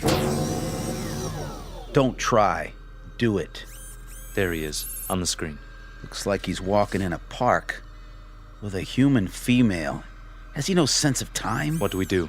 Proceed without him. We can't. The controller told us. It's my responsibility. I'll make the decision. Sir. Reporting in, sir. Be at ease. Where's your brother? We can no longer trust him. What has he done? He's formed an attachment for one of the beings here. What sort of attachment? I'm not sure yet. A kind of alliance. He's with a young human in spite of our orders. Continue without him. I'm sure he's on his way now. I said continue. We have been in touch with all units. Good. The second wave has landed successfully and are now concealed as planned. With the arrival of the third wave, we will be in key positions throughout the continent. Excellent. The locals, are they suspicious? Not a bit, sir. They're a stupid race, exactly as our research told us. An inferior breed given to hatred, cruelty, making war, and killing one another because of greed. The universe can well do without them. You will receive your instructions for the final move in a few Earth days. Very well, sir. I'll tell brother as soon as he gets here. No time for that. We have to bring him in, now.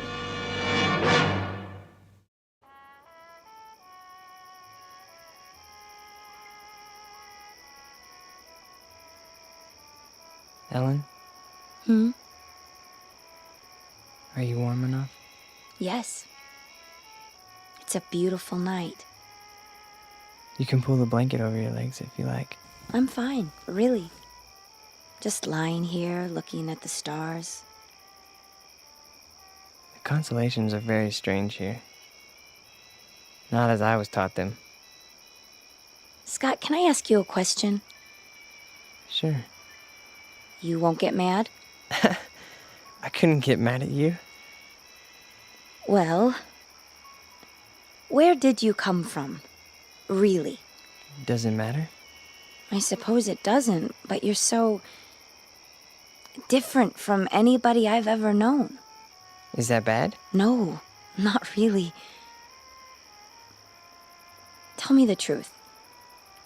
You're an exchange student, aren't you? At the college, from some place you'd rather not talk about. Only in a manner of speaking. Ellen, you like me, don't you? You know that. Very much? Very much. Except when you do your Marlon Brando impersonation. What do you want, roses or something? Come on, I thought I did a pretty good job. We studied your motion pictures. That's just it. You must have looked at nothing but old movies. People don't talk like that anymore. Well, what about the clothing? Oh, don't go changing that. Your leather jacket is way cool. At least we got something right, huh? You got a lot right. Trust me. Ellen, do you know the word love? Of course, silly. Everybody does. What an odd question. What's odd about it? I mean, bringing it up at a time like this. Why would you? No reason. Oh. It's just a word that's all over your newspapers, and your magazines, your music, your television. We encountered it all the time. We. Who is we? That's not important. This is a planet filled with hate, Ellen. Hate, violence, mistrust, bigotry. I don't know how someone like you survived this long. Me? I'm no different from most people.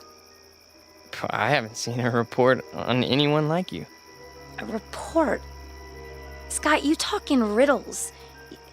Sometimes you make me feel like an insect under a microscope. I'm sorry. I didn't mean to. Please, I'd like to go home. Why? You've been lying to me. You're wrong. Don't make it any worse. I don't know why or what it is you're trying to hide, but I know you're not what you seem. And what if I'm not? Do you think you're in any position to judge me? Any of you? I said I want to go home. I'm truly sorry, Ellen. You can believe that or not. I guess I expected too much.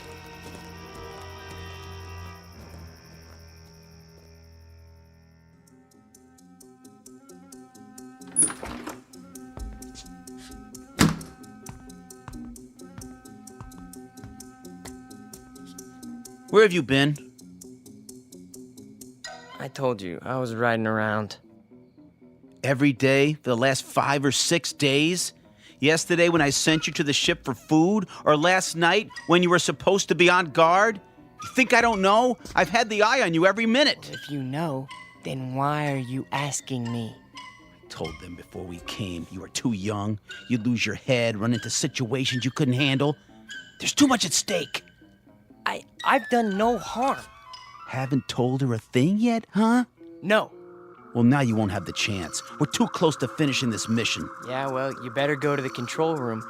Your master's calling. You're a master, too, and don't forget it. From here on out, you're just along for the ride. You're not a good enough risk.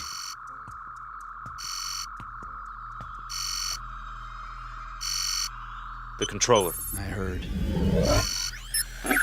Report. Bacteria Unit 59 reporting in. The test has been an unqualified success. Good. Units 70 through 100 have reported the same result. What is your time estimate? 30 minutes to the reservoir. Approximately 24 hours for the bacteria to multiply to saturation. How soon before you see results? Within 30 hours, we should witness 50% fatalities. I estimate a total of 48 hours before total extermination. Have you coordinated with other units in your area? We have. And the result? There are 29 bacteria units near the water supplies in this state. We should reach complete contamination of the population within 2 days. Very well. Begin Operation Invasion, Phase 2, at once. Yes, sir. At once. So, the time has come. Ah, brother. You've decided to do your duty. It's not what I was told would happen. Of course it is. Not this way. A portion of the population was to be saved. For study, if nothing else. The controller's word is final. Yeah, well, not if I can help it. Where are you going? We've got to stop him. Doesn't matter now. He's too late to stop it.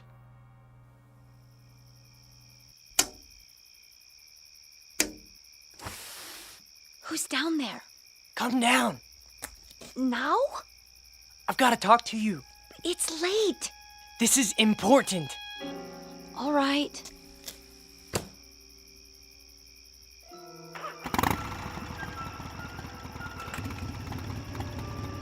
Brother!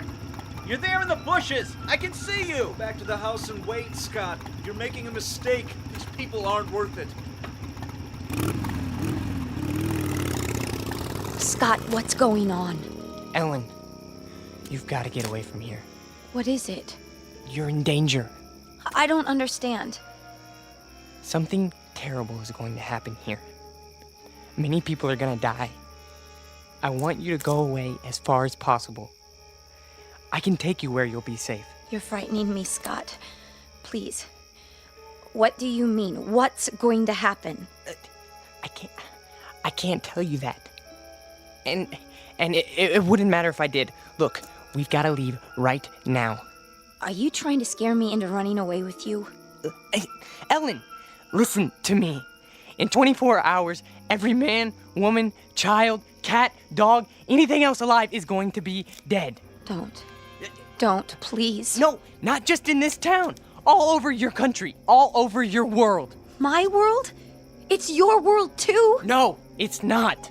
What do you mean? Scott, who are you? Look up. We came from out there, Ellen. From beyond those stars. There There are thousands of us here on Earth right now. Our people, we need room. We're gonna set up colonies here. I don't believe We've had bacteria units in every country on this planet for months. They have enough to poison the drinking water of the entire world's population. Scott, I'm going to walk with you over to your house. No, it's too late. Even if it is, I think we'd better wake your friends and let them get you to a doctor. No, you don't understand. You haven't seen, okay? The leader, the controller speaks to us from a giant television screen. All we ever see is his head. A metallic mask with slits for eyes, a nose, a mouth, but no lips. And his voice, that's... Scott, I love you, but you're not well. You're... Oh, Scott. Ellen! Ellen! Ellen!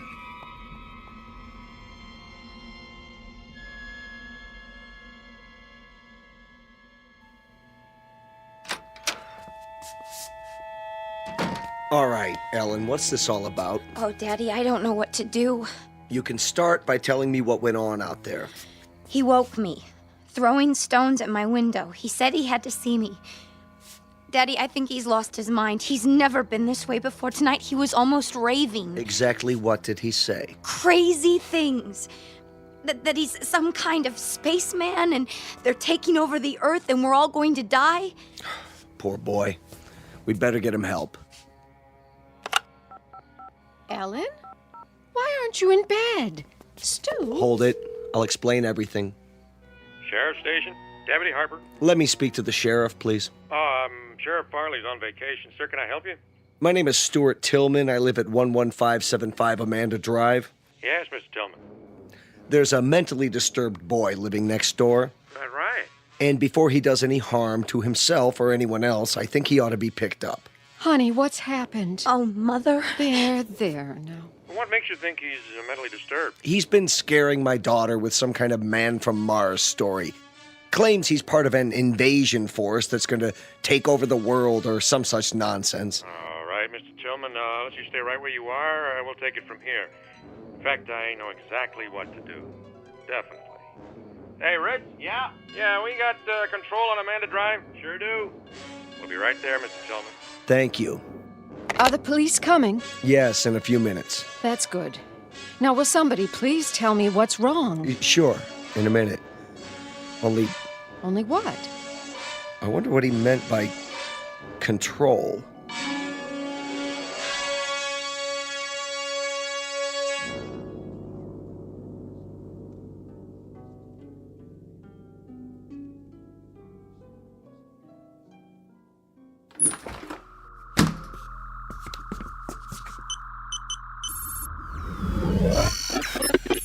Yes. Please, sir. This is an unauthorized transmission. No, sir, I beg you to listen to me. You may speak. What we're doing is wrong. You question my judgment? No, we should save these creatures, not exterminate them. It's true. They murder and hurt one another and are subject to unreasonable hate and prejudice, but the murderers, the cruel ones, are the brutes found in any race. These people have capacity for love. I know it. Our research disproves that. They are a world of angry, frightened people. No, I tell you. I have lived among them. They learn love from their God, and they teach it to their children. There is more of love than hate here. There's no need to kill them. It's too late. Not if you order the plan to stop. For you, a defector, a traitor to your own kind. No, I'm not. You are a traitor. This transmission is ended.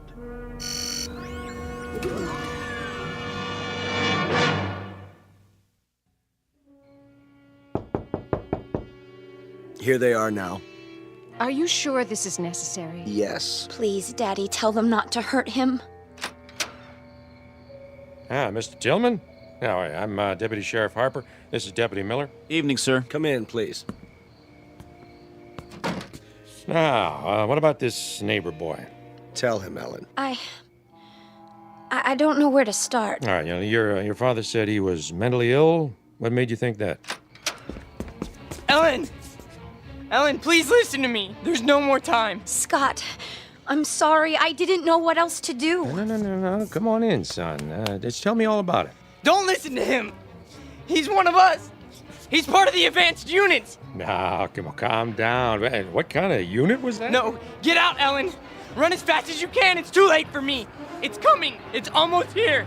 Oh, Scott, you're only making it worse. Who are they? What have you done? And they told me you were ill, son, so I took the necessary precautions. These men are from the hospital. Now just stand right there. Stay away from me! We're gonna put this around you so you don't hurt yourself. Don't touch me! No, not a straitjacket. It's for his own good. Got him. Get us leather jacket off first. Get it Easy now, boy. No! Oh, don't fight it, son. That'll only make it more difficult. No! You don't understand. I'm begging you. Listen to me, please. No. Please, no. You'll see that he gets help. Don't worry, folks. We'll take good care of him. And someday, I'm sure he'll thank you. You have a good evening now. They left his leather jacket. Can I keep it for him until he gets out? I don't see why not, honey. It might be a while, though. Oh, Mom. What am I going to do? There's nothing you can do, sweetheart, except pray. It's for the best, you'll see. Now, come and sit down. I'll get you a glass of water.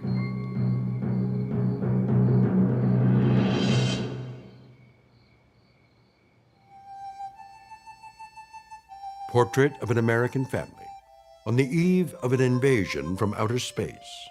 Of course, we know it's only fiction. And yet, you might think twice when you drink your next glass of water. Be sure it's 100% pure and not imported directly from the Twilight Zone. We'll return to the Twilight Zone in just a moment. You are about to enter another dimension. A dimension not only of sight and sound, but of mind. A journey into a wondrous land of imagination. Next stop, the Twilight Zone. Hi, this is Stacy Keach. I'd like to take a moment to tell you about our Twilight Zone website at twilightzoneradio.com. At twilightzoneradio.com, you'll find the latest information on these Twilight Zone radio dramas, including behind-the-scenes photographs, plus the newest product releases, trivia contests, ways to contact us, other Twilight Zone-related info and merchandise, plus links to other fascinating websites. So make your next stop twilightzoneradio.com. Visit twilightzoneradio.com to purchase these Twilight Zone radio dramas on cassette and CD, or call toll-free 1-866-989-ZONE. That's 1-866-989-9663.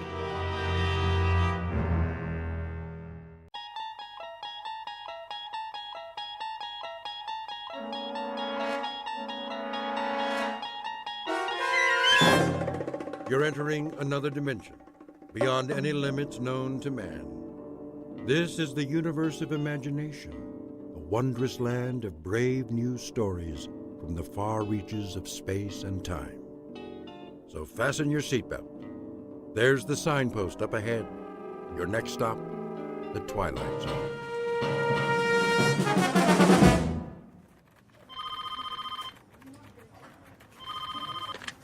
Starlight Magazine. I'm sorry, Mr. Harris hasn't come in yet. Would you care to leave a message? Oh, hi, Christine. Lunch at the Cock and Bull? 12 o'clock. I'll remind him. Paula? Yes? Did you proof the feature story yet? Give me 20 minutes. Make it 10. I need to double-check the whole issue before pickup. Where's the center spread art? Nate's got it. Why isn't he here? He called a little while ago. He's stuck in traffic or something. Well, he can just get himself unstuck. If we miss deadline again... Rennie! Yo! How's the cover coming? Printing it out right now. Good. Don, did you finish the insert? What insert? The new line from Lady Lynbrook? I never saw it. They sent camera-ready copy yesterday. I'll have to repaginate everything. Then do it. They're a huge account. Okay, boss. And Rennie, add a teaser on the cover. Free inside a sample of Tempest Fugit. That's the name of the perfume. Will it fit? I guess it'll have to. That should be everything, except for the color separations. I'm sure Nate's on his way. I'm sure he better find another job. We need him, Cheryl. He's our graphics coordinator. Oh, I can hire interns who will do it for nothing. Well, how well would they do it? You have to admit his work is good, and it makes us money. It's the camera-ready ads that make us money. All the rest is filler. Call the messenger service and reschedule. When's the last pickup? 1 o'clock. Tell them we're running late. Maybe they can stretch it. I'll try. Sorry. I got hung up. Hi, Nate. Do you realize how long you've kept this staff waiting? What time is it? My watch isn't working. Your watch is not alone. You won't believe what happened. I stayed up all night to redo the art. Then the car wouldn't start, so I called the repair shop. You could have called a cab. It took 45 minutes for a jump start. Then, when I finally got here, the elevator quit and I was stuck between floors. I know I said I'd be here an hour ago. Make that 2. But it's not my fault, I swear. You can't beat the clock. The harder you try... Did you bring the disc? It's right here. Load it and print it. You can have your nervous breakdown after we go to press. Here, use my computer. What's the matter with her this morning? Another day in the cackle factory. Look at this first so I can sign off on it. What page? Center spread, the feature story. At night, our fair city glitters like the proverbial Christmas tree. Who wrote this dreck? Our beloved managing editor. Shirley thinks she's a writer now. That's because she won't pay real writers. Whose phone is that? At least put it on vibrate. Hello? Oh, hi, Chris. Oh, she called before about lunch. Yeah, we're still on... I'll be there, I promise. No cell phones in the office. It's Christine. Tell her you'll call her back. Honey, I'm here. Listen, we're on deadline. Now! This is a bad time. Can we talk about it later? Give it to me. What did you do that for? So you won't have any distractions. Get back to work. You know what, Shirley? I don't need this. That makes 2 of us. I'm out of here. You can mail my last check. Don't let the door hit you on the way out. Box up all my stuff and leave it with Paula. If I have the time. Right now, some of us have a magazine to put out.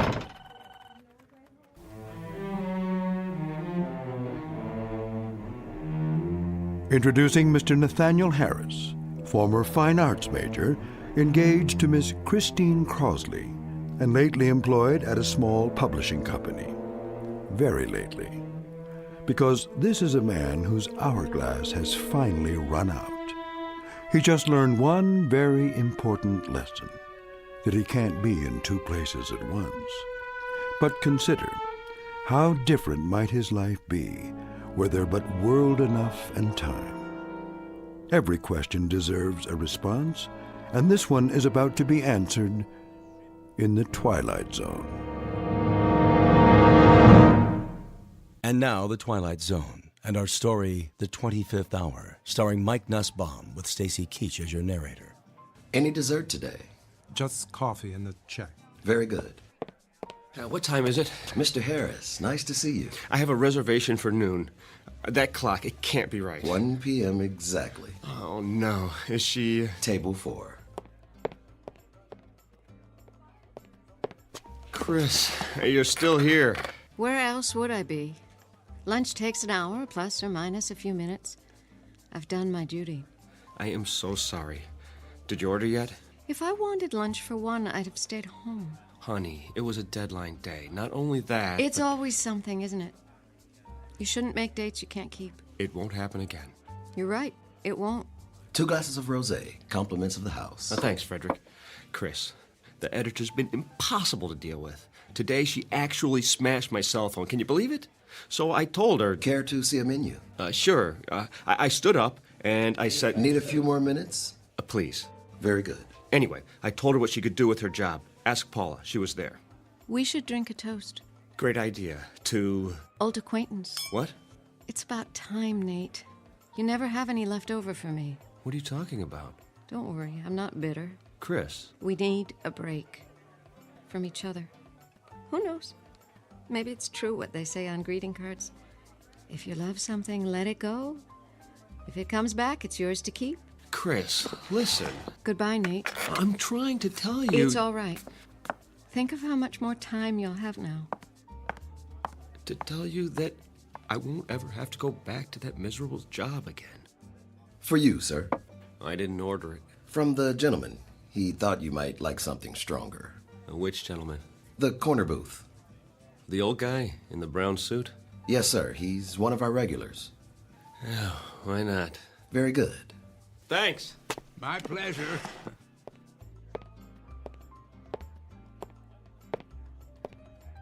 Can I buy you one? Oh, dear me, no. Not necessary in the slightest. Have we met? Not that I recall. Then why the drink? I thought you looked a bit under the weather. Nothing fixes that like a Moscow mule. Is that what it's called? Oh, ginger beer and vodka in a copper cup. Their signature drink when I first came here. Oh, of course, that was years ago. And Nate Harris, and you are... Blevins is the name.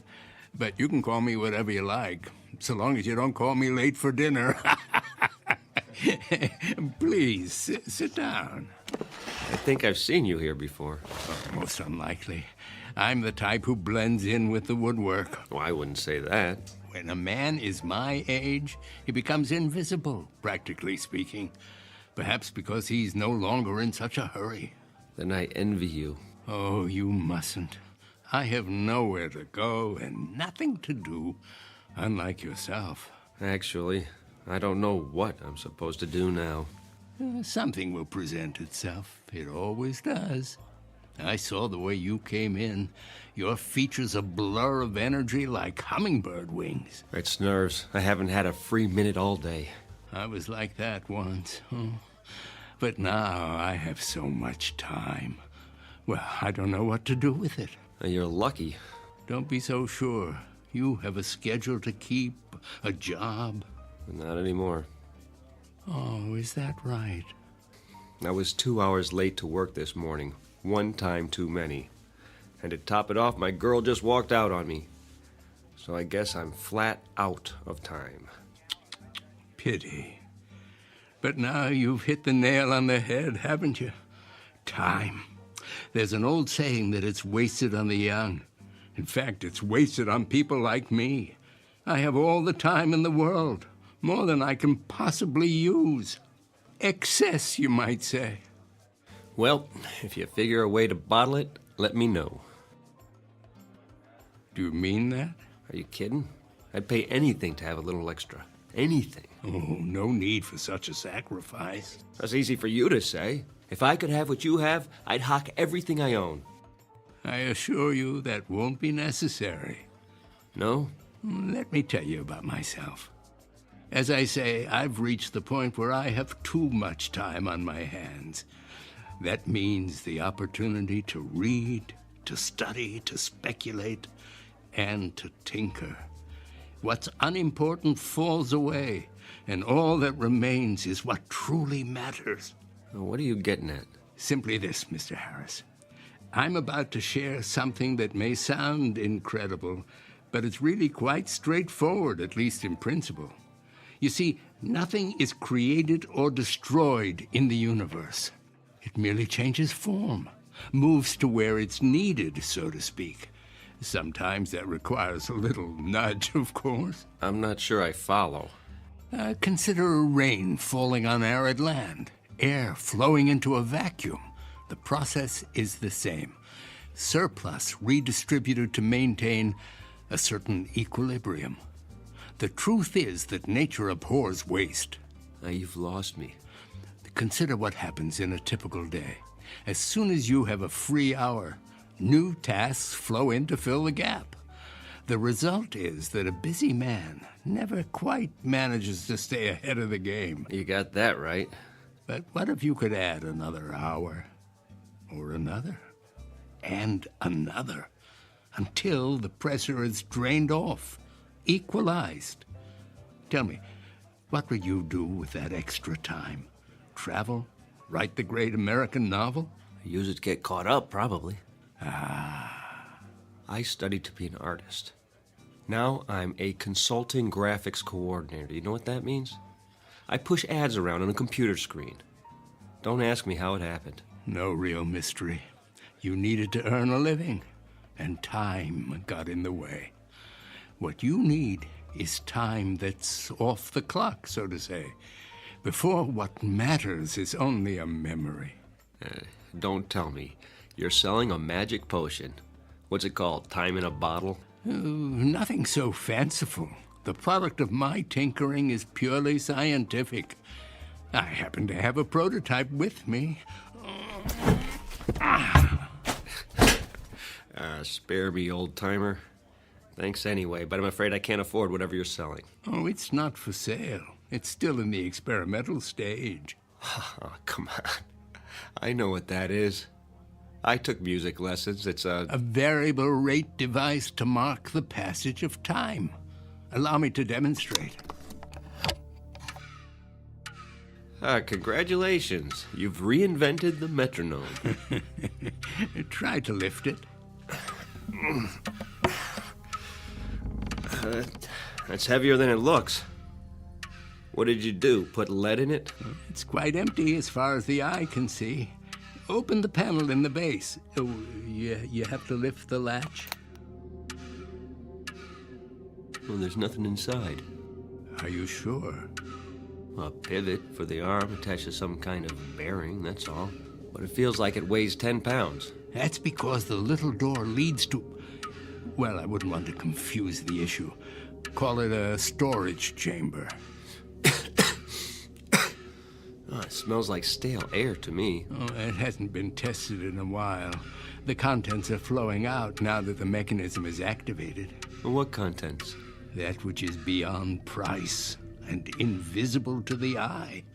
Go ahead, examine it. There must be a layer of iron under that veneer. Only the thinnest of plywood. Oh, where'd you get it? From a magic supply company? It took me years of trial and error. This is the 81st and final model. Or is it the 82nd? If my calculations are correct, it possesses certain unique properties. Listed on eBay. You'll find a buyer. As I said, it's not for sale. But it is available on loan. What would I do with a thing like that? Put it on my coffee table? Well, I need someone to field test it. Test it? How? To be sure that it's ready. Think of it as a kind of temporal storage battery, operating on the principle of equalization. I've infused it with some of my time, the excess I told you about. Say you're running late and you need a few extra minutes. Take it out and start it ticking. When you've had enough, one touch stops the arm. Wouldn't that be something? You almost had me going there for a minute. If it were real, you could name your terms. Oh, it's quite real. I suppose you can prove that? If I do, will you agree to a test? Here comes the con. Put it back in the case and take it home. Use it at your discretion. All I ask is that you return 1 week from today and report your experience in detail. And what sort of experience might that be?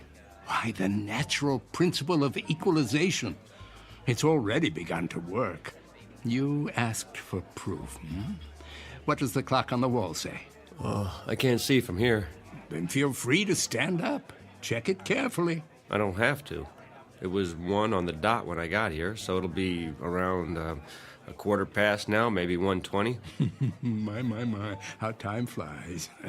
What's the matter? Don't you have a watch? Oh, that might be part of the trick.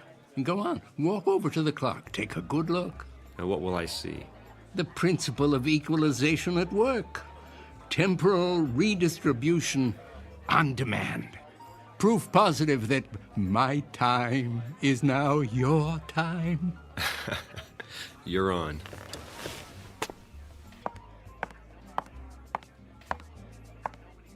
$1:05? Hold on. Frederick? Yes. Did somebody move the hands back? Sir? The wall clock. Did you see anyone go near it? Why, no. Then it's broken. No, sir. It keeps perfect time. Well, let me ask you. How long have I been here? How long? Answer the question. You met Miss Crosley very briefly, then the gentleman sent you a drink. And how long ago was that? A minute or two?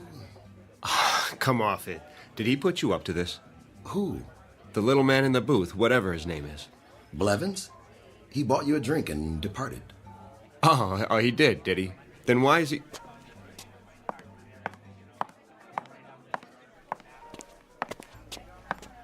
Why is he what, sir?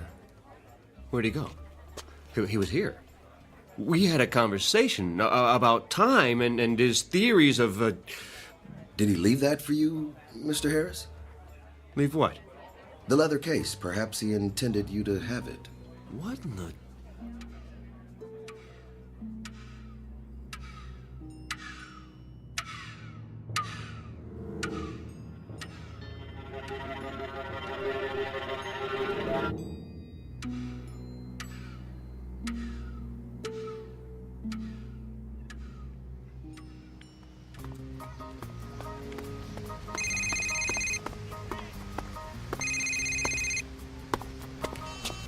Hello? Nate? Hey, Paula. You finally got a new phone. Had to. I've been busy. You sound out of breath. At my morning jog in the park. You? I don't believe it. A man's got to get in shape sometime. Have you found another job yet? I've been going on a lot of interviews, about 10 a day. Whoa, take it easy. I have all the time I need now. It's like the more I do, the more I can do. You'll have to tell me your secret. I could use some of that. So, how's the magazine? Down the tubes without me? Well, give it time. Listen, Nate, I may have a lead for you. Mandible Publications is looking for a color supervisor. Mandible? Too big for me. They do a dozen titles a month. The pay is double what you made here. No more publishing. Surely you'll never give me a recommendation. She doesn't have to. I'll write it. Oh, you do that? Of course, what are friends for? Which brings me to my next subject. I talked to Christine. Why haven't you called her? The last time I saw her, she told me have a nice life. Do yourself a favor, Nate. Make the call. She's the one who walked out. This is me you're talking to. Remember? I'll think about it. You do that. If you can fit it into your schedule. Well, that's not the point. Oh, I gotta go. Dragonlight is back from her coffee break. Keep me in the loop about Mandible.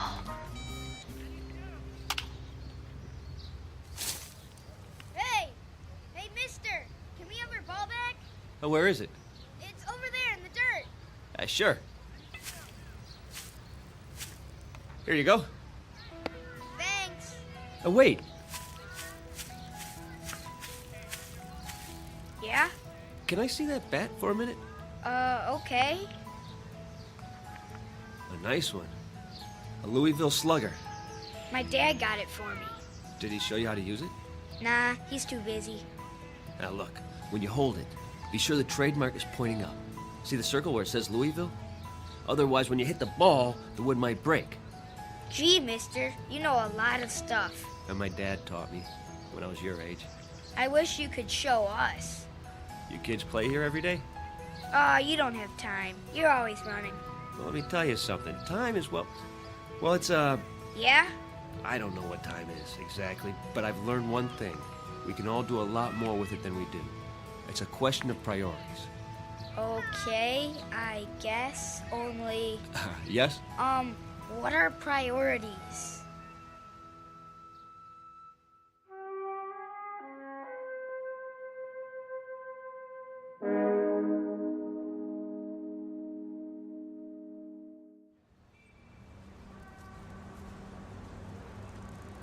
A taxi! Over here! Where you headed?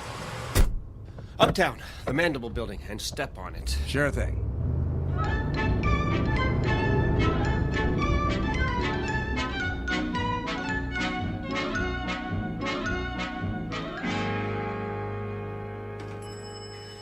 Hold the elevator! What floor? The editorial offices. Lucky 7 coming up.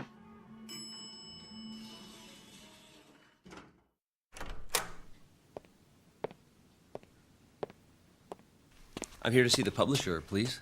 Do you have an appointment? Nathaniel Harris, 11:30. I'll tell him you're here.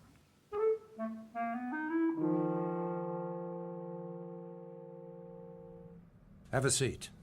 Mr. Harris, is it? Thank you. I appreciate your seeing me. I'm on a tight schedule, so let's cut through the fat. You have experience with pre-press? 3 years with Starlight over at Maxilla. Before that, I was production coordinator for Carcosa Press. Impressive. Paula told you about the position? Color supervisor. What exactly would that entail? Crunch. Pardon? That's what it's all about. I want our colors to pop off the page. Good enough to eat. The question is, how hungry are you, boy?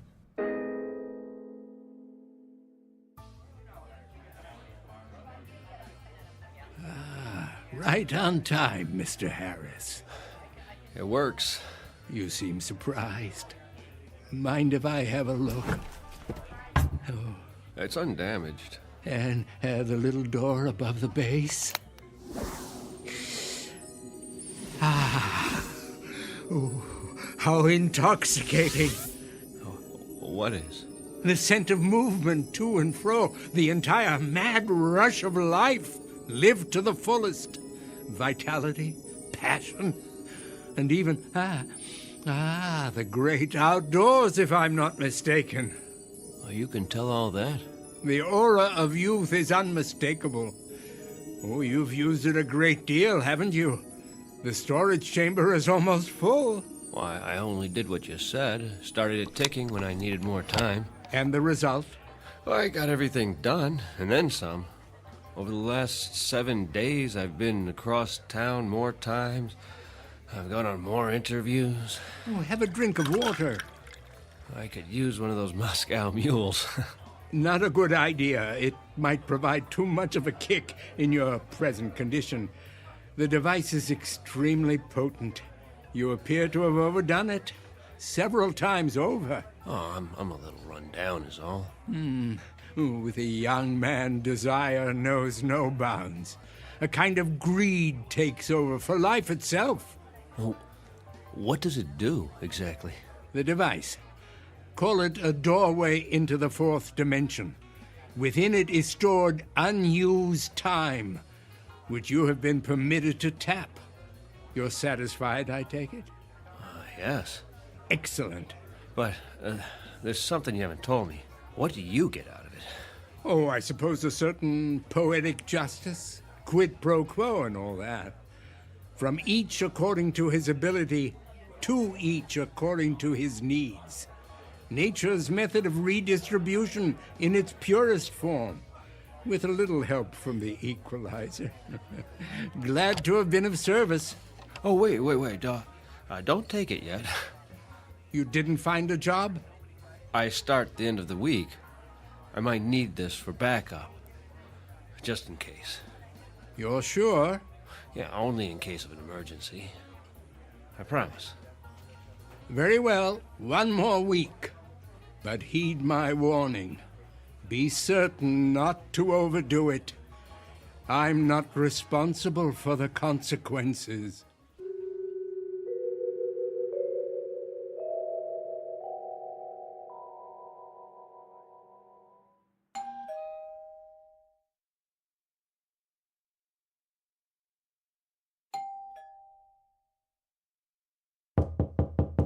Nate, are you in there?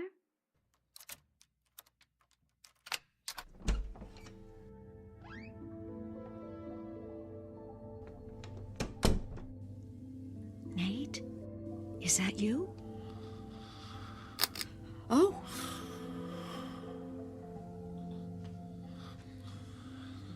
Go on, sleep. You must need it. Look at you on the couch like that. I just stopped by to drop off my key. Your key. I didn't think you'd be home tonight. Oh, Nate. What happened to us? I guess it wasn't all your fault. I could have been more patient. That job was killing your soul, wasn't it? The things they made you do, Paula told me. You couldn't help it that there wasn't any time for us. And now you're starting a new job. From the jaws of one bad situation and into the next. It can't be your heart's desire. You deserve more.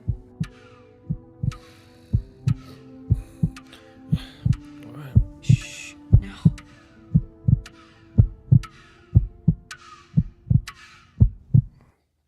Did you hear that? Hear what? Christine? Is that you? I must have dozed off. Why are you here? I thought you might want the key.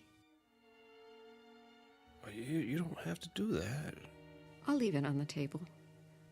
Go back to sleep. Oh, please stay. I can't. Don't. I'll be back. Now sleep.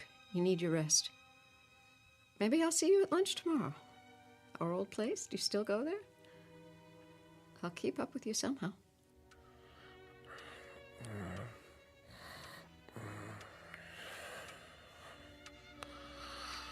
Until then, good night, my love.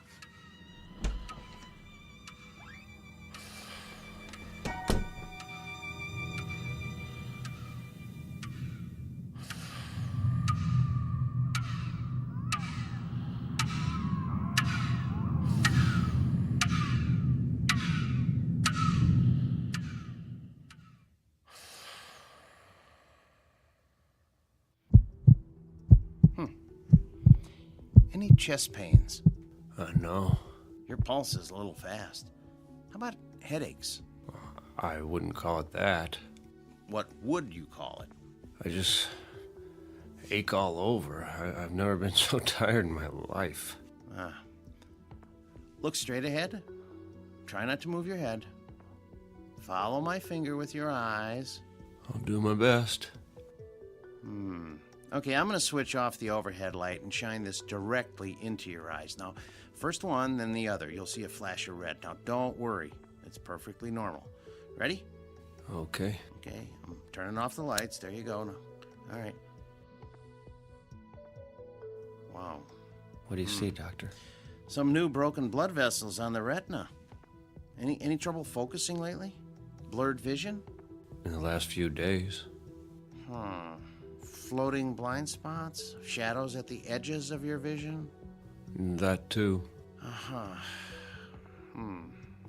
So what's wrong with me? You want it straight, or you want it with sugar on it? I can take the truth. There's evidence of accelerated macular degeneration. The sort of thing I'd expect to see in a much older man. All since your last checkup. What does it mean? Well, it's hard to say by itself, but it's part of a cluster of symptoms. Slowed reflexes, general weakness. Have you noticed a ringing in your ears? Well, not a ringing, but I do hear something. Not voices, I hope. More of a throbbing. It feels like a pounding in my head. Your blood pressure could be a lot better. So, tell me, what's been happening in your life? I mean, stress on the job? Well, I had a job. But not anymore. I found a new one. I start this week. A big life change, no matter how old we are. Getting enough sleep? As much as I can. That's a no. You don't leave the window open at night, do you? What? Pale skin, circles under your eyes. Could be a vampire. Like Dracula. You know, sucking the life force out of you. That was a joke. I know. Well, something's going on. You're dehydrated. And I don't like the sound of your heart. I'll schedule an EKG and a complete blood panel. When? Right away. This morning. Is that necessary? I'd say so. I thought you could give me a B12 shot or something. I could, but it won't address the problem. That was all the running around. There was so much I could do with the extra time, but that's going to change from now on. Extra time? Where do you get that? In a vending machine? Don't ask. You wouldn't believe me anyway. Ready for my speech? Go ahead. You've been making the most of every day, and that's admirable, but you've stretched it too far. Burn the candle at both ends and you burn yourself out. You know the old saying, live fast, die young. Is that what you want? I'll try to slow down. Try? Not good enough. You're exhausted, Nathaniel. After the tests, I want you to go home, take your vitamins, and pull the covers over your head. 8 glasses of water minimum in the next few hours. Now, I'm going to call you when I get the results. Is there someone who can come by and cook you a healthy meal? I'm not sure. Well, let me know if you feel any worse. And cancel your appointments. Don't even think of going anywhere for the rest of the week. Well, that's not possible. You don't have a choice. The new job. You'll end up in the emergency ward. I told you. I'll take it slow. Famous last words. That'll have to do. Then I'm going to check you into a hospital room right now. No. I have something to do first. You're not listening. Do you want a myocardial infarction? How about a stroke? Not common at your age, but it can happen. Life or death, Nathaniel. It's up to you.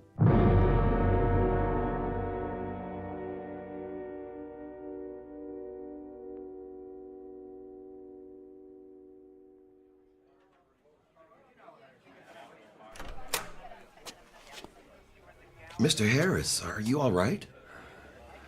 Oh. Where is he? Let me take that for you.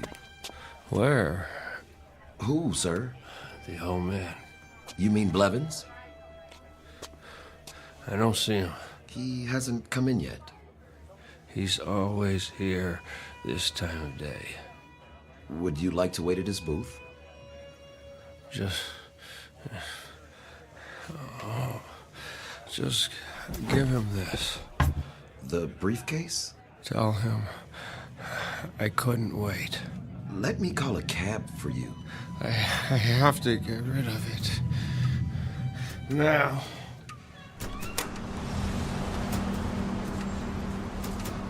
Hey, buddy, watch where you're going. I think there's something wrong with him. I'm sorry. Look, Tommy, that man. I have to get away. Shh, looks like he's crazy. Far away.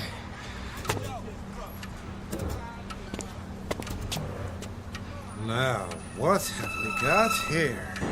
Been drinking, have you? Can you hear it? Move along.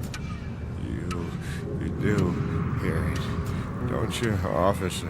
Or I'll be running you in for drunk and disorderly. Where's the case? You'll have a case, all right, in front of the judge.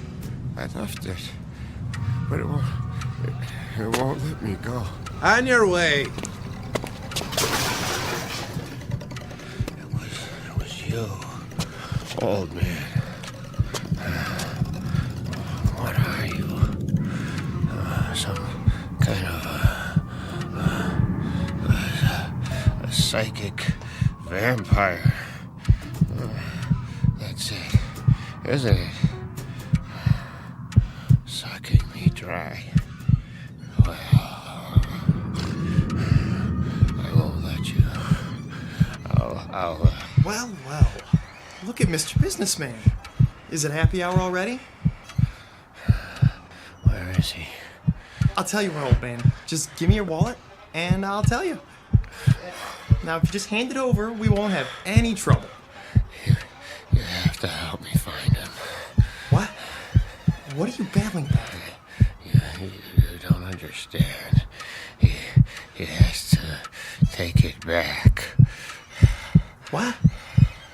Are you for real? I mean, what's the matter with you? Stop. Are you having a fit or something? Make it stop. It hurts. My heart. Please. Forget it, you old geezer. I'm out of here.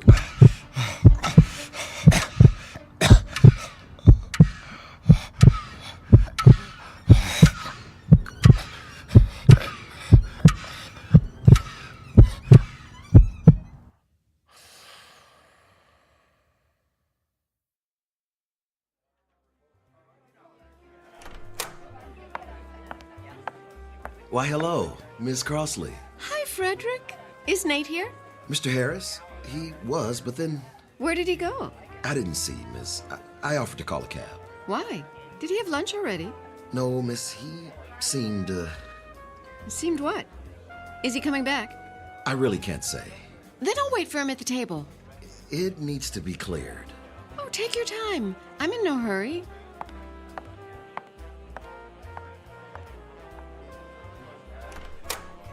Oh, hiya, Blevins. Freddie, my boy. Didn't mean to be late. So much to do. Oh, do you like my new sport coat? It's the latest style. They call it hot plaid. I held your booth. Oh, and this is for you. He didn't wait. No, sir.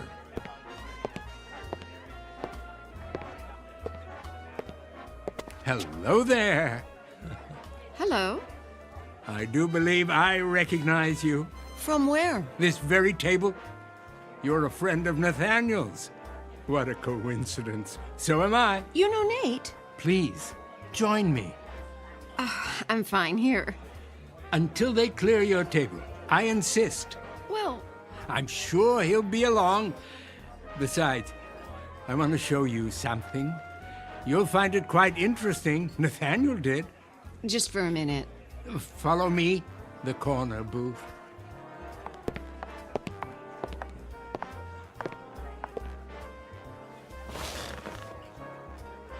What's in the case? Something very special. I know what that is. It's a metronome. Are you a musician? Looks can be deceiving. This one has a most unusual construction, but I wouldn't want to confuse the issue. What was that? For now, call it a collection chamber. It smells of youth, strength, vitality, the most precious commodities in the world. Oh, but you know all about that, don't you? You're young, full of energy. Would you believe I was once so tired of life that I didn't know what to do with my time? Until I invented the equalizer. I've been hoping to find someone to test it. Allow me to demonstrate.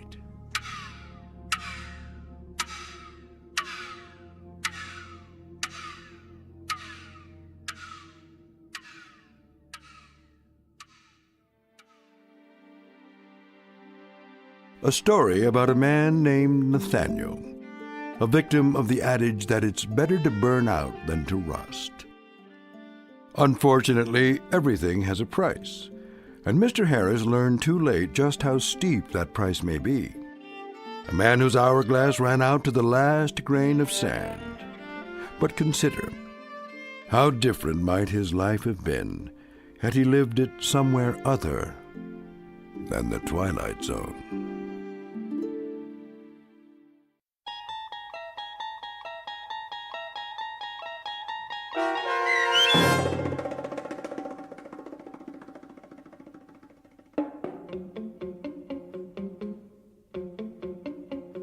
The 25th Hour, starring Mike Nussbaum with Stacy Keach as your narrator, was written for The Twilight Zone by Dennis Etchison. Heard in the cast were Steve Key, Fernette Lebo, Friedrich Williams, Lisa Wolfe, Joby Cerny, Carl Amari, Jim McCants, Patrick Francis, Doug James, Meg Thalken, and Jacob Goldberg. This copyrighted radio series is produced and directed by Carl Amari for Falcon Picture Group. Sound design, custom Foley effects, recording, and editing are produced in the Cerny American Sound to Picture Theater by sound designers Craig Lee, Bob Benson, and Tim Cerny.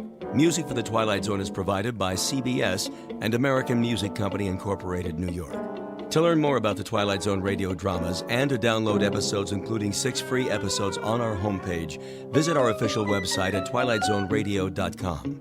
Doug James speaking.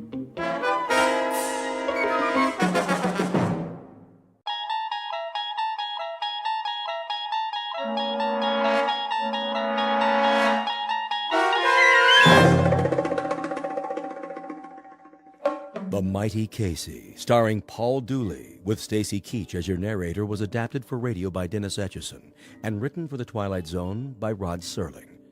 Heard in the cast were Christian Stolte, Joby Cerny, Jeff Lupetin, Alex Sopener, Kurt Nabik, Derek Purcell, Roger Mueller, Elizabeth Lido, Carl Amari, Jason Mallow, Doug James, and Vince Amari. This copyrighted radio series is produced and directed by Carl Amari for Falcon Picture Group. Doug James speaking.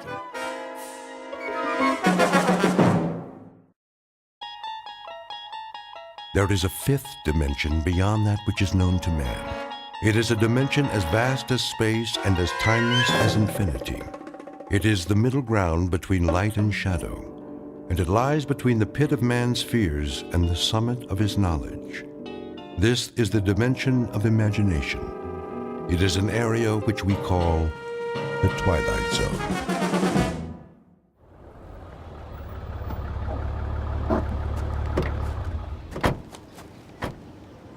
Okay, Pete, let's mark it off. Starting where? The dugout. Run a chalk line in front of the fence all the way to the gate so they can bulldoze it flat. Wait, what's the dugout? Where the team would wait. They'd sit on the bench, shoot the bull. Sometimes McGarry'd chew 'em out but good. Oh, I know what a dugout is. But why'd you call it that? I don't see any bench. Not now, you don't. Used to be right over there, under the bleachers. Near home plate. Okay, I get it. This place used to be a ballpark. Of course, that was before my time. Yeah, I'll bet it was. I always thought this was a track for motocross and monster trucks. My old man used to take me before it was a swap meet of me. That right. There was this one truck, the Grave Digger. Oh, man, you should have seen it. Big old tires, rolled right over anything. How old are you, kid? Me, 22. 22?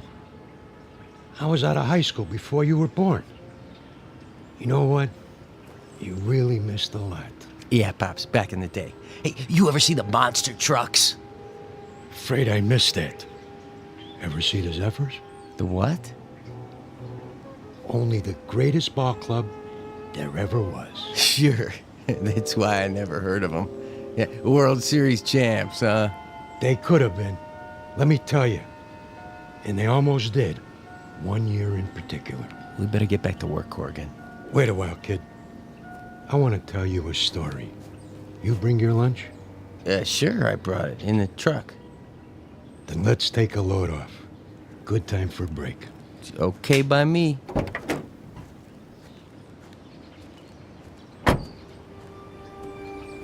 We can sit over there in the pitcher's mound. Of course, you can't see it anymore, but it was there. Fletch was the regular pitcher. He was a nice guy, but he had an arm like an old lady. Then one day out of the blue. Oh, you're not going to believe this. Oh, one day what? Well, it was, must have been July. Yeah, that's it. Middle of the season, everybody was talking about the Giants, how good they look, what a lineup, blah, blah, blah. The Zephyrs were stuck in a toilet.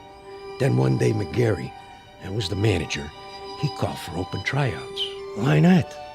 Couldn't be any worse than what we had. That was when he came along. Didn't look like much. But when he wound up, man, what an arm. Who? I'm getting to it. Better start at the beginning. It was a hot one that year. No rain, the sun beating down.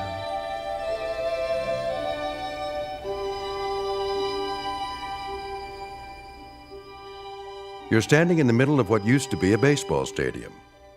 Now the grandstand is falling apart, the field is covered with weeds, and the men who played here are nothing but ghosts. But believe it or not, this was once home to a major league team known as the Hoboken Zephyrs. Never heard of them? That's not surprising, unless you're one of the old-timers. Today it holds only memories and no sound except the wind that stirs in the high grass of the outfield.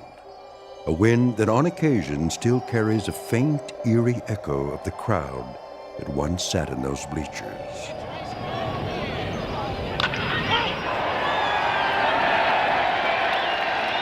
We're about to travel back in time to a day when the Hoboken Zephyrs were still a part of the National League, and this mausoleum of memories was an honest-to-Pete attraction. But since it's strictly a story of make-believe, we must begin this way. Once upon a time in New Jersey, a most unusual event happened on the way to the ballpark. In a moment, you'll meet the cause of that event, a left-hander named Casey. Not the most original of monikers, but that's what he was called. So sit back, grab a hot dog and a bag of peanuts, and get ready for the playoffs. Because this particular broadcast is brought to you live from the Twilight Zone. And now, The Twilight Zone and our story, The Mighty Casey, starring Paul Dooley, with Stacy Keach as your narrator. All right, new guys, let me see what you got. Give me 50 jumping jacks. Make it 100. Make it 100. Then take a lap around the field. 2 laps. You got it, McGarry. Of course, if we burn them out too fast... They better learn to hustle or they're out of here. Okay, Mouth, you say so. Let me hear you count. 9, 10, 11, 12, 13, 14, 15. Morning, McGarry. Beasley. 4 great-looking boys, huh? The one with the black socks and the Florsheim's brought a note from his mother. Who are you expecting, the All-Stars? Post a sign for open tryouts in a last-place club that happens to be 31 games out of first place, and this is what shows up. You never know, I guess. Might be some talent out there. Yeah, and you might be Yogi Berra. I can't make something out of nothing. You're the owner of the club. You gotta give me some ball players. Think you'd know what to do with them if I did? 20 games out of 4th place, and the only big average we've got is a manager with the widest mouth in the business. When the Zephyrs win 1 game, we gotta call it a streak. Buddy boy, when contract time comes around, you don't have to. Sure. You let me go. Who you gonna get? Now think of something. You can always manage the team yourself. One more time, Fletch. Ugh, trying to get it over the plate. You okay, Monkey? I must have slept funny on my arm last night. How's the team doing? Are you kidding? Last week, Fletch pitched 4 innings and only gave up 6 runs. That makes him our most valuable player of the month. Hey! Hey! Okay, let's see some sweat out there. New guys, take a lap. We gotta do it. Jeez, it just goes on forever and ever. I get it. Dugout. What? Who? Just a minute, I'll ask him. McGarry! Yeah? You want to look at a pitcher? You mean someone besides Fletcher? Now, why would I want to do that? Send him down. New boy? Gotta warn you, he's a lefty. Lefty, schmefty. If he's got one arm that works, he's for us. Hey, Monk. Yeah? Fletch can take it easy now. I got a new boy coming in. Catch a few for him? Yeah, sure, Moth. Yeah, okay, Fletch. Go on, shower up. Check.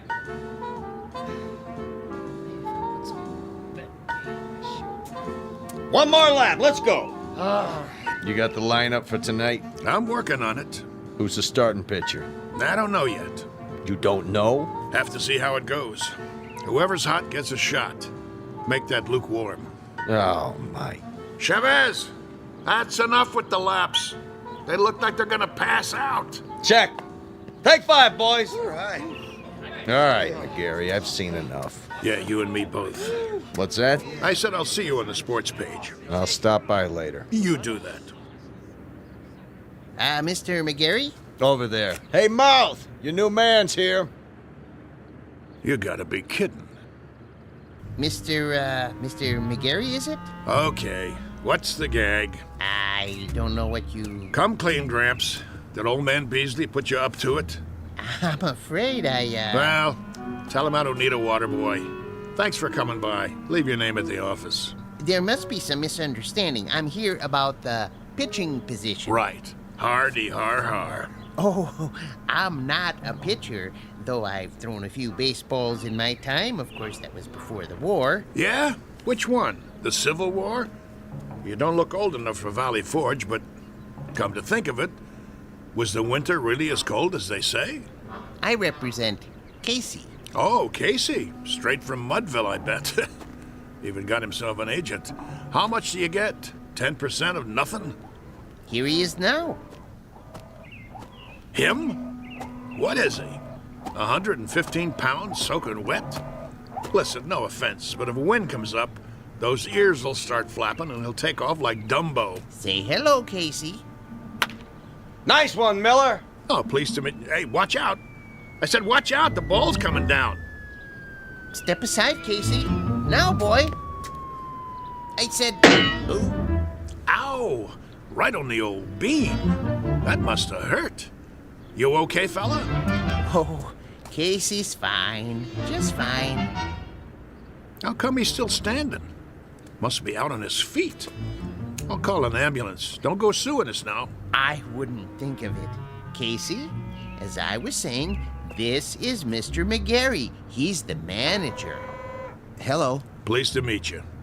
Do you want to lie down? Come on in the dugout. Shake hands, Casey. That's all right. You remember how to shake hands, don't you? Yes, sir. Right hand, Casey. Your right hand. Put her there, pal. Oh, ow! You can let go, Casey. That's right. Release now. Whoa! My hand. What a grip. Sorry, Casey doesn't know his own strength sometimes. Some arm. Never would have guessed it. Well, let's see what he can do. Mind if I try him out? That's what we're here for. Right, Casey? Correct. Okay. See that guy over there with the great big mitt? Yes, we see him. He's what's known as a catcher. His name is Monk. Ah. Go out there and throw him a few. Thank you, Mr. McGarry. This I gotta see. Quite. You his father? Casey? Oh, no, he has no father. An orphan, huh? Not exactly. I guess you'd call me his creator. That a fact. It is, actually. Come from around here, does he? You might say so. Uh-huh. How old is he? Well, that's a little difficult to say. What's difficult about it? It's hard to discuss Casey's age in chronological terms. He's only been in existence for a brief time. What I mean is, he has the mind and physique of roughly a 22-year-old, but in terms of how long he's been here, the answer would be 3 weeks. Huh? Approximately. Would you mind going over that again? You see, I'm an inventor. I made Casey. You made? In my workshop. Well, that's swell, pal. There ain't too many homemade left-handers in the league. You don't understand. I'm serious. Sure you are. Anytime you're ready. Yes, sir.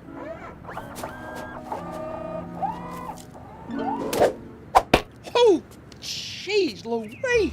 That's his fastball. Try a curve now, Casey.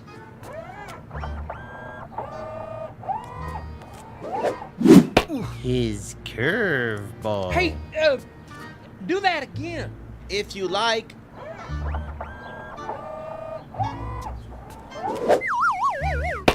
Hey! What was that? We don't have a name for it yet. Go ahead now, Casey. Don't hold back.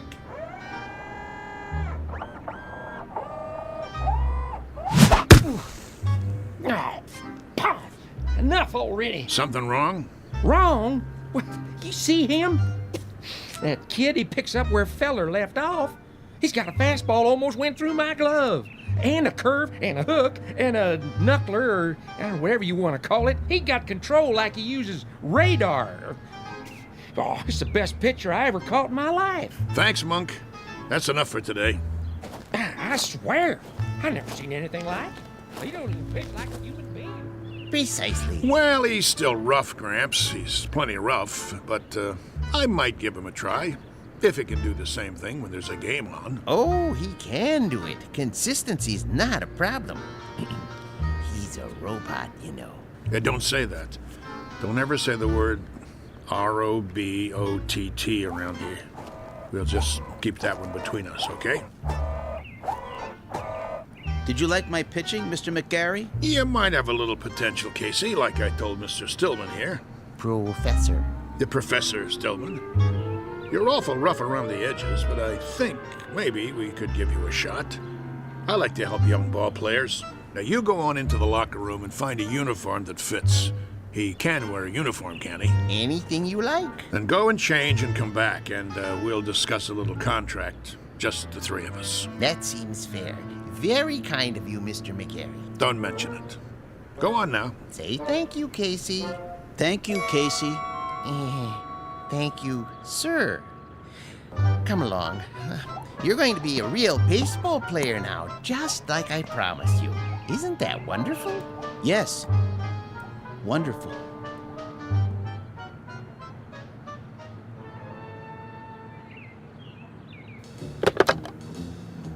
General Manager's office? This is McGarry. Now listen. Draw up a contract. New pitcher, name of Casey. No, I don't know his last name. Leave that part blank. Just do it. The only thing that's between us and a pennant now is if this guy's battery goes dead or he rusts in the rain. Never mind what I mean. Draw up the contract before he gets away.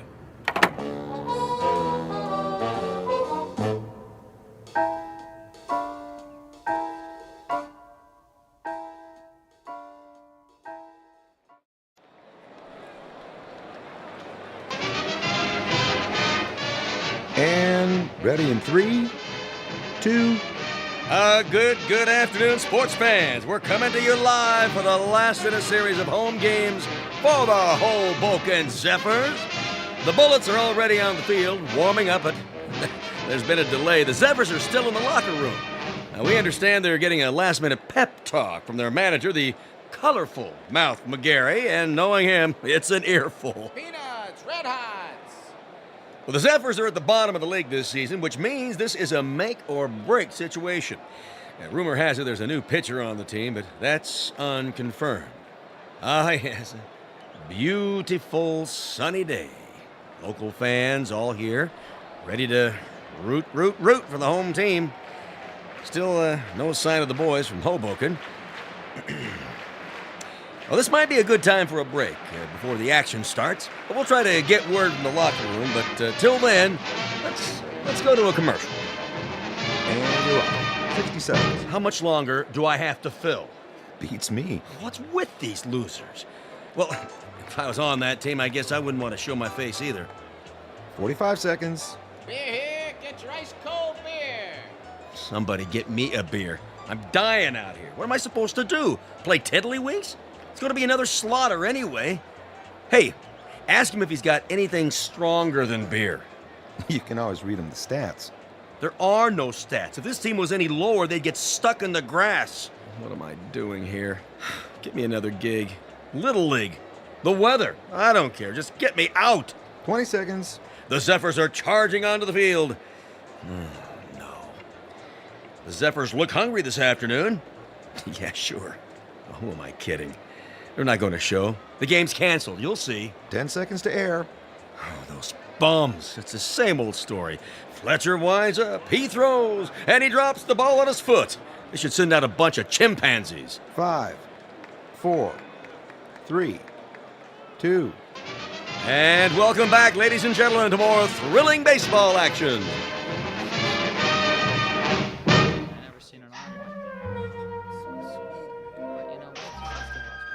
All right, you got the signals down now, kid? Okay, when you're ready to throw, you watch my fingers. See, I'll give you the hand signals, just like we practice. Remember the one for the fastball? This one. Yes. And a curve? Show him the one for a curveball. Yeah, it's right here. Well, what are we waiting for, Mouth? This ain't a training session. This is for real. You're telling me? All right, kid. You got the signals down. Look, the main thing is walk out there like you own the place. But be cool. Nice and steady. Cool? He means don't be nervous. Nervous. Yeah, that's right. Whatever you're feeling, don't let it show. Pull your cap down over your eyes like this. You got nerves of steel. You know what I mean? Not steel, exactly. You know what nerves are, Casey. Oh, yes. Neurons, axons, and dendrites. This case, nerves means ill at ease. As if one of your electrodes were corroded and, Nervous, Casey. Like as if it's 2 out in the 9th and you're 1 up and you're pitching against Joe DiMaggio. He comes up to the plate, looking intent, eyes straight ahead. That wouldn't make me nervous. No? Why not? I don't know anyone named DiMaggio. What? He never heard of... I know what he said. He's a great kidder, ain't he? I love this guy. All right, fellas, this is it. Let's get going. It's time, Casey. Yes, sir. Mr. McGarry? Yeah? Are you coming? Yeah, I'm coming. Something the matter? I was just, thinking about the Giants. We're not playing the Giants today, are we? No, but I can't wait to knock them off. For that matter, I'd love to knock off the Phillies and the Cards, too. Or the Braves in Cincinnati. Or even the Hanksville Bullets. Them especially. Those bums beat us 11-0 in spring training. I think that will happen. Casey will come through for you, Mr. McGarry. Most definitely. You never told me. What have you got riding on this? What's your angle? With Casey? My interest is purely scientific. I know he's a Superman of sorts, but I need to have that proven under test conditions. You mean you can't guarantee he'll work? Oh, I have no doubts. Once I built a home economist to run my house. Marvelous cook. I gained 46 pounds before I had to, dismantle her.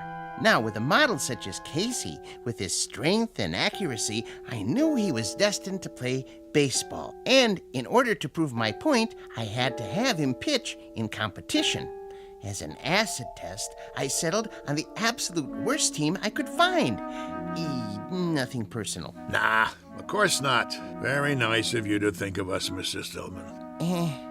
Professor Stillman. Professor, I really appreciate it. No kidding.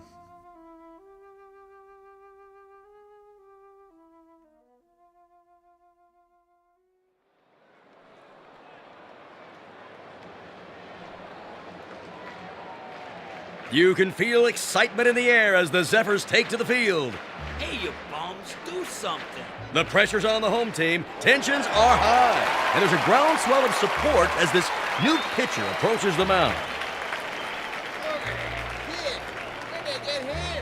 Well, it's do or die today. Fletcher's on the bench, and the new man, the only name I have is Casey, and frankly, he doesn't look like much. But his metal's about to be tested. To coin a phrase. Go home, kid. Your mother's calling you. The umpire signals for the start of the game. Play ball.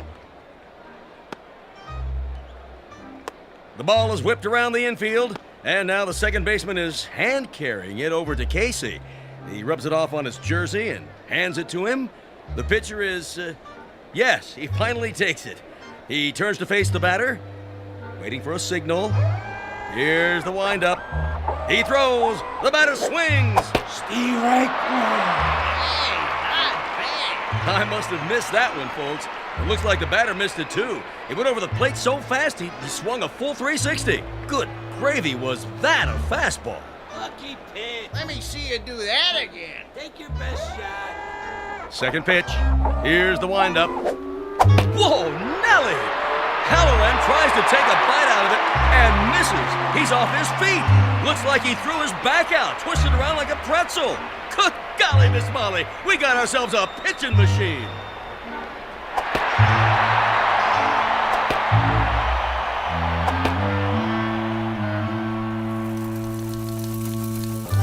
In baseball news, here's a cutie for you. Seems there's a rookie in Hoboken who's pitched 3 straight shutouts. They said it couldn't be done, but with a blistering performance to sew up 9 in a row. In a stunning comeback, the Zephyrs zoom to 4th place in the National League as Casey gets ready for number 14. And that makes 3 more no-hitters for the mighty Casey. The Zephyrs are locked into 1st place. Questions in the news this morning about the mysterious Casey. Where does he get his superhuman ability? Playoffs temporarily suspended as the Baseball Commission orders an investigation. Today's headline, the mighty Casey. Is he on steroids? Good day.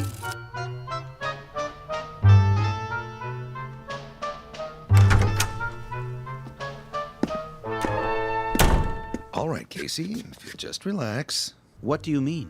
He's relaxed. Let's get this over with, Doc. I'm going to sit down in front of you and strike your knee with this little rubber hammer. Why?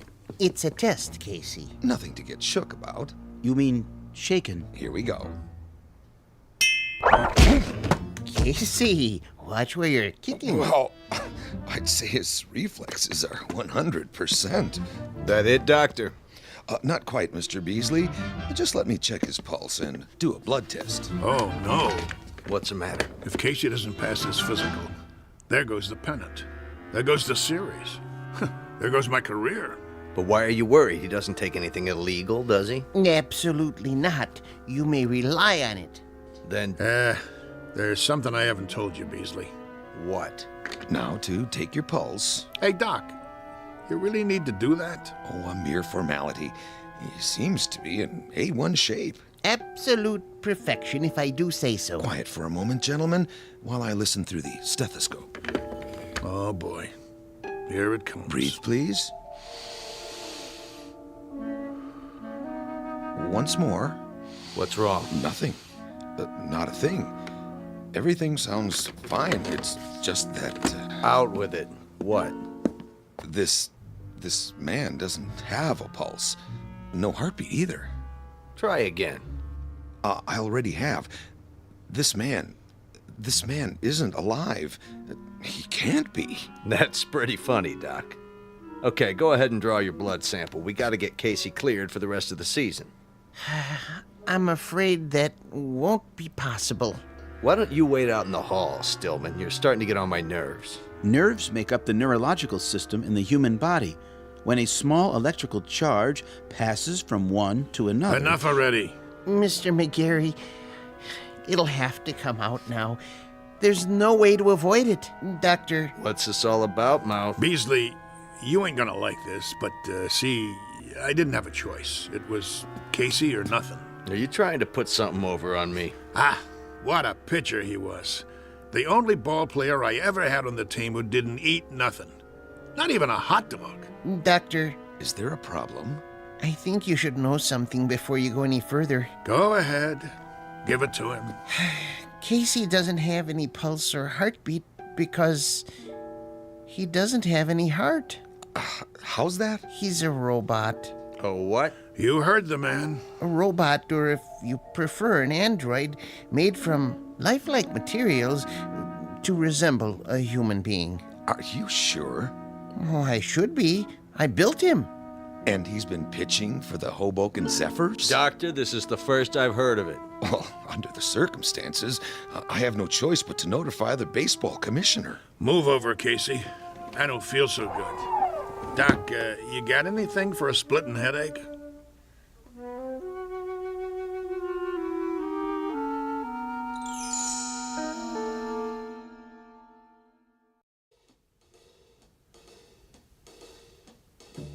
McGarry, you gave me your word. Yeah, that the team would win. I didn't say nothing about... Yes, you did. You brought me Casey and I said I never seen anything like him. Did I lie? Not as such, but you can't run roughshod over the rules. I'm holding you in breach of contract. Me? What did I do? I got you a winner. Know how many tickets we sold? You never had such a season. All right. Knock it off, you two. I'm the commissioner, and I say he's suspended. That's final. On what grounds? He didn't take no illegal substances. He doesn't have to. Everything about him is illegal, from the top of his head to the cleats on his shoes. He's a machine. So? Article 6, Section 2 of the Baseball Code, I quote, "A team should consist of 9 men." End quote. Men, understand? Not robots, or vacuum cleaners, or mix-masters. Commissioner, perhaps there's another way of looking at this. For all intents and purposes, he is human. Casey, would you mind saying a few words? Tell us about yourself. Where should I begin? At the beginning, of course. Yeah, where was he born? All men are born, not to assemble in a machine shop. Go ahead, Casey. What state? I was born in a state of ignorance. There you go. My point exactly. Well, he can talk, can't he? He talks as good as me. That means he's got to be alive. I wouldn't count on it. But he is not human. Easy for you to say. How human do you want him? He's got arms, legs, a face. And ears. But no heart. He doesn't even own one. How can he be human without a heart? Beasley don't have a heart either. He owns 40% of the ball club. That's it, gentlemen. He doesn't have a heart. Ergo, he isn't human. and that's a violation of the baseball code. Therefore, he doesn't play. Mr. Commissioner, suppose this, just for the sake of argument. Supposing I gave him a heart. You gave him? Where will you get one, at the local parts store? Hear me out. If that essential is the only thing that renders him different from the norm, I could try an operation. I think I could do it. In fact, I'm sure I could. Supply him with a self-contained mechanical heart, that is. Now you're talking, Prof. How about that, huh? What do you say? Well, it would be very irregular. If he were to be given a heart, would medical science classify him as... what I mean is, could he then be called a... He had the doc fooled even without one. All right. With a heart, I'll give him a temporary okay until the league meeting in October. Then we'll have to take it up in session. The other teams will scream bloody murder. I can see DeRocher now. Then it's all settled. Casey gets a heart and accreditation as human, and the Zephyrs... Take it, Mouthy. With pleasure. Hoboken wins the pennant for the first time in 23 years.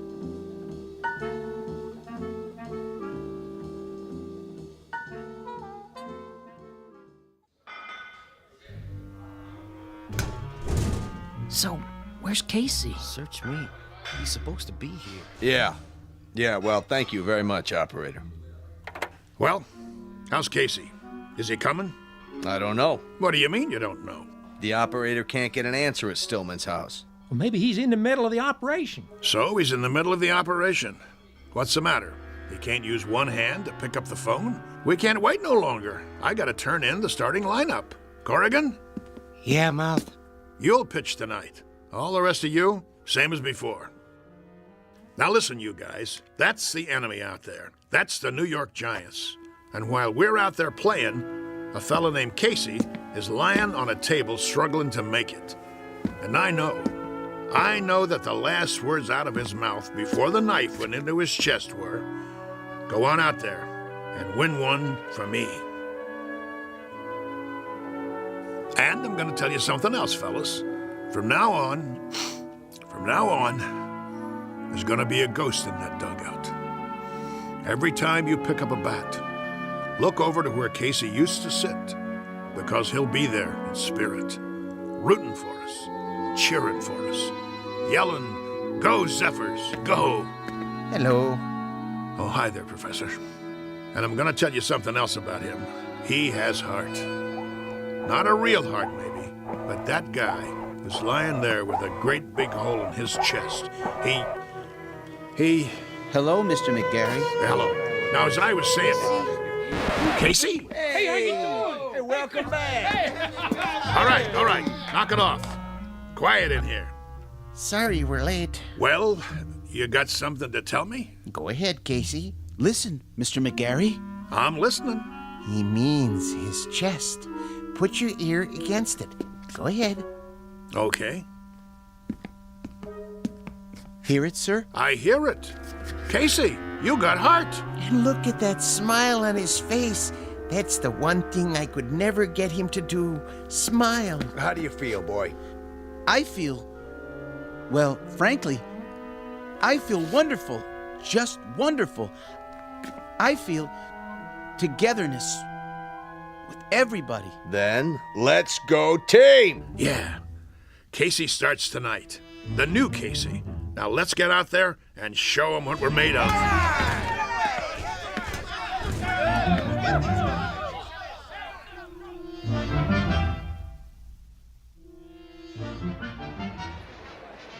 Here, get your red hot. Ladies and gentlemen, boys and girls, this is what we've all been waiting for, the big one. Oh, there's joy in Hoboken tonight, let me tell you. I wouldn't miss this one for the world. One of the greatest comeback streaks in history. Casey takes the pitcher's mound.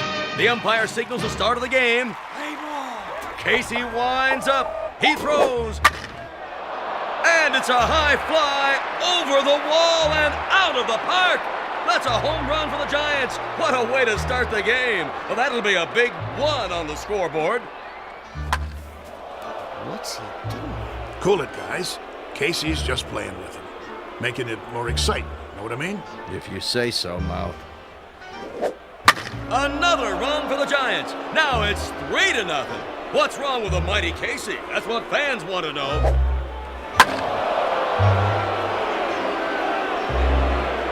And it's all over. A shutout for the Giants. Looks like Casey's streak is history.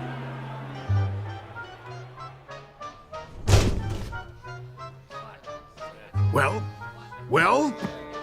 1 minute he's 3 Bob Fellers rolled into one, and the next minute he's a tanker with nothing. You want to tell me what's going on? It's rather complicated. Then you tell me, Casey. Start by explaining how one pitcher can throw 9 balls and give up 4 singles, 2 doubles, a triple, and 2 home runs. I don't know what to say, Mr. McGarry. Shall I tell him? Tell me what? It's because Casey has a heart now. So? He has heart. Big deal. The thing is, Mr. McGarry, I just couldn't strike out those poor fellows. I didn't have it in me to do that, to hurt their feelings. He felt compassion. What? That's what he's got now. Compassion. See that smile on his face? Give an individual a heart, Mr. McGarry, particularly someone like Casey, who hasn't been around long enough to understand things like competitiveness or drive or ego. And it's bound to happen. Oh, my aching back. I'm sorry, Mr. McGarry. I just couldn't hurt their careers. Professor Stillman thinks I should go into social work. I'd like to help people. That's what happens to you. Should I tell you what happens to me? I get shipped off to a baseball farm system that consists of 1 silo and a McCormick Reaper. The only thing we get come spring is a wheat crop. Right now, I'm gonna go have me a drink. Oh, Mr. McGarry. What do you want? I was wondering if I might come with you. What for? Do you mind, Casey? Oh, don't worry about me, sir. You go ahead. Good. Now, Mr. McGarry, I've been doing some thinking. About what? The characteristics necessary to make a great baseball player. I figured out the mechanism for hooks and curves and sliders, and I think Casey is the perfect height. But when it comes to temperament, motivation, attitude, that sort of thing, there may be a better way. Such as? I might be persuaded to build another model, new and improved, who would work out even better. I could have him ready, say, for next year's spring training. Who's gonna pay for it? Oh, I've got the funding, don't worry. But I thought if we could go over the plans together. What do you got in mind? Let me draw you a picture.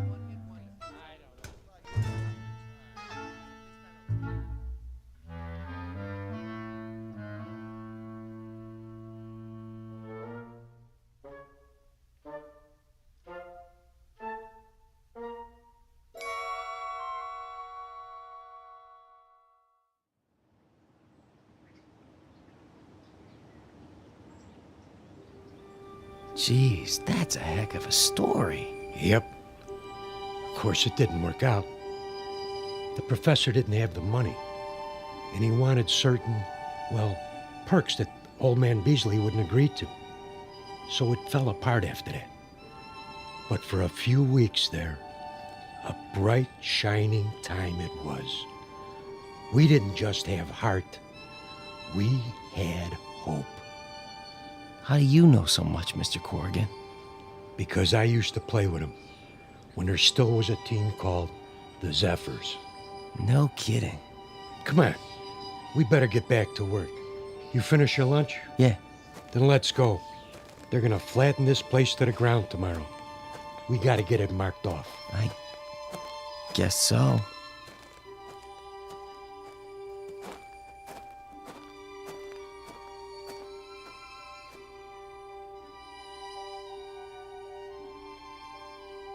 Once upon a time, there was a Major League Baseball team called the Hoboken Zephyrs, who, during the last year of their existence, wound up in last place and shortly thereafter were consigned to oblivion. There is a rumor, unsubstantiated of course, that a manager named McGarry took some of them to the West Coast and wound up with a pennant and a world's championship not long after. This newly revised team had a pretty fair lineup of pitchers with names like Drysdale, Koufax, and Sherry, or so the story goes. So if you're interested in where any of those now famous gentlemen really came from, here's a tip. Just check under B for baseball in the Twilight Zone.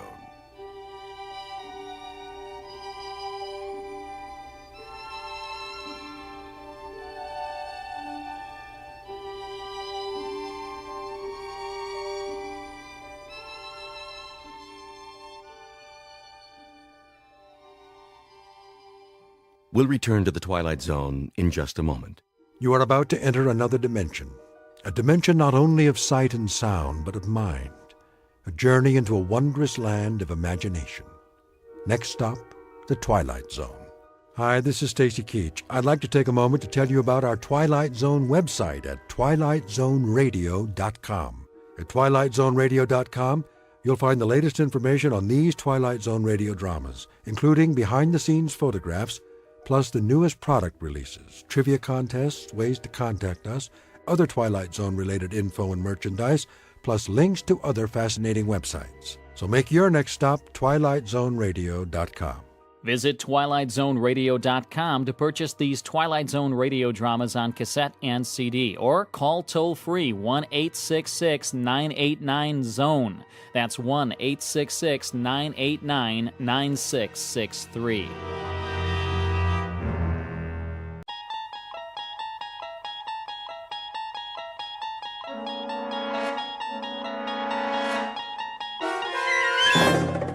You unlock this door with the key of imagination.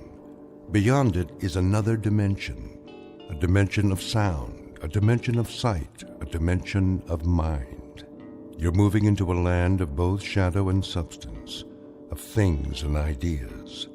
You've just crossed over into the Twilight Zone.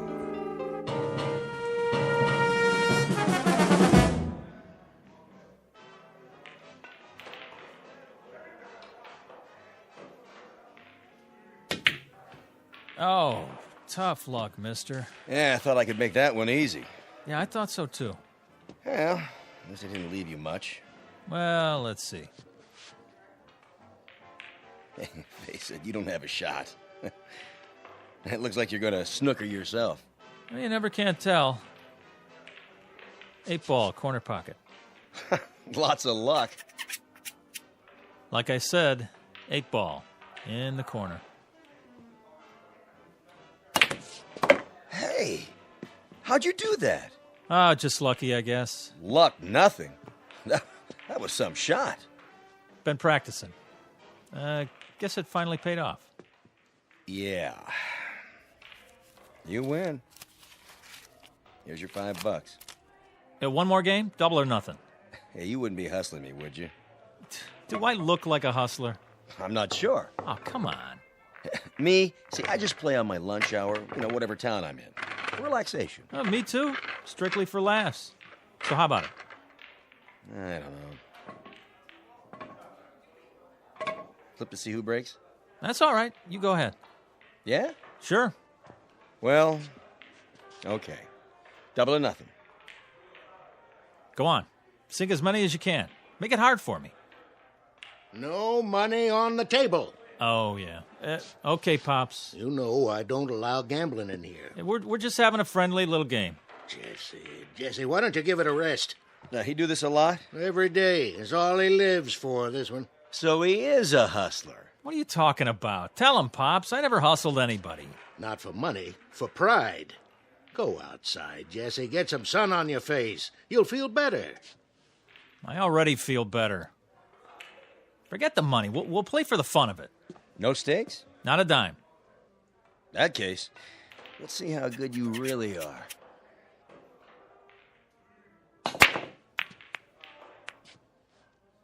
Nice break. Of course, I didn't sink any, but that's my advantage. Yeah? Too many balls on the table. It doesn't leave you a shot. Watch me.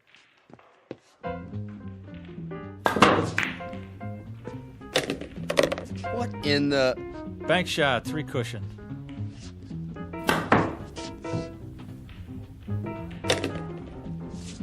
Curveball.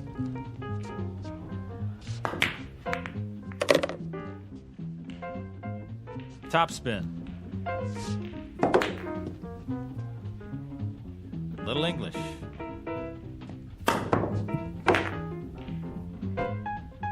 And over and under.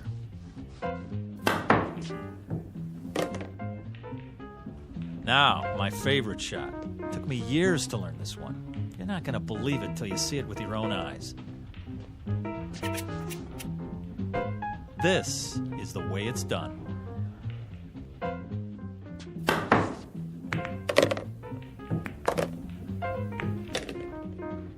Pretty good. Pretty good? You kidding? Nobody ever made a shot like that in the history of the world. Yeah, it's not bad, I'll give you that. But you're no Fats Brown or anything. What? Put your glasses on. It was impossible, but I made it. Yeah, sure. Keep practicing. You'll get there. Hey, here's for the beer, Pops. See you around. Okay, thanks. What are you talking about? Keep practicing. I made it. Jesse. Just enough English, the right draw, perfect position. Settle down. Perfect. Easy, Jesse. That's all I ever hear. Fats Brown. Well, I'm sick of it. I'm sick of hearing his name. Jesse, relax. You got company. Hi, Jesse. Jesse, you are a lucky man. Rita, what are you doing here? I thought we had a date. Oh, that's tomorrow night. Thursday night. Tonight is Thursday night. What? Oh, I guess I lost track of time. I'm sorry. I was supposed to pick you up at 8 o'clock. 7. 7. It's 9. Wow. Wow. You look great. Don't change the subject. But I did get dressed up special just for you. Well, we can still go out. It's pretty late for dinner. Well, how about if we go out for a drink? Or a movie? How did you forget about our date? Yeah, how did you do that, Jesse? I was shooting pool, and I guess I just lost track of the time. Uh-huh. The guy I was playing started baiting me, saying, I'm no Fats Brown, I'm no Fats Brown. Can you believe that? How could I not be better than a guy who's been dead for 15 years? When it comes to dating, it's a draw, Jesse. Okay, I deserved that. Look, I'm sorry. I'll make it up to you. Come on, let's get out of here. Why not? There's nobody left to hustle. Right, kid? You bet, Pops. I beat them all. Fats might have been good in his day, but this is my day. I'm Jesse Carter, the best pool cue on Randolph Street, the best player ever. Maybe. Too bad Fats is dead. Now, you'll never know for sure. I know, and it's killing me. I would have given anything to play him.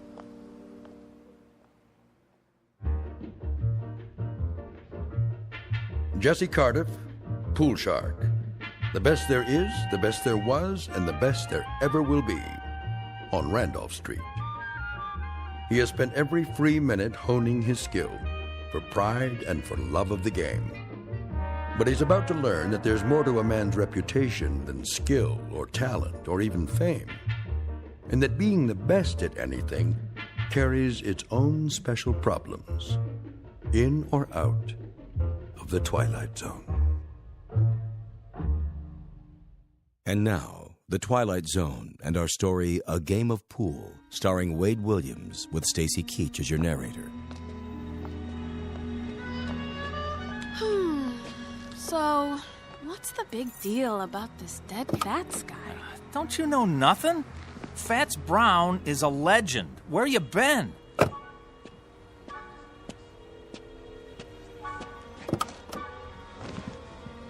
Most people say he's the best ever. Then he must be. No, not really. Because most people never saw me play. I'm better. Is pool all you think about? Well, what else is there? Look, if you want to be the best at something, it's got to be your life, right? Where do I fit into your life, champ? Oh, you are right there. I work you in whenever I can. You gotta understand something, baby. Pool takes a lot of concentration. Well then, I got a great idea. What? I want you to stay here. Yeah? Then concentrate Oh. on losing my phone number. Oh, Rita, don't be mad. Rita, come on. Look, Rita, please stop. Get lost. Let me explain. What? Look, I would give anything to play Fats Brown just once. Is that so wrong? Yes. But for your own sick, self-centered ego, I hope you get your wish. Oh, Rita, come on, give me a break. I just want to beat the best. What's wrong with that? Fats, dead and buried in the ground. I'd give anything to play him one time. I could beat him cold, I know it. I'd show him who's the best.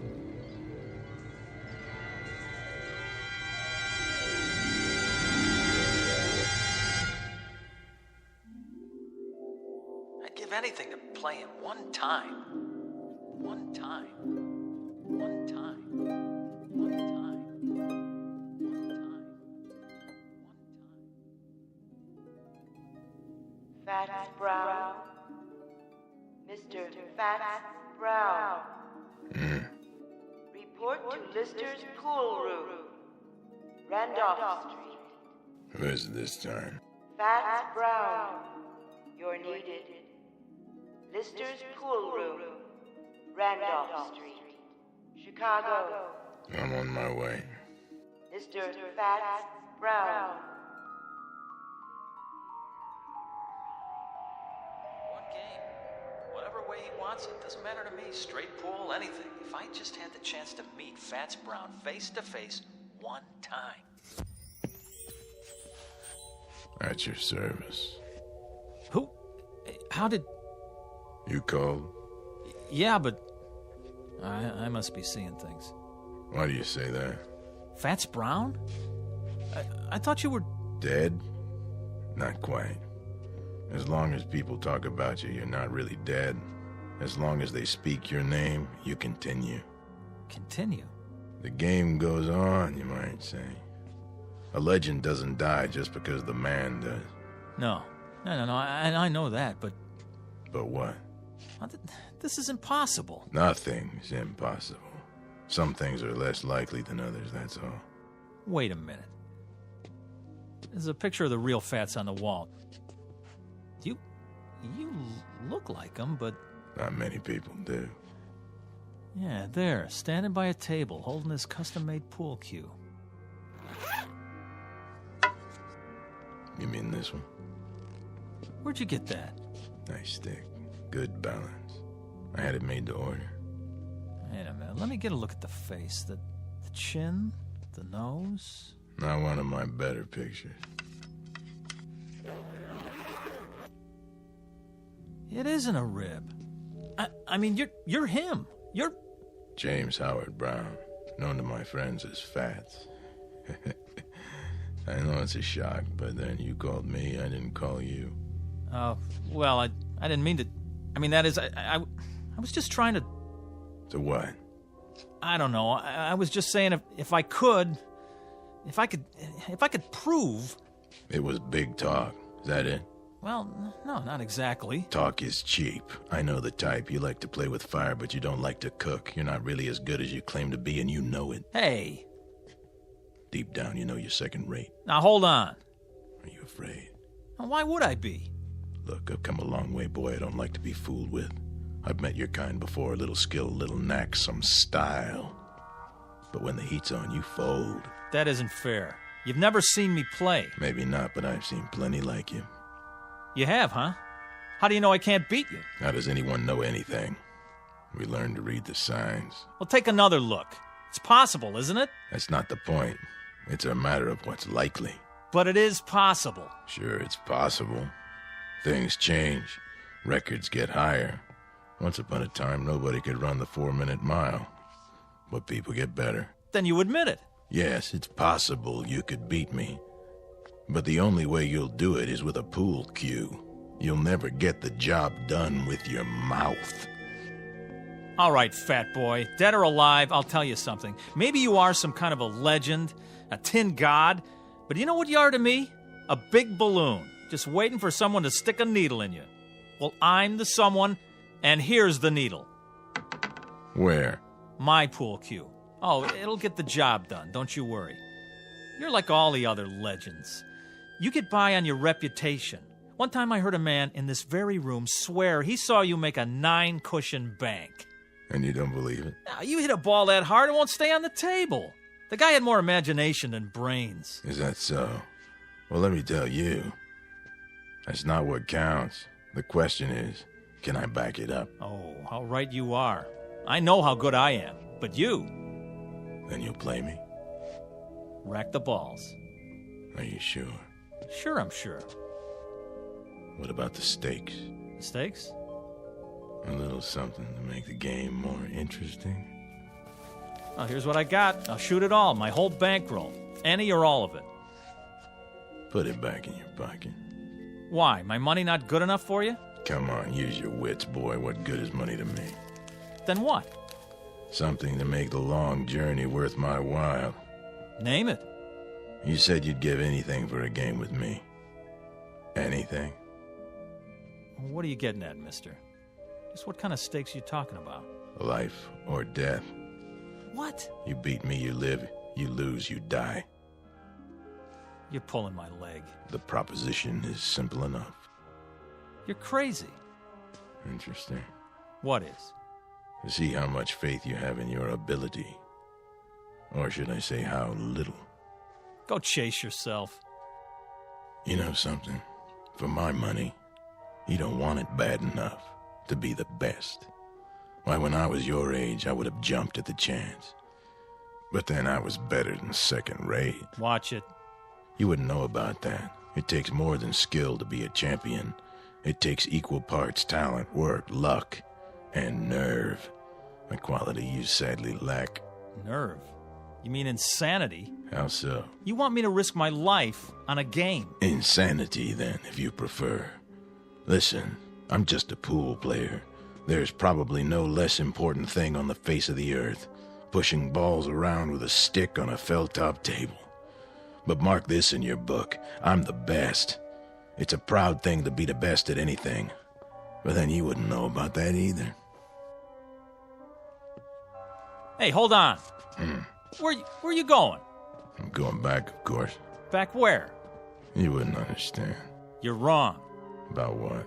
You say I don't want to be the best bad enough. That's not true. Oh boy, is it not true.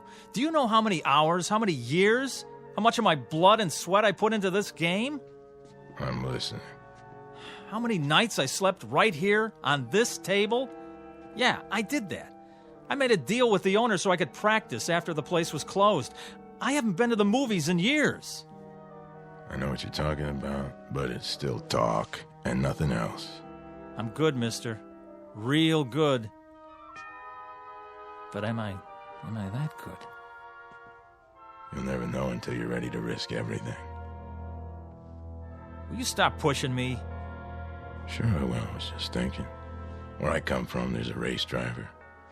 Go to the track and whisper his name.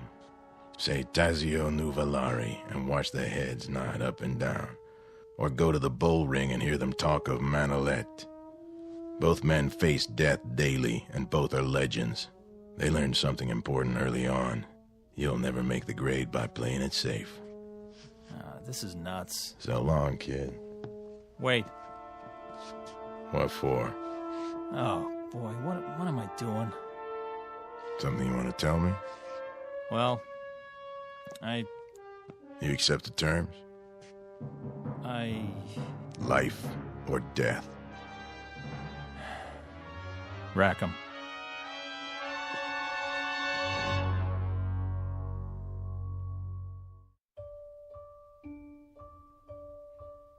Just so you understand, once we start the game, there's no turning back.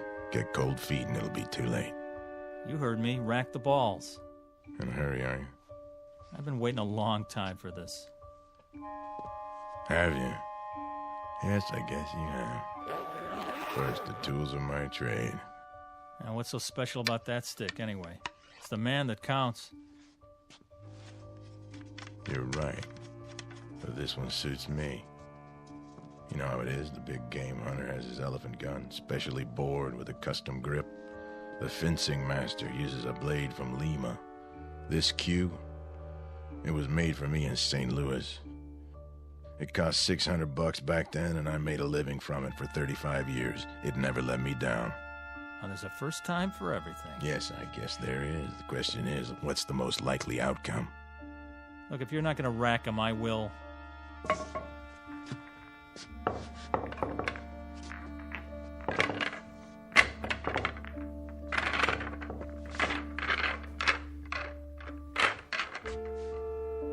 Anytime you're ready. Do I get to call the game? Name it. Rotation. Kelly.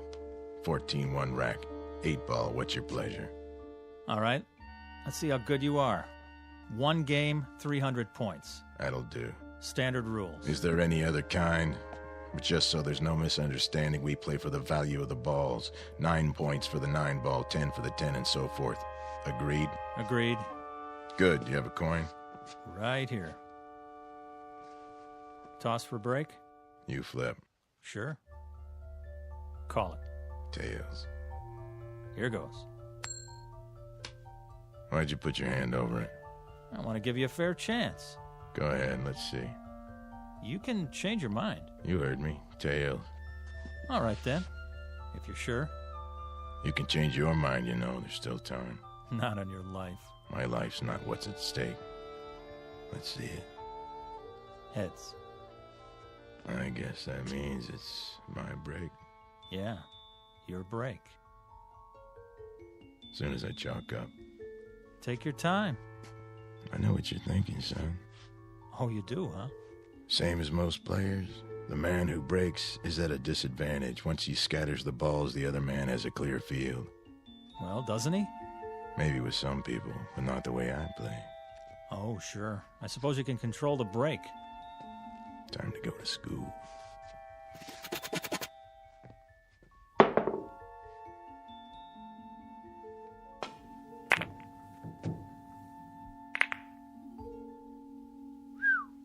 Wow. 2 balls into the rail, back to where they were. Exactly. No advantage given. That's a perfect break, all right. Mm-hmm. I bet it took you years to learn that. Oh, it did, but not the way you think. What do you mean? Takes more than practice. Not just setting up shots in an empty pool hall. You have to handle the pressure out there in the real world. Well, this is my world. You're on my turf now. I know this table like the back of my hand. Maybe, but who have you played here? Kids, 2-bit hustlers, traveling salesmen? Step aside, fat man. Be my guest. Now it's your turn to scatter them. You'd like that, wouldn't you?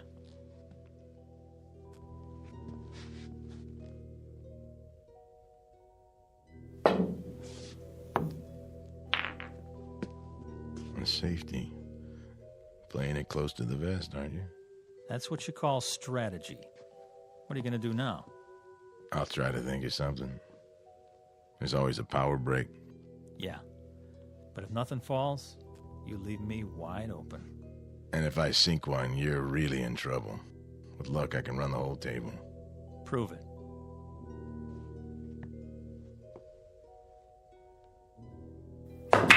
Keep your eye on the 15 ball. It's not going in. Funny thing, I was thinking it is. Corner pocket. Think again. Oh, well, quite a few balls around the 1. Looks like you're sewed up. Yeah. If you don't connect, it'll cost you. If I don't. Mind if I smoke? If it makes you feel better. Yeah, you wouldn't have a fresh pack on you. I gave them up. Bad for my health. Oh, that's okay. I got 1 left. Nervous? Not me. Why is your hand shaking? Maybe I'm itchy to get this over with. Or maybe you're just trying to rattle me. Or maybe it's because you don't have a shot. Except for the bank. That'll take a lot of English. Oh, I'm loaded with it.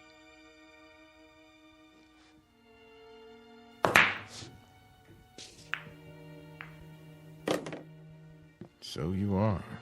This time. Shall I keep score? I got it. Now what? The follow-up is important.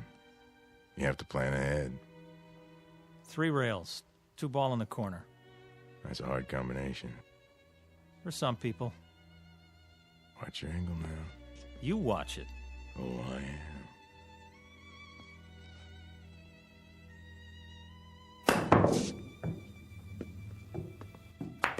How about that, fat boy?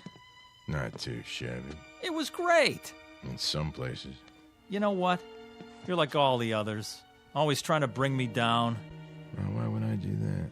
When I was a kid, there were plenty of guys like you. Guys who were good at things like music and basketball and arithmetic. They'd do anything they could to make me feel about an inch tall. Well, you fooled them, right? Yeah, I sure did. I knew there was something, somewhere, that I could be good at. One day, I was about 16. I wandered in here. It was cool and dark, like being underwater, you know? Yeah, I know. So I kept coming back. I used to stand around and watch him play. Got to know the place, till I felt relaxed. One day I picked up a stick and asked this old man. He was sitting right over there. I said, "Do you want to play, mister?" "Why not?" he said. And I beat him. That was when I knew I had an eye for the game. 3 ball. Go in. And I, huh? What happened to it? Well, I almost made it. My turn. 3 ball.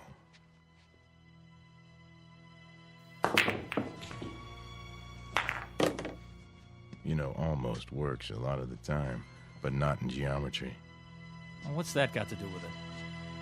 Pool is geometry in its most challenging form, a science of precise angles and forces. You have to understand that or you're lost. Yeah. 4 ball, other end.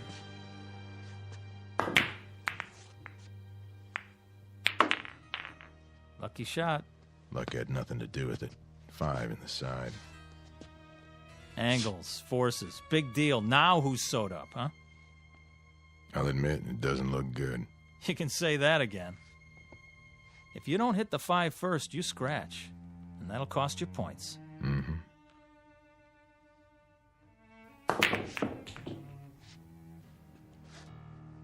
Your shot.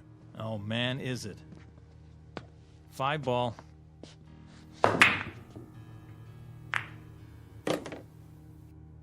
Six.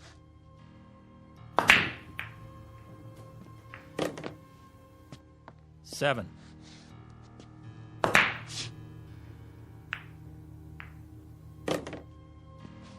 Now the 8.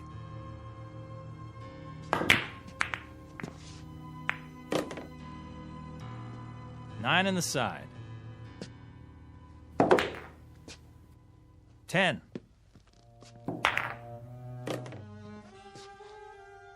Eleven ball, corner.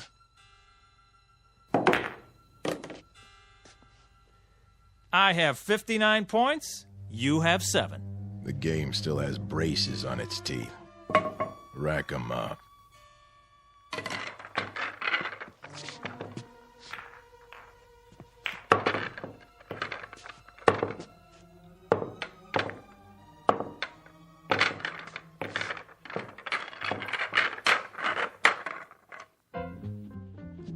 The ball.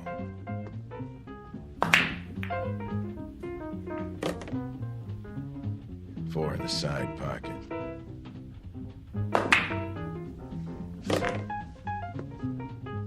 Five, corner pocket.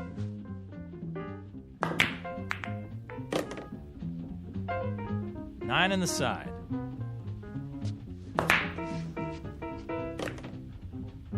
10 ball in the corner.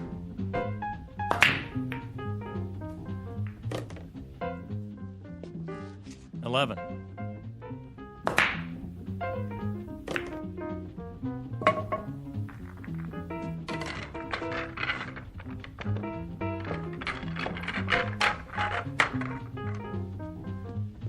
Five ball. 6. 10.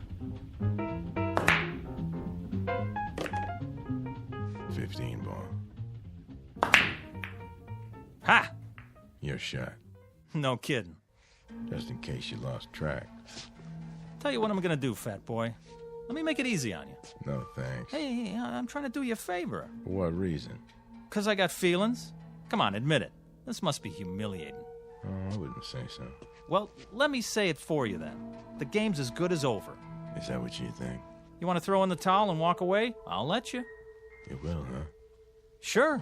That way it won't hurt so much. It's not over till it's over, son. Be serious. Look at the score. I got 299. So I see. Well, what does that tell you? I need any ball to win. That right? Time to face facts. There's no way. You might as well throw in the towel. I've been in tougher situations than this. When? There's more to winning than scoring points. Oh, yeah? Like what? Something you can't learn in here. Then why don't you teach me? Go on, I'm all ears. Takes time. So? That's something you got plenty of, right? Talk is cheap. The big things you have to learn for yourself. Quit stalling, it's my shot. In an awful big hurry, aren't you?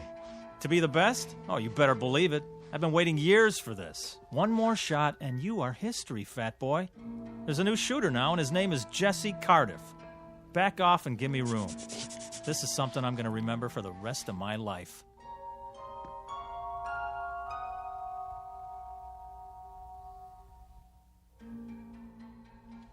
Don't let me hold you up. Oh, I won't, I promise. Yep, this is the big one. They don't come any bigger. Me and Fats Brown, and I need one to win. Feast your eyes on this. Number 5 in the corner. Funny. Something you want to say? I was just thinking. You do a lot of that. What is it this time? Just that there's more to life than a pool hall. No kidding. It isn't right you being cooped up in here all the time. You're all hard, Fats. You ought to get out a little, see what's going on. I've heard that before. From Pops. Now, what about you? What about me? Well, you didn't get to be the best sitting on a park bench. You spent a lot of time with a pool cue in your hands. You must have. Of course I did, but I found time to live, too.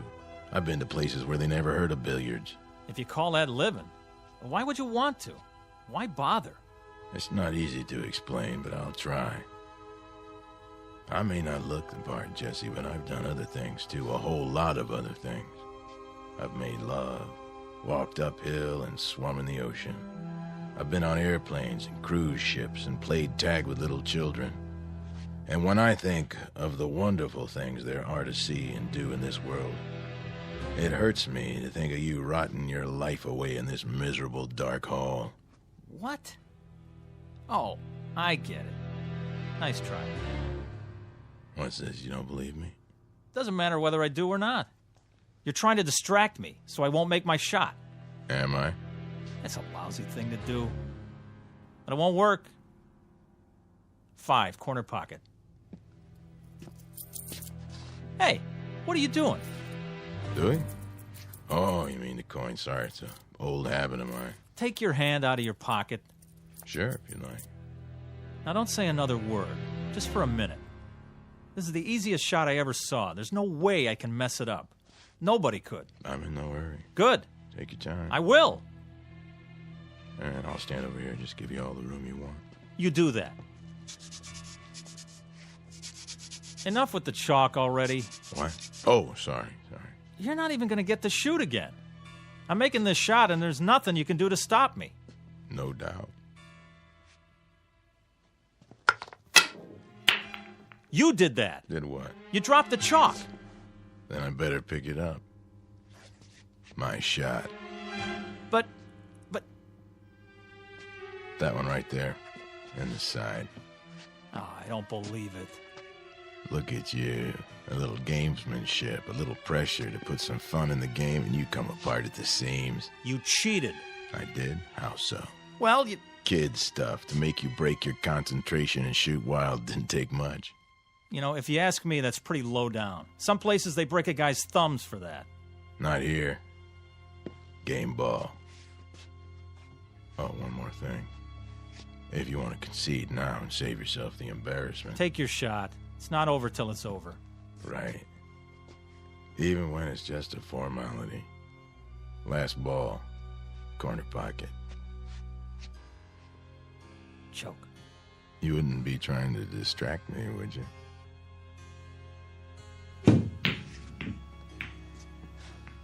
Ha! Almost. Almost doesn't make it. There it is, the game ball again, right in front of me. All my life. So you said. Okay, you had your fun. This ball has my name written all over it. Perfect angle, clear table. I was made for this. Give it some thought, Jesse. Think about this. I sink it. I become the greatest. You're not gonna make it. It's simple enough straight in, but you won't make it. You're sweating, fat man. Now, why are you so nervous? Not why you think. You wouldn't understand the reasons. No. I understand, all right. It means a lot to you, doesn't it? Even as a dead man, to have your name up there as the unbeatable champ of all time? It carries certain satisfactions, yes. I'll give you a chance at my crown, Jesse, but only if you're willing to stake your life on the game, Jesse. Couldn't be just a nice, friendly little game, huh? I take it as it comes. To you, pool is not a nice, friendly game. It's a win-at-any-price affair. I saw that right off, and I acted accordingly. But it didn't do you any good. Didn't it? I've made this shot hundreds of times. Not when your life depended on it. Is this some more of your gamesmanship? I've been studying you, Jesse. I've gone up against dozens like you. Pressure is what separates the champions from the also-rans. I've seen men who could shoot brilliant pool, but they were duds when the stakes were high. That's why I insisted we play for something big. What does it matter to you if I win or not? Afraid I'll take your place? Is that it? Did people stop talking about Dempsey when Joe Louis came along? Did Beethoven replace Bach? No. He wouldn't replace me. Then why? Someone has to keep the flame. Someone has to weed out those who haven't got what it takes. The champions, the legends, they serve a purpose. To be a challenge and an incentive. I don't need a challenge. Everyone needs a challenge, Jesse. Someone great out of the past to say, match what I've done, boy, and make it better. That's true of all walks of life. Music, politics, sports, you name it. Musicians all over the world have been better because of Bach and Beethoven and Mozart. There's a man in the White House who can look out his window and see the Washington Monument and the Lincoln Memorial. Don't you think it helps him to be a better president? Yeah, but a game of pool? Anyone who tries to be good at anything finds himself in your shoes. He finds himself faced with a legend. And when he can't measure up to the legend, he fades away, he dies, and is forgotten. I'm only a pool player, Jesse, but I'm the best. No, you were the best. No man gets past me unless he has what it takes. And you don't think I have it? There's still one ball on the table, and it's taken you a mighty long time to get at it. You wouldn't believe this, Jesse, but personally, I'd like to see you win. Yeah. Yeah. I've only been doing my job. Stand back and give me some elbow room. Wait, Jesse. Oh, no. I've been waiting too long. Before you shoot, think about one thing. What? Sink that ball and you may win more than you bargained for. You're wasting your breath. Don't you get it? There's nothing you can do to stop me now. Nothing. Sorry. I was required to say that. Something along the lines of a disclaimer. Well, what are you waiting for? Not a thing.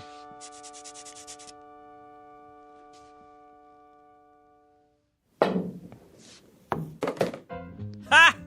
Win more than I bargained for, huh? Is that what you said? Well, it's over. I beat you. Looks like you did. Now I'm the best. I'm the best at something. So you are. You had to prove yourself under pressure, and you passed the test. Well, aren't you going to congratulate me? I'm not sure that's in order. Thanks. thanks. What do you mean, thanks? I beat you. I'm gonna live. Of course you are. Those were the stakes. You'll live forever. Then why thank me, fat boy? You'll find out when the time comes for you to leave Randolph Street. You're a sore loser, that's all. I beat you fair and square. Yeah. You saw it. I beat the king of the hill, Fats Brown himself. So long, kid. Thanks for the game. Me, Jesse Cardiff. Now I'm the best. And I'm gonna stay the best, because nobody's ever gonna take it away from me. Not ever. From now on, it's me, Jesse Cardiff. You hear that, world? Jesse Cardiff. Jesse Cardiff. Jesse Cardiff. Jesse Cardiff. Jesse Cardiff. Jesse Cardiff. Jesse Cardiff. Jesse Cardiff. Yeah. Report at once to Mason's Pool Hall, Sandusky, Ohio. Mr. Jesse Cardiff. You're needed. Yeah, I'm on my way.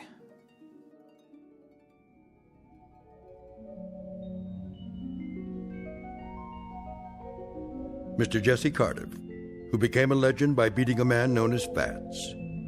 But many years later, after his funeral, he found out that being the best at anything carries with it a special obligation to keep on proving it. Mr. Fats Brown, on the other hand, having relinquished his champion's medal, has gone fishing.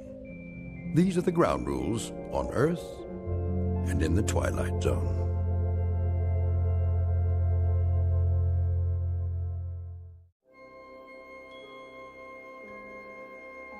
Hi, this is Carl Amari, producer of the Twilight Zone Radio Dramas. I'd like to take a moment to tell you about our official website at twilightzoneradio.com, where you'll get the latest news and information on these Twilight Zone radio dramas. Plus, at twilightzoneradio.com, you can digitally download 3 free episodes or any of our episodes for only $1.95 each. In this age of ever-changing technology, we've decided to make these episodes instantly available to you by making the Twilight Zone radio dramas a digital download-only series. This means that this series will no longer be offered on CD. The CD collections at our website are now being offered while supplies last at buy one, get one free. So be sure to get your favorites before they're sold out. Be sure to visit us often, and I'll see you in the zone.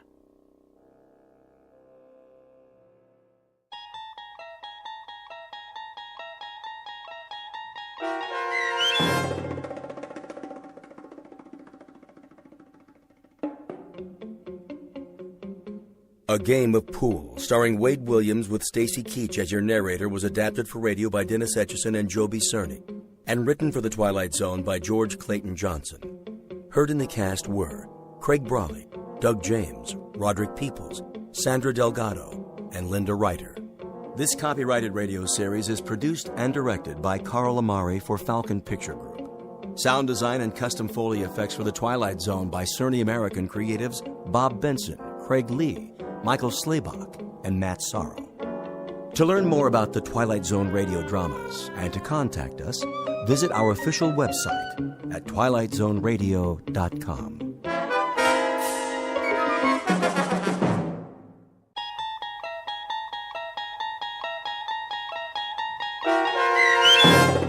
People Are Alike All Over, starring Blair Underwood, with Stacy Keach as your narrator, was adapted for radio by Dennis Etchison and written for The Twilight Zone by Rod Serling, based on a story by Paul W. Fairman. Heard in the cast were Christian Stolte, Lisa Joyce, Richard Hensel, Steve Key, Derek Purcell, Doug James, Linda Ryder, Brooke Reed, Charlie Kummerer, Amanda Amari, and C.J. Amari. To learn more about the Twilight Zone radio dramas and to obtain audio cassettes and CDs of these programs, visit our website at twilightzoneradio.com. The producers of The Twilight Zone wish to thank CBS Enterprises, Carol Serling, Dennis Etchison, Dick Brescia Associates, Claire Simon Casting, Terry Jennings, XM Satellite Radio, Sirius Satellite Radio, our sponsors, and our radio affiliates for helping make this series possible. This copyrighted radio series is produced and directed by Carl Amari and Jason Mallow for Falcon Picture Group. Doug James speaking.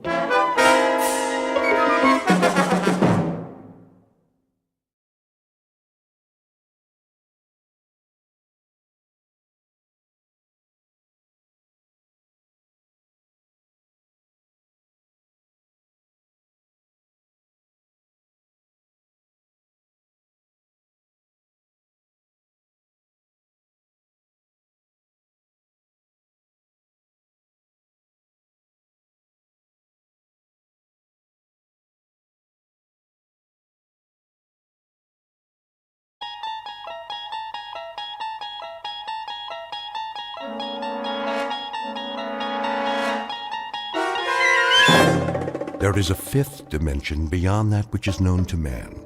It is a dimension as vast as space and as timeless as infinity. It is the middle ground between light and shadow, and it lies between the pit of man's fears and the summit of his knowledge. This is the dimension of imagination. It is an area which we call the Twilight Zone.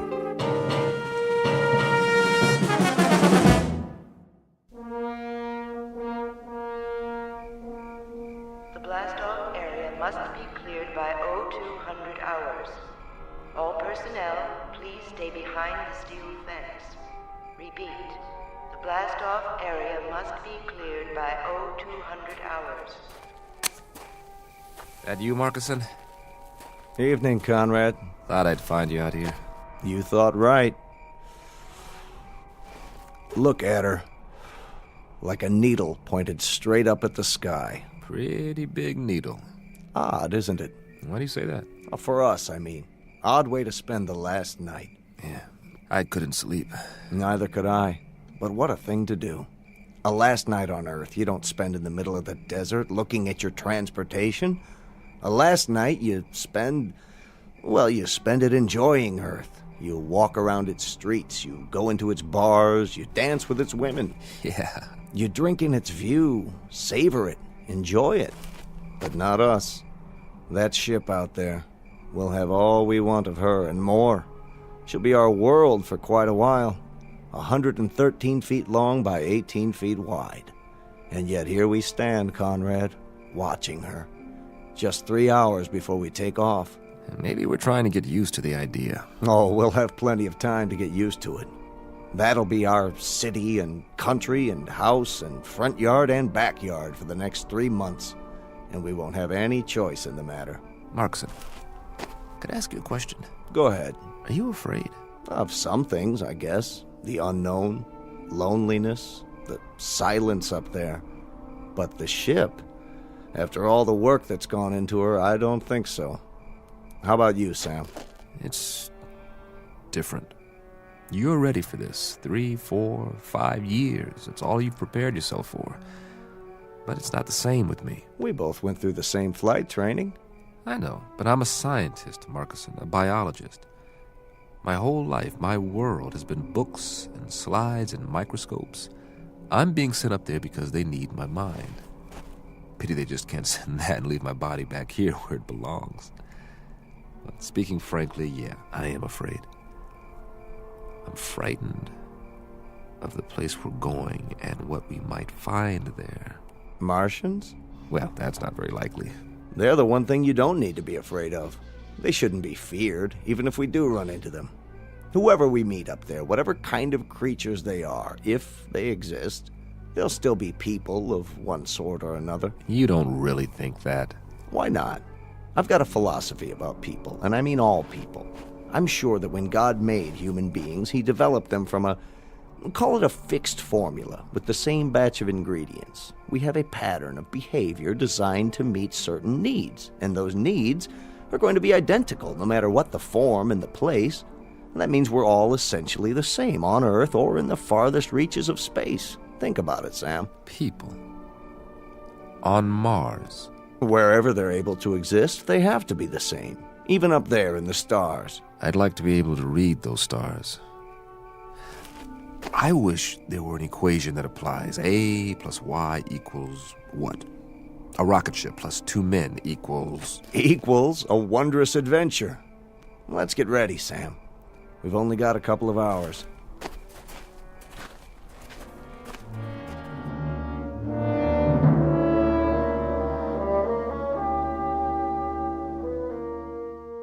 You're standing at the edge of a highway into space, one soon to be traveled by a flimsy, two-legged animal with an extremely small head.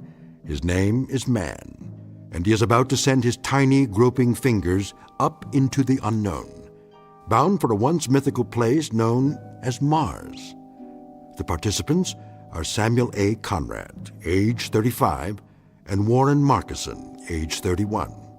They are the first to undertake such an ambitious voyage, and in a moment we'll travel with them to a location only slightly off course, in the Twilight Zone. And now, The Twilight Zone and our story, People Are Alike All Over, starring Blair Underwood with Stacy Keach as your narrator.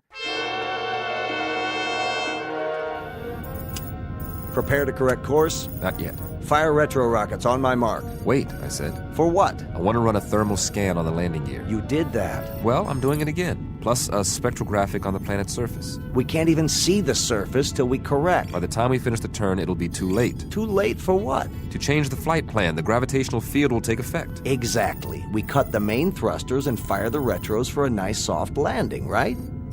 Isn't that right, Conrad? What if something's wrong? Nothing's wrong. But what if it is? It'll take all the fuel we've got for another orbit. We have to be absolutely sure. We're as sure as we're ever going to be. There are too many variables. Atmospheric density, drag coefficients, power consumption. We've been through all that. I just checked the readings. The readings could be wrong. If we're off by a factor of 0.01, we'll miss the landing site completely. I'm going to run the numbers one more time. No, you're not. I'm in command here, and I say we're going in now. At least wait till the planet rolls up on the view screen. I want a spectrographic readout. 5, 4. Not yet. Cancel the sequence. I'm not canceling anything. 2, 1. Fire retros. I said fire. All right, if you won't do it... Don't touch that switch! Fire! Fire! You fool! Strap into your seat now!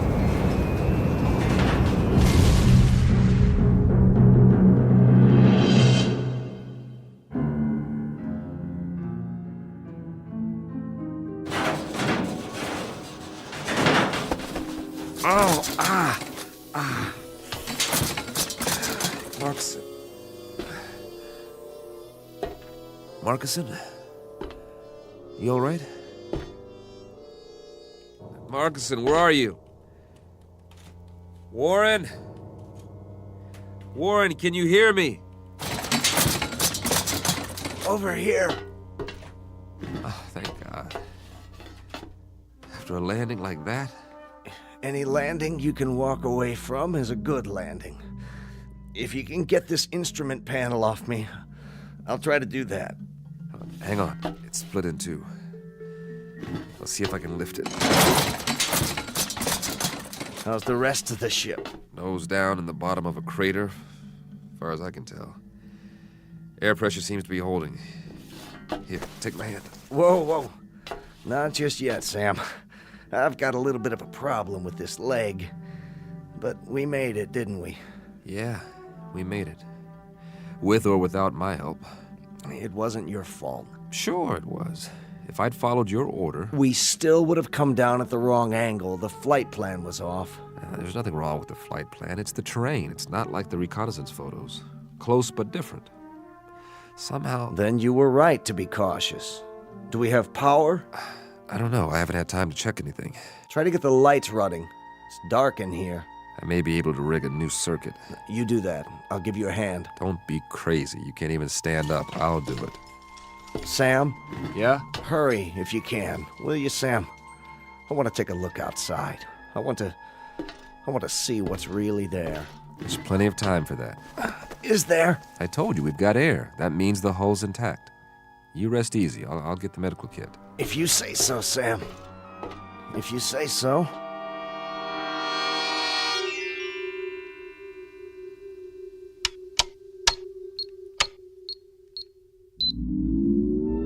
Yes! Sam? I've got the circuits up. We are in business. What are you doing? Running a diagnostic on the equipment. Stay down. How long did I sleep? A couple of hours. Don't worry, you needed it. You run an atmosphere check? Yeah. So, is it safe out there? That's the question. What's the matter? Something wrong with the sample? No, I got a good one.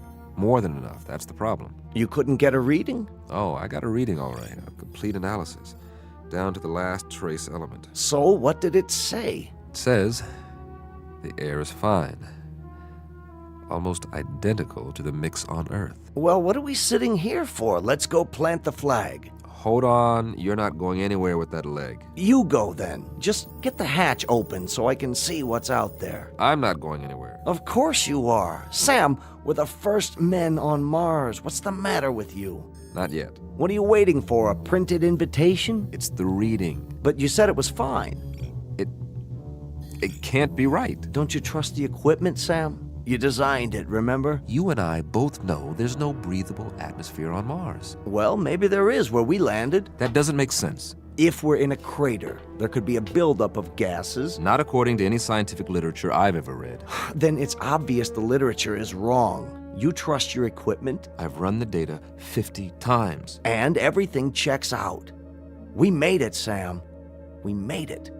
You know what that means? I want to filter out another sample and run it through the analyzer. We've traveled 35 million miles. Exactly. Another few hours won't make any difference. We can't wait any longer. The human race won't wait. If you won't open the hatch, I'll do it myself.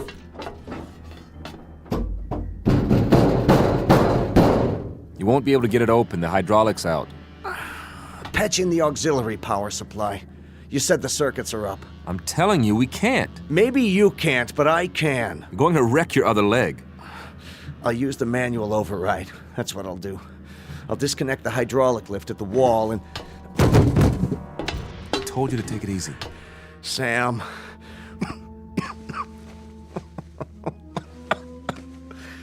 Just my luck, eh?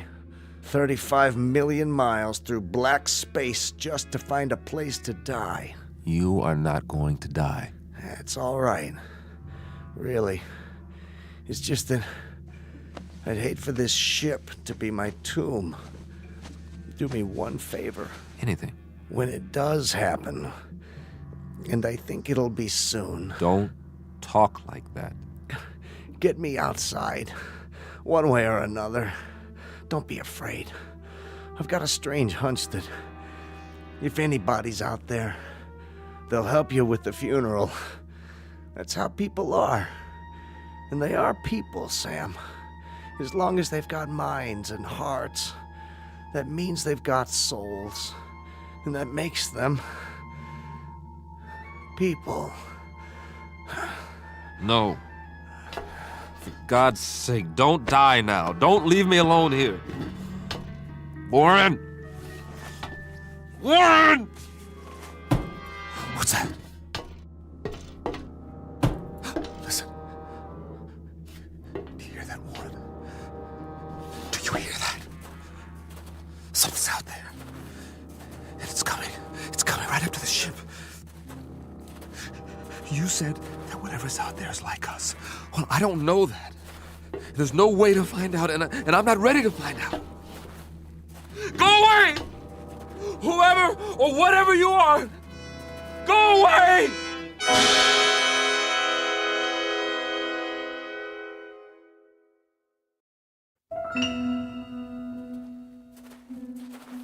No, they're coming. Whatever they are, they're coming. The gun. Yes. Where's the survival kit? There. Nothing fancy, just a good old .38 automatic. That ought to do the trick. Get away! I said, get away from the ship!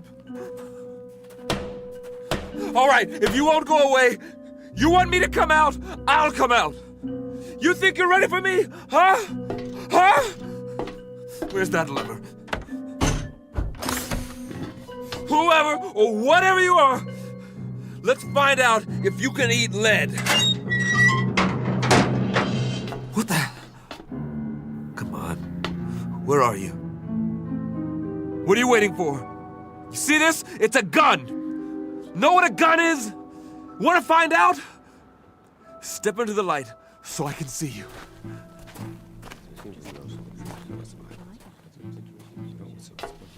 But you're people. I swear you are. You're just like me.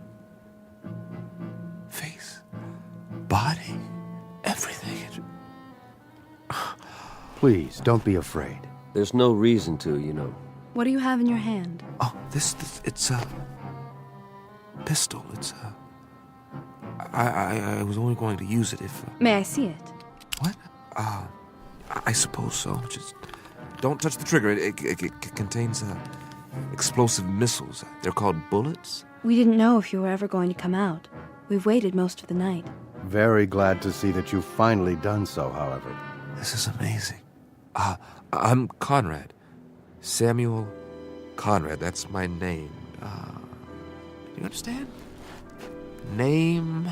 We understand, Mr. Conrad. We landed here, my friend and I, in this ship. Crashed, I should say. We come from Earth. Earth? Where I'm from. This planet is known as Mars. We took off in our ship almost 3 months ago. Check on the other one. He may be injured. Yes, of course. Here, I'll show you in the sand. See, this is the sun. Sun, the big star. And this is the Earth, the third planet from the sun, and this is you. Here. The other one is dead. His name is Marcuson. Don't be alarmed, Mr. Conrad. We don't intend to hurt you. We've only been wondering when you intended to come out. Of course, we were curious. But how do you know my language? We don't, Mr. Conrad. As you'll no doubt soon realize, you're speaking our language. Your language? Unconscious transference. You'd call it hypnosis of a sort. But you must be tired. We'll prepare a place for you to rest and food. I'm appreciative. I really am. You'll forgive me my staring. I mean, but I can't get over it. I mean, you're people. Just like I am. Actual human beings. Marcuson said you'd...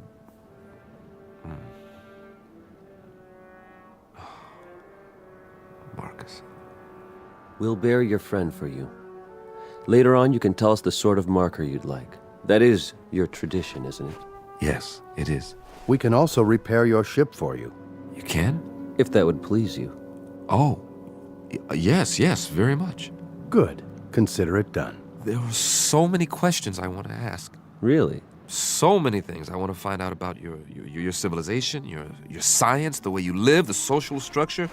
100 questions, 1,000. We will be glad to answer all your questions. But first, you must rest. Yes. Come with us, Mr. Conrad. You must have food and drink and sleep. After you. Where are we going? Not far. A structure we've built. I don't see anything. Oh, I know it's dark out there, but it's only a short walk. You'll understand more when we arrive. The true end of your journey, if you will. A place that's more comfortable. Would you give me a moment? What? It won't take long. I'd like to say goodbye to my friend. Oh, certainly.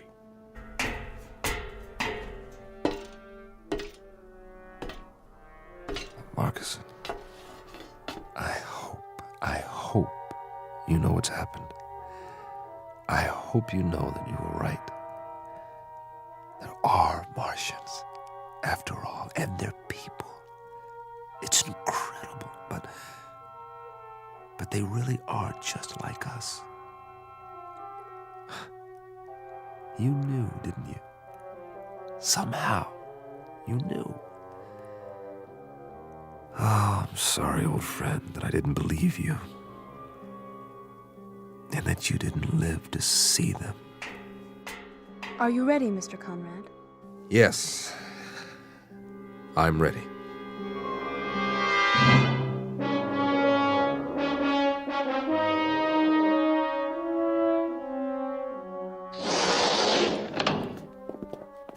I hope this will do. I'm impressed. On Earth, this would be considered very modern. The angles, the lines. Are the walls stainless steel? Well, not exactly. Something like it. Would this be considered a typical house here? In a sense, it would be the equivalent of an apartment, I believe you call it. Except that there's no furniture. I don't believe it. Everything is built into the walls. What's the power source? Not electricity, surely it's... A simple principle, really. You'll hear all about it. About everything. But we promised you food. Your table and chair. From the ceiling. That's brilliant. And on the table, your meal. It will taste somewhat different from what you're accustomed to, but I trust you'll find it agreeable. Here. Thank you so much. All of you. You know, I am hungry. Very hungry. Please sit down, Mr. Conrad, and eat.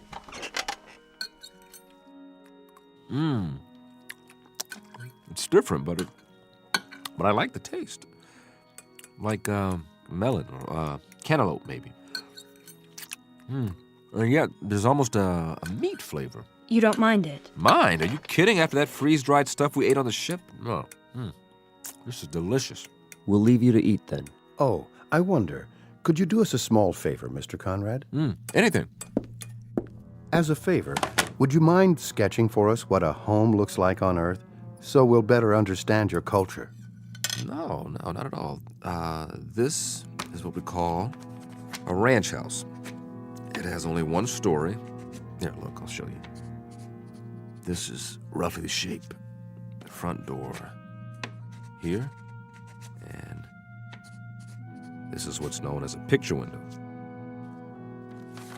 Looking out from the living room. I see. The bedroom area. And the kitchen, where we cook the food.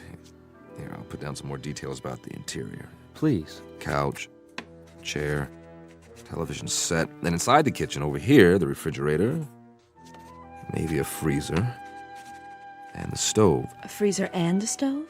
Well, one to keep the food from spoiling and one to heat it up. Remarkable. In the bedroom, the bed, the bureau, the mirror, do you understand mirror? Reflection? To look at yourself.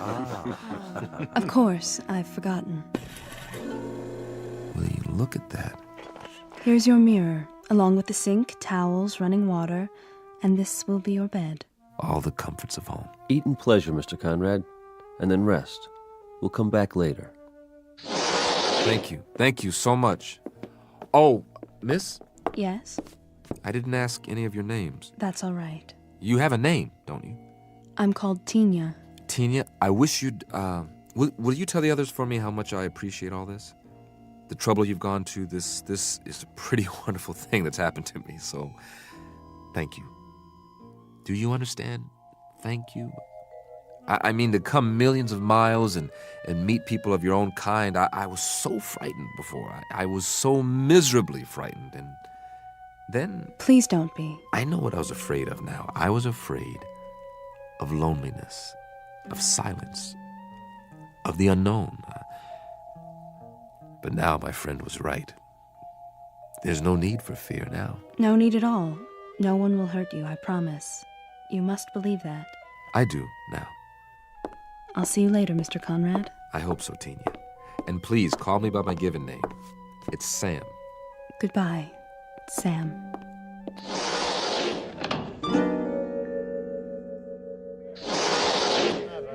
There she is. Sorry, he had more questions. What did you tell him? That we'd be back later. He understands. How did he take the language transference? Oh, quite easily. His quotient is low enough. You should see the wave chart. He has the mind almost of an infant. And you must have a look at his ship. I have done so. So primitive as to be almost unbelievable. You wonder how he made it here. Tina, how does he react to things? What? He asked you a question. I'm sorry, how does... His reactions. Most trusting, emotionally very complex. He feels loneliness, curiosity, excitement. He seems to crave companionship. And what is your recommendation? For what we should do with him. I think we should let him go. Let him go? How can we let him go? He means us no harm, and he's... He's what? Tell us what he is. Go ahead, Tina. Feel free to speak. He's so much like us, that's all. Did you hear that, everyone? He's so much like us. Excuse me. Tina, where are you going? I have something to do. At this hour, surely not. Perhaps to observe our new arrival. After all, he is almost one of us now. One of us indeed.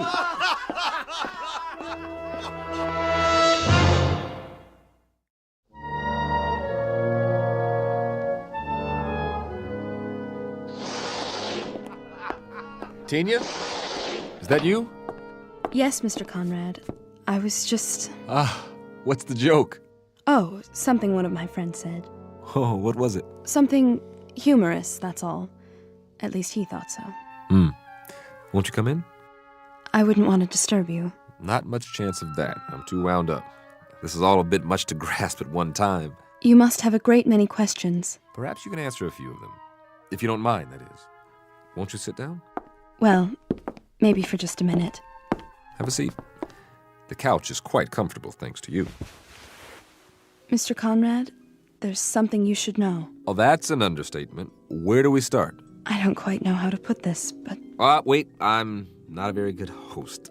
After all, you and your people have been so gracious, seeing to my every need. Is there anything you'd like? I assume there are refreshments.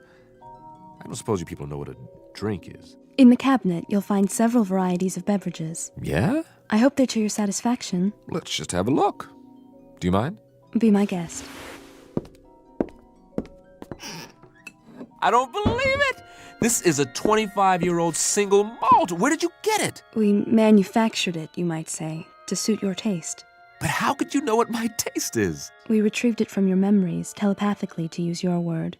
You were very specific in your recollections. May I ask what it is like? You mean you've never had Scotch whiskey before? Well, young lady, you are in for a treat. Here, I'll pour us both one. I'm not sure that's a good idea. You're right, it's not. It's a great idea. Give this a try. Perhaps just a taste. Here's to the end of a long, long journey. And to good people everywhere.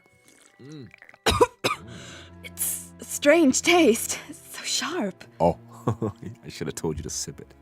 Just take a small amount and just roll it around in your mouth. Then you swallow it.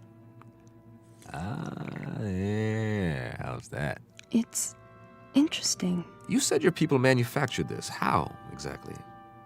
And you must use some sort of molecular reconstruction powered by... what is the power source here, by the way? Solar? Hydrogen fusion? We've been experimenting with this on Earth for years, but so far... Please, Mr. Conrad, You seem nervous. It's just that... Not my fault, I hope. I've never been very good at small talk, getting to know people socially. And now I'm more aware of that than ever. You're behaving perfectly. That's not the problem at all. You're the one who should be uneasy with us. Suspicious. What's to be suspicious about? Do you want to know the absolute truth? This experience, meeting all of you, it's lifted a burden off my chest. All this time, not knowing what to expect. But you're so kind. You're so understanding. You take it all in stride. A visitor from another planet, I mean, am I... The first? No, I can't say that you are. I should have known. You accepted me so easily. The other visitors, where did they come from? Not Earth, obviously. Outside the solar system? Please. There will be plenty of time to answer those questions and more. I'm sure there will be. But you see, I'm a scientist. Facts, numbers. Those are our concerns, too. They have been since time immemorial. You've been here a very long time. Your civilization, I mean. Yes, in Earth terms. But Mr. Conrad, Sam, there is something I wanted to tell you. It's only fair that you know before... Before what? Mr. Conrad. Still awake, I see. Oh, come in. I was just telling Tina here... Mr. Conrad, we have a surprise for you. Really? A very nice surprise. You shouldn't go to any more trouble. Would you accompany us, please? Where are we going? That's the surprise, Mr. Conrad. You'll see soon enough. Isn't she coming? Tina will remain behind. Oh, we were just getting acquainted. She has other duties. Actually, Don't you, Tina? I hope I'll see you later. No. If you don't mind, Sam, I think I will go with you now. Tina. Great, I'd like that.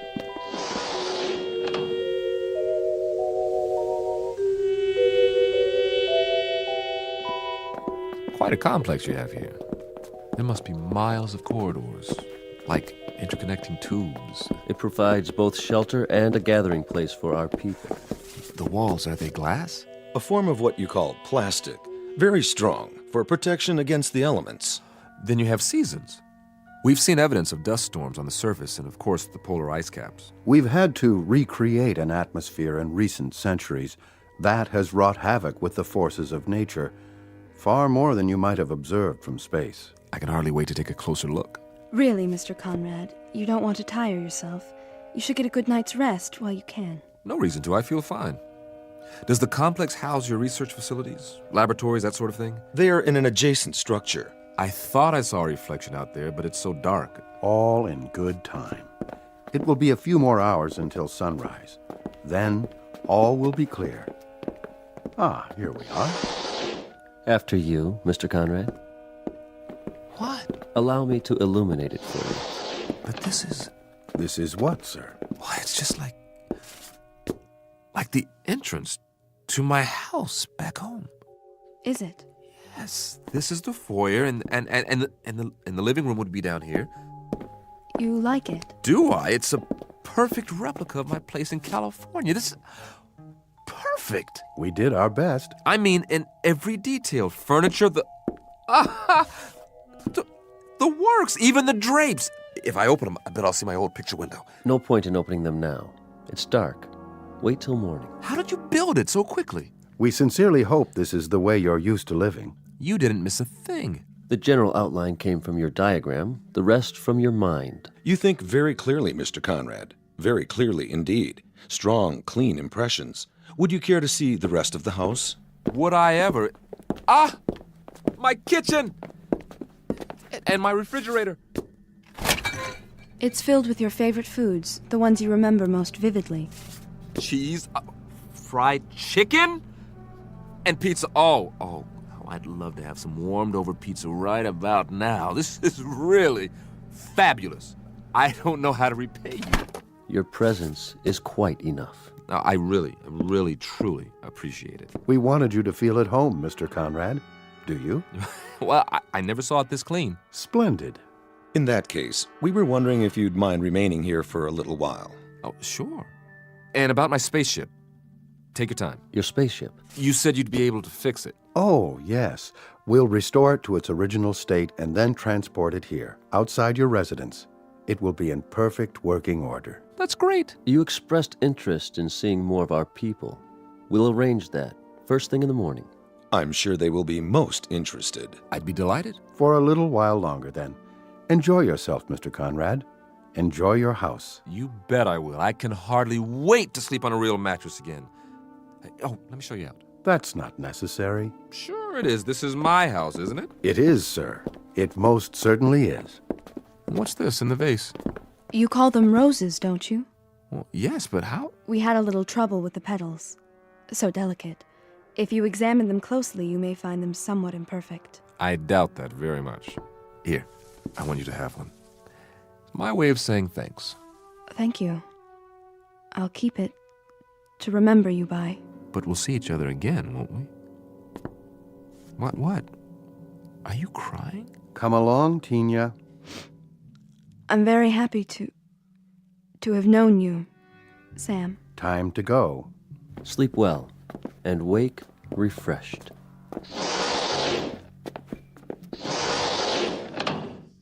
Man, this is too much. I wonder if there's some more of that scotch in here. Yes! Well, all I can say is if this is an illusion, it's one a guy can live with. This is the best scotch I've ever tasted. I think I'll just sit down here, put my feet up. This is the greatest. Absolutely the greatest.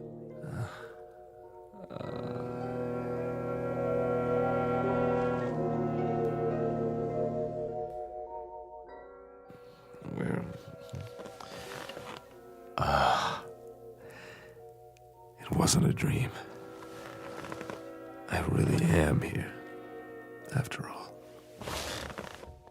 Never even made it to bed. That's okay. Slept like a baby. Must be morning by now. Well, let's take a look out of my famous picture window and see what morning's like on Mars. Oh, you look at that. Red sand.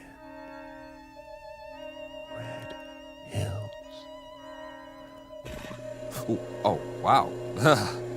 They made the window so it retracts automatically.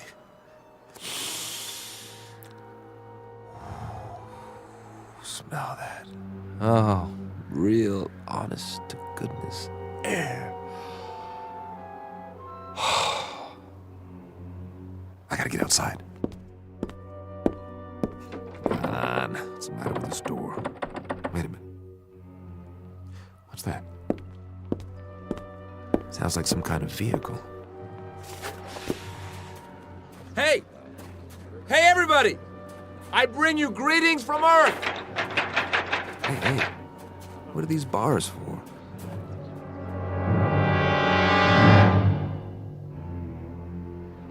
Everyone, please exit through the rear of the tram. Over here! I'd like to shake your hands, but I'm locked in. Go to the main window, please. He's still in quarantine. What's he talking about? Why are you all looking at me like that? Please don't touch the bars. Hey, what's going on? Hey! This is our latest acquisition. No, it can't be. My ship. They said they'd move it here. Wait, why would they? It can't blast off this close. It would set the whole house on fire. Unless they don't intend. Isn't he unusual? Careful, children. Can it talk? Yes, on an elementary level, a very limited vocabulary, of course. Its primitive spacecraft will soon be on permanent display. For now, you're free to observe the creature in its natural surroundings. I don't belong Note in the here. simple primal emotions. No! No! Let me out of here! You may take holograms if you like. And next, we'll move on to the Venusian habitat, the intergalactic breeding area, and the Alpha Centauri house. This, again, is a holographic opportunity. I don't belong in here, please! Please! I would like to take a hologram. Isn't he cute? Look this way, Earthman.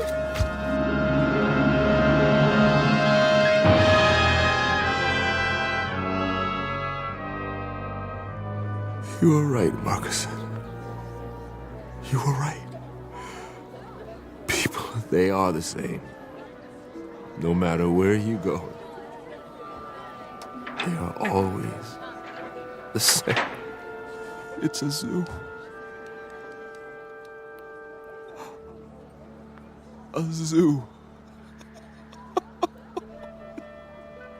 A zoo! It's a zoo.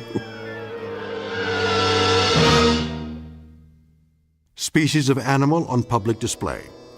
Physical characteristics similar to a human being. Head, trunk, arms, legs, hands, feet. Very tiny, undeveloped brain. Comes from a primitive planet known as Earth. Calls himself Samuel Conrad. And he will remain here in his specially constructed cage with running water and electricity and central heating for the rest of his natural life. Because Samuel Conrad finally discovered a flight plan that led him off course and into the Twilight Zone. More from the Twilight Zone after this. Hello, I'm Stacy Keach. I hope you're enjoying this edition of the Twilight Zone Radio Dramas. To learn more about this series, be sure to log on to our official website at twilightzoneradio.com. You'll find special discounts on our Twilight Zone audio collections, listings of our radio stations, links to other websites, and a photo gallery of our recording studio and some of our stars in action. Plus ways to contact us with questions or comments about the show. And for a limited time, when you log on to twilightzoneradio.com, you can send in for a free CD of the show. So be sure to visit us at twilightzoneradio.com.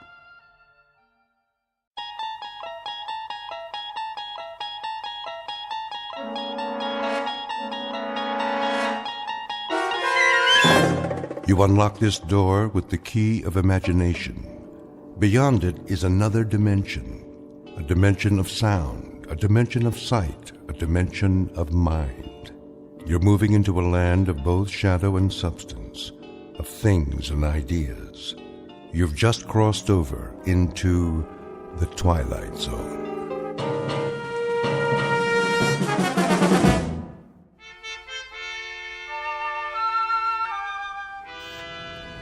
Boss? Yeah, Stevens? Got the feeder belt running again. Already? All it was a bad bushing. I had Walters fix it. Hanley will be glad to hear that. How'd you do it? Well, the manual said replace the main bearing, but I know that sound, just like the old unit. Yeah. The one that used to go down all the time? Good thing we saved the parts. We reground a roller and oiled it up. That's all she took. Well, nice work, Stevens. Real nice.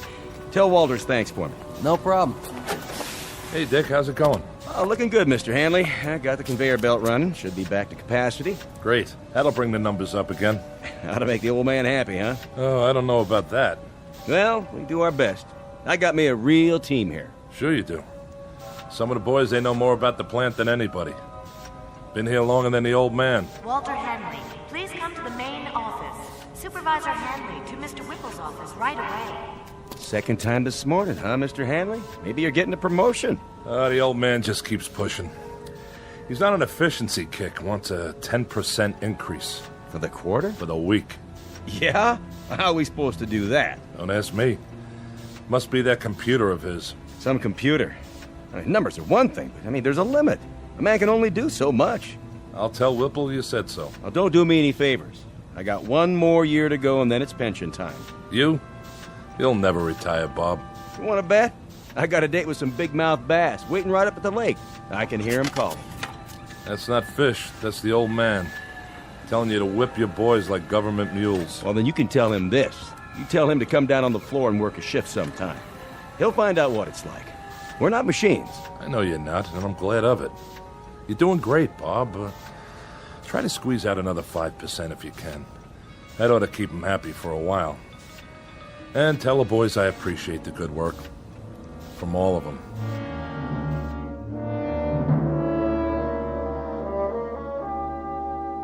These are the players, with or without a scorecard.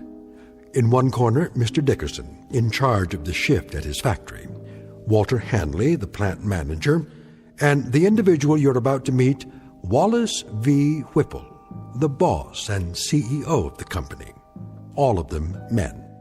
In the other corner, machinery, both old and new. And the game? It happens to be the historical battle between flesh and steel, between the brain of man and the product of man's brain. We won't make book on this one and predict no winner.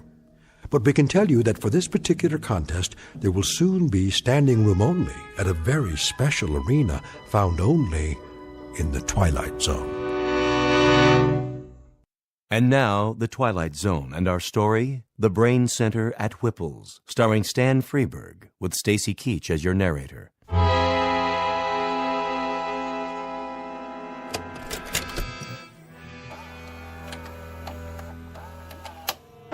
Greetings to our happy family of shareholders from the Whipple Manufacturing Corporation.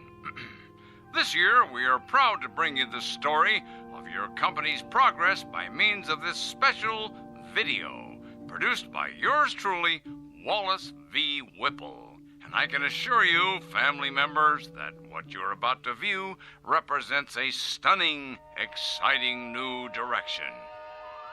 But first, let's visit our main plant here in the Midwest, where our employees are busy manufacturing pipe fittings, automatic temperature control devices, and the various accoutrements of our product line. This is one of 11 principal assembly facilities. I call your attention to the vast number of workers required to maintain and operate just one facility. In this plant alone, your company employs 3,827 able-bodied men and women. Added to the 10 other Whipple plants across the country, we employ a total of close to 30,000 personnel. Our weekly payroll for this highly trained army of workers is several $1 million.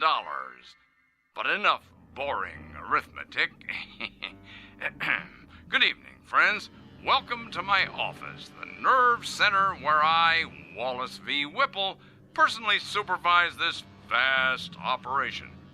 I've decided to address you personally via this videotape with exciting, in fact, stunning news, which I believe you'll agree amply demonstrates how we at Whipple's are marching toward a new tomorrow, where the future is so bright you'll have to wear sunglasses. But before you put on those shades, cast your eyes at the floor of our main assembly plant. Follow me. We can see it from my window. Cumulative 4 4/10 miles of work area, $111 million worth of safety upgrades this year alone, not to mention the expense in shoe leather. Put the camera back on me. Put the camera back on me, that's it. Now open the curtain. And what's this, you might ask? This sleek, futuristic object behind me? Some sort of space-age control panel? So many bells and whistles. Never seen anything like it, you say? That's because it's never been seen before. Ladies and gentlemen, stockholders, and members of the Whipple corporate family, feast your eyes on this. I give you the X-109B14. This single modified, transistorized, digitalized, totally automatic assembly unit eliminates 6,100 jobs, 73 bulky and inefficient old-fashioned machines, 81,000 needless man-hours per work week, and countless millions of dollars each year for employee health services, hospitalization, and workers' compensation. Also employee insurance, employee welfare, and employee profit sharing through vested matching funds.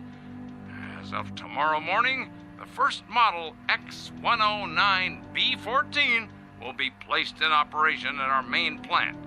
Within 6 months, our entire production facility here will be totally automated.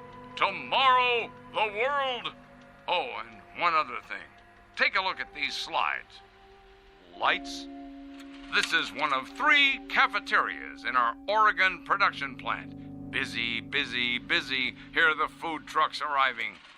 Here's the kitchen staff, the cooks in the kitchen. And here are the dumpsters filled to bursting with trash and refuse after a typical lunch.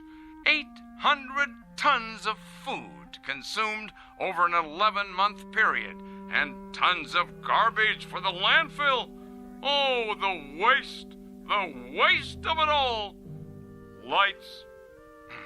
Ladies and gentlemen, do you know what can replace and what will replace 800 tons of food? 1 can of simple machine oil. Wholesale price, 68 cents. Ladies and gentlemen, Whipple's moves forward to a new plateau of profit, progress, and posterity. In a sense, we have just shed ourselves of the anchor, the heavy, heavy, heavy anchor, the albatross, if you will, of human labor. Whipple's will now operate from a computerized brain center with machines exactly like this one. Ladies and gentlemen, this concludes our year-end report. Thank you very much. Well? Well, what? Well, what do you think, Hanley? Will this put the stockholders on their feet cheering, or will it? Not that I need any particular encouragement along these lines. The videotape speaks for itself. It does indeed. What's the matter, Hanley? You didn't care for it? Mr. Whipple, my duties have to do with management. Something wrong with the lighting? The soundtrack? I'm an engineer, not a drama critic. I'm not asking you to give it 4 stars, Hanley. But as a plant manager, I would assume you'd have a point of view as to the content. Frankly, I would have expected at least some degree of enthusiasm. Sorry, sir. Having to do with the fact that it's a most definitive and incisive report on what we plan to do around here. Now, does it or doesn't it give you the lay of the land? You can answer that, can't you? Oh, it gives me the lay of the land, all right. And? Looks like a pasture to me. Oh, what's that supposed to mean? You actually think you can automate this place in 6 months? Closer to 4 months would be a more reasonable guess. A lot of things are going into the old scrap heap, Hanley. Time clocks, for example. There won't be anybody around to punch them, in or out. I think we'll donate them to a museum. A museum? Something, Hanley? Something. Something like a lot of men without jobs. That, unfortunately, is progress, Mr. Hanley. Now, you're a pretty solid man when it comes to quality control and assembly line planning, but when it comes to the aforementioned progress, you're a foot dragger. But not my little sweetheart here.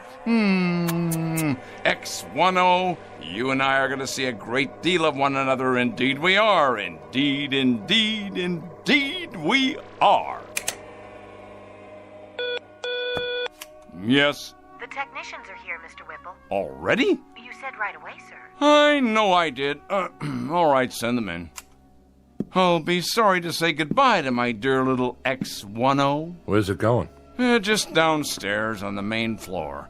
Once we clear out the walkways and workstations, she'll fit right in, all by herself, at the heart of everything. The heart, huh? The very center of production. In control of it all, that's right. Like the Aztecs. What? The Aztecs, down in Mexico. I read about it. They built statues to their gods. They sacrificed their people to them and cut out their hearts. And when there were no more people, that's all that was left, the statues, with no one to worship them anymore. Come in. We're here to move the unit, Mr. Whipple. How are you going to get it down there? Same way we got it up, on the freight elevator. We'll have to disassemble it in sections, I guess. Yes, well, be careful. That baby is the future of this company. Yeah. Treat it like a god. You know what your trouble is, Hanley? You're holding on to the 20th century so tightly, your knuckles are white. And what century are you holding on to? The 19th? The 21st. To live in this new world, we need to jettison old baggage. Throw off the dead weight. And that includes the wholesale firing of 20 and 30-year men? Without regrets? Regrets, indeed.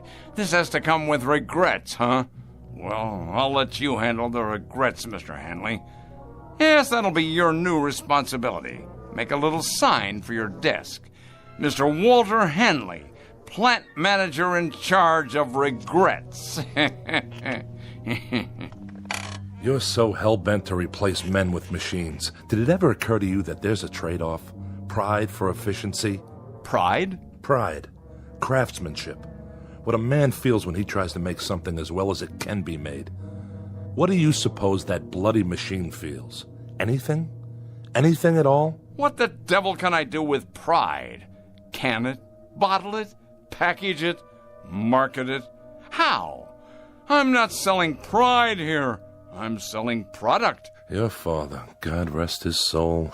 Go ahead, Hanley. What about my father? Your father ran this plant for 40 years. He had an eye for profit, and nobody could accuse him of inefficiency. Go on. But he had something else on his mind, too. Tell me, Hanley. Tell me what else he had in his mind. Goodwill and the welfare of the people who work for him. Goodwill and the welfare of the people working for him, huh? Indeed, Mr. Hanley, indeed.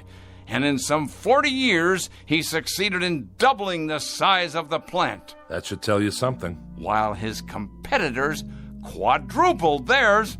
His competitors, Mr. Hanley, who were perhaps somewhat less preoccupied with goodwill and the welfare of the people working for them. They paid a fair wage for a fair day's work. But if they could put in a machine capable of doing a job better than a man, they did it. They didn't look backwards, they looked forward.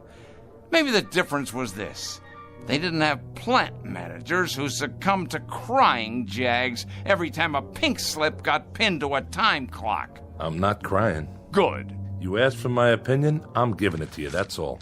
Then we can begin. The foreman of the day shift, let's see, I believe his name is... Dickerson. That's it. I will now engage in some of that heart-filled compassion you value so highly. I will give Mr. Dickerson and his shift not 30 or 60 or even 90 days, but a full 4 months' notice. I put it to you, Mr. Hanley, what could be more compassionate than that? You make it sound like you're doing them a favor. Be good enough to send Mr. Dickerson in here, would you? Hold his hand, if you like. Pat his head, dry his tears, but get him in here.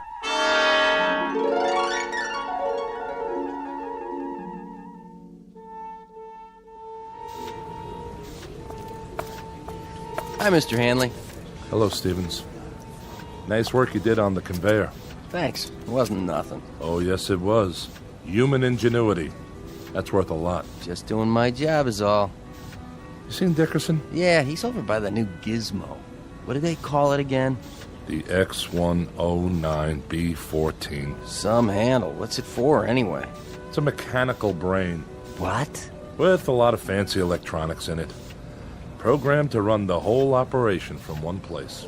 Well, if you ask me, it don't look very smart. My car's prettier than that thing. It's got a face, though. Where? The way those dials look. They could be eyes. Oh, come on. I'm serious. Well, then, it's a real ugly face. That's right. An ugly, miserable face. I want you to take a good look at it, Stevens, and remember it well. Because it's not a machine, it's an opponent. The face of the enemy. Don't ever forget it. It's a hateful face. This time we've got ourselves an enemy worth hating.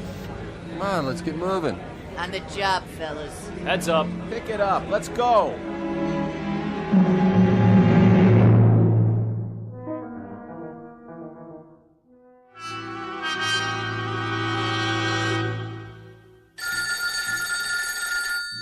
Yes. Walt, is that you? This is Walter Hanley. Oh, I'm so glad. This is Virginia, Dick's wife. Oh, hello there, Mrs. Dickerson. How are you? I'm just fine, but it's not me I'm worried about. Dick hasn't come home yet. No? No, and I'm concerned. He's never been this late before. Take it easy now. He's probably on his way. Do you know what time it is? Maybe he had some errands to run. He didn't work late then. No, he got off same as always. Listen, Virginia, don't you fret now. He hasn't even called. I'm worried sick. Well, don't be. Might have stopped off with some of the boys. Stopped where? I have a pretty good idea. Give me a few minutes. If I can find him, I'll tell him to call you. Oh, would you? Thank you, Walt. Don't mention it. I'll call you one way or the other. Sit tight. Ah, Dick. Did you go and fall off the wagon again?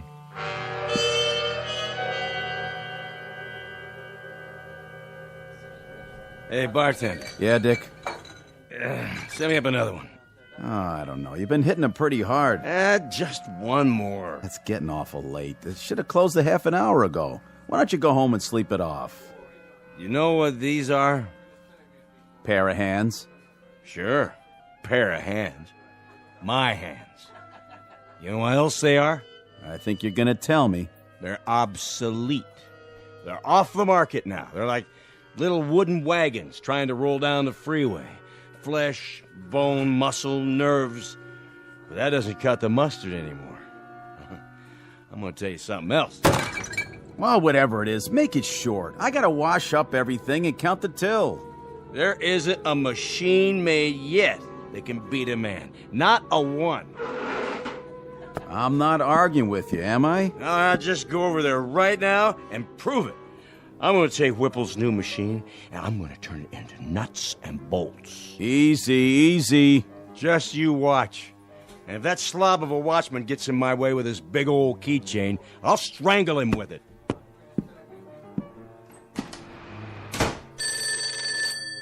Mike's pub.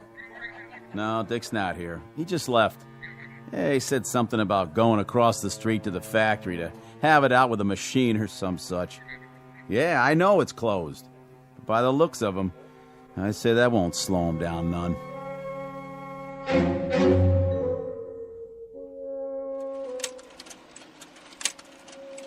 Sorry to make you stay so late, Marianne. Well, that's all right, Mr. Whipple. But take a look at these slides. I had the advertising department make them up. That's the one I like. Which one, sir? This one. I want your honest opinion, Marianne. Does this look like an image for the 21st century, or does it? Well... You don't like it? Oh, yes, sir. I like it fine, only... Only what? Well, the way you've got that machine behind you in the picture. The X-109B14?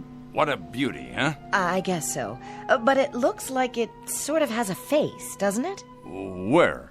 What face? Like it's carved in stone or something. You know, like those tiki things on Easter Island and nobody knows how they got there. Huh. I don't see that. Done in metal, of course, but with those two big dials, they could be the eyes. And the slot in front where the paper comes out, that's the mouth. Oh, yes. And the way it's behind you like that, it could be, well, your shadow or X-ray or something. It should be just you, sir, being so handsome and all. I see what you mean. Without the X-109B14, however... Oh, do you want me to get that? WVW here. Who is this? Yes, what is it? Where? Well, you're supposed to be the watchman, Scott. Were you asleep or something? He's got a what? Well, why didn't you shoot? Yes, I know who he is. Never mind, I'll go out and look for him. But you better haul your duff over here in a hurry in case he shows up.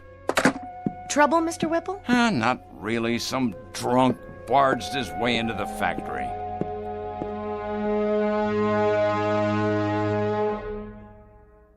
There you are, you shiny piece of crap. Stand up and face me.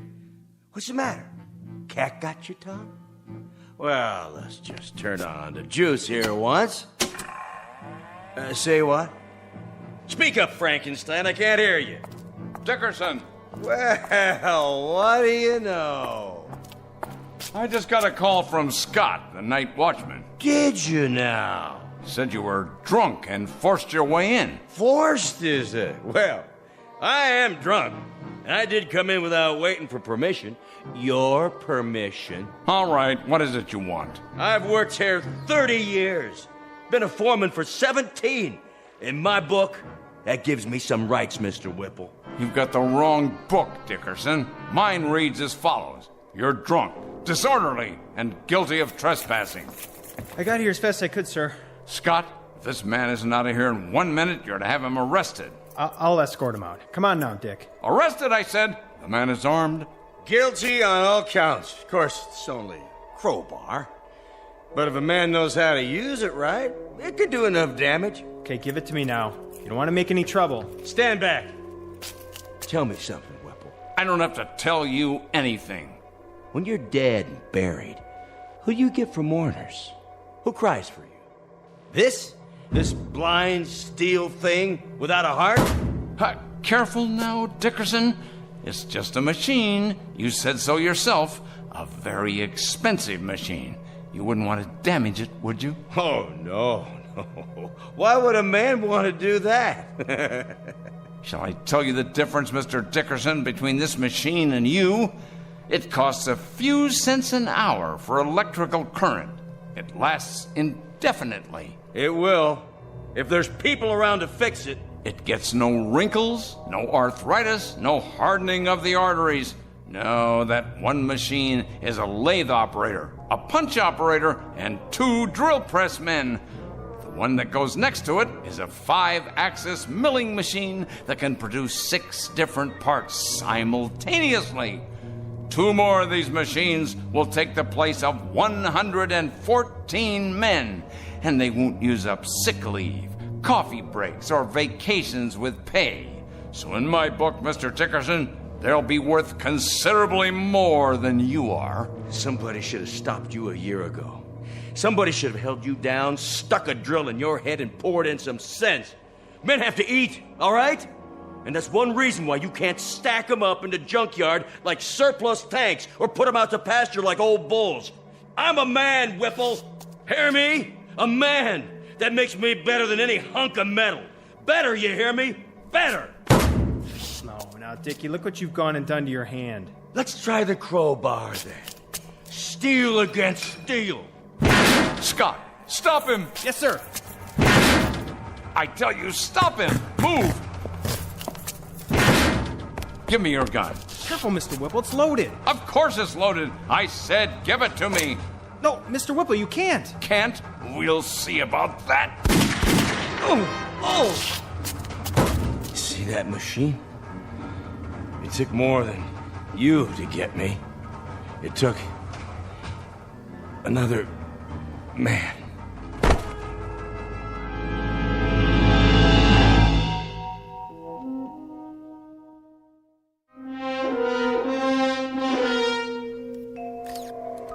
I can't get the specs up. She's barely reading. Try a new motherboard.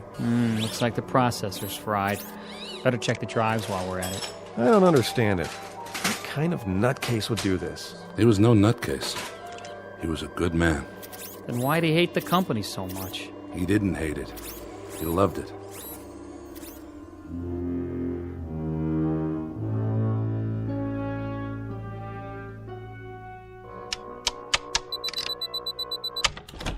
Oh, hello, Hanley. I've been expecting you. No doubt. I was told you were at the hospital. I just came from there. Fortunately for you, Mr. Whipple, Dickerson's going to live. Fortunately for me? My dear Hanley, aside from my protecting my property, I have no involvement in that at all. Are the technicians repairing the machine downstairs? It appears so. Good, good. This should interest you. A tape-controlled 7-axis, what they call a sentry. Know what it does, Hanley? It is connected to every single plant section, tooling complex, and assembly line in the factory. It keeps absolutely accurate data on quality control, product rejects, man hours, machine hours, cost factors, and everything else. It's one of the most sophisticated machines I've ever seen. How many men does it replace? Well now, this should please you, Mr. Hanley. It'll only replace one man. You. That's only right, Mr. Whipple. Since the point of my coming here tonight was to give you notice. I suspected as much. You're a practical man, Hanley. An industrial team has to be compatible. When two men, when they rub one another the wrong way, it's unrealistic that they stay on the same team. Needless to say, Hanley, despite the fact that you think of me as some kind of heartless Scrooge, I don't intend to forget the many years of service you put in here for my father and for me. So I'm giving you a liberal severance pay. What I think you'll agree is a far better than average pension. That's very decent of you, Mr. Whipple. And I'd like to give you something in return, if you don't mind. And that is... you struck me. That was for you, Mr. Whipple. Directly from me. For your insensitivity, your lack of compassion, and the fact that you're a cold-blooded manipulator of men as well as machines. You may take my severance, my pension, and your goodbye speech and stick them into the nearest metal orifice that's handy. When I walk away from you, I walk away clean. And that, Mr. Whipple, is one hell of a trick. What's that for? To keep people out or in? A new Watchman device, much more reliable than the old one. Now, if you will swipe your ID card, just don't try to use it after tonight. Your code won't work the next time. If you could build one of these machines in the shape of a wife, your cup would runneth over.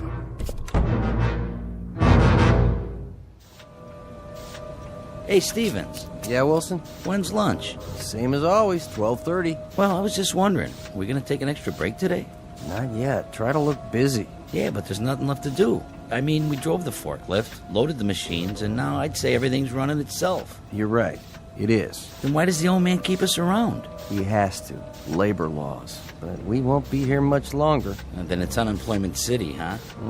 This isn't the only factory. Yeah, but if Whipple's keeps it up like this, pretty soon there won't be any competition. Monorail crane, 4th floor. Crane, in position. It's like those machines are talking to each other. They have to talk to each other. Nobody else would listen, except maybe Whipple. Strip stacks picked up by monorail cranes. Activate conveyors. Monorail crane fully operational. Strip stacks delivered. Reposition for next load. Sounds fine, X1O. Come in here, would you, Marianne? I'd like to show you some slides of the new ad campaign.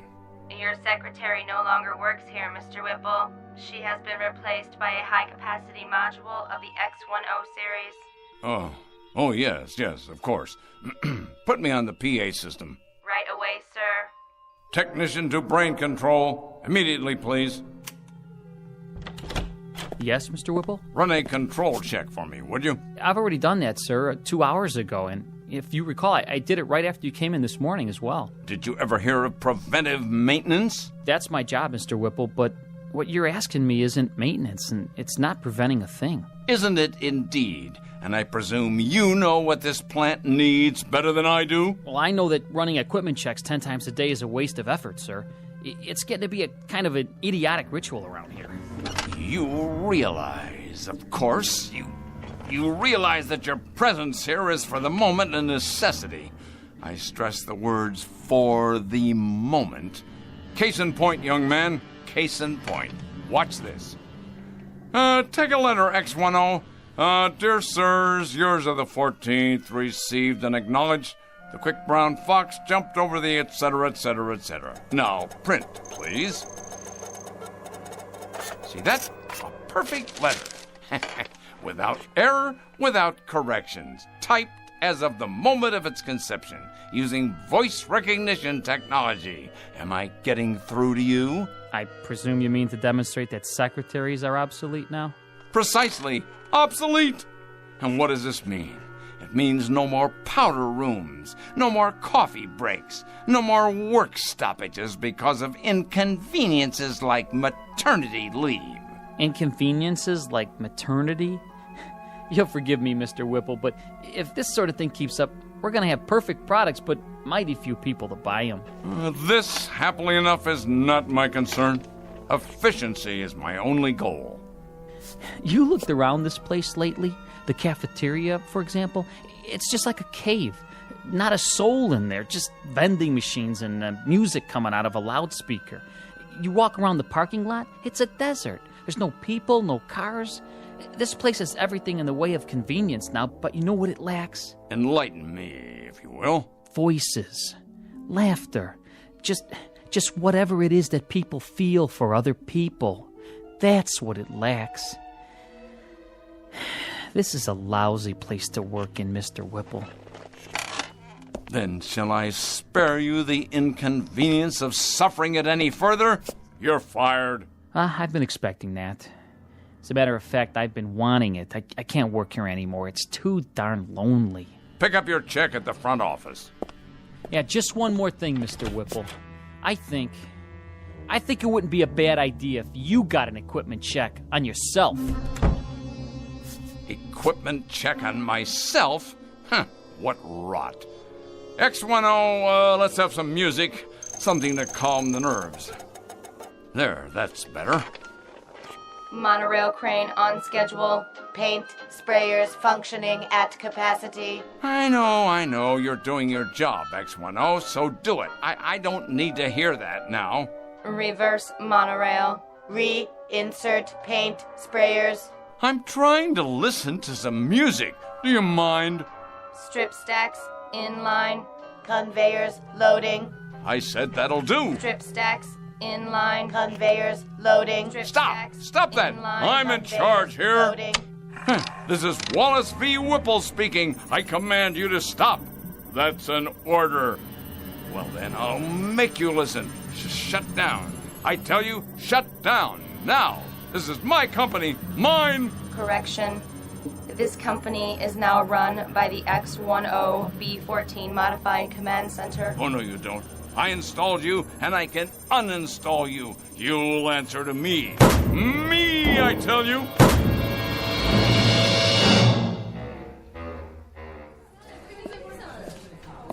What'll it be, Mr. Whipple? Beer, please. One beer, coming up.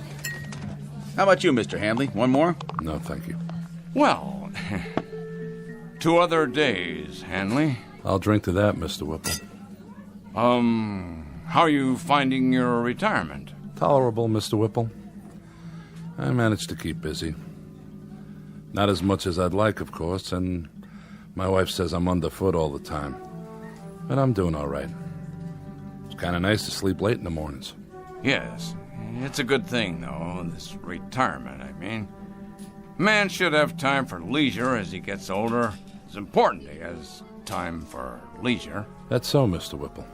When the board of directors decided that I was overtired and could relinquish some of my responsibilities, well, if the truth were known, I did feel a certain resentment toward them. But actually, they were quite right, quite right. You don't have to explain. No, I want to. With the perspective of time, I've begun to realize that when they moved me out of there, it was nothing personal. Of course, I'm not married, and, well, it's somewhat dull for me at times. Oh, I manage to keep busy, but there are times that I wish they really had no right, no right at all.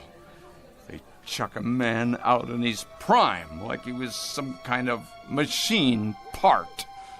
Said I was neurotic. Said being with the machines like that all by myself had warped me. That was the expression they used. Warped. Like a piece of metal. Well, really, Hanley, it isn't fair. It isn't fair at all. A man has worth. A man has value. And they just snap their fingers and bring in a replacement. It really isn't fair, Hanley. It isn't fair at all. The way they diminish us. But he'll find out. My replacement, whoever he is, he'll find out soon enough.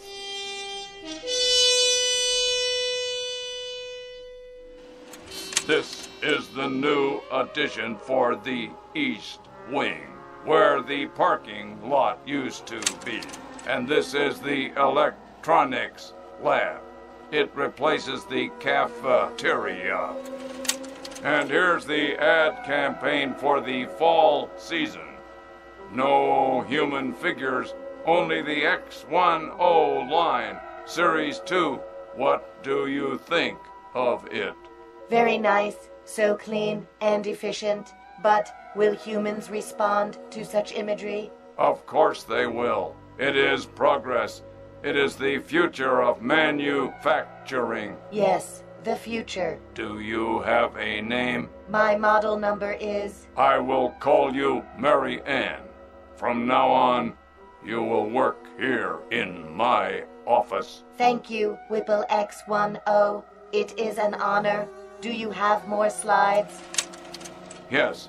This is a view of the main floor. So much more room for expansion. I see. And this is...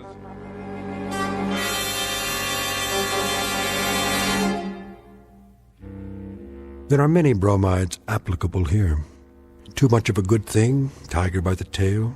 As you sow, so shall you reap. The point is that too often man becomes clever instead of becoming wise. He becomes inventive, but not thoughtful.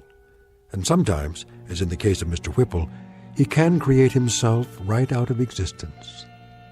Our tale of oddness and obsolescence from the Twilight Zone. More from the Twilight Zone after this.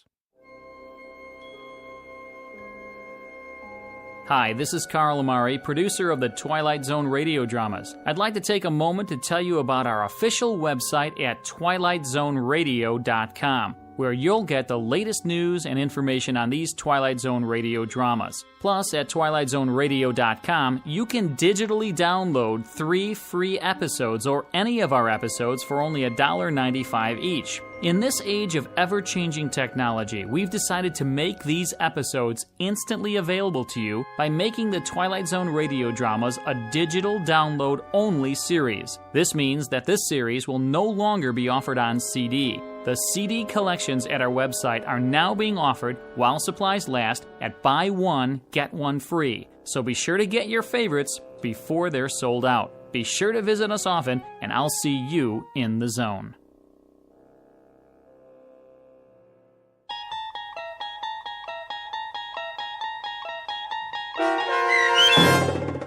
The Brain Center at Whipple's, starring Stan Freberg with Stacy Keach as your narrator, was adapted for radio by Dennis Etchison and based on a script by Rod Serling. Heard in the cast were Mike Starr, Doug James, Kurt Nabig, Deb Dotzer, Jeff Lupetin, Sarah Marks, Carl Amari, Roger Wolski, Paul Patch, and Vince Amari. To learn more about the Twilight Zone radio dramas and to obtain audio cassettes and CDs of these programs, visit our website at twilightzoneradio.com.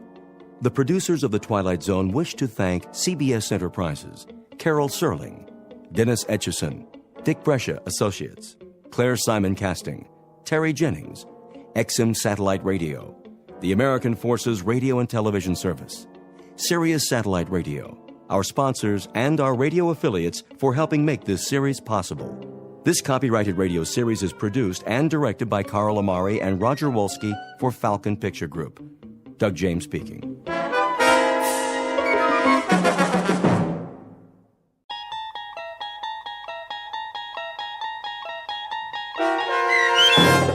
The Jeopardy Room with Stacy Keach as your narrator was adapted for radio by Dennis Etchison and written for The Twilight Zone by Rod Serling.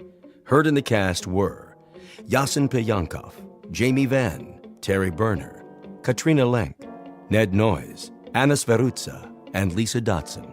To learn more about the Twilight Zone radio dramas and to obtain audio cassettes and CDs of these programs, visit our website at twilightzoneradio.com.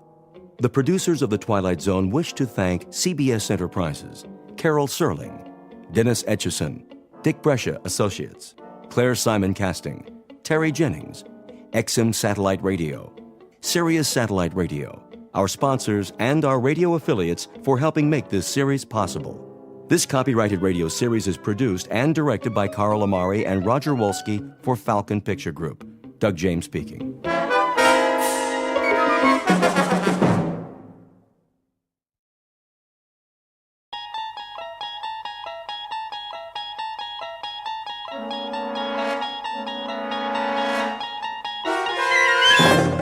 You unlock this door with the key of imagination. Beyond it is another dimension, a dimension of sound, a dimension of sight, a dimension of mind. You're moving into a land of both shadow and substance, of things and ideas. You've just crossed over into the Twilight Zone.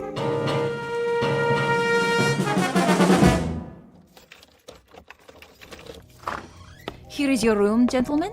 Thank you. I'll turn on the lamp. Leave it off for now. As you wish. I am sorry it's so small, sir. It suits our purposes. Where is the bath? Down the hall. The hall? I can give you one with a private bath if you prefer. No. I said this will do. I'm afraid the dining room is closed at this hour, but you may take a meal at the cafe down the street. We're not hungry, my friend and I. Then I bid you good evening. Good night. Check the window, Boris. You chose the right room. Of course. There is Kuchenko, in his room, across the alley. Binoculars? Right here, Commissar. Yes. See? The Major lies on his bed, but he does not sleep. He will sleep very soon. Give me one shot with this rifle. Not yet, Boris. That would be too easy. Easy? A clean kill. I have something more challenging in mind. Something along the lines of a game, perhaps. I don't